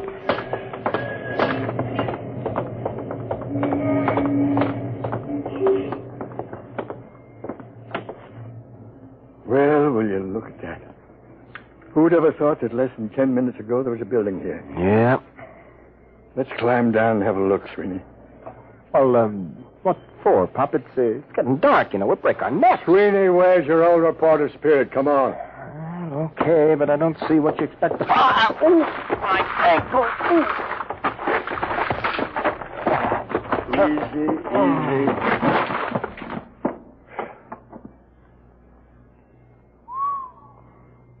Clean as a bone. Well, let's walk around a bit. See anything? No, just rocks, pieces of the foundation. I'll bet you that... Pop, wait a minute. What? Will you look at this? So small I almost missed it. I'll be a son of a perfect scale model of Burley's. Less than 4 inches tall. What do you suppose this is doing here? I don't know. Can I help you, gentlemen? Wait. What are you doing down here? I'm looking for my model. Thank you for finding it. Oh, this is yours, is it? Certainly. Now, if you'll be kind enough to hand it to me, I'll just put it back in my suitcase. You better give it to him, Pop. All right. Thank you. There we are. Thank you, gentlemen. I thought you just went in for model trains. I have always been preoccupied with tiny things, but lately I've been branching out. Well, I really must be going. Thank you very much. He's as loony as a bat. The geniuses are all crazy. I read it in a book. Sweeney, you get a look in that suitcase. Sure, I seen it when he opened it in the bar this morning. I mean just now. Oh, why? This morning when he opened his suitcase, he had a little round tube and a set of model trains in it. Nothing else. So? This time he had 3 other models. So what? Nothing. Except they happened to be models of the Empire State, Penn Station, and the United States Post Office.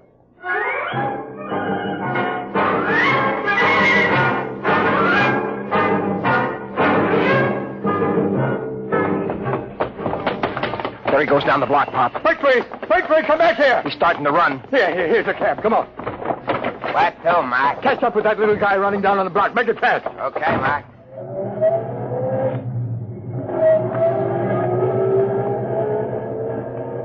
There he is.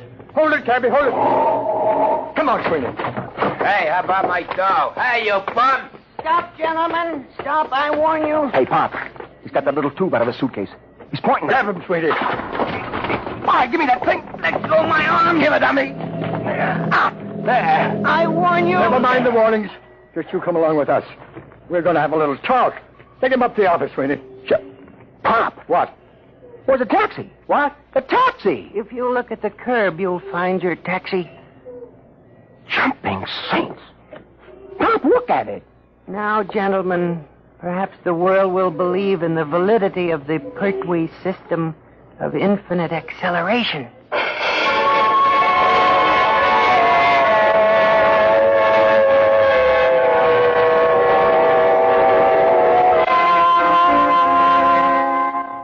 All right, Hannibal, now you start talking. I won't. Hold his hand, Sweeney. That's a pleasure. Well, Hannibal? Let me out of this office. Talk. Never. Sweeney, where's the tube? It's right here, Pop. Now, Hannibal, I give you 5 seconds to talk. After which I'm turning this tube on you for a taste of your own medicine. Now think it over. 1, 2. No. 3. I hate them. Why should I save them? 4. All right. Put it away, please. That's better. Now, how did you do it? Many years ago, Einstein posed the theory that if an object were sufficiently accelerated, it would gradually flatten out and eventually disappear altogether. Working on this approach, I evolved a method of accelerating the atoms within the molecules, setting an object spinning in 4 rather than 3 dimensions. For many years, I tried to sell my idea to the railroad for condensing freight and storage. And you start the thing spinning with this little tube? The tube sends out a whirling ring of electrons which engulf the object. Why did you turn it on those buildings? I was driven to it. Only something dramatic could shock the world into realizing my greatness. But you restore them. You brought back Grant's tomb. I can restore them, yes. Not can, Hannibal. will. On one condition. Well? That your paper give me full credit for my scientific achievement. Front page, pictures, a complete story. It's a deal. Wait a minute, Pop. We don't even work for this paper anymore, remember? We'll take care of that little matter, Sweeney. Mr. Colburn, this is Pop Adderby. You've just rehired me. Now, if you'd care to step down the hall into my new office, I think I can show you something make your hair stand on end. I have 3 missing buildings in my desk drawer. Well, he's on fire. Says he's coming down here to have me committed to an institution. All right, Atterby. All right. What's going on here? I fired you. I ordered you off these premises. If this is a joke, Well, Mr. Colburn, you see these models? What about them? What would you say if I were to tell you that these 5-inch models are actually the Empire State, Penn Station, the United States Post Office, and Burley's Bar, and a taxicab, all compressed 500 times, that there are people in them so tiny they can't see them, that even time is so compressed inside these buildings that movement is impossible. This is insanity. Who is this man? Sit down, Colburn. The show hasn't even started yet. Sweeney, put the taxicab out in the middle of the floor. Okay, Pop. Now, stand back.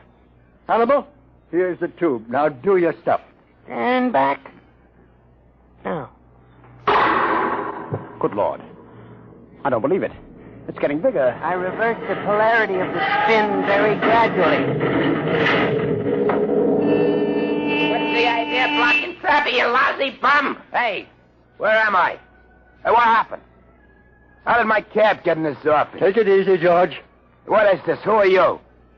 Hey, ain't you the fare that skipped out on me? Hey, what is this, a bug house? Well, Mr. Colburn? I don't understand. But you do believe. Well, yes, I saw it right before my eyes. Okay, well, then here's the deal. You give our boy Hannibal a front-page spread with pictures. He'll take these other buildings back to the original sites and restore them just like they were, with our cameras getting exclusive shots. Now, is it a bargain? Is it a bargain? I may not be the best newspaper man in the world, but this is the biggest thing since Noah's Ark. You're rehired as city editor at your old salary. My old salary? All right, plus a 500 bonus. Well, it's a deal. Sweeney, call composing. Tell them to double the size of the front page. Have them hold it for a red done of full-page headline. Got that? Right. Hello, Albert. This is Pop. Listen, I want all photographers up in my office right away. Call the search. Tell that girl to have Columbia send a battery of big shots over to the former site of Penn Station. Poppy, Mac. Poppy boy! Hey, Mac. I'm busy, George. Sweeney, what's the word? Mustache. All right, what is it? All I want to know is, how do I get my hack out of this office?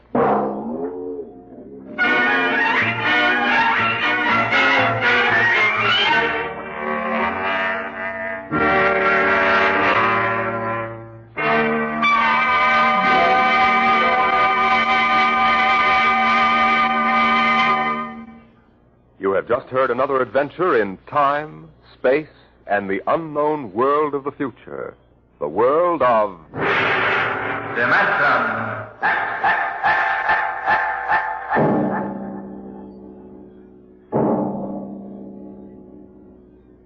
How would you like to leave your home and friends for a trip that might last for 10 years or forever? You'll hear all about it on dimensionx next week when we present Shanghied. Today, dimensionx has presented The Professor Was a Thief, an adaptation by George Lefferts of a story by L. Ron Hubbard. Featured in the cast were Arthur Maitland as Pop, John Larkin as Sweeney, and Jordan Gibson as the Professor. Your host was Norman Rose. Music by Bert Berman, engineer Bill Chambers. dimensionx is produced by William Welch and directed by Edward King.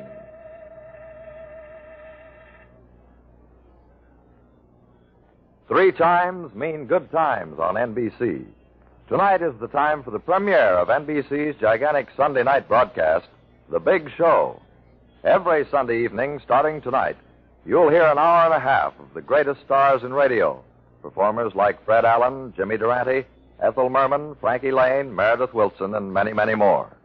And your MC will be the lady who invented the snappy retort, Tallulah Bankhead. It's The Big Show.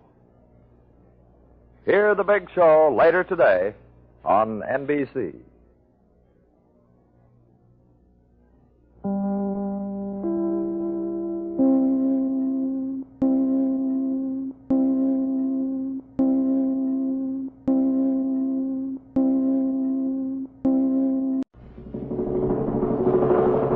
Adventures in Time and Space. Transcribed in future tense.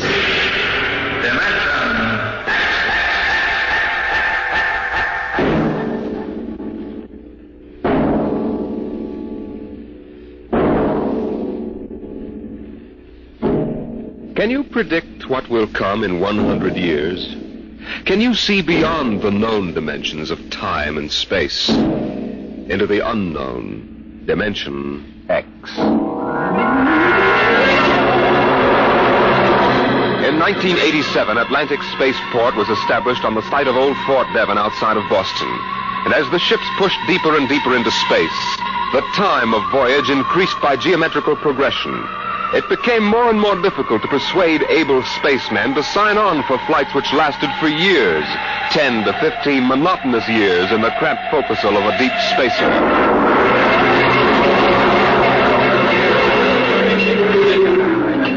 The bar rooms and one-armed joints in Scully Square in Boston were plastered with recruiting posters for the deep space star runs. Flashy four-color signs with a blue-eyed young man gazing into a star-studded sky. Seek your future in the stars. Jeff, there's your last chance to get out of the wedding. Sure. Just send Judith a short note. I can't get away to marry you today. I'm 300 million light years away. Very funny, very funny. Well, think it over, boy. Tomorrow, the shackles of matrimony. What, tonight?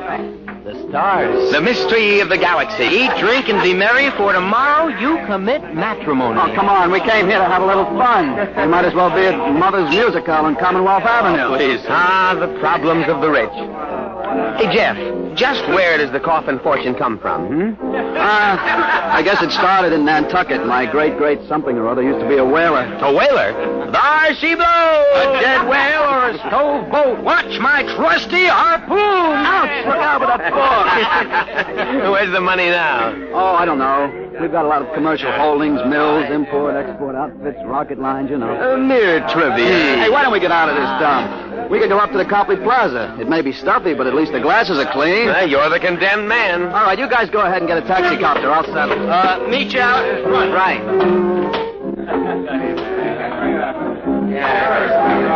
Excuse me. Want something, bud? The check. Okay. Hey, Milton, check. He'll be right out. Right. Hello, mate. Huh? Nice night, eh? I suppose so. I've been watching you. Celebrating? Sort of. Well, so am I. Just got off a deep space run out to Centaurus. Centaurus? That's a 15-year run, isn't it? 15 and 3 blooming months.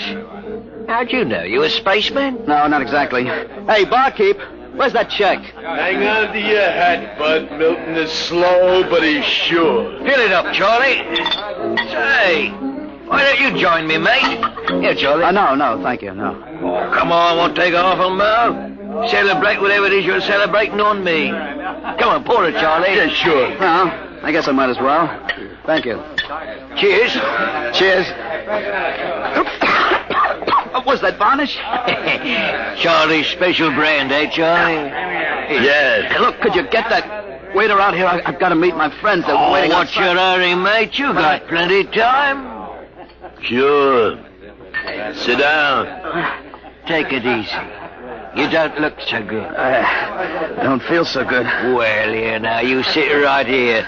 You'll feel chipper as a blooming grasshopper in a second. Gotta get outside. In a hurry. Where's the check? Check! Oh! All right, come on.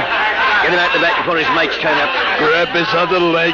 Let's go. In a hurry, is he? That's what he thinks. Where he's going, he's got plenty of time.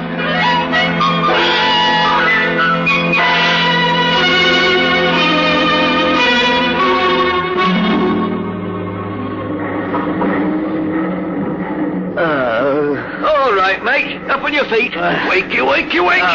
Let go of me. What's the idea? Rise and shine and greet the dawn. Where am I? What's going on here? Come on now, mate. Up and at him. Wakey. Come on, show a leg. Wait a minute. Hey. You were at that bar. Scully Square. Come on now, up to the power room or you'll be in trouble. Power room? What are you talking about? Where am I? Well, that's hard to say exactly. Offhand, about 8 hours out of Atlantic Spaceport. Atlantic Spaceport? What kind of a joke is this? If Alan and Peter think this is funny, they... What ship is this? R.S. Michael M. Rafferty. Coffin Line. Coffin Line. Well, that makes it easy. You've got to put back to port. Forget your toothbrush, mate. Listen, you runt, take me to the captain and I'll tear you apart. Here, let go of my lapel. Get moving. Sure, mate, I'll take you up to the captain. Captain Lundstrom is just the man you want to see.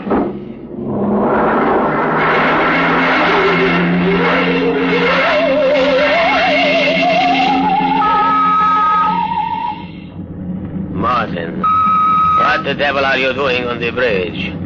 Get below. Right away. Only this here gentleman asked to see you. Now, that's right, Captain. There's been a mistake made. I'm afraid it was supposed to be a joke. Oh? Yes, you see, I'm going to be married today, and I suppose my friends thought it would be funny to make me miss the ceremony. I'm sure it won't be too much trouble to have you drop me off back at Atlantic. What? Martin, what is this? Oh, it's simple, Captain. He wants you to turn the ship around, that's all. If there's any trouble with your superior, I'm sure I can fix it up. You see, I'm Jeff Coffin. Yes? Well, you don't understand. My father is Cyrus Coffin. He owns this ship. He does, eh? I can understand you're not believing me, Captain, but I can identify my... Hey, where's my wallet? My. Look, Captain, all you have to do is radio back and check. Mr. Black, remove this man from the bridge. Aye, sir. You heard the captain, Buster. Wait a minute. Let go of me. This is no way to treat a passenger. Passenger? Wake up, sonny boy. You're one of the crew. What? Well, you're crazy. I'm Jeff Coffin. Maybe, but you're signed on as a crewman. Now stand at attention. You can't get away with this. And say, sir. Why, you cheap hoodlum. Now listen careful, sonny. You're a spaceman on this ship, and when an officer gives you an order, you're going to jump. Now, how do you all busted? Let go of my arms. I guess you need a little lesson in ship's discipline. And you might as well get it now. All right, Mr. Black. Now take him below.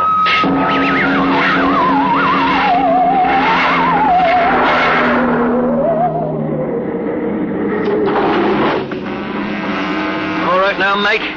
You grab yourself a buffer and you get to work on those deck plates. I can't get away with this. It's kidnapping. Maybe yes, maybe no.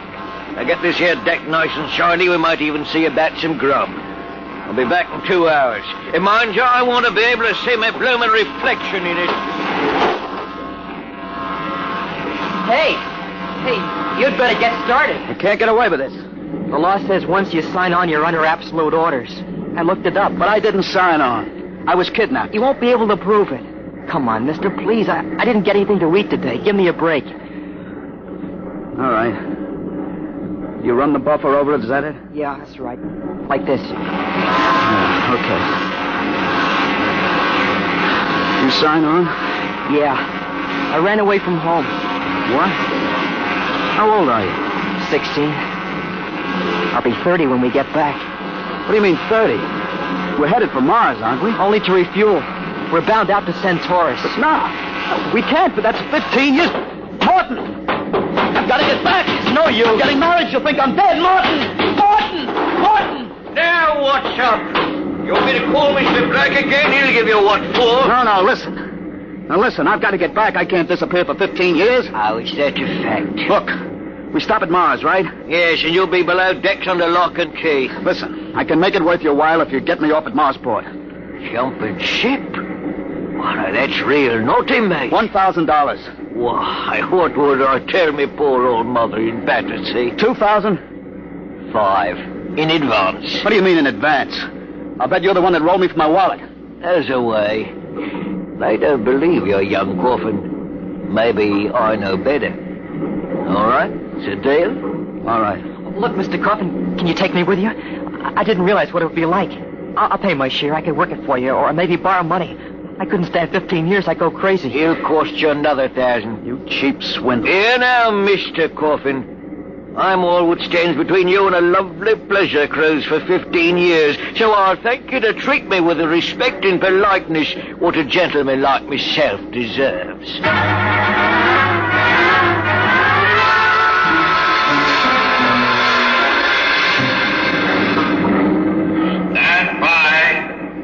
Stand by for landing procedure. All right now. Listen careful. This here's the cable locker for the grappling anchor. When she lands, this hatch will open and the cables go out. Don't get yourself caught in the middle, you'll be torn apart. All right, we got that. Are you sure we can get out? You just do what I say. When you drop down, run for the blast pit. Nobody's there for a lantern. Lay low until dark. You got that? All right. Don't worry, I'll tell the patrol you help us get away. That'll help you when they catch up with this guy. Well, thank you, sir. Thank you kindly. I've got to get to my station now. Good luck. Thanks. Thanks, Mr. Morton. There's the landing horn. Yeah. Keep clear of that cable, Joey. Here comes the deceleration blast.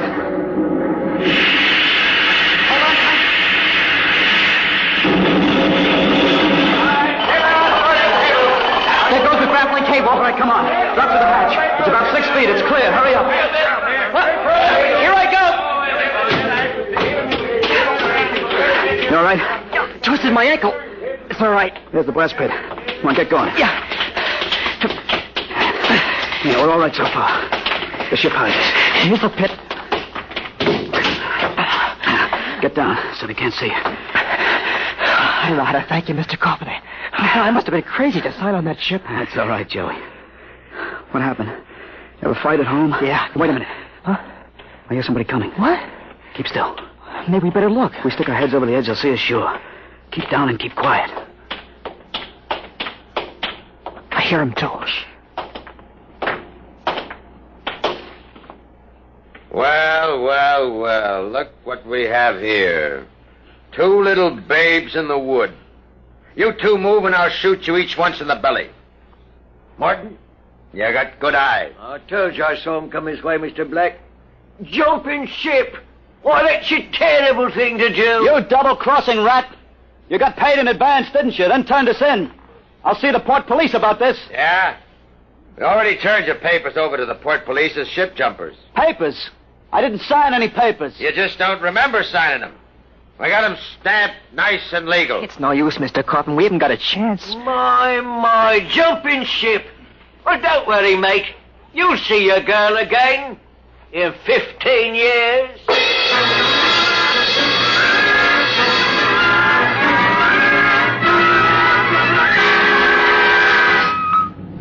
Mr. Black, inform the ship's company that these 2 men have been found guilty of attempted desertion. Desertion? Well, you kidnapped me, you dirty crook.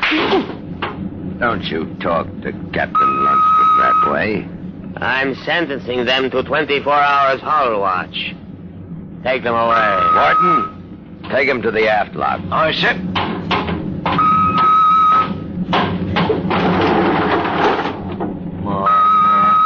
Ship jumping. You didn't have that gun, I'd break you in 2. Double-crossing rat. You calm down after 24 hours hull watch. What's hull watch? Very simple.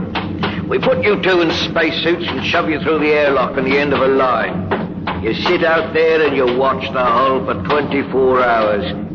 You can talk to each other on the wireless intercom, but no food and no water. And the heating units in those suits are just a little bit defective. It makes it interesting long about the 18th hour. I'll bet. Well, here we are, gentlemen. The airlock.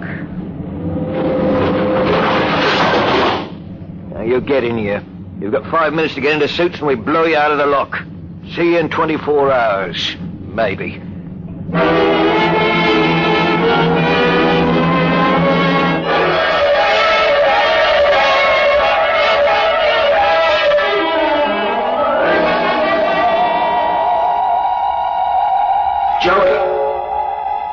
Joey, can you hear me? Yeah. It's getting awful cold. How much longer we got? I don't know. I suppose that's part of the fun. Guessing. I'm awful thirsty. It can't be too much more. Hang on, kid. It's cold. It'll probably get colder. We better snap the safety hook. Jeff, what would happen if we drifted away from the ship? We'd keep going in the same direction till the oxygen gave out. Yeah. Will it get much colder? I don't know if I can take it. We haven't got any choice, Joey. Just hang on. You can't rest forever.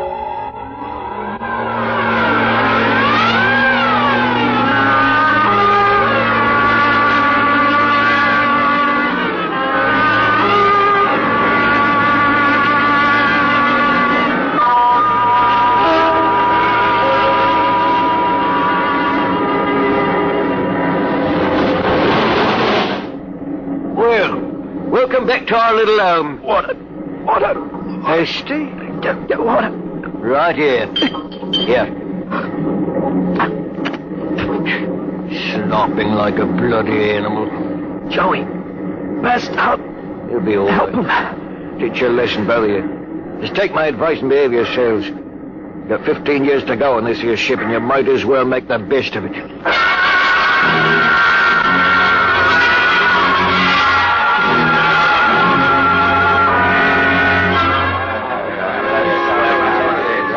Hey, Martin, what do you call this mess? That's your supper, mate. Food concentrate. What's the idea? Only 2 months out and on concentrates already? You complaining, Red? Yeah, I'm complaining. If Captain Lundstrom's chiseling on the manifest, that's his business. But when he tries to take it out of our hide... You keep quiet or I'll turn you into Mr. Black. Concentrate is what you get to eat from here on out. Now shove it in your face and keep quiet. I'll shove it in your face and see how you like it. Look out. What's going on in here? Morton? What happened? He struck me, that's what. 48 hours hull watch. Huh? What are you all looking at? Get back to your places. Morton, bring that man to the aft airlock.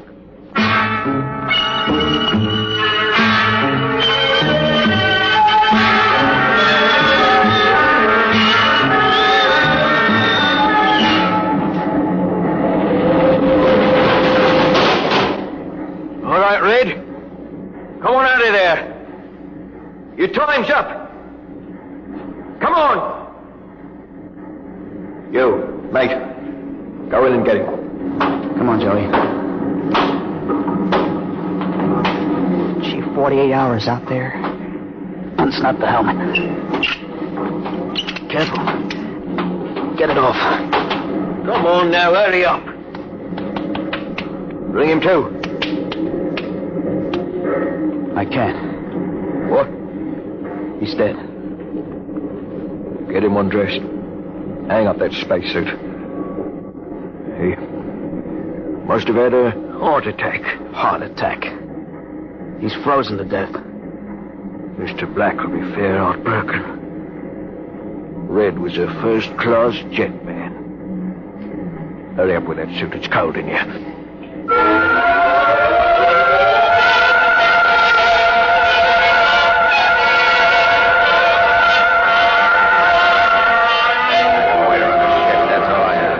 It's murder, that's what. Just plain murder. Space Code gives a 30-hour limit for punishment. They didn't even have a burial. Just shoved him out of a lot. Well, if the owners knew about this, they'd stop it. Oh, fat lot of good that's going to do us for the next 15 years. Now, wait a minute. Wait a minute. If we could get the ship back tomorrow... Oh, look, that's no good, son. 2 weeks after we landed, we'd be hung. That's what Space Code says about mutiny. If they catch you in the act, they shoot you down and no question. Well, I'm willing to take the chance. Are we going to let Black and Lundstrom kick us around for 15 years? Well, why don't we take over and head back? Okay. Quiet. Did I interrupt something, gentlemen? A discussion? Talking about the captain, maybe? Well, grab him. Let go of me. I'll have you all out in the island shifts. I'll see you now, police. That's what I'll do. Yeah, chew on my oil, right, Morton? Well, that's done it, Harry. He's an officer. Who cares? Look, we've got to move now. Joey, get up to the radio room and smash the set before they can get a message out. Right. Pop, you get out. Tell the engine watch. All right. The rest of us will go up to the bridge. How about this, Rat? Tie him up. Speed counts now. We've got to take over before they know what hit him.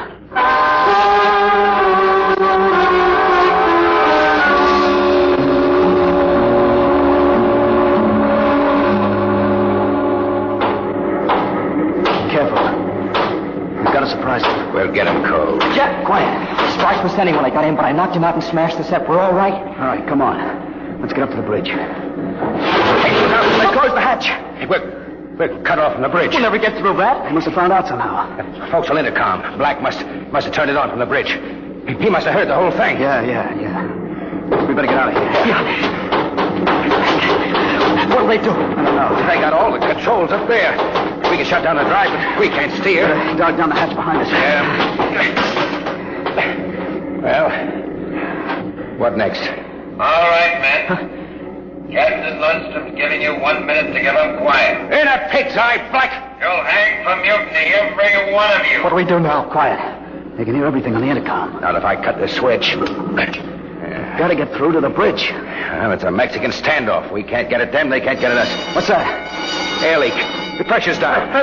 Fellas, What is that? Lundstrom, he blew the hatch in the mess hall section, just opened it up and let the air out. Oh, anybody caught? Al Haynes, he was cooking supper, dead as a doornail. Well, they can kill us all. They'll do it, too. All they've got to do is bleed off the air. They've got the atmosphere controls up there. I'll see all of you blokes swinging from a landing crane our way, you scum. Morton, you know what Black's going to do? Bleed off the air down here. Oh, serve you all right. If I had my way, I'd see you all out in the yard till you froze stiff. You're forgetting something, Morton.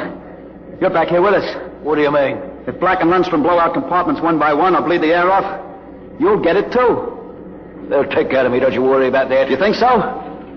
Joey, plug that intercom back in. Yeah. Black! Hurry up. We've got Morton back here. Yeah?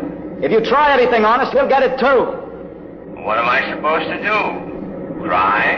You don't care if he dies? Well, that's his problem. We're going to drop the oxygen level 5%. But you can't do that to me. Captain! It's unfortunate that you were captured, Morton. But the security of my ship comes first. You mean you don't care? You'd see me dead? Precisely. Well, you can't. It's murder, that's what. I'm not one of them. You can't kill me. You can't. Joey, pull the intercom. You can't do it. I always followed orders. I did the dirty work and pulled. He can't hear you anymore, Morton. Morton. Do this. Shut up. Morton, they'd kill you as soon as looked at you. Now listen. We've got to get through to the bridge. You know this ship. There must be some way. We're your only chance, Morton. Get us through that hatch and up to the bridge. All right. Why shouldn't I? They'd kill me. And there is a way to get through? Emergency release. Works by hand. I don't tell crewmen about it to keep them from breaking through in an engine blast and leaking radiation to the bridge. Let's get going. We've got to get through before Lundstrom cuts the air down and gets us all.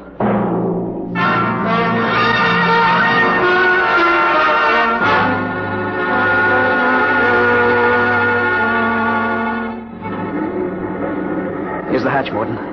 Where's the release? Under the floor panel. You can pry it up. Hurry. I got it. She's up. Works on a key. Ready? Back against the walls. They've got the guns. Let them have them. I want to wrap my wrench around Black's neck. All right, Morton. Open it up. Here goes. Look out! They had it quiet. Morton! He's dead. Electrocuted. And the hatch is still closed. He didn't get to turn that key. It killed him instantly. Harry, we got your watch gloves. They're insulated. Oh, sure. They'll take any current. Let's get Morton out of the way. Hey, don't touch him, Joey. He's got the current through. Yeah, I'll pull him away with the glove.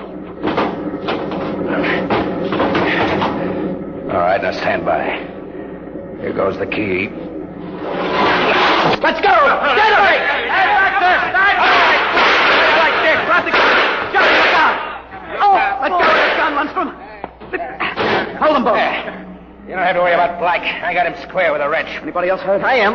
In the side. I think it just grazed me. We'd better tie Lundstrom up. What do you think you are going to do now? Turn around and go back home. I don't think so.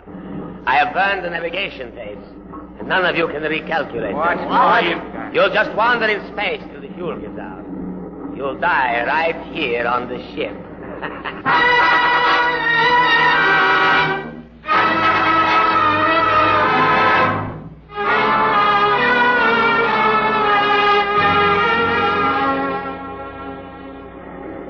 How you coming, Jeff? It's no use. I've had a little space math, but not enough to compute a flight. Sooner or later, you're going to beg me to let you surrender. Ship! Jeff, the interceptor screens went on. Meteor? No, it's a ship. A patrol ship coming up on us. They must have got off an SOS. No, we don't have to worry. We can just tell them the truth. Sure. You are not familiar with the space code, young man. Mutiny is punished by immediate execution on the ship itself. In other words, they don't ask questions, they shoot. He's right, Jeff. We're through. Can we get away? Not from a patrol ship. They've already sent us a heave-to flash. If we run, they'll blow us out of space. I'm afraid your mutiny is over, gentlemen. Soon they'll be alongside with an airlock coupling. And 10 minutes after that, you will all be dead.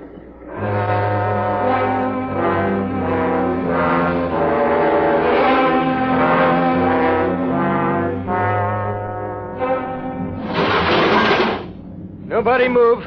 Sergeant, take a squad and secure the ship, collect all weapons, and post a guard in the engine room. Yes, sir. You, Brown, Williams, Kentucky, Kelly. I'm delighted to see you, Major. I was not sure that an SOS had gotten through. Oh? You're Captain Lundstrom? That's right.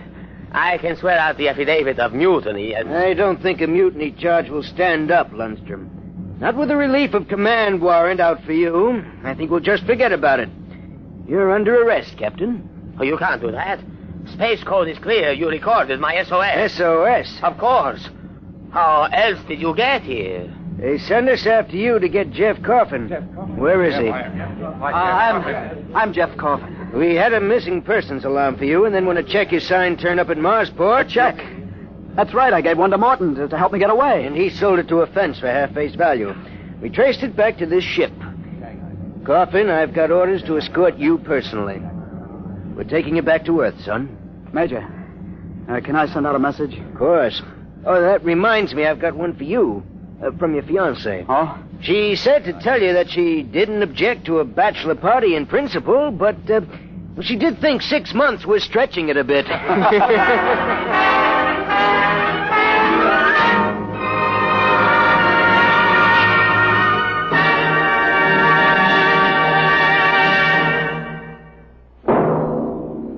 Competition, they say, is the life of trade. And it will be as true 2 centuries from now as it is today. You'll hear about it next week when we present... Dimensionx.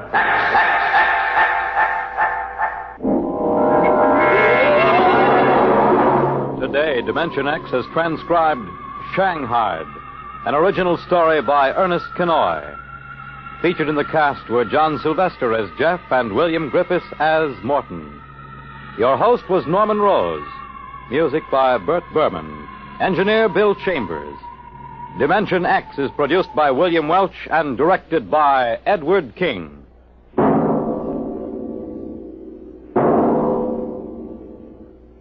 Three chimes mean good times on NBC. Tonight, it's The Big Show on NBC.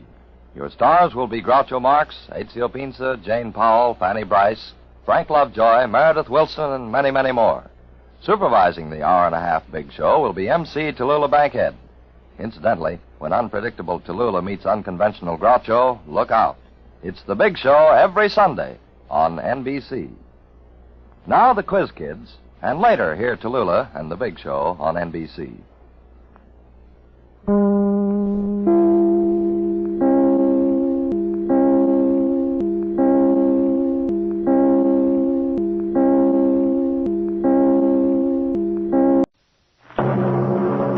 Adventures in time and space, transcribed in future tense.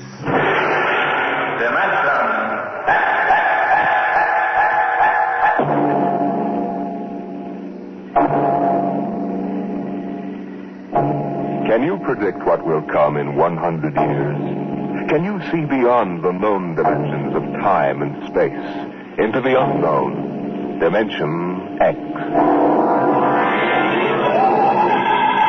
The red stars spread 200 light years across space. To the passengers on the immigration spaceship from Earth, they appear to be pinpoints of light in the darkness. The men, women, and children slept in their bunks in the tiered dormitories, or sat reading the immigration folders that described the worlds of the red stars in glowing, rosy terms. Anne Travis stood before the vision port and searched for the spot of light which would be her new home.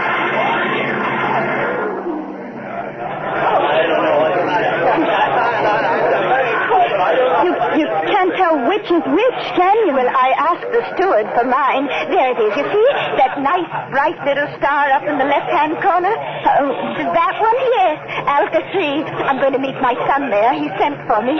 Harry always was a good son. I used to say to my husband just before he died, Harry is a good son. I'm going to Dora 3. My sister's there. Oh, isn't that nice? It's a wonderful thing for a young girl like you to start life way out here. I used to tell Harry's father that if he had any spunk, he'd be out on the ridge stars making a fortune. He was assistant buyer at Bloomingdale's kitchenware. I see. Maybe if I asked the purser, he could point out Dora 3. Oh, well, you go ahead, dear. You've paid your fare like everybody else. What did you say your name was? Anne Travis. Well, I'm Lottie Elders, Mrs. Harold E. Elders. Though, of course, I don't use Harold's name now. Are you all alone? Yes, my folks died last year. That's why I'm coming out to live with my sister. Oh, why, you poor child, traveling halfway across space with nobody to talk to. Attention. Attention, all passengers. There it is. I just know it. You are now within the Ridge Star Quadrant. The trip is almost over. Braxton wishes me to inform you that a vote will shortly be taken to determine on which planet of which sun every passenger of this ship will be landed. What is he talking The about? majority will decide, and all must abide by the decision. I don't understand. What did he say about a vote? I don't believe it. He said everybody had to go to the same planet, didn't he? But Harry's on Alpha 3. Look here, Mrs. Elders, they can't get away with this. They can't just set us down anywhere. I've got to meet my sister, but what can we do? I don't know, but I'm going to find out. I'm going to see the captain right now.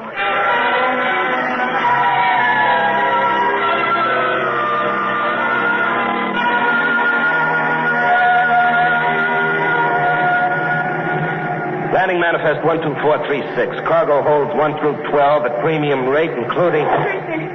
I want to see the captain. Oh, look, I'm busy now. What kind of an outrage is this? I'm going to join my sister on Dora 3. That's where I bought my ticket for, and that's where I'm going. Vote or no vote? That's what you think, baby. I'll call you back, Jerry. I want to see the captain immediately. Do you hear? Yeah, sure, I hear. Perfect, in both ears. What's the meaning of this? What are you people trying to get away with? We're not trying, sister. You're in space now, kid. We don't go by Earth-side red tape. But my ticket... Oh, you can paste that in the scrapbook. That's all it's worth. Where you're going, kid, fortunes are made and lost every day. The rich stars are wide open, and what the big operators say goes. But my sister's waiting for me. Oh, she'll get tired. It's a game, kid, and you're in. The folder said you were encouraging immigration. Oh, sure. But all the improvements in Earth-side working conditions in the past 50 years were to prevent wholesale immigration to the rich. That's why we have to cut the price of the tickets below cost and suck you immigrants out here. Why did you lie? Why won't you take us where we want to go? It's simple, kid. The only way to make a profit is to dump each shipload in one place. This cargo goes to Delphi, too. But the announcer said there was going to be a vote. Oh, sure. But we've got it rigged so Delphi, too, gets it. Simple, isn't it? But you can't. Oh, it's not so bad, Delphi. It's okay. We'll follow me. Great world. Especially for a kid like you. But how would I get to my sister? She's expecting me on Dora 3. Can I take another ship? Not where you're going. What do you mean? Look, baby. Space travel is an Earth-side monopoly. They own the patents on the rocket power that makes space travel possible. Now, the rich government offered a prize for a new kind of power that wouldn't infringe on Earth's rocket patents. But until that drive is developed, you just won't get off, Delphi 2. You can't travel to another planet? That's right. There isn't any public transport, and only a millionaire can afford a private jet. You mean I'm just stuck? Mm-hmm. Like a fly on fly paper. Hey, where you going? Back to my bunk. I want to lie down. Wait a minute. I'm afraid you can't leave here till that boat is taken. Why not? Well, I'm a kindly type friendly fella. I always give a straight story to anybody, but that means I've got to keep them under wraps. So, you'll stay right here till we land on Delphi 2.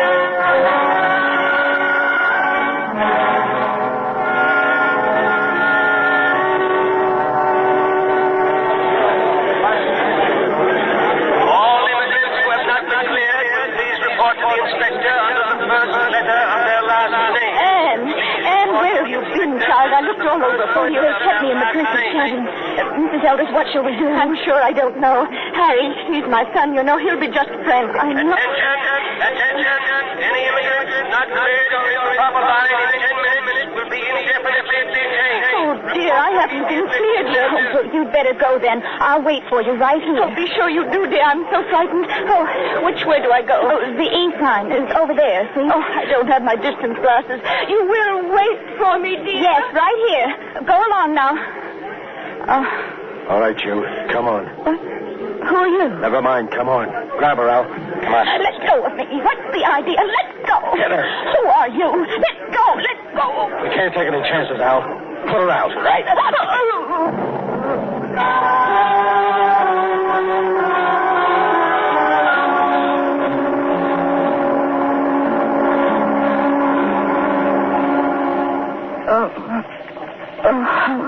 Come on, up. What happened? Come on, sit up. What? Who are you? Your face. That's a motor-driven face dissolver mask. I've read about them. I've never seen one. Who are you? That's why I'm wearing a mask, because I don't want you to know. But there must be... Look, lady, quit babbling. I hauled you in because you're pretty and intelligent-looking. But why? You're going to make 1,000 stellars for yourself, whether you like it or not. Now stop looking like a scared rabbit. You can't do this. I'll call the police. The police? What do you know about the Red Star government? Nothing. Obviously. Around here, things are different. Now, listen. You go to the New Sol Hotel. As soon as you're registered, you go to the Fair Play Employment Agency. They'll take care of you. Now, take this. It's a tape reel. Play it back in your room. It'll tell you what to do. After it's played once, it'll destroy itself. Is that clear? I don't understand this at all. Have you ever heard of the 7-day poison? I don't think so. Well, it's an interesting device. It feeds on the blood. On the 7th day, undergoes a chemical change and... very easy to use. You just inject it like this. Oh. Yeah, it's all over. For 7 days. The beauty of this poison is it can be made to look like a knock pattern in many thousands of small variations. But the only antidote must be some of the original poison at its base. And I have that. Don't get hysterical. I'll keep the antidote here. You can get it after you've done what I want. But I don't know where I am. I don't know who you are. What if something happens to you? That's your problem. But remember, the police can't help you. I have the antidote to the poison. All right, I'm through with her. Take her out and drop her at the hotel.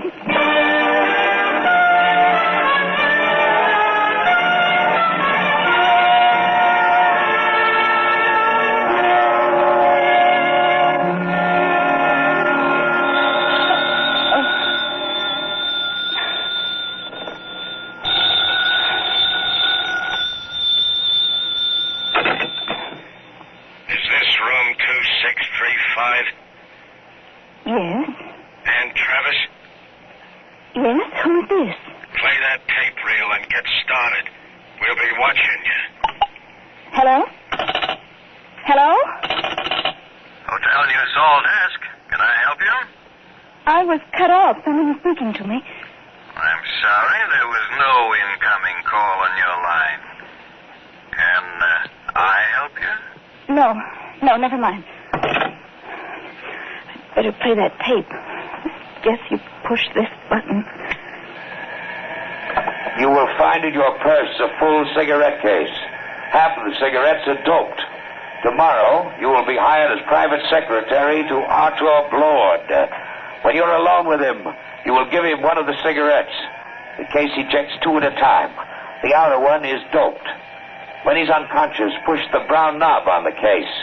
That will call my men, and they will come for you. You must come with them if you wish the antidote to the poison. After that, you'll be transported to any Ridge Star you wish.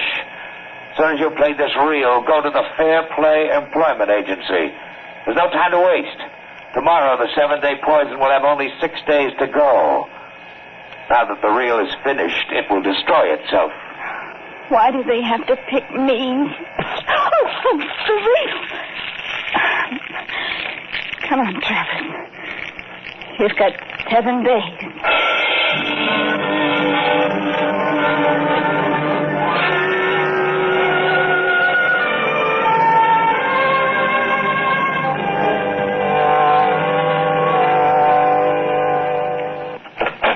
Come in, Miss Travers.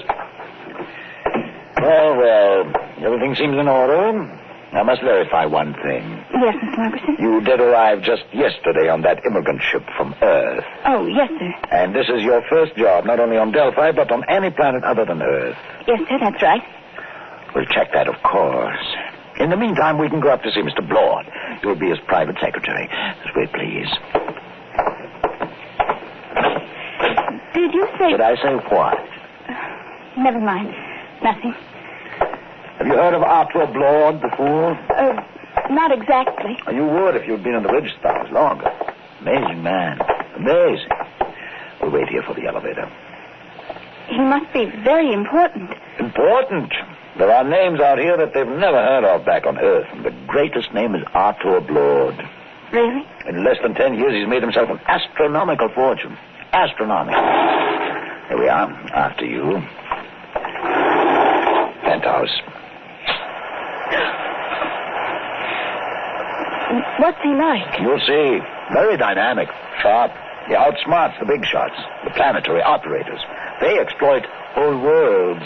He exploits them. They hate him, the Ridge Star operators. Well, here we are. Come along, Miss Travers. Mr. Blord is waiting for you.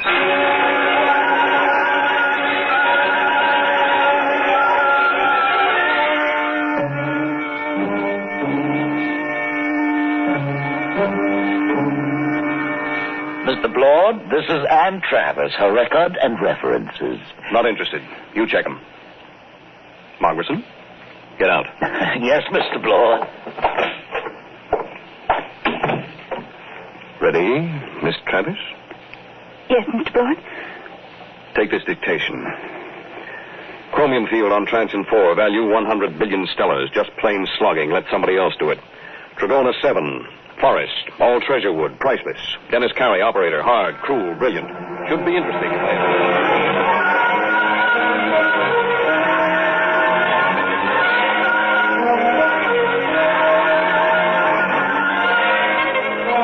All right, Miss Travers. You're new to Delphi, too, aren't you? Yes, Mr. Blord. I like new cities, new planets. They're soulless. They have no culture, no institutions with hardening of the arteries. Yes, sir. Now, I came out here as a wiper in an Earth-side liner and jumped ship at Transion 4. That was 10 years ago. You couldn't do that on an old world. Earthside, they developed the science. Out here, we use it. The great developments today aren't in science. You don't believe that, do you? I'm not sure, sir. Will there be any more dictation, Mr. Blord? Nope, that's all. Don't leave yet. Mind if I smoke? No. Like a cigarette? Sir? I asked if you'd like a cigarette. Oh, thank you, but I have my own. Oh? Earth cigarettes? Would you mind letting me have one? They're very rare out here. Of course. That's an interesting case. Eject 2 at a time, huh? Here, Mr. Blord, take one. Yeah, thank you. Haven't smoked one of these in years. Light, Miss Travers? Thank you. Drop the lighter under the desk. I'll get it. Sit back in your chair. Should be down here.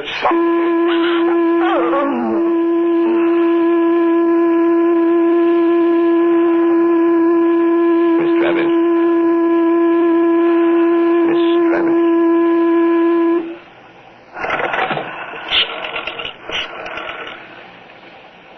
Hello, Dr. Gregg. Lord. I've got a girl here I want you to examine. No, she's out cold. Nope. Had her sitting in that wired chair, and I just threw the switch. There was something phony about her from the beginning. The pickup needle from her chair was jumping like a kangaroo, and when I mentioned cigarettes, it practically blew a fuse. That's what I want to find out.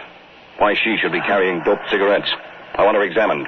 The full hypnotism treatment if necessary. I want to find out who sent her. I want to know who's gunning for me.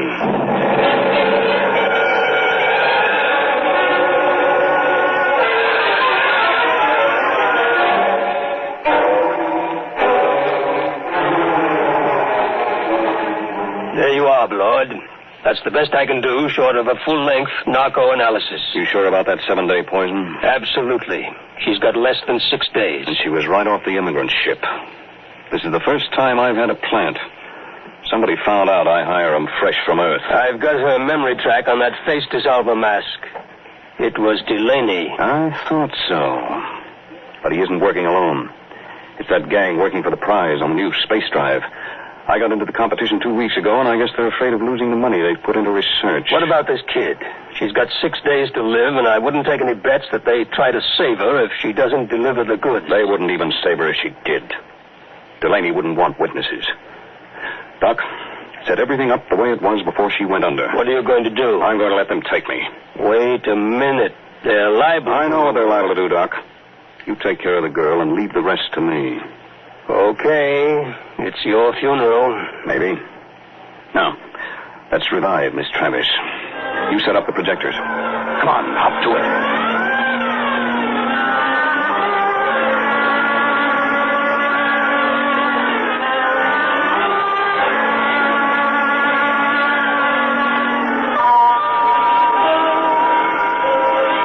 Set now. When you reverse the field, she'll come to, and she won't even know anything happened. You remember exactly what you were doing when you knocked her out? Sure. I was looking for the lighter under the table for that doped cigarette of hers. Well, I'll be going. Good luck, Artur. You'll need it. I'll be seeing you, Doc. All right, Miss Travis. Now let's take up where we left off, huh? Oh, I felt faint for a minute. Did you find the lighter, Mr. Blort? Yes. Thank you. I haven't had a good drag on an Earth cigarette in years.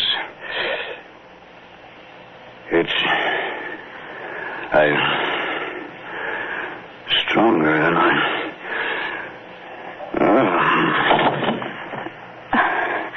I've got to call those men now. Let's see the brown knob on the case.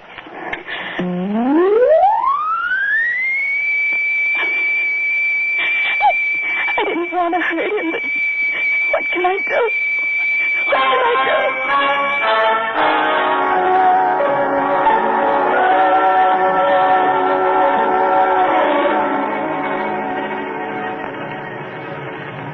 How's Blord, Al? I'd like a light. This dame sure fixed him. Where are we going? What do you care? Tell her. In 6 days, it won't matter. The boss give orders. What's the difference? These two are dead ducks. What do you mean? You think the boss will give you that antidote? He promised. Al, he promised. Did he really? But did he give his scouts honor? You know, spit twice and crush his heart. Please, stop it. What will happen to him? Blord? Oh, you got me. Last 3 guys I brought over here ended up in the disposal unit. You mean they'll kill him? Wouldn't be surprised. Oh, no, they couldn't. They don't play for marbles out here in the rich stars. But the police... It's just like Earthside, sister. Police take their cut and arrest a couple of bindle stiffs every night to make it look good. Lord was playing around with some pretty big men. He knew what he was getting into. I didn't think they'd kill him. I don't know anything about the Ridge Stars. Oh, that's tough, lady. Real tough. As the beam, we're hit. All right, fasten your straps. I'm taking her down.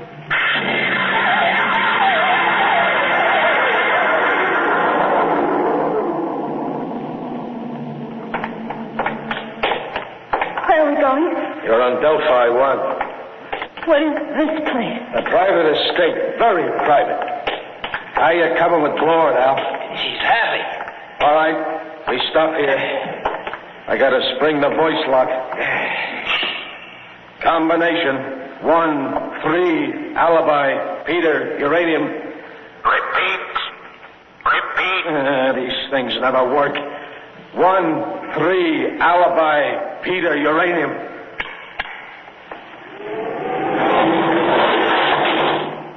All right. Drag him in, Al.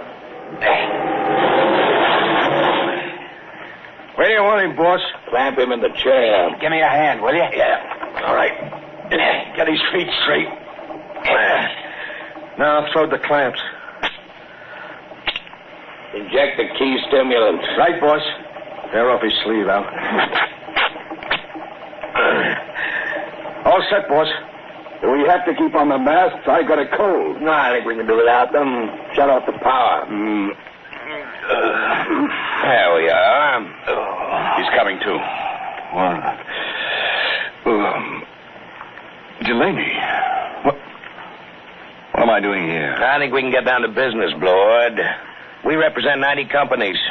We've entered the Ridge government contest to develop a space drive that won't infringe on Earthside patents. Oh? Well, Delaney, I've got news for you.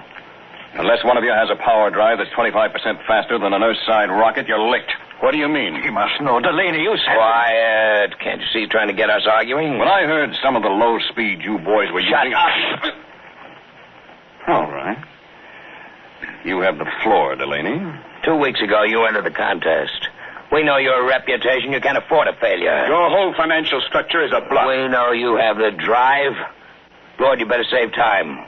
Tell us now. What does your space drive run on?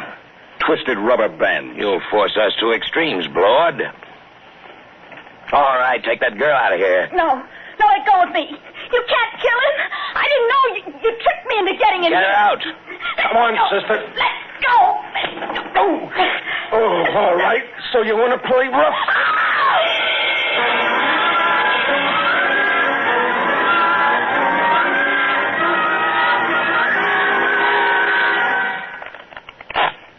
Okay, that's 23 you owe me. Your deal. Cut. I trust your deal.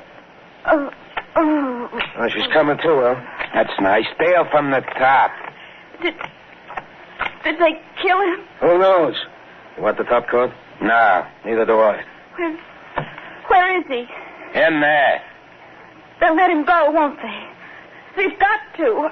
I didn't realize they'd kill him. Well, thank you. Just the card I wanted. A pleasure, I'm sure. Look, you've got to tell me.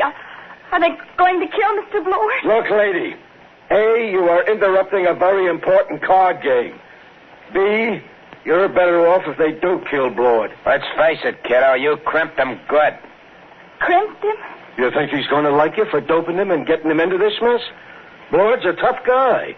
When he first come out to the ridge, he killed 3 men in the mining camp over on Trancher when they double-crossed him. Sure, if he ever gets out of this, I wouldn't bet a lead slug on your life. I'll go with 10. Please. Tough luck, Sonny. I got 3. And doubled for spades. Yep, if Blord gets loose, I wouldn't want to be in your place. But I didn't understand. They tricked me. I don't think Blord will sympathize. Steal a card, will you? Hold it. Lord, you're a crawling rat. I'm a realist, Delaney. He's alive. You got me. So I'll make a deal. Now look, we form a joint stock company. Each of you signs over his patent rights to the new firm, and we split the shares. You hear that? You get my space drive. I get 25%. Delaney runs the new company. The whole deal to be publicized if you wish. Lord, when this gets out, it'll ruin you. They'll despise you when they find out how much dirt you've eaten. Well, I didn't have much choice, did I? All right. Now the other part of the deal. You got me here through a certain young lady. Now, we can dispose of her. No, I think I'd like to do that. I'll take her as part of my 25%. Any objections, Delaney? No, just be careful. Get rid of her clean. We don't want any mess left around for the Ridge government to find. What are you going to do with me?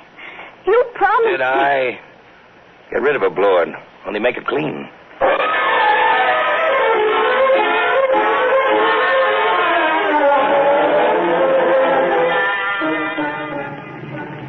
You can loosen your strap now.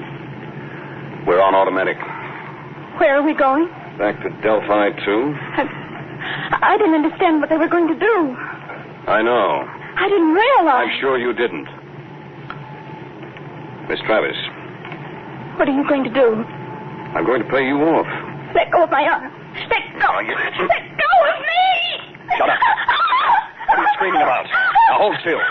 This won't take a second. Just one small injection. No, don't. Let me go, please. Stop it. Stop. There. Scratched my face like a cat. Will it take long? What? For me to die. For you to... Stop it, please. Please, stop it. But it's funny. It's very funny. That was the antidote. The antidote? The 7-day poison Delaney gave you.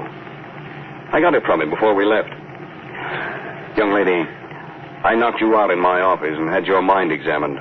I knew just what you had done. I came here because I wanted to. You mean you're not angry with me? Certainly not. Besides, everything turned out my way. Your way? But they forced you to give them the drive. You signed away the right. I'm a percentage man. Let them do the operating. Besides, it was their drive in the first place. Their drive? Yes, it's simple. I knew that after the contest there'd be a merger of research, so I merged it before instead. Wait till they discover they signed away their own patent rights. I don't think they'll feel like laughing then. But to give Delaney control of the new company. But don't you see, I had to get him to go along. He had the antidote to your poison. What about me now? Look at the vision port. Now turn up the scale. That's the ridge. You can have your pick. Name your world, and I'll take you there. You said your sister was on Doridora 3. Yes, but... But what? I wonder if the opportunities for advancement aren't greater on your planet, Mr. Blore. You know, Miss Travis, I wouldn't be a bit surprised if they were.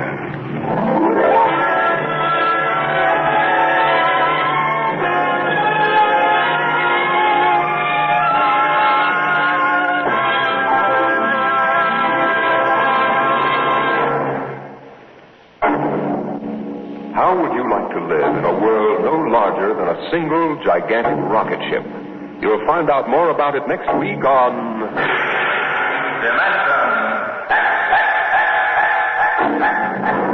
Today, dimensionx is transcribed Competition, adapted for radio by Ernest Kenoy from a story by E.M. Hull. Featured in the cast were Elaine Rost as Anne and Les Tremaine as Arthur Blord. Your host was Norman Rose. Music by Burt Berman, engineer Bill Chambers. dimensionx is produced by William Welch and directed by Edward King.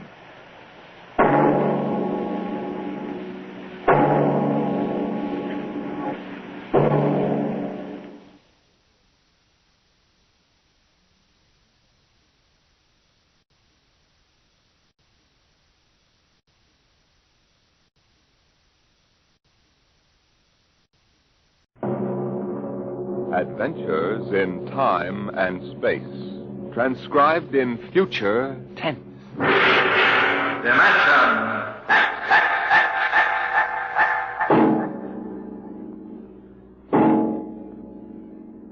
In the beginning, there was Jordan, thinking his lonely thoughts. Out of the loneliness came a longing. Out of the longing came a vision. Out of the dream came a planning. And out of the planning came decision. Jordan's hand was lifted, and the ship was born.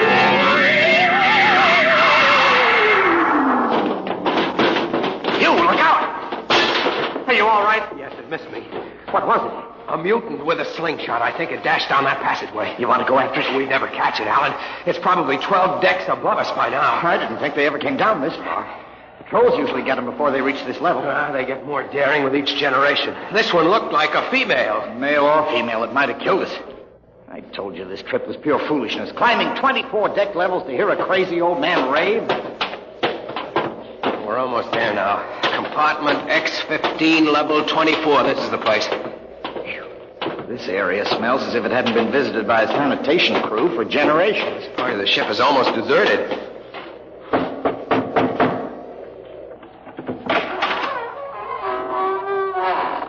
Yes?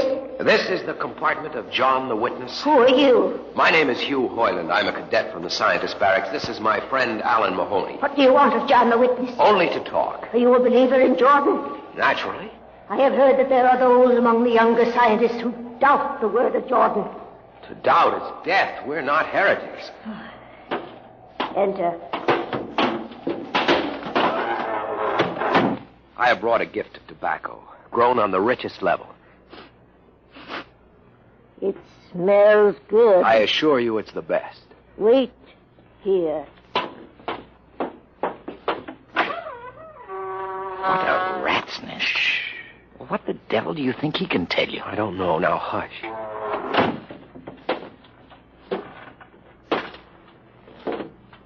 Well? You are John the witness? I am. Good evening to you. I am Hugh Hoyland. This is my friend, Alan Mahoney. What brings a gentleman of the scientist class to my humble apartment? I have heard that you and your parents before you have long been keepers of the legend of the ship. Since Jordan gave the word. I am anxious to hear the word as Jordan spoke it. Why? You see, among the young scientists, there have been some who talk against the word. Regulations against such heresy? Some of them say the ship has no purpose. They say that we're here accidentally. That we have no more grace in Jordan's eyes than the most deformed mutant who dwells in the highest level of the ship. What shall I say to you? I wish to hear the word from the mouth of one who knows, that I may become more convinced. Sit. You have gift for the witness? The finest tobacco. Good. I will dim the light. Now, pay close attention. For these are the words as my father's father's father gave them to his son's son's son. This is how the ship came into being, how our people were created. In the beginning, there was only Jordan, thinking his lonely thoughts. In the beginning, there was darkness, formless and dead. Out of the loneness came a longing. Out of the longing came a vision. Out of the dream came a planning. And out of the planning came decision. Jordan's hand was lifted, and the ship was born.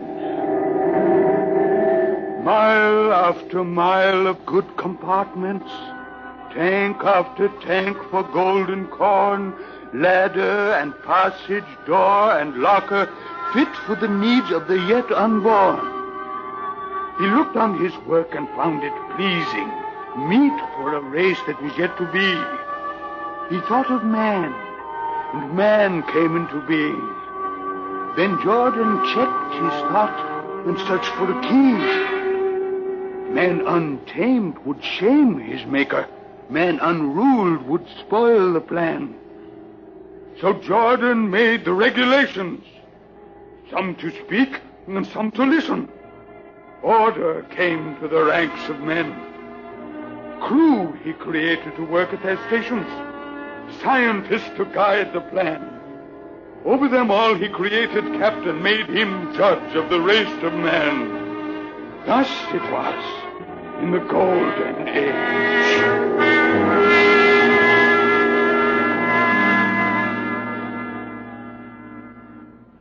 These are the true words? As my father's father taught them. But what of the strange beast-like people on the upper levels of the ship? Surely Jordan did not create them. Jordan is perfect. All below him lack perfection. You have heard of the legend of Huff? I have heard that he mutinied against Jordan. Darkness swallowed the ways of virtue. Sin prevailed upon the ship. And before wisdom prevailed and the bodies of Huff and his followers were fed into the converter, some of the rebels escaped and lived to father the mutants. They are tainted with the sins of their fathers. One more question, witness. Speak. What is the ship? The ship is a great sphere, 25 kilometers wide and 100 levels deep. I know that, but what about the upper levels? The regulations forbid us to venture into the upper levels, but it is said that beyond the levels of the mutants lies the forbidden place where Jordan's spirit prevails. So I've heard. But something troubles me. Something which prompted my coming here. Yes, my son. What lies beyond the ship? What? What lies beyond the ship? This is heresy. Answer me. I will not permit such talk. The ship is complete. The ship is universal. The ship is everywhere. The ship is endless. Your mutterings are those of a frightened old man. They answer nothing. You question the word? I think you lie. Hear me, Mr. Highland. For what you have already said, I can have your body fed to the converter. Your soul launched on the endless trip. You threaten me? You, for Jordan's sake. You think I fear this dried fig of a man? You. Sir, my friend is impetuous. He doesn't understand. I might be persuaded to forget a substantial gift. You pig. You. Come on, Alan. The sight of this so-called holy man offends me. Now you shall not leave. Don't try to frighten me with a gun, old man. Remain where you are, heretic. I warn you, put down the gun. Now, no closer. Drop it. Very well, then. Dip to the heretic. Alan, get him! Is he dead? I don't know. Come on, Hugh. We've got to get out of here. Now where? We can't go back. They'd feed us into the converter. What's that? The old woman must have turned in an alarm. Come on, the patrol will be here in no time. Where can we go? The upper levels. But the mutant. We'll have to take our chance. Listen, that's the patrol we've got to climb. There's the hatchway. Down the corridor. Quickly. Halt! Halt till we fire! The ladder.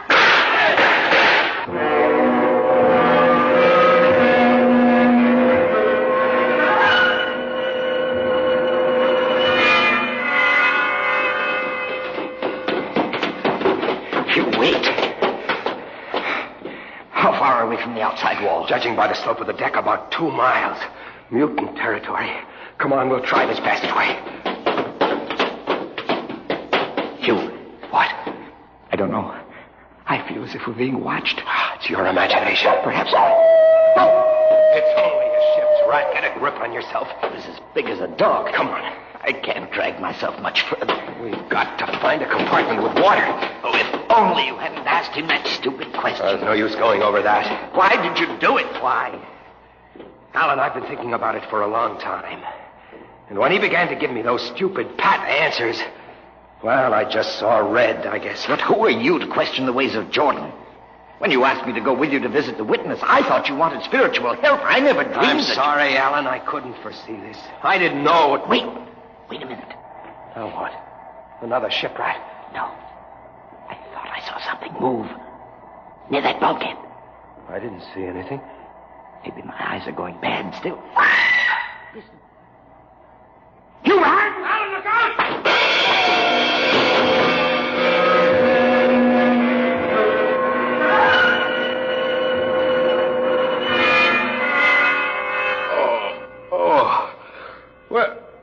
Where am I?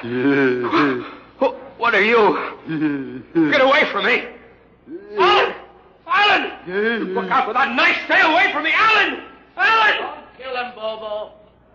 Not yet. Who are you? You must forgive my friend Bobo. Like so many of my people, he's rather impetuous where members of the so-called super race are concerned. Who are you? What place is this? As you can guess from my leg, I'm a mutant. Where is Alan? Your friend is dead. I was not able to restrain my people in time to save him. Why don't you destroy me and get it over with? We do not kill for pleasure, Mr. Hoyland, only when necessary. You know my name? I read your identification tag. Who are you? Mutants can't read. My name is Gregory. I'm a leader of my people. Although we are unfortunate in our heredity, Mr. Hoyland, many of us are quite intelligent. Why do you live like animals? We would rather live like free animals than like regimented slaves, as you do. I've heard that you practice cannibalism. Undoubtedly, you hear many things about us. We raise our own cattle on the upper levels, and those of our people who choose to farm raise enough crops for our small population. You turn your head. Why? This one. I've never seen a creature like him. Bobo is an unfortunate. He was born without the power of speech. How can you tolerate a monstrosity? We have learned to live with difference. If we began to destroy our imperfects as you do on the lower levels, there would soon be no one left. It violates the regulations, the word of Jordan's You know, Mr. Hoyland, your people are really primitive and barbaric. You dare say that to me? I dare say a good deal more. Let us go to my compartment and speak further. I'm always interested in information of the lower levels. I won't give you any information. Bobo, I want Mr. Hoyland in my cabin, please. Hey. I would advise you to go quietly, Mr. Hoyland. Bobo has a hatred of superior beings, which is unfortunate, but quite understandable. Proceed.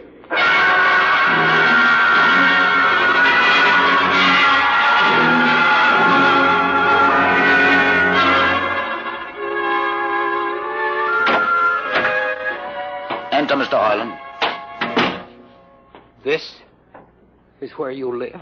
Yes. But you have books. Stolen from your libraries, Mr. Hoyland. Compton's Astrophysics. The Philosophy of Interstellar Navigation. Celestial Mechanics. You have read these? Most of them. Why did you bring me here? What do you intend to do? Do you believe in Jordan, Mr. Hoyland? There is no other belief. And the trip? I suppose you believe in the trip, too. Well, what else is there to believe? When you die, your remains are fed to the converter, and your soul makes the trip. And where does the trip take you? Why, to Centaurus, of course. Huh? Well, what is Centaurus? Why, Centaurus, mind you, I'm just telling you the orthodox answer. Centaurus is where you arrive when you've made the trip.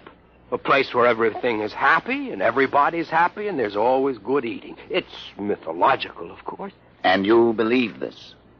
The peasants believe it, literally, but many of the younger scientists like myself know that it's figurative, symbolic. Why do you ask? Didn't it ever occur to you, Mr. Hoyland, that the trip is exactly what your peasants believe it is? That the ship and all the crew were actually going someplace, moving? The ship can't go anywhere. It already is everywhere. Imagine a place bigger than the ship, much bigger, with the ship inside it, moving inside. But there can't be any place bigger than the ship. There wouldn't be any place for it to be. Oh, for heaven's sake. Listen, you know the lowest level? Yes. If you started digging a hole in the lowest level, where would that hole go? Where would that hole... Oh. No, it's forbidden to think such a thought. Where would it go? No, I can't think about it. Bobo. Bobo, we're going to take Mr. Hoyland to the place. Where are we going? To the top level. But it's certain death. Nonsense. I've been there 1,000 times. Come along. No, I won't. You can't make me. I think we can. Now, shall we proceed peacefully, or shall I have Bobo persuade you?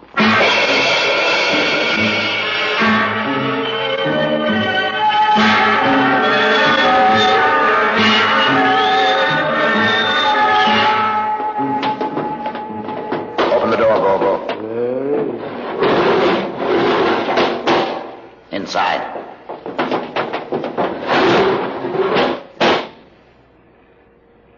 What place is this? This, Mr. Hoyland, is the main control room. Why, Mr. Hoyland, you're trembling. It isn't true. There is no such place except in mythology. Oh, you younger men are so wise, Mr. Hoyland, except for one thing. This happens to be the main control room of the ship. But it's nothing but a huge room with an instrument panel. What did you expect? How do you know this is the main control room? See these instruments? Using them, the navigator, many hundreds of years ago, actually steered the ship on its voyage. I don't understand. I didn't suppose you would. Your people have been so steeped in superstition and ignorance that the whole concept has lost its meaning. Sit in that chair. Don't be frightened. Sit down. Very well. Look up. What do you see? Nothing but a huge shield. Watch it for one moment, Mr. Hoyland. You are going to see something that few of us have ever been privileged to witness. Something so dazzling that you may find it hard to accept at first. But it is there. It is a reality. And ultimately you must accept it. What are you doing? I'm dimming the lights. Don't be frightened. Keep your eyes focused on the shield above us. Ready? Watch. The shield! It's sliding back! Ghost of Jordan! Well? What am I seeing? The universe, Mr. Heinlein. The universe in all its beauty. The stars, the planets, the suns, the moons, and the constellations. This is your heritage, Mr. Heinlein. The heritage you've been too stupid to see. But it can't be. The ship is the universe. There is nothing but the ship. Ah, but there it is. You see it before your eyes, spread out like a canopy of glory. You still deny it? Answer me, Mr. Heinlein. Do you deny it? No, I can't. They lied. They lied to us.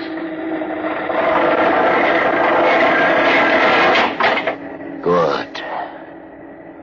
Why did you close the shield? You will see it again if you're not afraid. I'm not afraid. Many times. I've shown this to others of your people whom we captured, and though they saw it before their very eyes, they would not believe it. Tell me about it. Tell me about the ship, about the universe. What are these things? How did this come about? Many thousands of years ago, on a planet like those you've just seen, a planet called Earth, a scientist named Jordan decided to build a ship that would carry men from one planet to another. For many years, Jordan and thousands of others studied and planned. And when they were finished, they built the ship. A ship so large that it had to be assembled in its own orbit beyond the place called the moon. 60 years it took them to construct.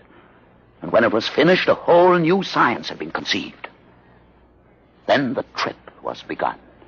The trip that was to land a colony of Earthmen on a far-off planet called Centaurus, millions of light years beyond the furthest planet ever reached before. How do you know these things?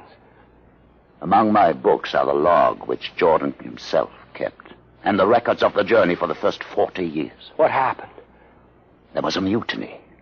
A man named Huff led a rebellion of those who wanted to turn back. In the struggle, the navigators were killed, and the crew fell into a state of anarchy. In the years to follow, small groups of men tried to organize the ship for navigation, and each time they failed. Finally, the whole idea was abandoned. And so for centuries, we have swung in space, unmanned, undirected, living in a lost world of our own making, without purpose, without direction. Why have you told me this? Why have you brought me here? You could have killed me. Can you guess? No. No, I can't. Unless... But it would be too fantastic. Well? You want to finish the trip. Yes, that's it. What would it take to do it? A miracle, almost. The crew would have to be trained. Many people, each skilled in a certain duty. Couldn't you train your own people? We are too few. Besides, the main drive is in the lower levels where my people are forbidden to go. No. It would mean that both our peoples would have to work together. Our differences encouraged rather than denied. It can be done. You showed me. You can show others. I can show them. Can you? I'll see the captain himself. I have an uncle on the central board. I'll tell him what I've seen here. And do you think he'll believe you? Send one of your people with me. That's asking a good deal. I'm risking a good deal by going back. Very well. Bobo will go with you. He can't talk. There would be no need for talk. I will write a message guaranteeing safe conduct for a group of unarmed scientists to visit the main control room. Bobo will take you safely through our territory. What happens when you reach your own level is up to you.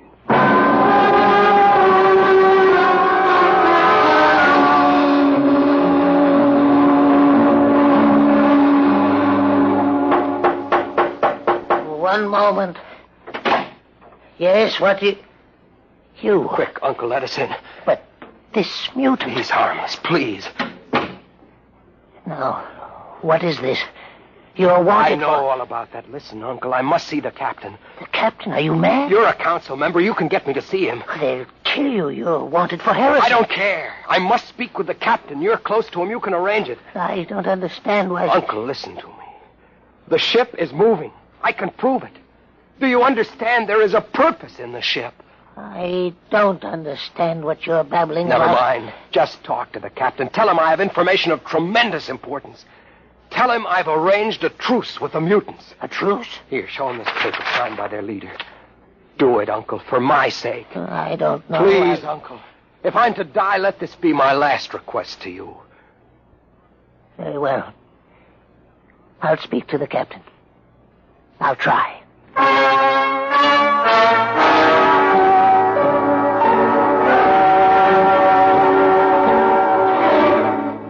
And you say, Mr. Heinlein, that you saw this with your own eyes? I swear it, Captain. I swear it on the word of Jordan. Let me see that paper again.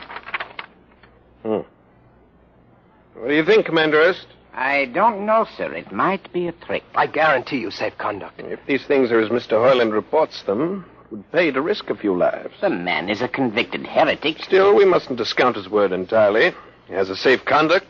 The mutant risked its life coming with him. I think we might investigate. You will do it? I'll have an expedition outfitted. Dismissed, Mr. Heinlein. Thank you, sir. Thank you.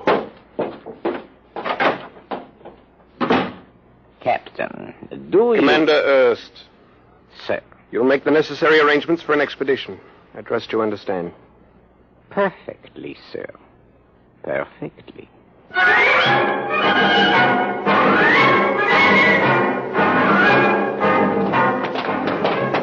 Lieutenant. Mr. Heinlein. You'd better halt your men here. This is the spot. Patrol, halt. I see no welcoming party of mutants. There will be none. Their leader will meet you inside the main control room. You don't say. And just where is this main control room? Beyond that door. I see. All right, men. Ready arms. Why do you ready arms? In case of ambush. Ambush? Don't you think they could have ambushed you on the way up here a good deal more easily? You know, Mr. Heinlein, I think you're a mutie lover. They have a place in the converter for that kind. Lieutenant, are you mad? No, Mr. Heinlein. But most certainly you are. To think that we could be lured up here to be slaughtered with a fantastic story about some mythical control room. Guns ready, sir. Lieutenant, I warn you, these people have acted in good faith. If you break Call the your mutants to open the control room, Mr. Heinlein. No, not until those guns are dismounted. As leader of this expedition, I order you to call them. I refuse. You cannot do this thing. This is no way to keep a truce. Very well, if you refuse. Oh, there! Mutant! Come out! For Jordan's sake, Lieutenant. So quiet for comfort. Mutant! Open the door! Please, Jordan, don't let anything happen. Please don't. It's opening. Ready, men. Someone's coming out. Look at his leg. Horrible. Steady.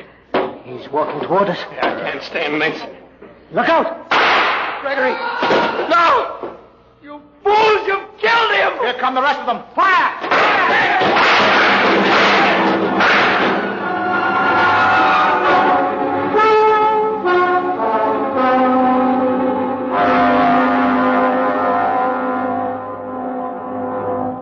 That should teach them a lesson they won't forget. All right, men. Inside the room. Orlin, you're under arrest as a conspirator in this ambush. Ambush, you fool, you blind, stupid fool. That'll be enough. Have you been inside this place before? Yes. What's all this machinery? These are the controls he would have used to steer the ship. He's gone out of his mind, Lieutenant. Steer the ship? Who? The leader. The one you killed. This ugly mutant? This ugly mutant happened to be a man of true greatness. You're mad. Am I? This man had a vision which could have saved you, but you chose to kill him because you couldn't stand the sight of his difference from you. I'll not listen to these ravings. Close your ears. Shut your minds against the conscience that tells you it's wrong to kill. That tells you that your need to be arrogant only proves your inadequacy to yourself. Shut him up. Don't listen to him, man. You can't shut your ears. My words sting you. You cannot shut your minds. And you cannot shut your eyes. Don't do this. The roof. It's moving back. Look. Let the vision of this confound your ignorance and blind your eyes. This is the heritage you tried to stifle in your own breasts. This is the heritage of stars and open skies for which men have yearned for centuries. Try to destroy this, and you will only destroy yourselves. Death to the heretic. Kill me if you choose. But I say to you that this you cannot keep from our people. That they will seek it out, and the ship will be manned, and the ship will be steered, and there will be freedom and purpose and respect for ourselves. This is your heritage. Look upon the universe. Kill him! Kill him!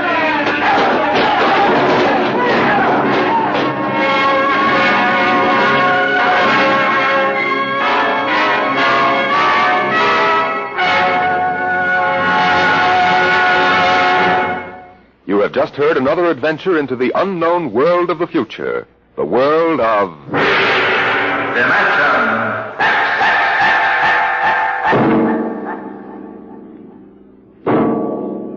This has been the concluding broadcast in the current series of dimensionx. If you're interested in the continuation of this series, please write and tell us so. Your ideas and suggestions will be given the most thoughtful consideration in determining the future of this program. Just drop a letter or postcard to dimensionx, care of NBC, Radio City, New York. Today, dimensionx is transcribed Universe, written for radio by George Lefferts and based on a story by Robert Heinlein. Featured in the cast were Mason Adams as Hugh and Peter Capell as Gregory. Your host was Norman Rose. Music by Burt Berman. Engineer Bill Chambers. Sound created by Manny Siegel, Max Russell, and Wes Conant. dimensionx is produced by William Welch and directed by Edward King. Ed Archie Gardner tangles with Tallulah Bankhead on The Big Show.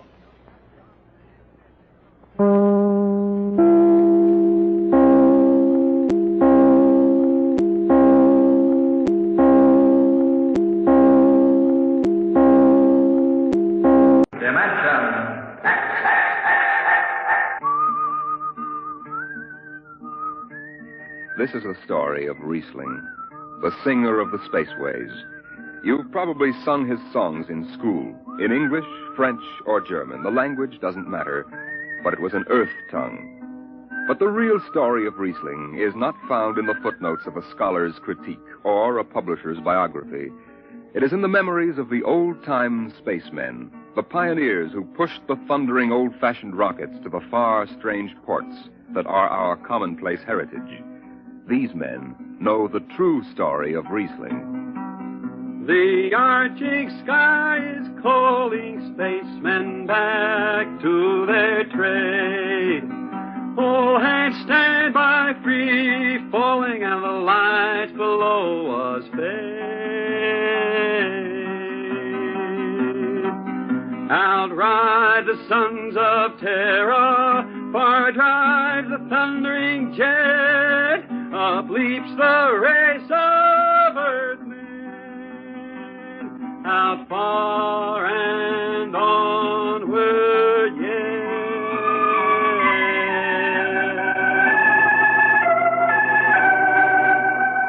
When I first met Riesling, he was hustling drinks in the Twin Moons Bar at Drywater, Mars. He'd won a guitar off a Chinese barkeep at Luna City by cheating at one thumb, and he made his whiskey by singing in the bar and passing the hat.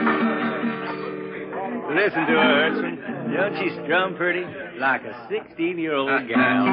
Hey, how much you collect on that last song? $3, Martian, and a slug. Al grabbed it from my bill. He don't trust me no more. Funny, never did have no luck with hound dogs nor Martian barkeep. Hey, Riesling, look over there by the bar. There's an Institute 4 striper giving him the eye. Know him? Captain Hicks off the Goshawk. He's sure giving you the once-over. Maybe he's got a job. They don't make never no mind to me. I've been blacklisted. Hicks logged me for making up a song on watch. Right fine song, too.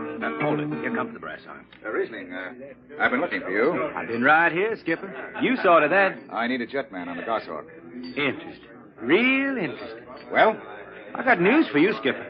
You blacklisted me, remember? Well, you kept your nose clean. And we need an experienced man. Been a little changing down aft in the Goshawk, ain't there, Skipper? How'd you know that? You got that new atomic pile drive. Last 3 of them tea kettles blew somewhere in the asteroids. Look, it's double pay, but if you're scared... Scared? Listen, fella. For double pay, I'd jump off the top of the Harriman Tower if you allowed me rubber heels for the landing. All right, then. You show up tonight to sign the book. Sober. Got no choice, Skipper. Money and me is total strangers. We lift at 11:30 Mars time. Sober, you understand, Riesling? You taking the job?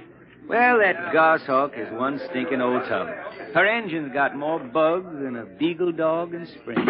And that new drive is about as safe as a pretty gal in the ozone.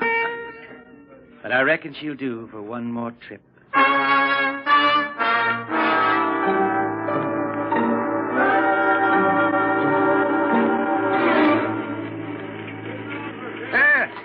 Welcome home, Riesling. Hi, Jimmy Legs. Meet my friend Hertzman. He's signing on as a whopper. This here's Jimmy Legs Casey. He's bosun. Can't hold his liquor no more than a sieve, poor boy. Riesling, you sober enough to sign the book? Drunk or sober, I make my mark. Stand aside. 3 X's? It took me a middle name. Yeah, you two lay below. And Hertzman. Aye, sir. Get him sobered up before the skipper makes rounds. Jimmy Legs, I'm sober as a hanging judge. Yeah? Well, you can leave that bottle here. What bottle? The one in your back pocket. Oh, glass buttons, maybe, huh? Give it here. Jimmy Legs, I swear I'm going to write a song about you. Go ahead, threaten me. Now get below. We raise ship in 30 minutes.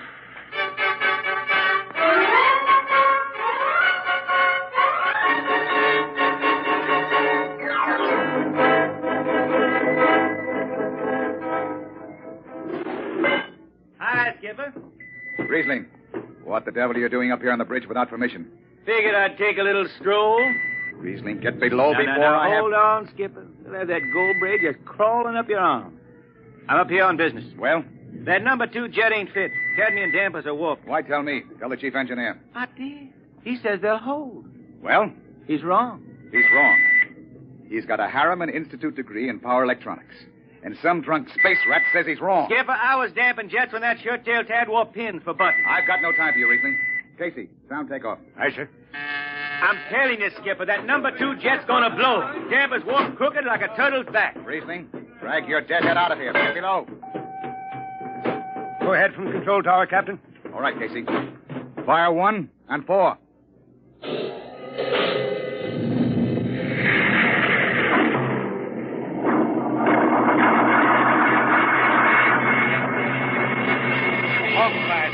Had to blast for 3 watches before going into free flight.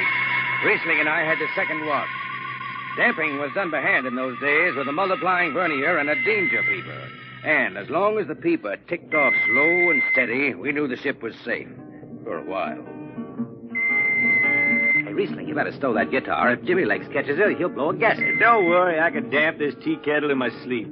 How's number 2? All right, so far. Did you ever hear that song about Hicks, the one that got me blacklisted? Oh, the skipper is the father of this crew, a gentle guiding light to me and you. But on Mars he likes his women if they walk or if they're swimming, or if they've got 6 arms instead of 2. Hey, the second verse is better. Now the skipper likes his liquor by the quart. Yes, he'd go from Mars to Venus for a snort. He'll drink rocket fuel and... Hell, hi, Skip. Didn't see you come in. You were too busy, eh? Who's watching the gauge? I got an eye on it. Don't you fret none. Riesling, I'm going to fix it so you can't get a berth on a rocket-powered pogo stick. Report to Casey under arrest. I don't rightly think I will. You what? You kind of forget, Skipper. According to space code, you can't remove a jetman till the end of the watch, right? Now, look, you corn-fed space lawyer. Now, is that a rule or ain't it? Riesling, your shift is over at 2300. And I'll see you ride the rest of the way in slot locker. Maybe. Maybe. In the meantime, you clear out of my power room. I gotta make me up a 3rd verse for my song.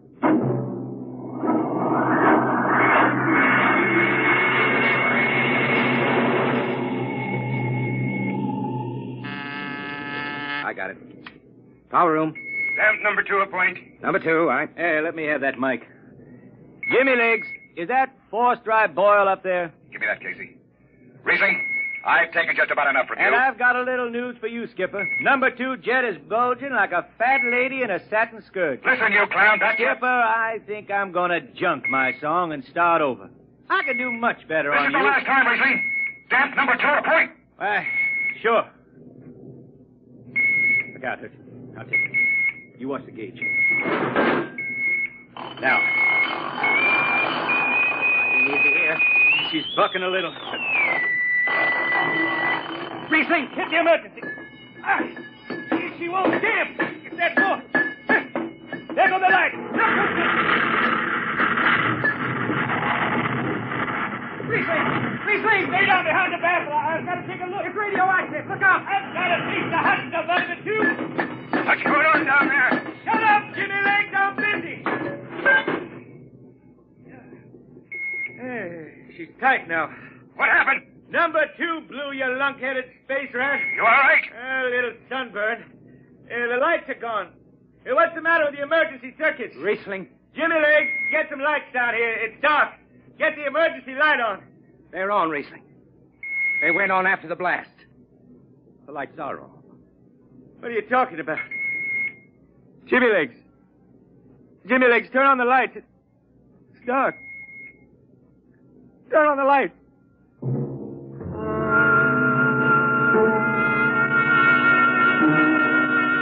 That blue radioactive glow from the jets was the last thing Riesling ever saw. His optic nerve was burned out in an instant. He was in sick bay on the rest of the trip, and on the swing back, we set Riesling down at Drywater Mars. Look out for the cable, Riesling. Thanks, Hudson. Hey, Riesling. That you, Jimmy Legs? Hold up a minute, will you? Riesling. Jimmy Legs, I promised I'd write a song about you, didn't I? Sure, Riesling, sure. Can't seem to sing like I used to. Look, Riesling, the men up on the bridge feel kind of bad about this. Yeah? Why didn't they think of that when Riesling told them that damper was shot? Now, Hertzman, that's all over. Sure. That's all forgotten. Riesling, let's get down to the Twin Moons before I vomit. Now, hold it. The skipper feels pretty bad about the whole thing, Riesling. Kind of late for that, Jimmy Legs. Feeling sorry, don't hold no corn. The boys passed the hat. The skipper kicked in half a month's pay. Did he now? Then on principle, I suppose I ought to tell him to stuff it back up the jet. But you can't buy no drinking whiskey on principle. I'll take it. Here you are. I'll get it. I'll be seeing you, Riesling. Sure, Jimmy Lee. Sure. Come on, Hertzman. Let's get that drink.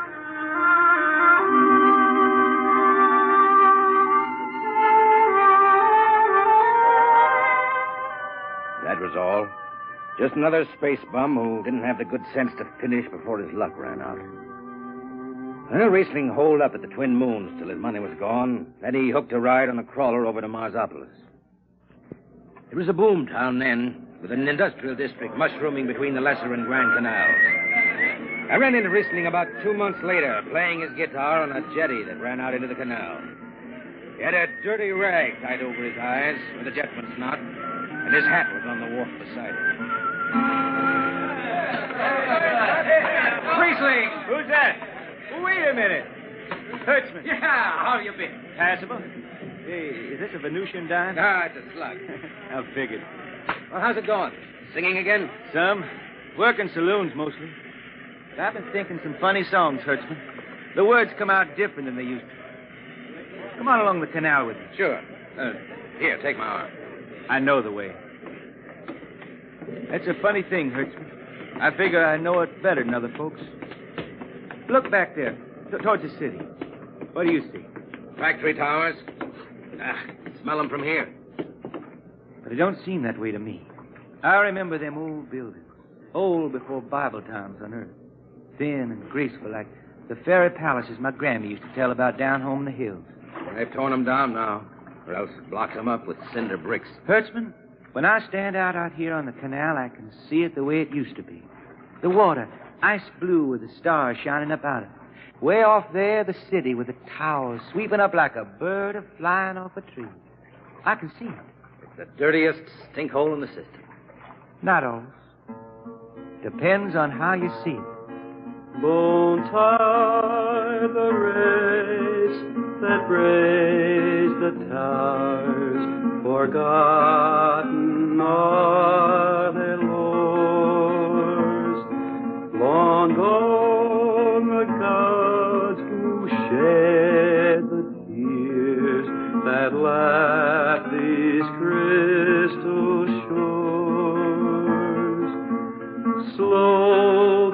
time-worn heart of Mars, beneath this icy sky, the thin air whispers voicelessly that all who live must die.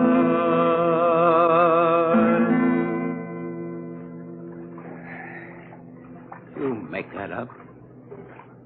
Why don't you go home, Riesling? Home? Sure. I've been thinking about that, Hertzman. When I was a youngster down in the Ozarks, I used to climb a big old oak tree my daddy had in the dooryard. You could see the hills for miles, green and cool. I've been thinking about that. Why don't you go back then? I couldn't see them hills no more now. I couldn't stand to see black when I knew they was lying all around me, cool and green in the sun. I couldn't stand that. Yeah. Well, let's get back to town, Hertzman. Today I made $3.50 Martian. I'm all set to drink it down before dawn. Come on.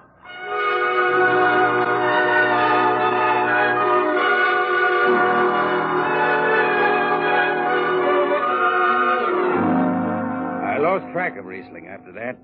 I shipped out on a slow freight of the Condor class for Luna, and he hitchhiked a ride to Venusburg on an ore ship in a tri-planet run. So he beat around the system. Venusburg to Layport to Drywater to New Shanghai and back. Any spaceport was his home, and no skipper had refused to lift the extra mass of Riesling and his battered guitar. He made up his songs sitting out watches down in the power rooms with old shipmates, while the monotonous beat of the jets shook the hull plate.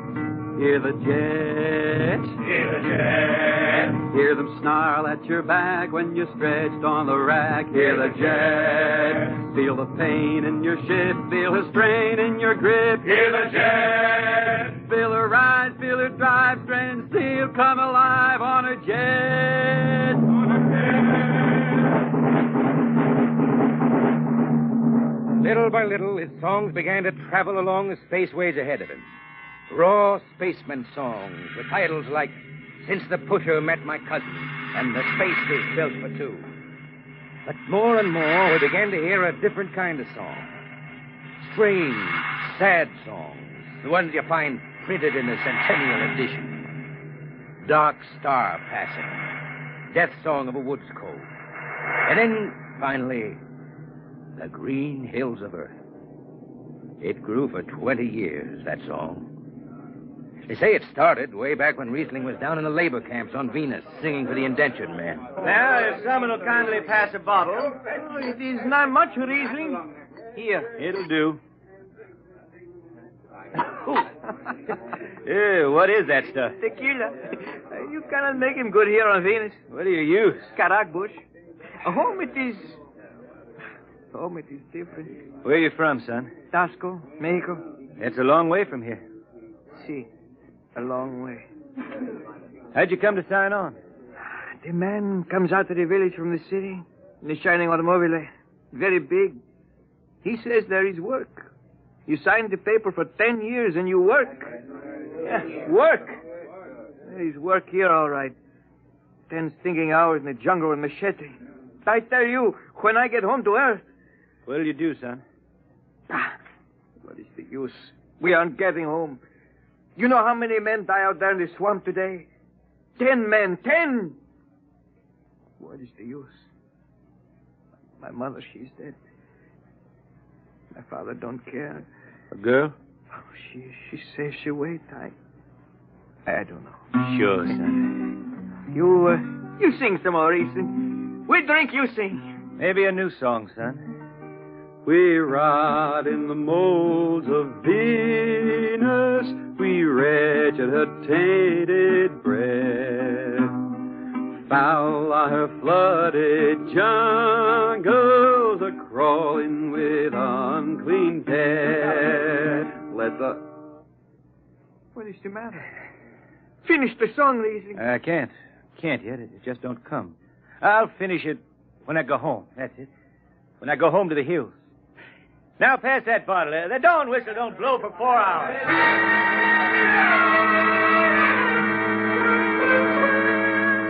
That's where the Green Hills started. And I was there when it was finished. It was 20 years after that. And there wasn't a man flying or on the beach hadn't heard of Riesling and his songs. He was getting old now for a spaceman.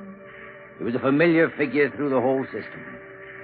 Tall, gaunt, and with that dirty bandage tied across his blind eyes.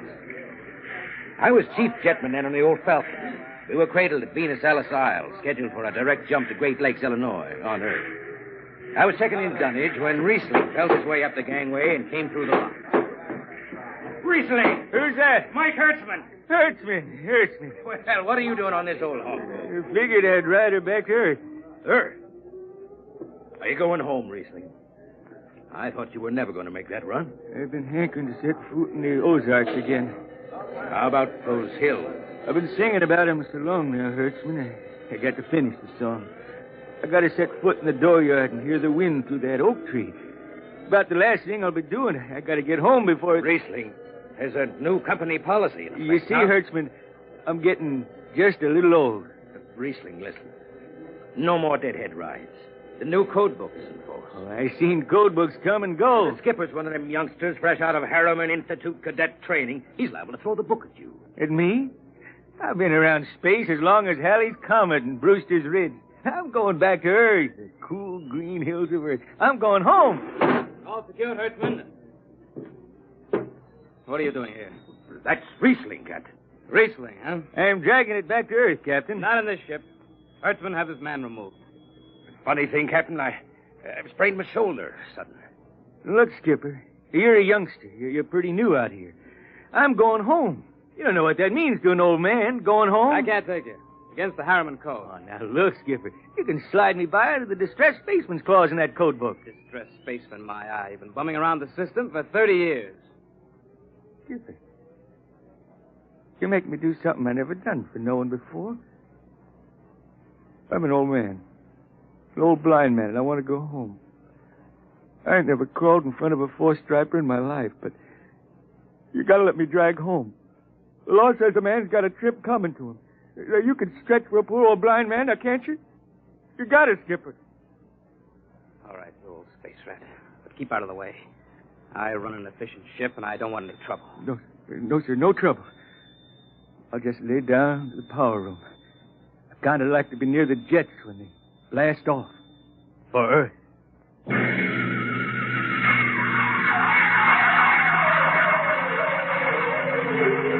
Sit down, Riesling. Take a load off your feet. Thanks, Mac. Stand by for lift. Stand by. Best seat in the system. Power room and an old Hawk glass ship. Power room, fire 3. Aye, sir.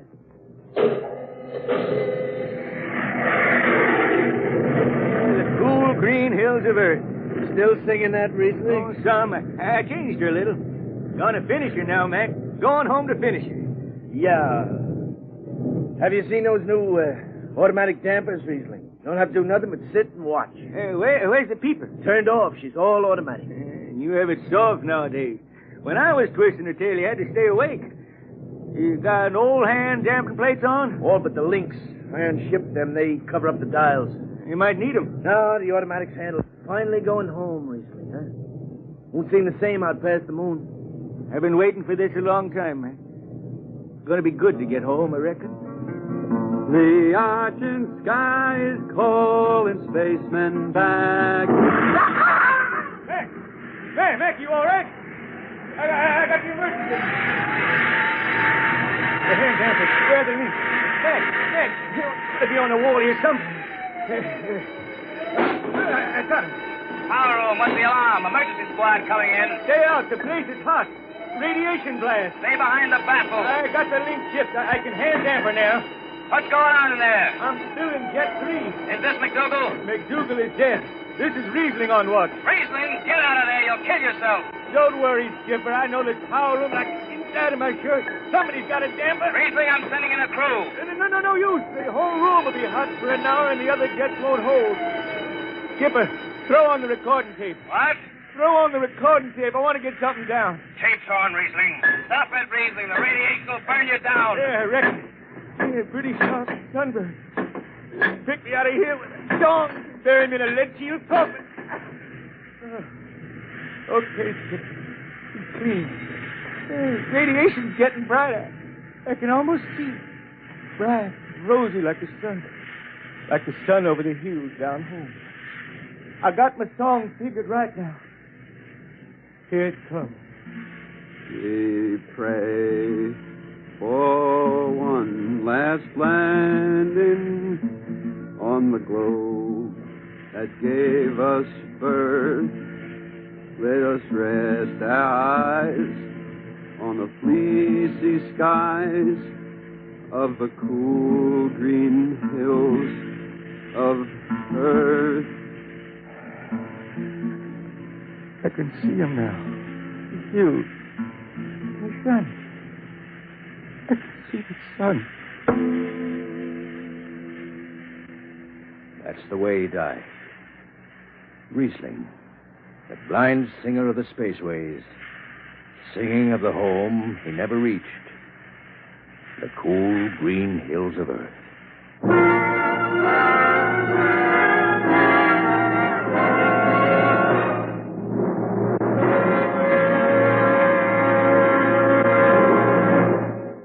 Next week, we bring you another story many of you have requested that we repeat.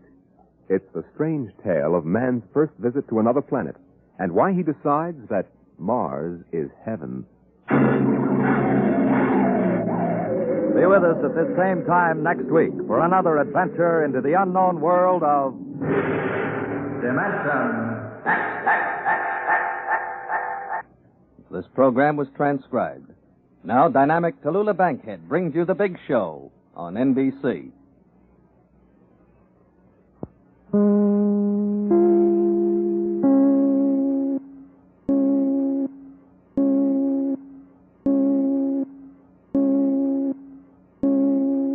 Wheaties presents Dimensionx, Adventures in Time and Space. Transcribed in future tense.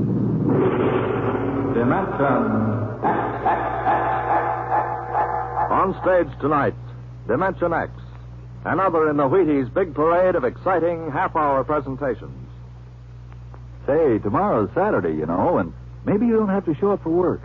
A whole swell summer day for just what you want to do. So, start off with a big holiday bowl of Wheaties at breakfast and just see how it sparks up the morning. Wheaties are whole wheat, you know, and I don't have to tell you what good, sturdy nourishment that is. So, if you got fish to catch or golf to play or maybe a hike to take, just see how Wheaties can make it all a lot more fun. You know why? Why, lady, mister, it's just because you feel good when you've had your Wheaties. Those two-fisted little whole wheat flakes are loaded with vitamins and minerals. And so are you when you've had your Wheaties. Go on, try 'em. Just you see how Wheaties at 7 can help at 11.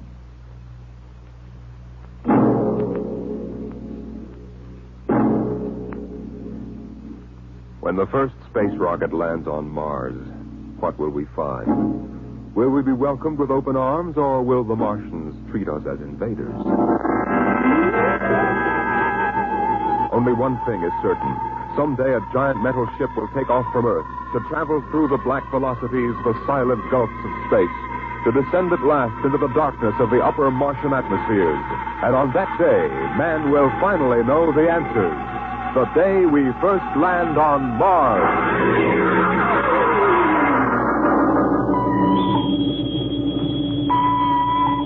Now hear this. Now hear this. Approaching critical deceleration. Fasten gravity suits. Stand by to land. Mr. Lustig, what do you make of the terrain? There seems to be a heavy ground, Miss Captain. We won't be able to use our infrared lights. And we'll have to come in on radar. Isn't that a little risky, sir, landing in the dark? I'd rather run the danger of a blind landing, Lieutenant, than come in without the cover of darkness. Remember, we don't know what kind of reception is waiting for us down there. Airspeed 500. Altitude now 4,000. Bridge to engine room. Stand by for deceleration. Engine room, aye. Fire forward tubes 1 and 3. Aye. Skids down. Skid, check. Altitude 500. 4. 350. 3. Up a point now. All right. Let's set her down. Look out! cut the power. Masters, pipe battle stations. Aye, sir. All secured, sir. Well, we're on Mars. April 20th, 1987. 4:33, Greenwich time. Enter that in the log, Masters. Aye, sir. Well, gentlemen, it's less than 2 hours till dawn. As soon as it's light, we'll send out a landing party. Masters, get me an all-over hookup. All set, Captain. Now hear this. All right, men. The smoking lamp is lit. We're 17 men on an alien world. And it's up to us whether we ever get home again. Next few hours should tell the story. And I want instant obedience to all commands. I'll court-martial the first man who doesn't jump to when he's ordered. And one other thing. We may be on Mars, but this is still a United States naval vessel. Officers will conduct a personal and weapons inspection in 1 hour. That's all. Inspection, Captain. Now? Mr. Lustig, we've got an hour and a half to sweat out before we find out what's outside that airlock. I'd rather have a man worried about his stripes than about what's waiting outside on Mars.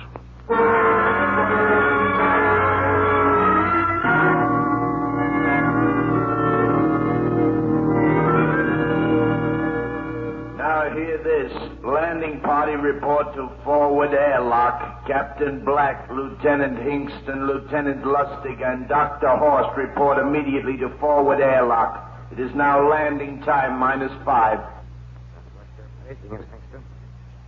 You ready, Dr. Horst? Yes. Ready as I will ever be. Come on. Let's report to the airlock.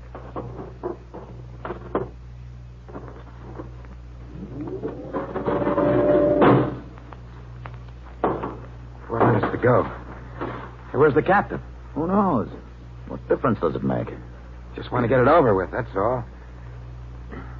Has anybody got a cigarette? I think you're smoking too much, Lieutenant Lustig. Are you nervous? Lay off, will you, Horst? Wondering what's hidden outside underneath that ground mist?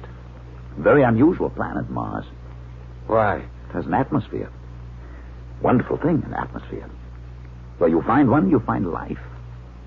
You mean Martians? What do you think they'll look like? Who knows? Intelligent life can take many forms. You mean they may have green skins and eyes on stalks or something? The comic book conception is possible.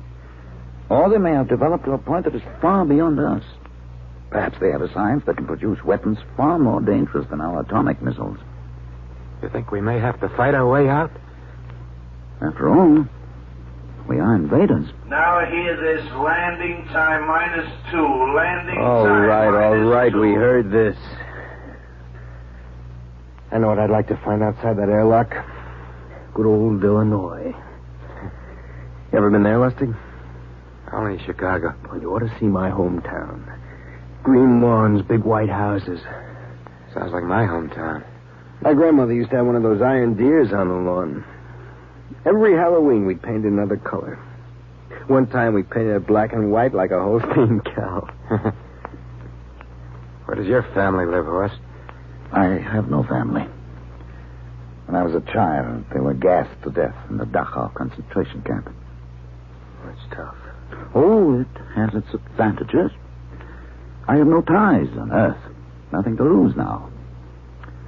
I imagine I'm the only one on board who is free to enjoy our present peculiar position. All right, Lustig. You can button it up now. Aye, sir. Now, gentlemen, in 1 minute we'll be the first men to set foot on Mars. Quite an honor, eh? As long as the medals are not awarded posthumously. Still uneasy, Dr. Horst? Captain Black, I've been uneasy ever since I can remember. On Earth and on Mars. Now, 30 seconds. Give me the intercom phone, Lustig. Masters? Aye, sir. Battle stations to be manned till we return. If we're not back in 2 hours, I want no rescue party sent out. Blast off and save the ship, you understand? Aye, sir. All right, gentlemen. 5 seconds. 4, 3, 2, 1. Lustig, open the outer airlock.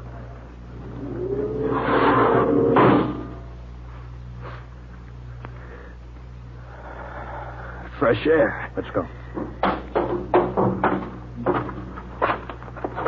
Hold it now. It's too dark to move fast. Quiet, isn't it? Not even a wind. You can't see anything through this ground mist. Quiet. We don't know what's out here. Come on.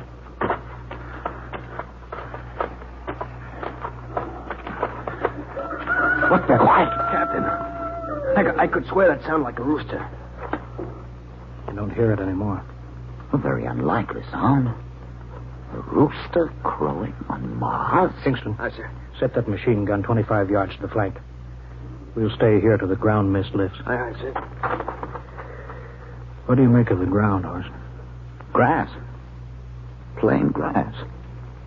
You could see some large foliage there where the mists stand on. What the heck is that? Kingston! Hold your fire, you fool! I hit it again. What? Some kind of wild animal. I hit it. I could see the tracers, but it's still standing. Come on, Horst. Doctor, where are you? Up ahead. Admiring the wild animal. Careful, Horst. Wait for us. Don't worry, Captain. It's an iron deer. A lawn ornament. That's impossible. It's hollow. Interesting, isn't it? A whitewashed Victorian iron deer sitting on a lawn in the middle of Mars. I don't understand. Look around. The mist's lifting. Captain, look there. A house, a regular old-fashioned house. On Mars. Good Lord. I haven't seen carved scrolls and gingerbread like that in years. Look at that port swing. The geraniums. There. I told you it was a rooster, Captain. Give me the glasses, Lustig. I want to take a look through that front window. What? There's an upright piano. Some sheet music on it. Lustig, it's beautiful Ohio. Beautiful Ohio? That can't be. Look here, Horace, do you think that civilizations of two planets could be identical? No. That specific variety of geraniums is only 50 years old on Earth. Is it logical they should develop in Mars? How about that port swing, that piano, and beautiful Ohio? No, it's impossible. Captain Black, this looks like the town I was born in. Well, it looks like my hometown, too. I've thought of something, sir. It's the only solution. Maybe we're not the first ship to reach Mars from Earth. That's the only answer. That's impossibilistic. If there had been space travel, it couldn't be secret. Do you have any idea what ships cost, what industrial power is needed? There's got to be some logical reason. Captain, I think perhaps we might find out. A light just went on in that house. Kingston, cover that door with a machine gun. Aye, sir. Come on, Horst. We'll ring that doorbell. There's got to be a scientific answer to all this.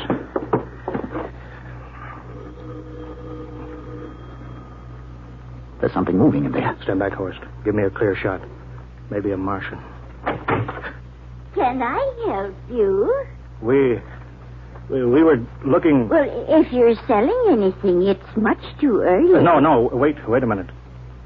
What town is this? What do you mean? Are you census takers? No, we're strangers here. We want to know how this town got here. Is this a game? No, it's not a game. We're from Earth. From where? From Earth. Do you mean out of the ground? Hey, are you sure you're feeling well? Madam, we came in a flying ship across space. We're from the third planet. This is Mars. Now, do you understand? Mars. You go away now, you hear? I'll call my husband from upstairs and he'll chase you. Now, go on. This is Mars, isn't it? This is Green Lake, Wisconsin, in the United States of America. Bounded on the east by the Atlantic and on the west by the Pacific. Now, go away. Goodbye. Horst, do you suppose it's really possible? I've got to find out more about this. For the last time now, go away. Pardon me, madam. What year is this? Year? What, 1928, of course. Oh, for goodness sake. You hear that, Horst? And we know it's 1987. And we know it's Mars. Is it possible that we got fouled up, made some tremendous blunder and circled around and landed back on Earth? In 1928? Well, maybe some switch in time or dimension. Could we have shifted somehow and gone backward in time? Horst, it won't hold water. It's not logical. We've checked every mile. We went past the moon and out into space. We're on Mars. Find out anything, Captain? No, we're going back to the ship till I figure out some logical explanation for all this. Lustig, out at point. Aye, sir. Hingston in the rear. Keep that gun at half load. Aye, sir. Of course, there's got to be some cold, logical solution. Captain. What? That house down the street.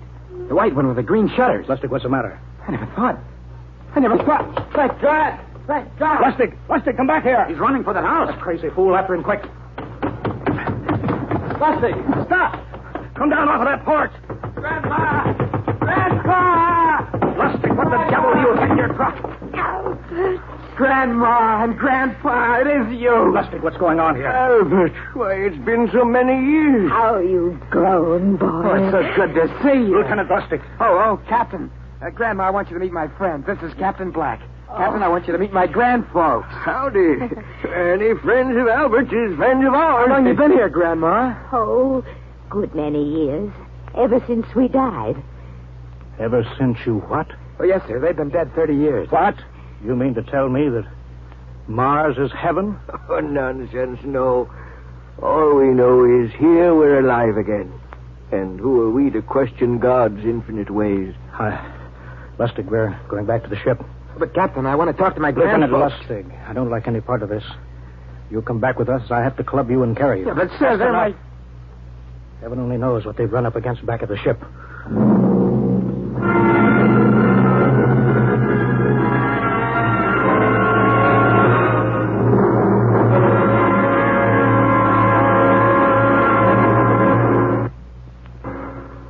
dimensionx will continue in just a moment. Well, now let's come back to Earth for a moment. And what's more appropriate than Wheaties and baseball? You'll see what I mean as I introduce Ed Prentice, who has a special treat for you. Carry on, Mr. Prentice. Folks, I'd like to have you meet a good friend of mine and a prominent member of a fine little organization known as the Chicago White Sox, Mr. Lucius Benjamin Appling. Ooh, Ed, don't say it like that. Whoever heard of a ball player named Lucius? What if I went around calling you Paul Edward Prentice? Let's just make it Ed and Luke, huh? All right, Luke. Say, just how long have you been with the White Sox? Over 20 years, Ed. Golly, I played in darn near 2,500 games. Then at bat almost 9,000 times. Man, I'm from way back. Well, Luke, you don't look it. How do you keep up the pace, anyway? Well, Ed, I sleep good. I eat good. I eat mighty good. Wheaties about 4 mornings a week. Those little old flakes put a lot of snap, even in an old-timer like me. Must be because they're 100% whole wheat. I sure like Wheaties and milk and fruit. You know, Luke, that's exactly what I hear from a lot of ball players and plenty of other people, too. No wonder they call Wheaties the breakfast of champions. Well, thanks, Luke Appling and Ed Prentice. You know, folks, you may not be a champion ball player, but Wheaties can help you feel like one. So try 'em. Wheaties, that is. See how Wheaties at 7 can help at 11.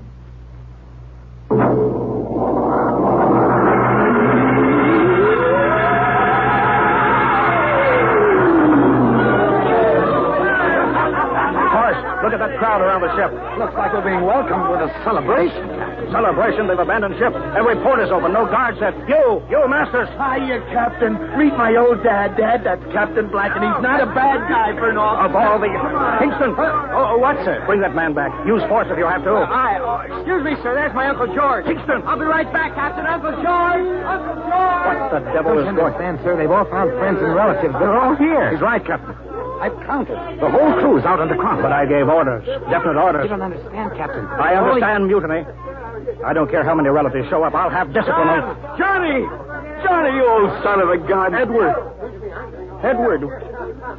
It's you. It can't be. Of course it is. Johnny, you old son of a gun. Edward. Dr. Horst, this is my brother, Edward. How do you do? Hello. It's wonderful to see you, Edward. Look, I've got to get back to my ship. Hey, I almost forgot. Mom's waiting at home. Mom? And Dad, too. Mom? Dad are alive? Excuse me, Horst. Then you're real, Edward. Don't I feel real? How's that, huh? Ed, we've got lunch for you, Johnny. Mom's making corn fritters. Dr. Horst, haven't you found anybody? No, Captain. I have nobody. Then you come on home with me, right, Ed? Sure, you bet. Horst, you wouldn't believe it, but it's been 35 years since I had Mom's corn fritters. By George. 35 years.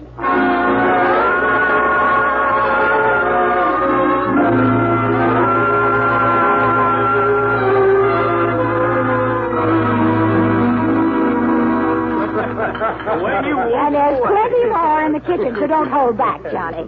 You too, Dr. Horst. Well, Johnny, you're still in the Navy, huh? That's right, Dad. I'm in command of the ship. We're an old Navy family, Dr. Horst. All three of our boys in the service. Ed was the best pilot in the Pacific. What did happen, Ed? Oh, what's the difference? I'm here now. Oh, you know, it's almost perfect. All we're missing is your brother Will. Then the whole family could be together. Well, it won't be long, Mom. Will's in charge of the XR-54. That's the next rocket coming out to Mars. Well, little Will. When does he leave, Johnny? Takeoff scheduled for September, but it depends on what we report. There's no question about that now, eh? Christmas together again. That'll be something, huh? Yes, sirree. Well, this calls for a celebration. How about a little of the old dandelion wine, eh, Johnny? Now, Father, don't you go giving Johnny too much wine. Oh, he's a big boy now, Mother. Well, sir, isn't everything just fine? Just fine.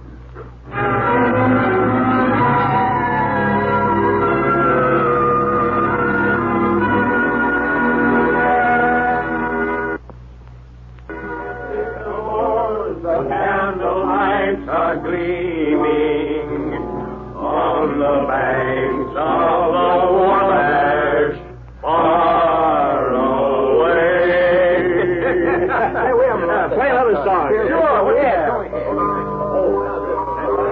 Well, Dr. Horst, what do you think of my little family, Very nice.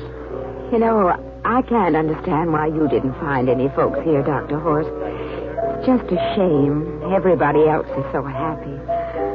I never remembered my family, Mrs. Black. All I know is they were gassed at Dachau during the Second World War. When I was liberated, I was in a delirium for 3 months.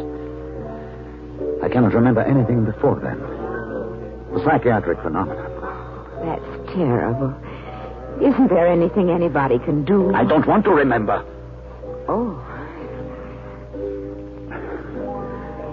I haven't had a pleasant life. I prefer to be free of emotional entanglements. They interfere with a scientific approach. I'm sorry, Dr. Horst. Oh, I'll get it. Hey, that's our ring, long and 3 shorts. I remember that. Well, maybe we'd better call it a night. You must be getting tired, Johnny. I better be going back to the ship. Oh, nonsense. You stay the night. We insist. Oh, I just couldn't rest thinking of you all alone on that ship. Oh, I'll be all right. Well, good night. Oh, wait a minute, Dr. Horst. That phone message was for you. Me? Yes, that's right. A message from Anna. Anna?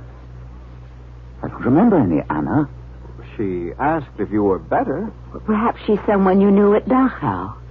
Anna? She said she's coming over here first thing in the morning. So you'll have to stay over.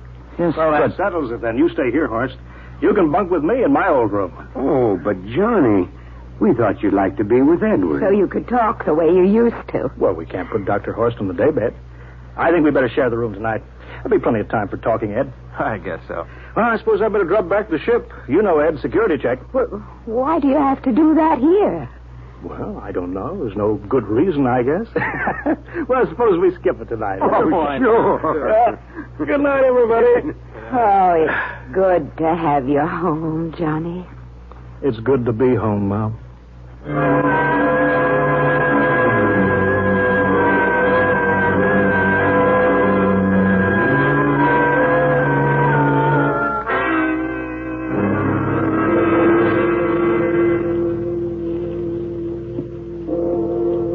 Captain Black, are you asleep? No. I just been thinking about what we were expecting. Green-skinned Martians with eyes on stalks. All the time there was only Mom and Dad and Edward waiting. Oh, it's funny what tricks your imagination can play on you.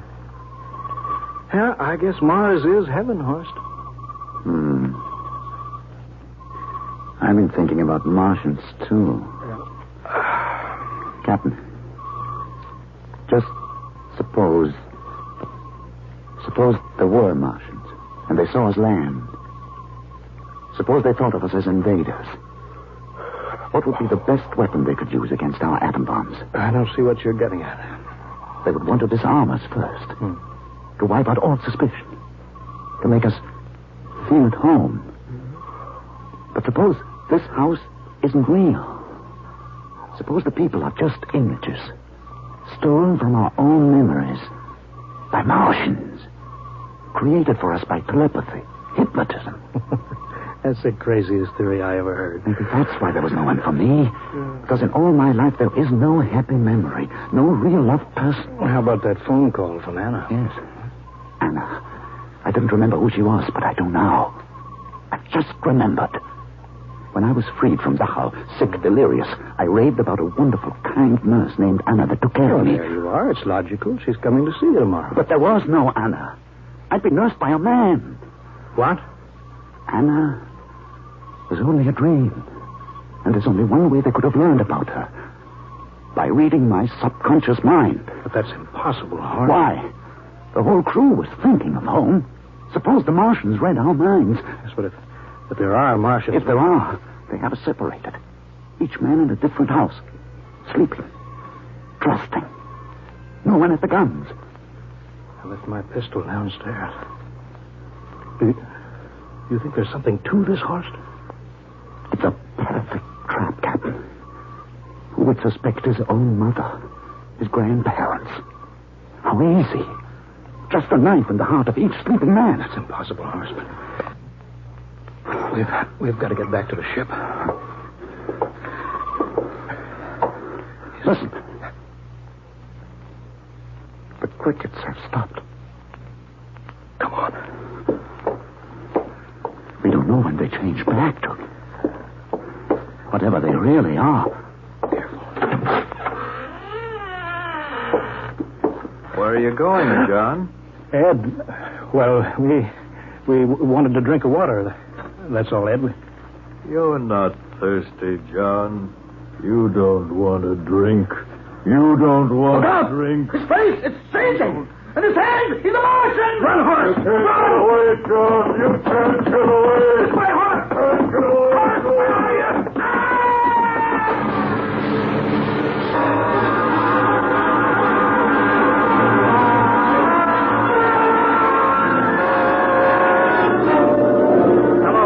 Hello, can you hear me, Earth? This is Captain John Black, the XR-53, calling from Mars. I've locked myself in the ship, but they've crippled it. I can't take off or fire the guns, and they're coming for me now, the Martians. I'm all alone here. All the rest are dead. Hingston, Lustig, Dr. Horst. Poor Horst, he didn't even reach the door. Listen, they're trying to break through the hull now. Edward and Mom and Dad and all the folks. But they're changing now. Melting and changing back into... They're Martians. Can you understand me? Martians, not men. They made us think that Mars was heaven and we fell into the trap. Can you hear me, Earth? You've got to stop the next rocket. Tell my brother Will. Tell my brother Will not to come. They'll trap him too. They'll kill them all. Hello, can you hear me, Earth? This is John Black on Mars. Hello, Earth. This is John Black on Mars.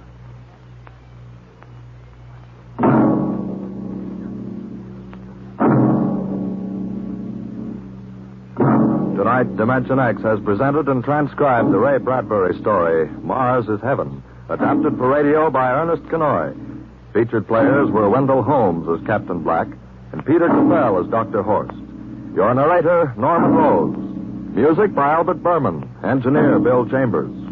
dimensionx is produced by Van Woodward and directed by Edward King. Robert Warren speaking. In a moment, we'll tell you about next week's show. And now, here is your Wheaties man, Frank Martin. Folks, tonight we have a special guest for you. Here he is, Joel McRae. Hello, Frank Martin. I kind of expected to see a package of Wheaties sticking out of your pocket. What? Did I forget them? You must like Wheaties, Frank. Sure, don't you? You bet. I'm joining the big parade of Wheaties programs, you know, with Tales of the Texas Rangers come Saturday night. That promises to be real entertainment, Joel. I understand these are true stories of the Texas Rangers. Absolutely. Each story is straight from the Texas Ranger files. Well, we're mighty proud to have you join us, Joel, with this new program. We'll all be listening on the same NBC station Saturday night for Joel McRae in Tales of the Texas Rangers. Okay, Mr. McRae? Okay, partner. Good night. Good night, Joel. And friends, be sure to listen Saturday, that's tomorrow night, to Joel McRae and his new program, Tales of the Texas Rangers. And get your Wheaties, everybody. And this is the Wheaties man, Frank Martin, inviting you again to listen tomorrow night to Joel McRae in Tales of the Texas Rangers on the Wheaties Big Parade. See you then.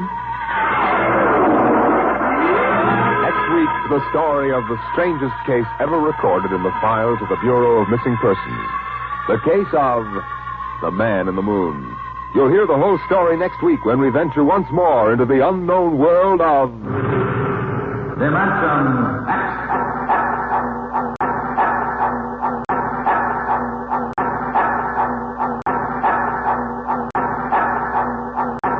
Adventures in time and space, transcribed in future tense.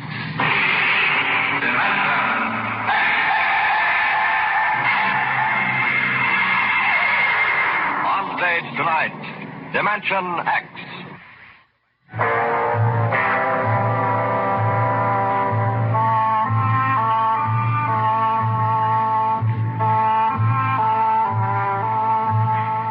Maybe you've been over the route of the march. The Cross-Mars Highway runs that way now. From the Calmac Canal on the equator, north to the highlands, with a water station every 20 miles and a radar pickup and towing service running 24 hours a day. But there wasn't any highway 30 years ago in 97. There was desert. Hot, burning desert. Sand shifting and blowing, piling up around the empty shells of the ruined cities, ancient when man on Earth was living in caves. I lived at the edge of the Calmac Canal then with my father. He was a prospector, searching the surrounding desert with sonar probe and Geiger counter, scratching just enough ore from under the Martian sands to pay for our grub stake the next year. I remember he was in the Adamson digger in the North Quadrant when I came running out that day. Dad! There's somebody coming, Dad, across the desert. You sure? I saw them. They're a couple of miles out. How many cars? They're on foot. On foot across the desert? Honest, Dad, I saw them. You sure it wasn't a light reflection off the canal? No, it was dark against the sand. I don't like that. You run back and get the rifles out. I've got to pull the digger into the shed. Is it going to be fighting, Dad? I don't know. Got a whole year's ore piled out back in the bins. Ain't gonna lose it to no claim jumpers. You get back to the shack and break out those rifles. See that they're loaded, you hear? And jump.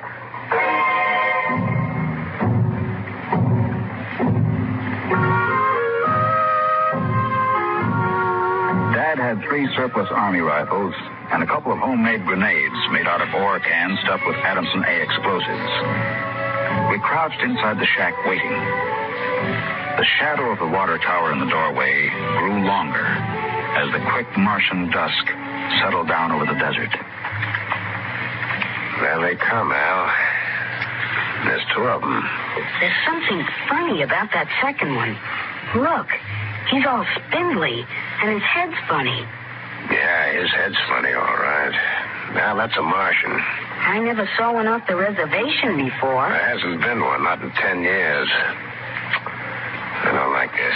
Here they come. Into the door, Now, you remember what I told you. Line up the sights and just squeeze the trigger. Hello! Hello there! Now, Dad? Hello! Wait a minute. What do you want? Water! What are you going to do, Dad? Where do you come from? Full swell. You're lying. It's 100 miles across the desert. I know. That's where I came from. My tank is empty. I need water. Well, drop your gear and come up here slow. Tell that Martian to stay where he is.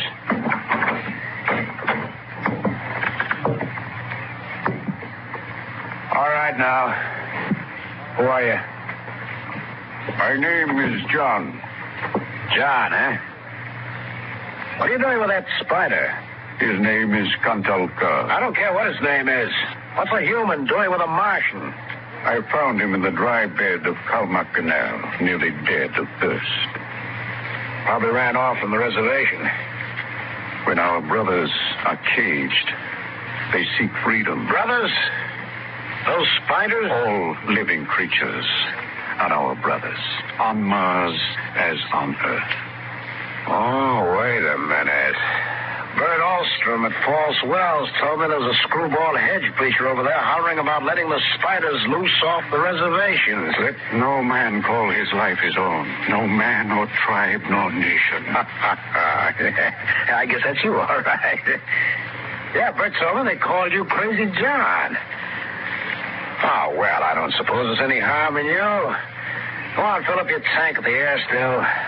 You can even have supper with us. We would be happy to. We? What do you mean, we? Contel Carr and myself. That spider? Oh, no. I ain't having a Martian sitting down to eat with me. Now, you come on, no. Thank you, son, no. Where my brother is not welcome, I cannot go.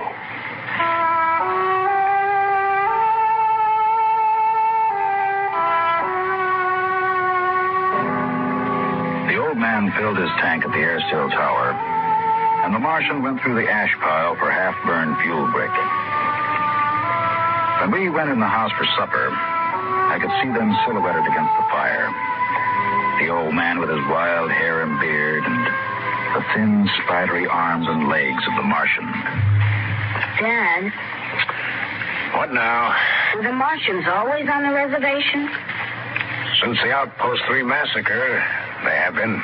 What was that? Back before you were born, they lived wild in the mountains up north. Were they fierce? Fierce enough. There's only one place for them spiders. Behind wire. Yeah, it sure is. Out in the dooryard, the campfire flickered at the base of the water tower. The first of the Martian moons had set. The other wouldn't rise for several hours. I could hear the sandpeepers out in the desert as I stood there. The old man and the Martian were sitting on the ground, huddled close to the fire. It gets cold fast on the desert when the sun goes down. That you, boy? You can come up to the fire if you'd like. My dad wouldn't like it. All right. But I'm not afraid of no spider. No, there's nothing to be afraid of. How come his arms are all skinny? Ask him. Does he talk? Yes, his name is Contel Carr. It is, huh? Hello. Hello, boy. He talks funny. It is not my language. Why isn't he on the reservation? You can get in trouble helping spiders to escape. He is my brother. He was caged. When my brothers were in bondage, I came to them and said, "Lo, the time has come for deliverance." You talk funny, too. Is it true that you want to let all the spiders off the reservation? No man has the right to imprison the innocent. Do they really call you Crazy John? I have been called many things. You really think we ought to let all those old spiders off the reservation? Boy, we die here in the desert. We die in the sun and of the sicknesses you have brought from Earth. That's because Martians are just weak. I bet I could knock you down myself. You could. We are a different people. We have not the strength of muscle of Earthmen. But we will not stay here to die. You won't get off the reservation. The patrol takes care of that, all right. They won't let any stinking old spiders out. Even in the minds of children is planted the poison of evil. How long? How long?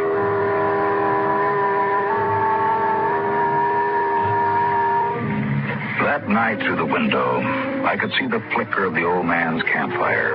He was walking up and down now, shouting, singing hymns, verse after verse, his white beard catching the light as he passed behind the fire.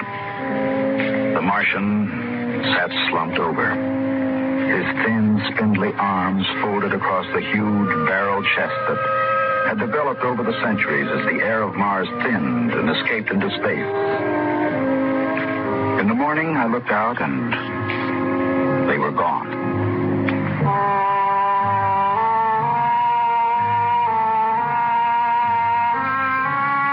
Looking back now, we wonder how they did it. The high voltage wire around the reservation carried a fatal charge. The patrolman in the tower had 50 caliber machine guns. The desert around the camp was mined heavily. And yet, at dawn, August 7th, 1997, they broke out. I was down at the dried-up canal bed hunting sandpipers when my father came running after me. Here I am. Come on, back to the house. What's the matter, Dad? Now, shut up and run. What is it? Spiders busted loose. Bert Alstrom radioed in. They coming here? They're headed this way. Murdering devils. Did they kill anybody? 6 patrolmen when they busted through the wire. I get inside. What are you going to do, Dad? Wire a keg of Adamson A across the gate. You get in there and get the guns out. I got the rifles and shoved a full clip in each one. Then I slipped a primer fuse in homemade grenades and lugged them out on the porch. Dad was running lead wires back to the detonator from a half keg of Adamson A he'd set across the gate. That's set. Give me one of those rifles. Will they be here soon? You can see the dust over the rise. There they are, Dad. There they come. Now, wait a minute. Hold up. I want to get a good shot. Let them get closer. Dad, that's Crazy John up in front. There. He's taller than the spiders. You can see his beard. Yeah, you're right. The renegade rat.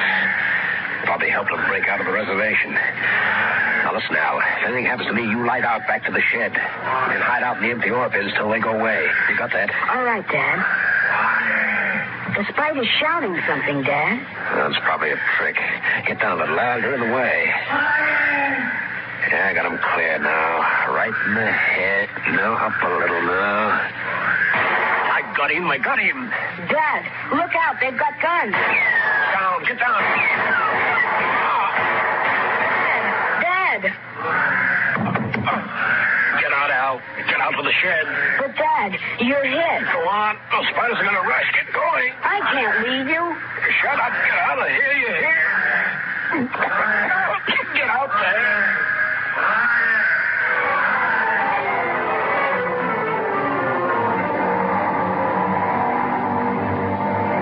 I ran back through the house to the shed, and behind me I could hear the Martians sweeping up to the dooryard. Then suddenly, the ground shook, and I could feel the dull concussion waves hit my ears as the Adamson A exploded.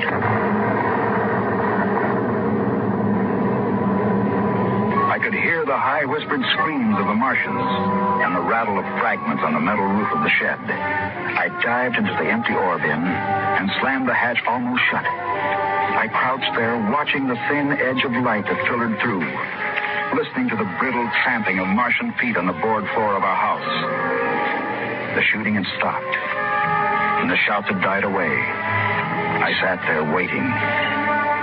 And then suddenly a shadow fell across the edge of light, and the hatch slid open on top of me. You leave me alone. I'll kill you. Boy, I've been looking for you. Where's my dad? What did you do to my dad? He's dead.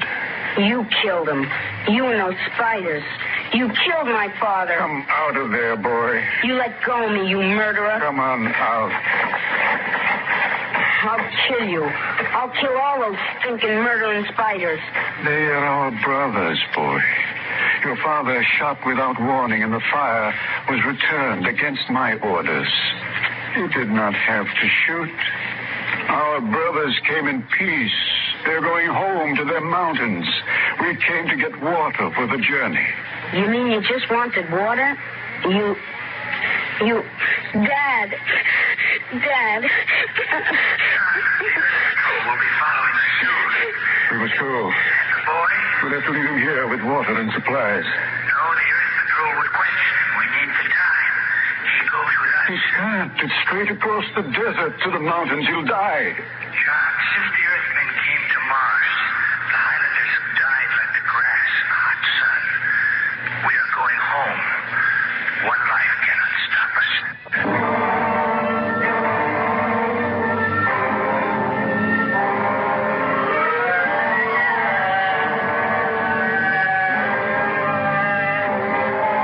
tore the Adamson air sail from the tower and mounted it on poles.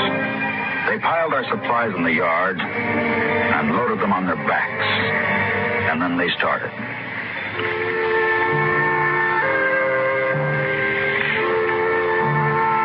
I marched with the old man at the head, and the column stretched out behind us on the desert.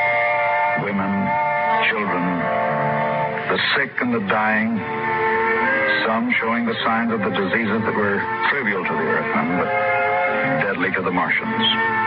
Chickenpox, German measles, and the bronchial infections that raced through the vast areas of Martian lungs, eating away the tissue till death came in a last spasm of coughing. I turned to look back at our house, but the sun was behind us, blinding red. And the old man pulled me around as he marched, his eyes fixed on the horizon where far to the north rose the cool mountains that were the ancient home of the Highlanders.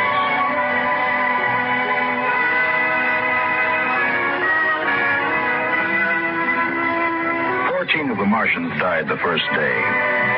They dropped to the side of the column when they could go no further and died. The march went on. The sun burned down in the day.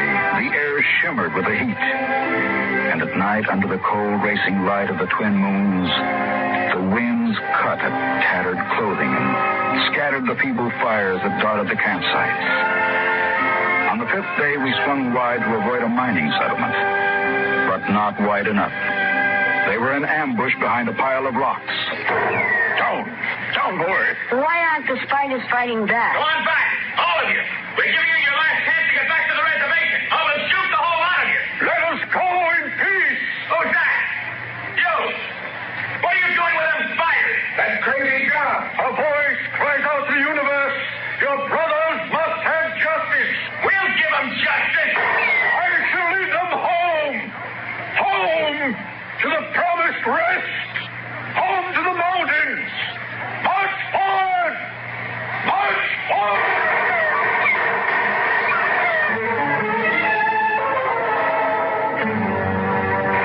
Past the rocks they marched, and the Earthmen fired as fast as they could reload. A Martian would spin and drop as the heavy caliber bullets shook his bones to brittle fragments. But the march went on.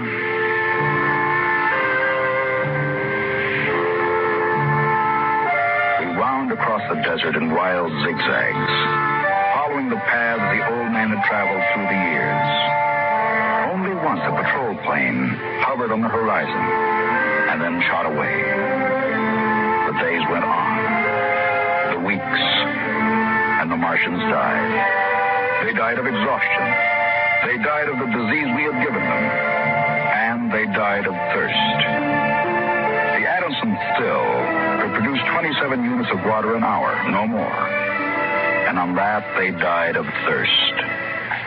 Here, boy. Here's your water.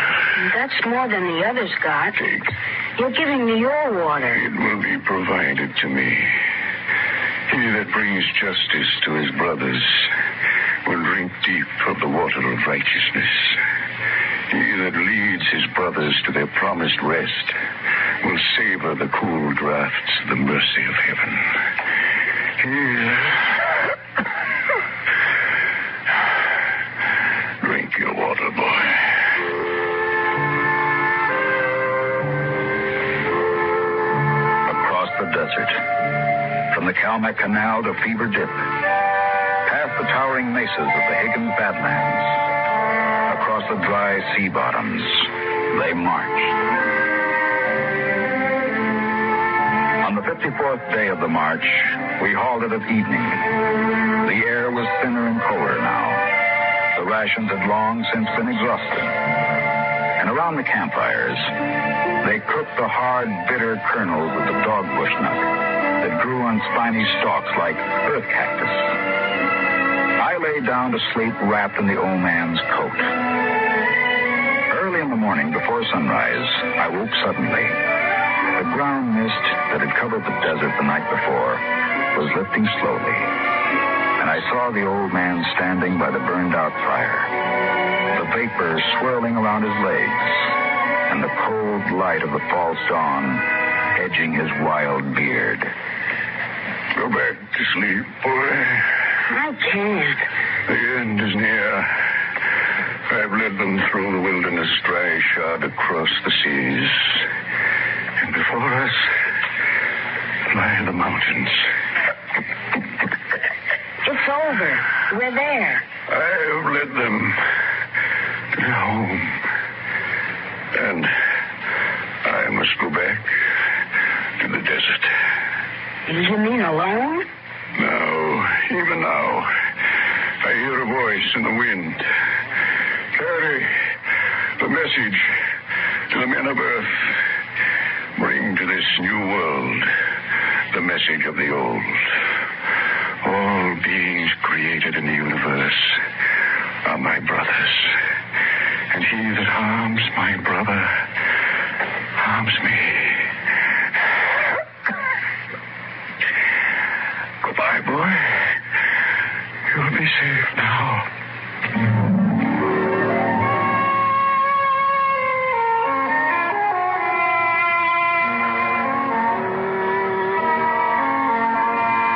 The Martians found him 500 yards from the camp, dead.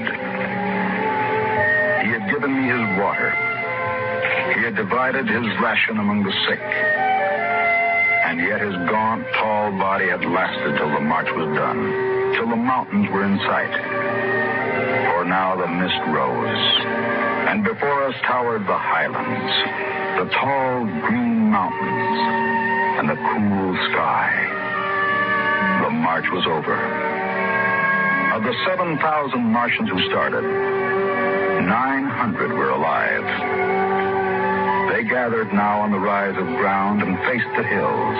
Their thin bodies wavered as they stood, and some dropped to the ground as they stood there.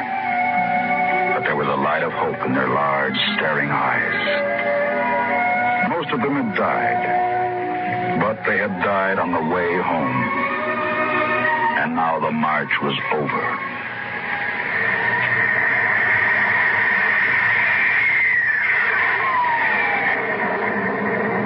Patrol planes were spotted on the horizon, and within 10 minutes, they had landed. The Martians stood silently as the squads piled out and set up the 50 caliber machine guns and petroleum gel flamethrower. All right, you spiders, hands up and stay together. Gather in a bunch and don't try anything. Sergeant. Yes, sir. Shoot the first spider that moves and shoot to kill. All right, come on. Where's the boy? There was a boy reported. Here I am. You all right, kid? They didn't hurt you? No, I'm all right. John gave me his water ration. Oh, the leader, eh? I've got a warrant for him. Where is he? There. He's dead. Oh. Dead. Oh. Dead. Oh.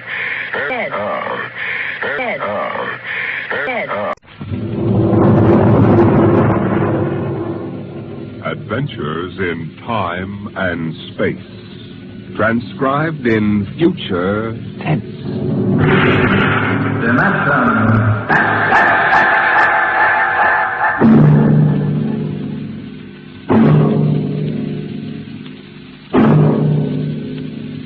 The National Broadcasting Company, in cooperation with Street and Smith, publishers of astounding science fiction, bring you dimensionx.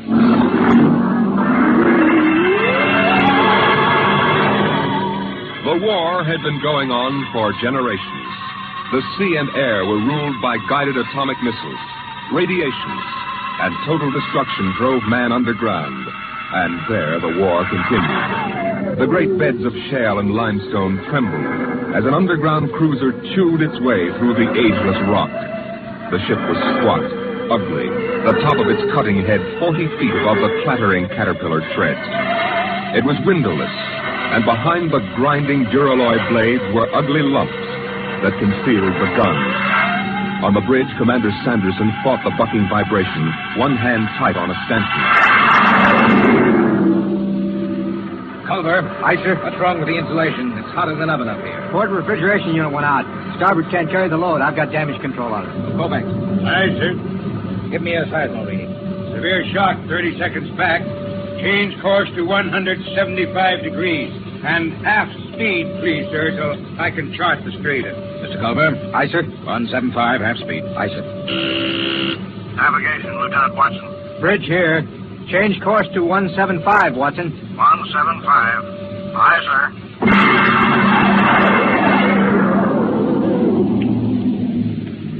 Clark. Yes, Mr. Watson. New course, 175. 175, aye. Half speed. Half speed, aye. What? We hit something. What is it, Mr. Watson? It's lava, probably. Maybe it doesn't mean anything. No, I guess not. Mr. Watson. Yes, Clark? Are we ever going to get out of here? You mean the lava? The whole business. We've been under rock for 3 months. You better keep quiet, Clark. Psycho officer has rubber heels. Oh, I don't care about Carpenter. He's been over me already with those stinking reaction tests. If he gives me one more ink blot to look at... Watch your dial. 1 degree correction. Right. Mr. Watson, what was it like? Huh? When? On the surface. I never saw the surface. I was born in the Denver cave, half a mile down. Oh, that was a long time ago, Clark. Yeah. But you remember, don't you? You and Kovacs are the only ones on the ship who remember the surface. It was war then, too. Kovacs was in the army, the infantry.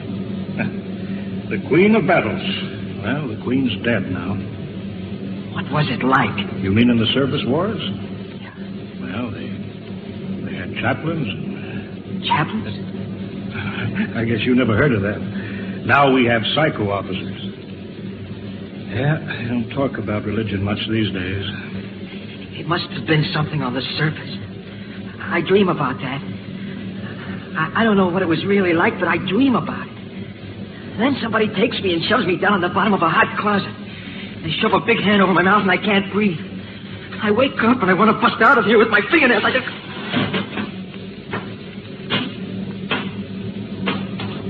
What's the matter, Clark?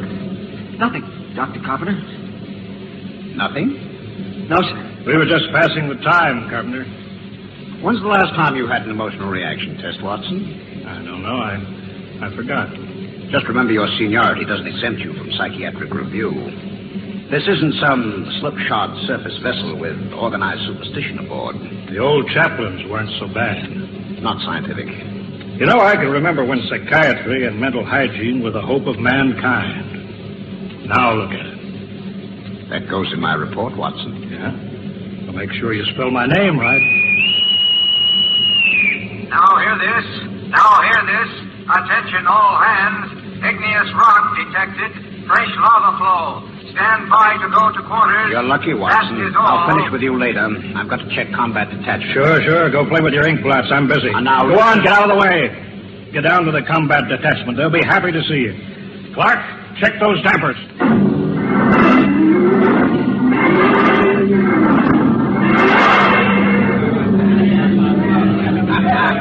I'll take 3 cards. I'll stand pat. Check to the fat hand. Combat detachment, huh? What kind of a chicken guy are you? Anytime you want to start anything, you lying, yellow All shit. right. Don't flip your wig. All right, I don't want no trouble. That rubber-soled rat carpenter, he's worked us all over. Yeah, all except Norman. Hey, Norman.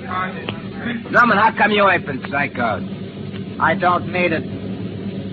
I'm stable. I bet you any money he's a stoolie for carpenter. I've seen his 201 personnel file. It's blank. I heard a guy say he was born in a lab. What do you mean? You ever seen him eat? Oh, you're crazy. The science press has been working on something like that. You're crazy. You know how many men they fell short in the last draft? 900,000. So what? Well, suppose you run out of real men for soldiers. Suppose you figure how to make them. Artificial. If they ever do, they ain't going to talk about it until it's combat tested. Yeah, I never thought of that. Hey, Newman. What do you got inside of you? Gears? I'm not supposed to talk about myself. Yeah? Well, suppose I make you talk. Hey, sit down, Chip. Sit down before I... Let go of me or I'll lay you out, too.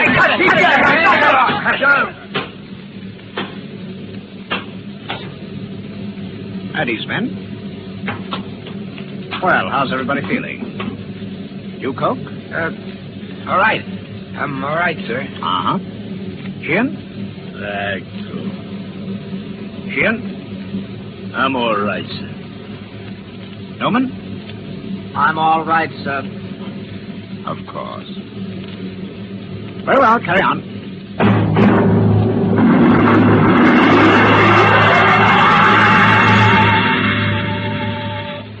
Commander Sanderson, I have my report. Later, Carpenter. It's rather important, sir. Serious personnel trouble is indicated below. It always is. Give your report to Culver. I'm busy. But, sir... Lomax, give me a geo reading every 10 seconds. Aye, sir. Speed as steady as before. Mr. Culver. Later. If you will initial the cycle report. All right. Hurry up. This is no time for non-combat chicken. Signal reading. Sudden fault. Igneous activity ahead. That means the enemy. Mr. Culver? Aye, sir. Elevate the cutters 25 degrees. We're going up and come on the enemy from above. Aye, sir. Navigation, Watson. Elevate 25 degrees. 25 elevation. Aye, sir. Figure ahead on sonar. Sounds like 3. All right. Sound general quarters. Aye, sir.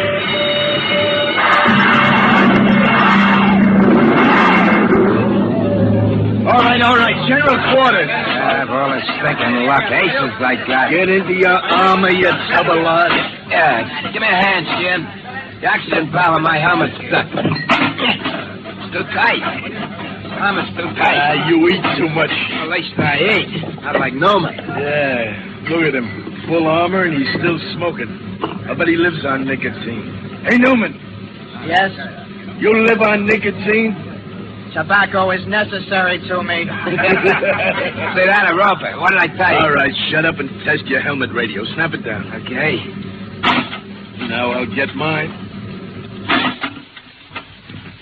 Can you hear me? Is my intercom okay? Okay. Keep the power up. Newman, check your intercom. I can hear you. Attention, combat detachment, move out. We're those chow runners with battle breakfast. Breakfast, huh? I can remember when I had meat in the chow. When I had cooks instead of food chemists, first class. Quit grasping, Coke. At least we eat. Yeah, we eat. How about him? Want any breakfast, Noma? No, I don't need breakfast. I can wait without it.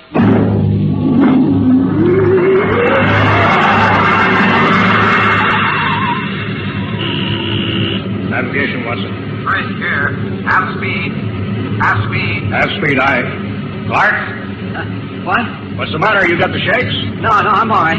Half speed. Half speed, aye. Attention, all hands. Enemy digger sighted. What? Prepare for action at close quarters. Enemy digger sighted. You hear that, Watson? Prepare for action at close quarters. Full speed forward. No, I won't. What? Come on, full speed forward. No. Another inch.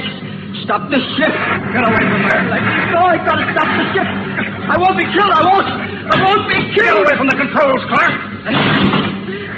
You hurt? All right, take it easy now. Watson, I've got a gun. Stop the ship. Stop it before I shoot you. Now take it easy, boy. I won't be killed. I won't let him. I'll give you 3 watches that I shoot. You don't know what you're doing. I'm gonna stop the ship. 1, 2...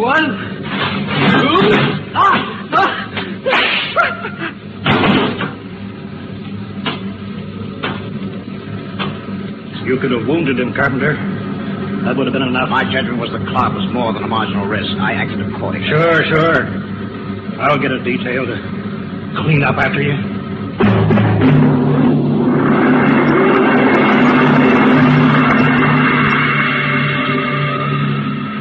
Well, Doctor, the commander says you rate a citation. If you had read my report, Mr. Culver, you'd understand. Carpenter. Aye, sir. Don't let the crew hear of this. Wouldn't do for them to know an officer was emotionally unstable. You won't keep it quiet, sir. There was a detail to remove the body. What's that?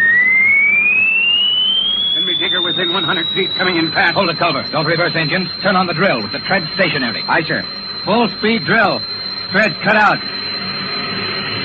Blow up a cloud of dust that will blind their optical technician in the infrared. Stand by, gunnery. Stand by, gunnery. Ready, sir. Enemy will be breaking through any second. There it is.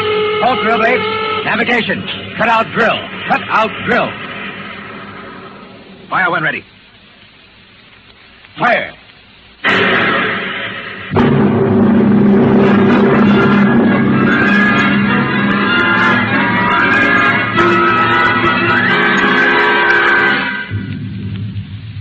Contact signal. Contact signal received. Cease fire, Mr. Culver. Contact signal. Cease fire.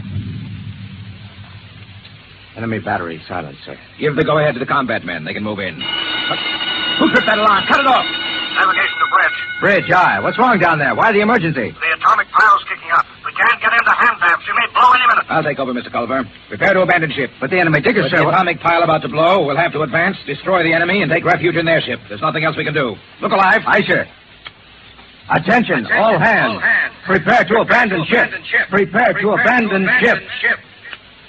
Kovacs, have the ship's records packed and ready to go. Aye, sir. Commander? Watson, what are you doing up here? There'd be a lot more chance of getting out if the ship's engines were reversed. She crawled back down the tunnel before she flew. There's no way to set up remote control. I know. I thought I could stay and run her. But the pile's going to blow. I know. All right, Lieutenant. Permission granted. You may stay with the ship. Thank you, sir. You may go, Watson. Aye, sir. We can't let him do that, Commander. You can't ask any man to do that. This is no time for sentiment, Mr. Culver. Doctor, you're a louse. That's an unstable statement, Culver. It's obvious that Watson isn't worth much anyway. He might as well die. I've heard enough, Doctor. You've had this coming a long time. Get away from me. Culver! Culver! Pearson, get him! Let go of me, Culver! Yes, sir! All right, Kovacs. Release him. Aye, sir. Mr. Culver, I need you now, but if we come through this, I'll be forced to prefer charges. Kovacs, help Dr. Carpenter up. Yes, sir. All right, Mr. Culver, give the order to abandon ship.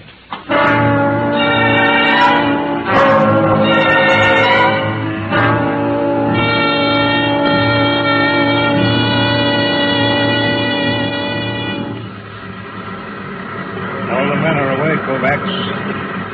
Full speed in reverse? Aye, Mr. Watson. How long have we got before the pile blows? I don't know. Kovacs, why did you stay here? You could have abandoned ship with the others. I've been saving a cigar. I got two. Would you like one? Oh, thanks. Oh, that's good.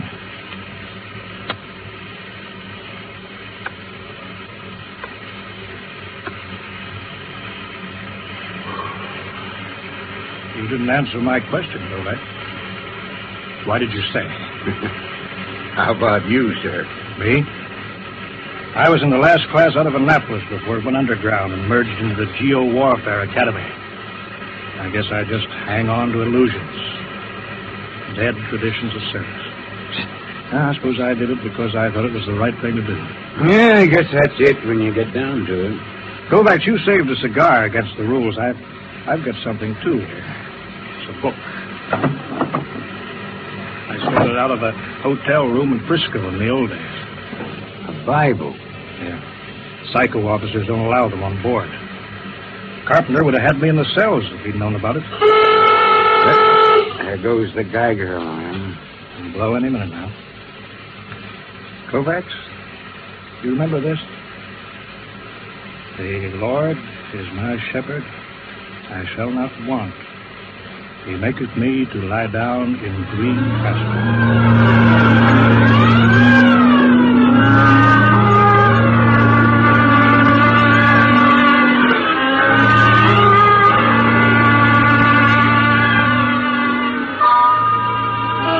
All right, guys. Now you know what an enemy underground cruiser looks like. Let's board her. What was that, Sheriff? I don't know. Come on. The enemy let their landing trap down. Let's go. Look out. That's Fontaine. He kicked in his faceplate. Look out for my gun recoil when I go up the ladder. You may be waiting for it. Where are they? Will there be some resistance? Let's get outside. We can sneak into the bridge. We got him. There it is. Bridge hatch. I don't like this. There should have been guards. Forget that. You throw open the hatch. I'll cover it with with a gun. Got your voice speaker on? Right.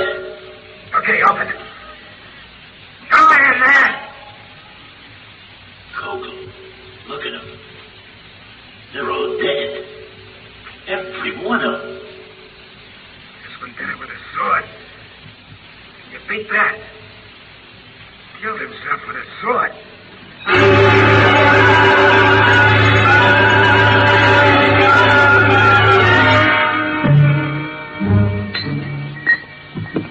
Confound this foreign equipment. Culver, how soon can we get this enemy ship underway? Give me the damage report. Aye, sir. The port tread knocked out, armor breached aft and midships, gun batteries inoperable. Lieutenant Adamson estimates we can make limited headway in 2 days. Very well. Sir, is it necessary for me to have this guard tagging after me? You're under arrest, Culver. Excuse me, Commander, sir. Oh, go ahead, Coke. There was a message or something under the guy with a sword when I broke in. I kept it as sort of a souvenir. Oh, give it to me. I didn't mean anything wrong, sir. Hand it over. Culver, you read the enemy language. I'm afraid I'm under arrest as a prisoner. That'll do. Go ahead, read it. From Supreme Headquarters. There's a code designate. To all field commanders. Subject. Secret weapon, X-39. Failure of. 1. Research project X9 released on South America front last night. X9, a semi-living chemical process attacking all forms of protoplasm, was found to be uncontrollable, is spreading through our own armies all over the world.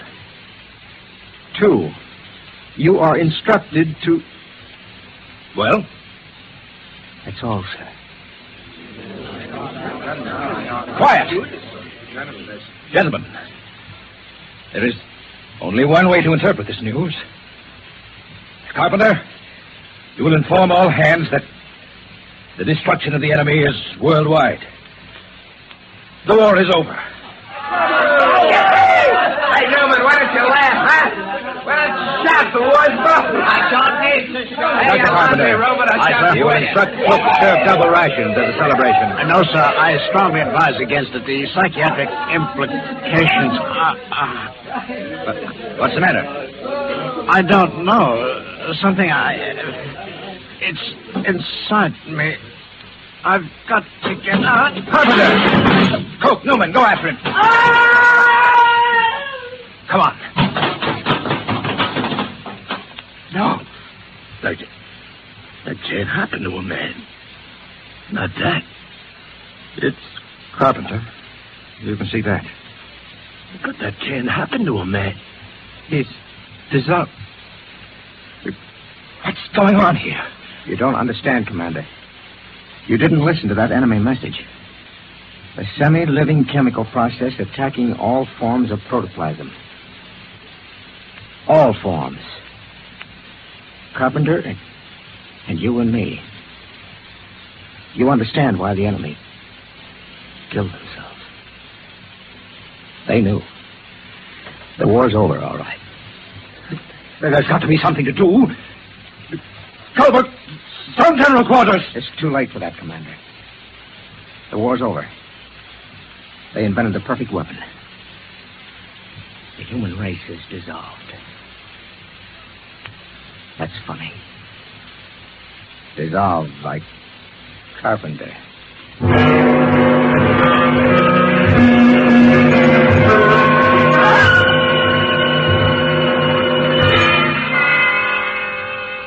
Newman. Is that you?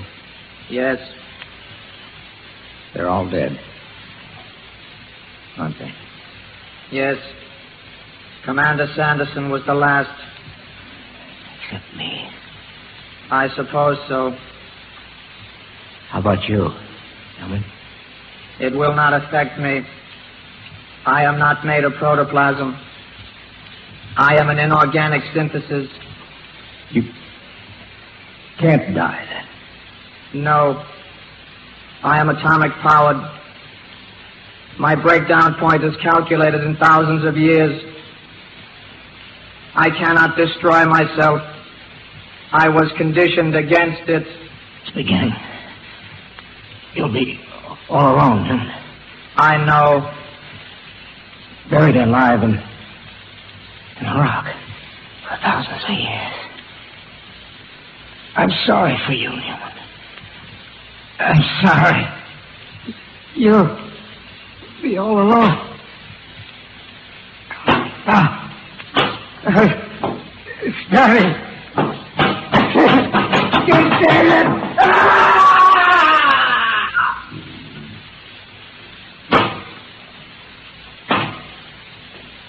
Why can't I die?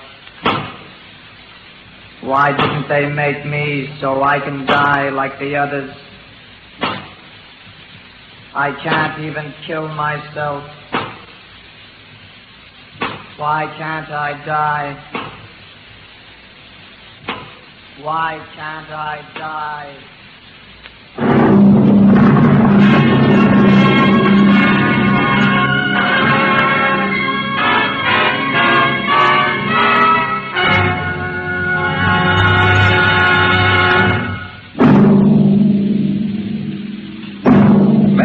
Always told himself that he was master of the machine. But will he always be?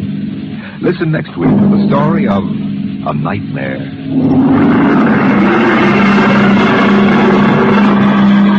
dimensionx is transcribed each week by the National Broadcasting Company in cooperation with Frieden Smith, publishers of the magazine Astounding Science Fiction.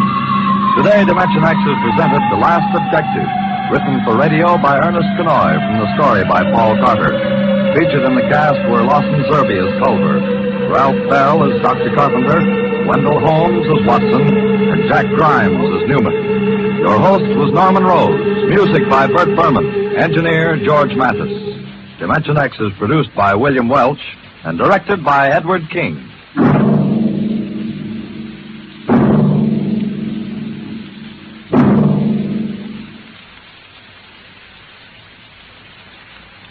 dimensionx came to you from our Radio City studios in New York. This is NBC, the National Broadcasting Company. National Broadcasting Company. National Broadcasting Company. National Broadcasting Company. National Broadcasting Company. National Broadcasting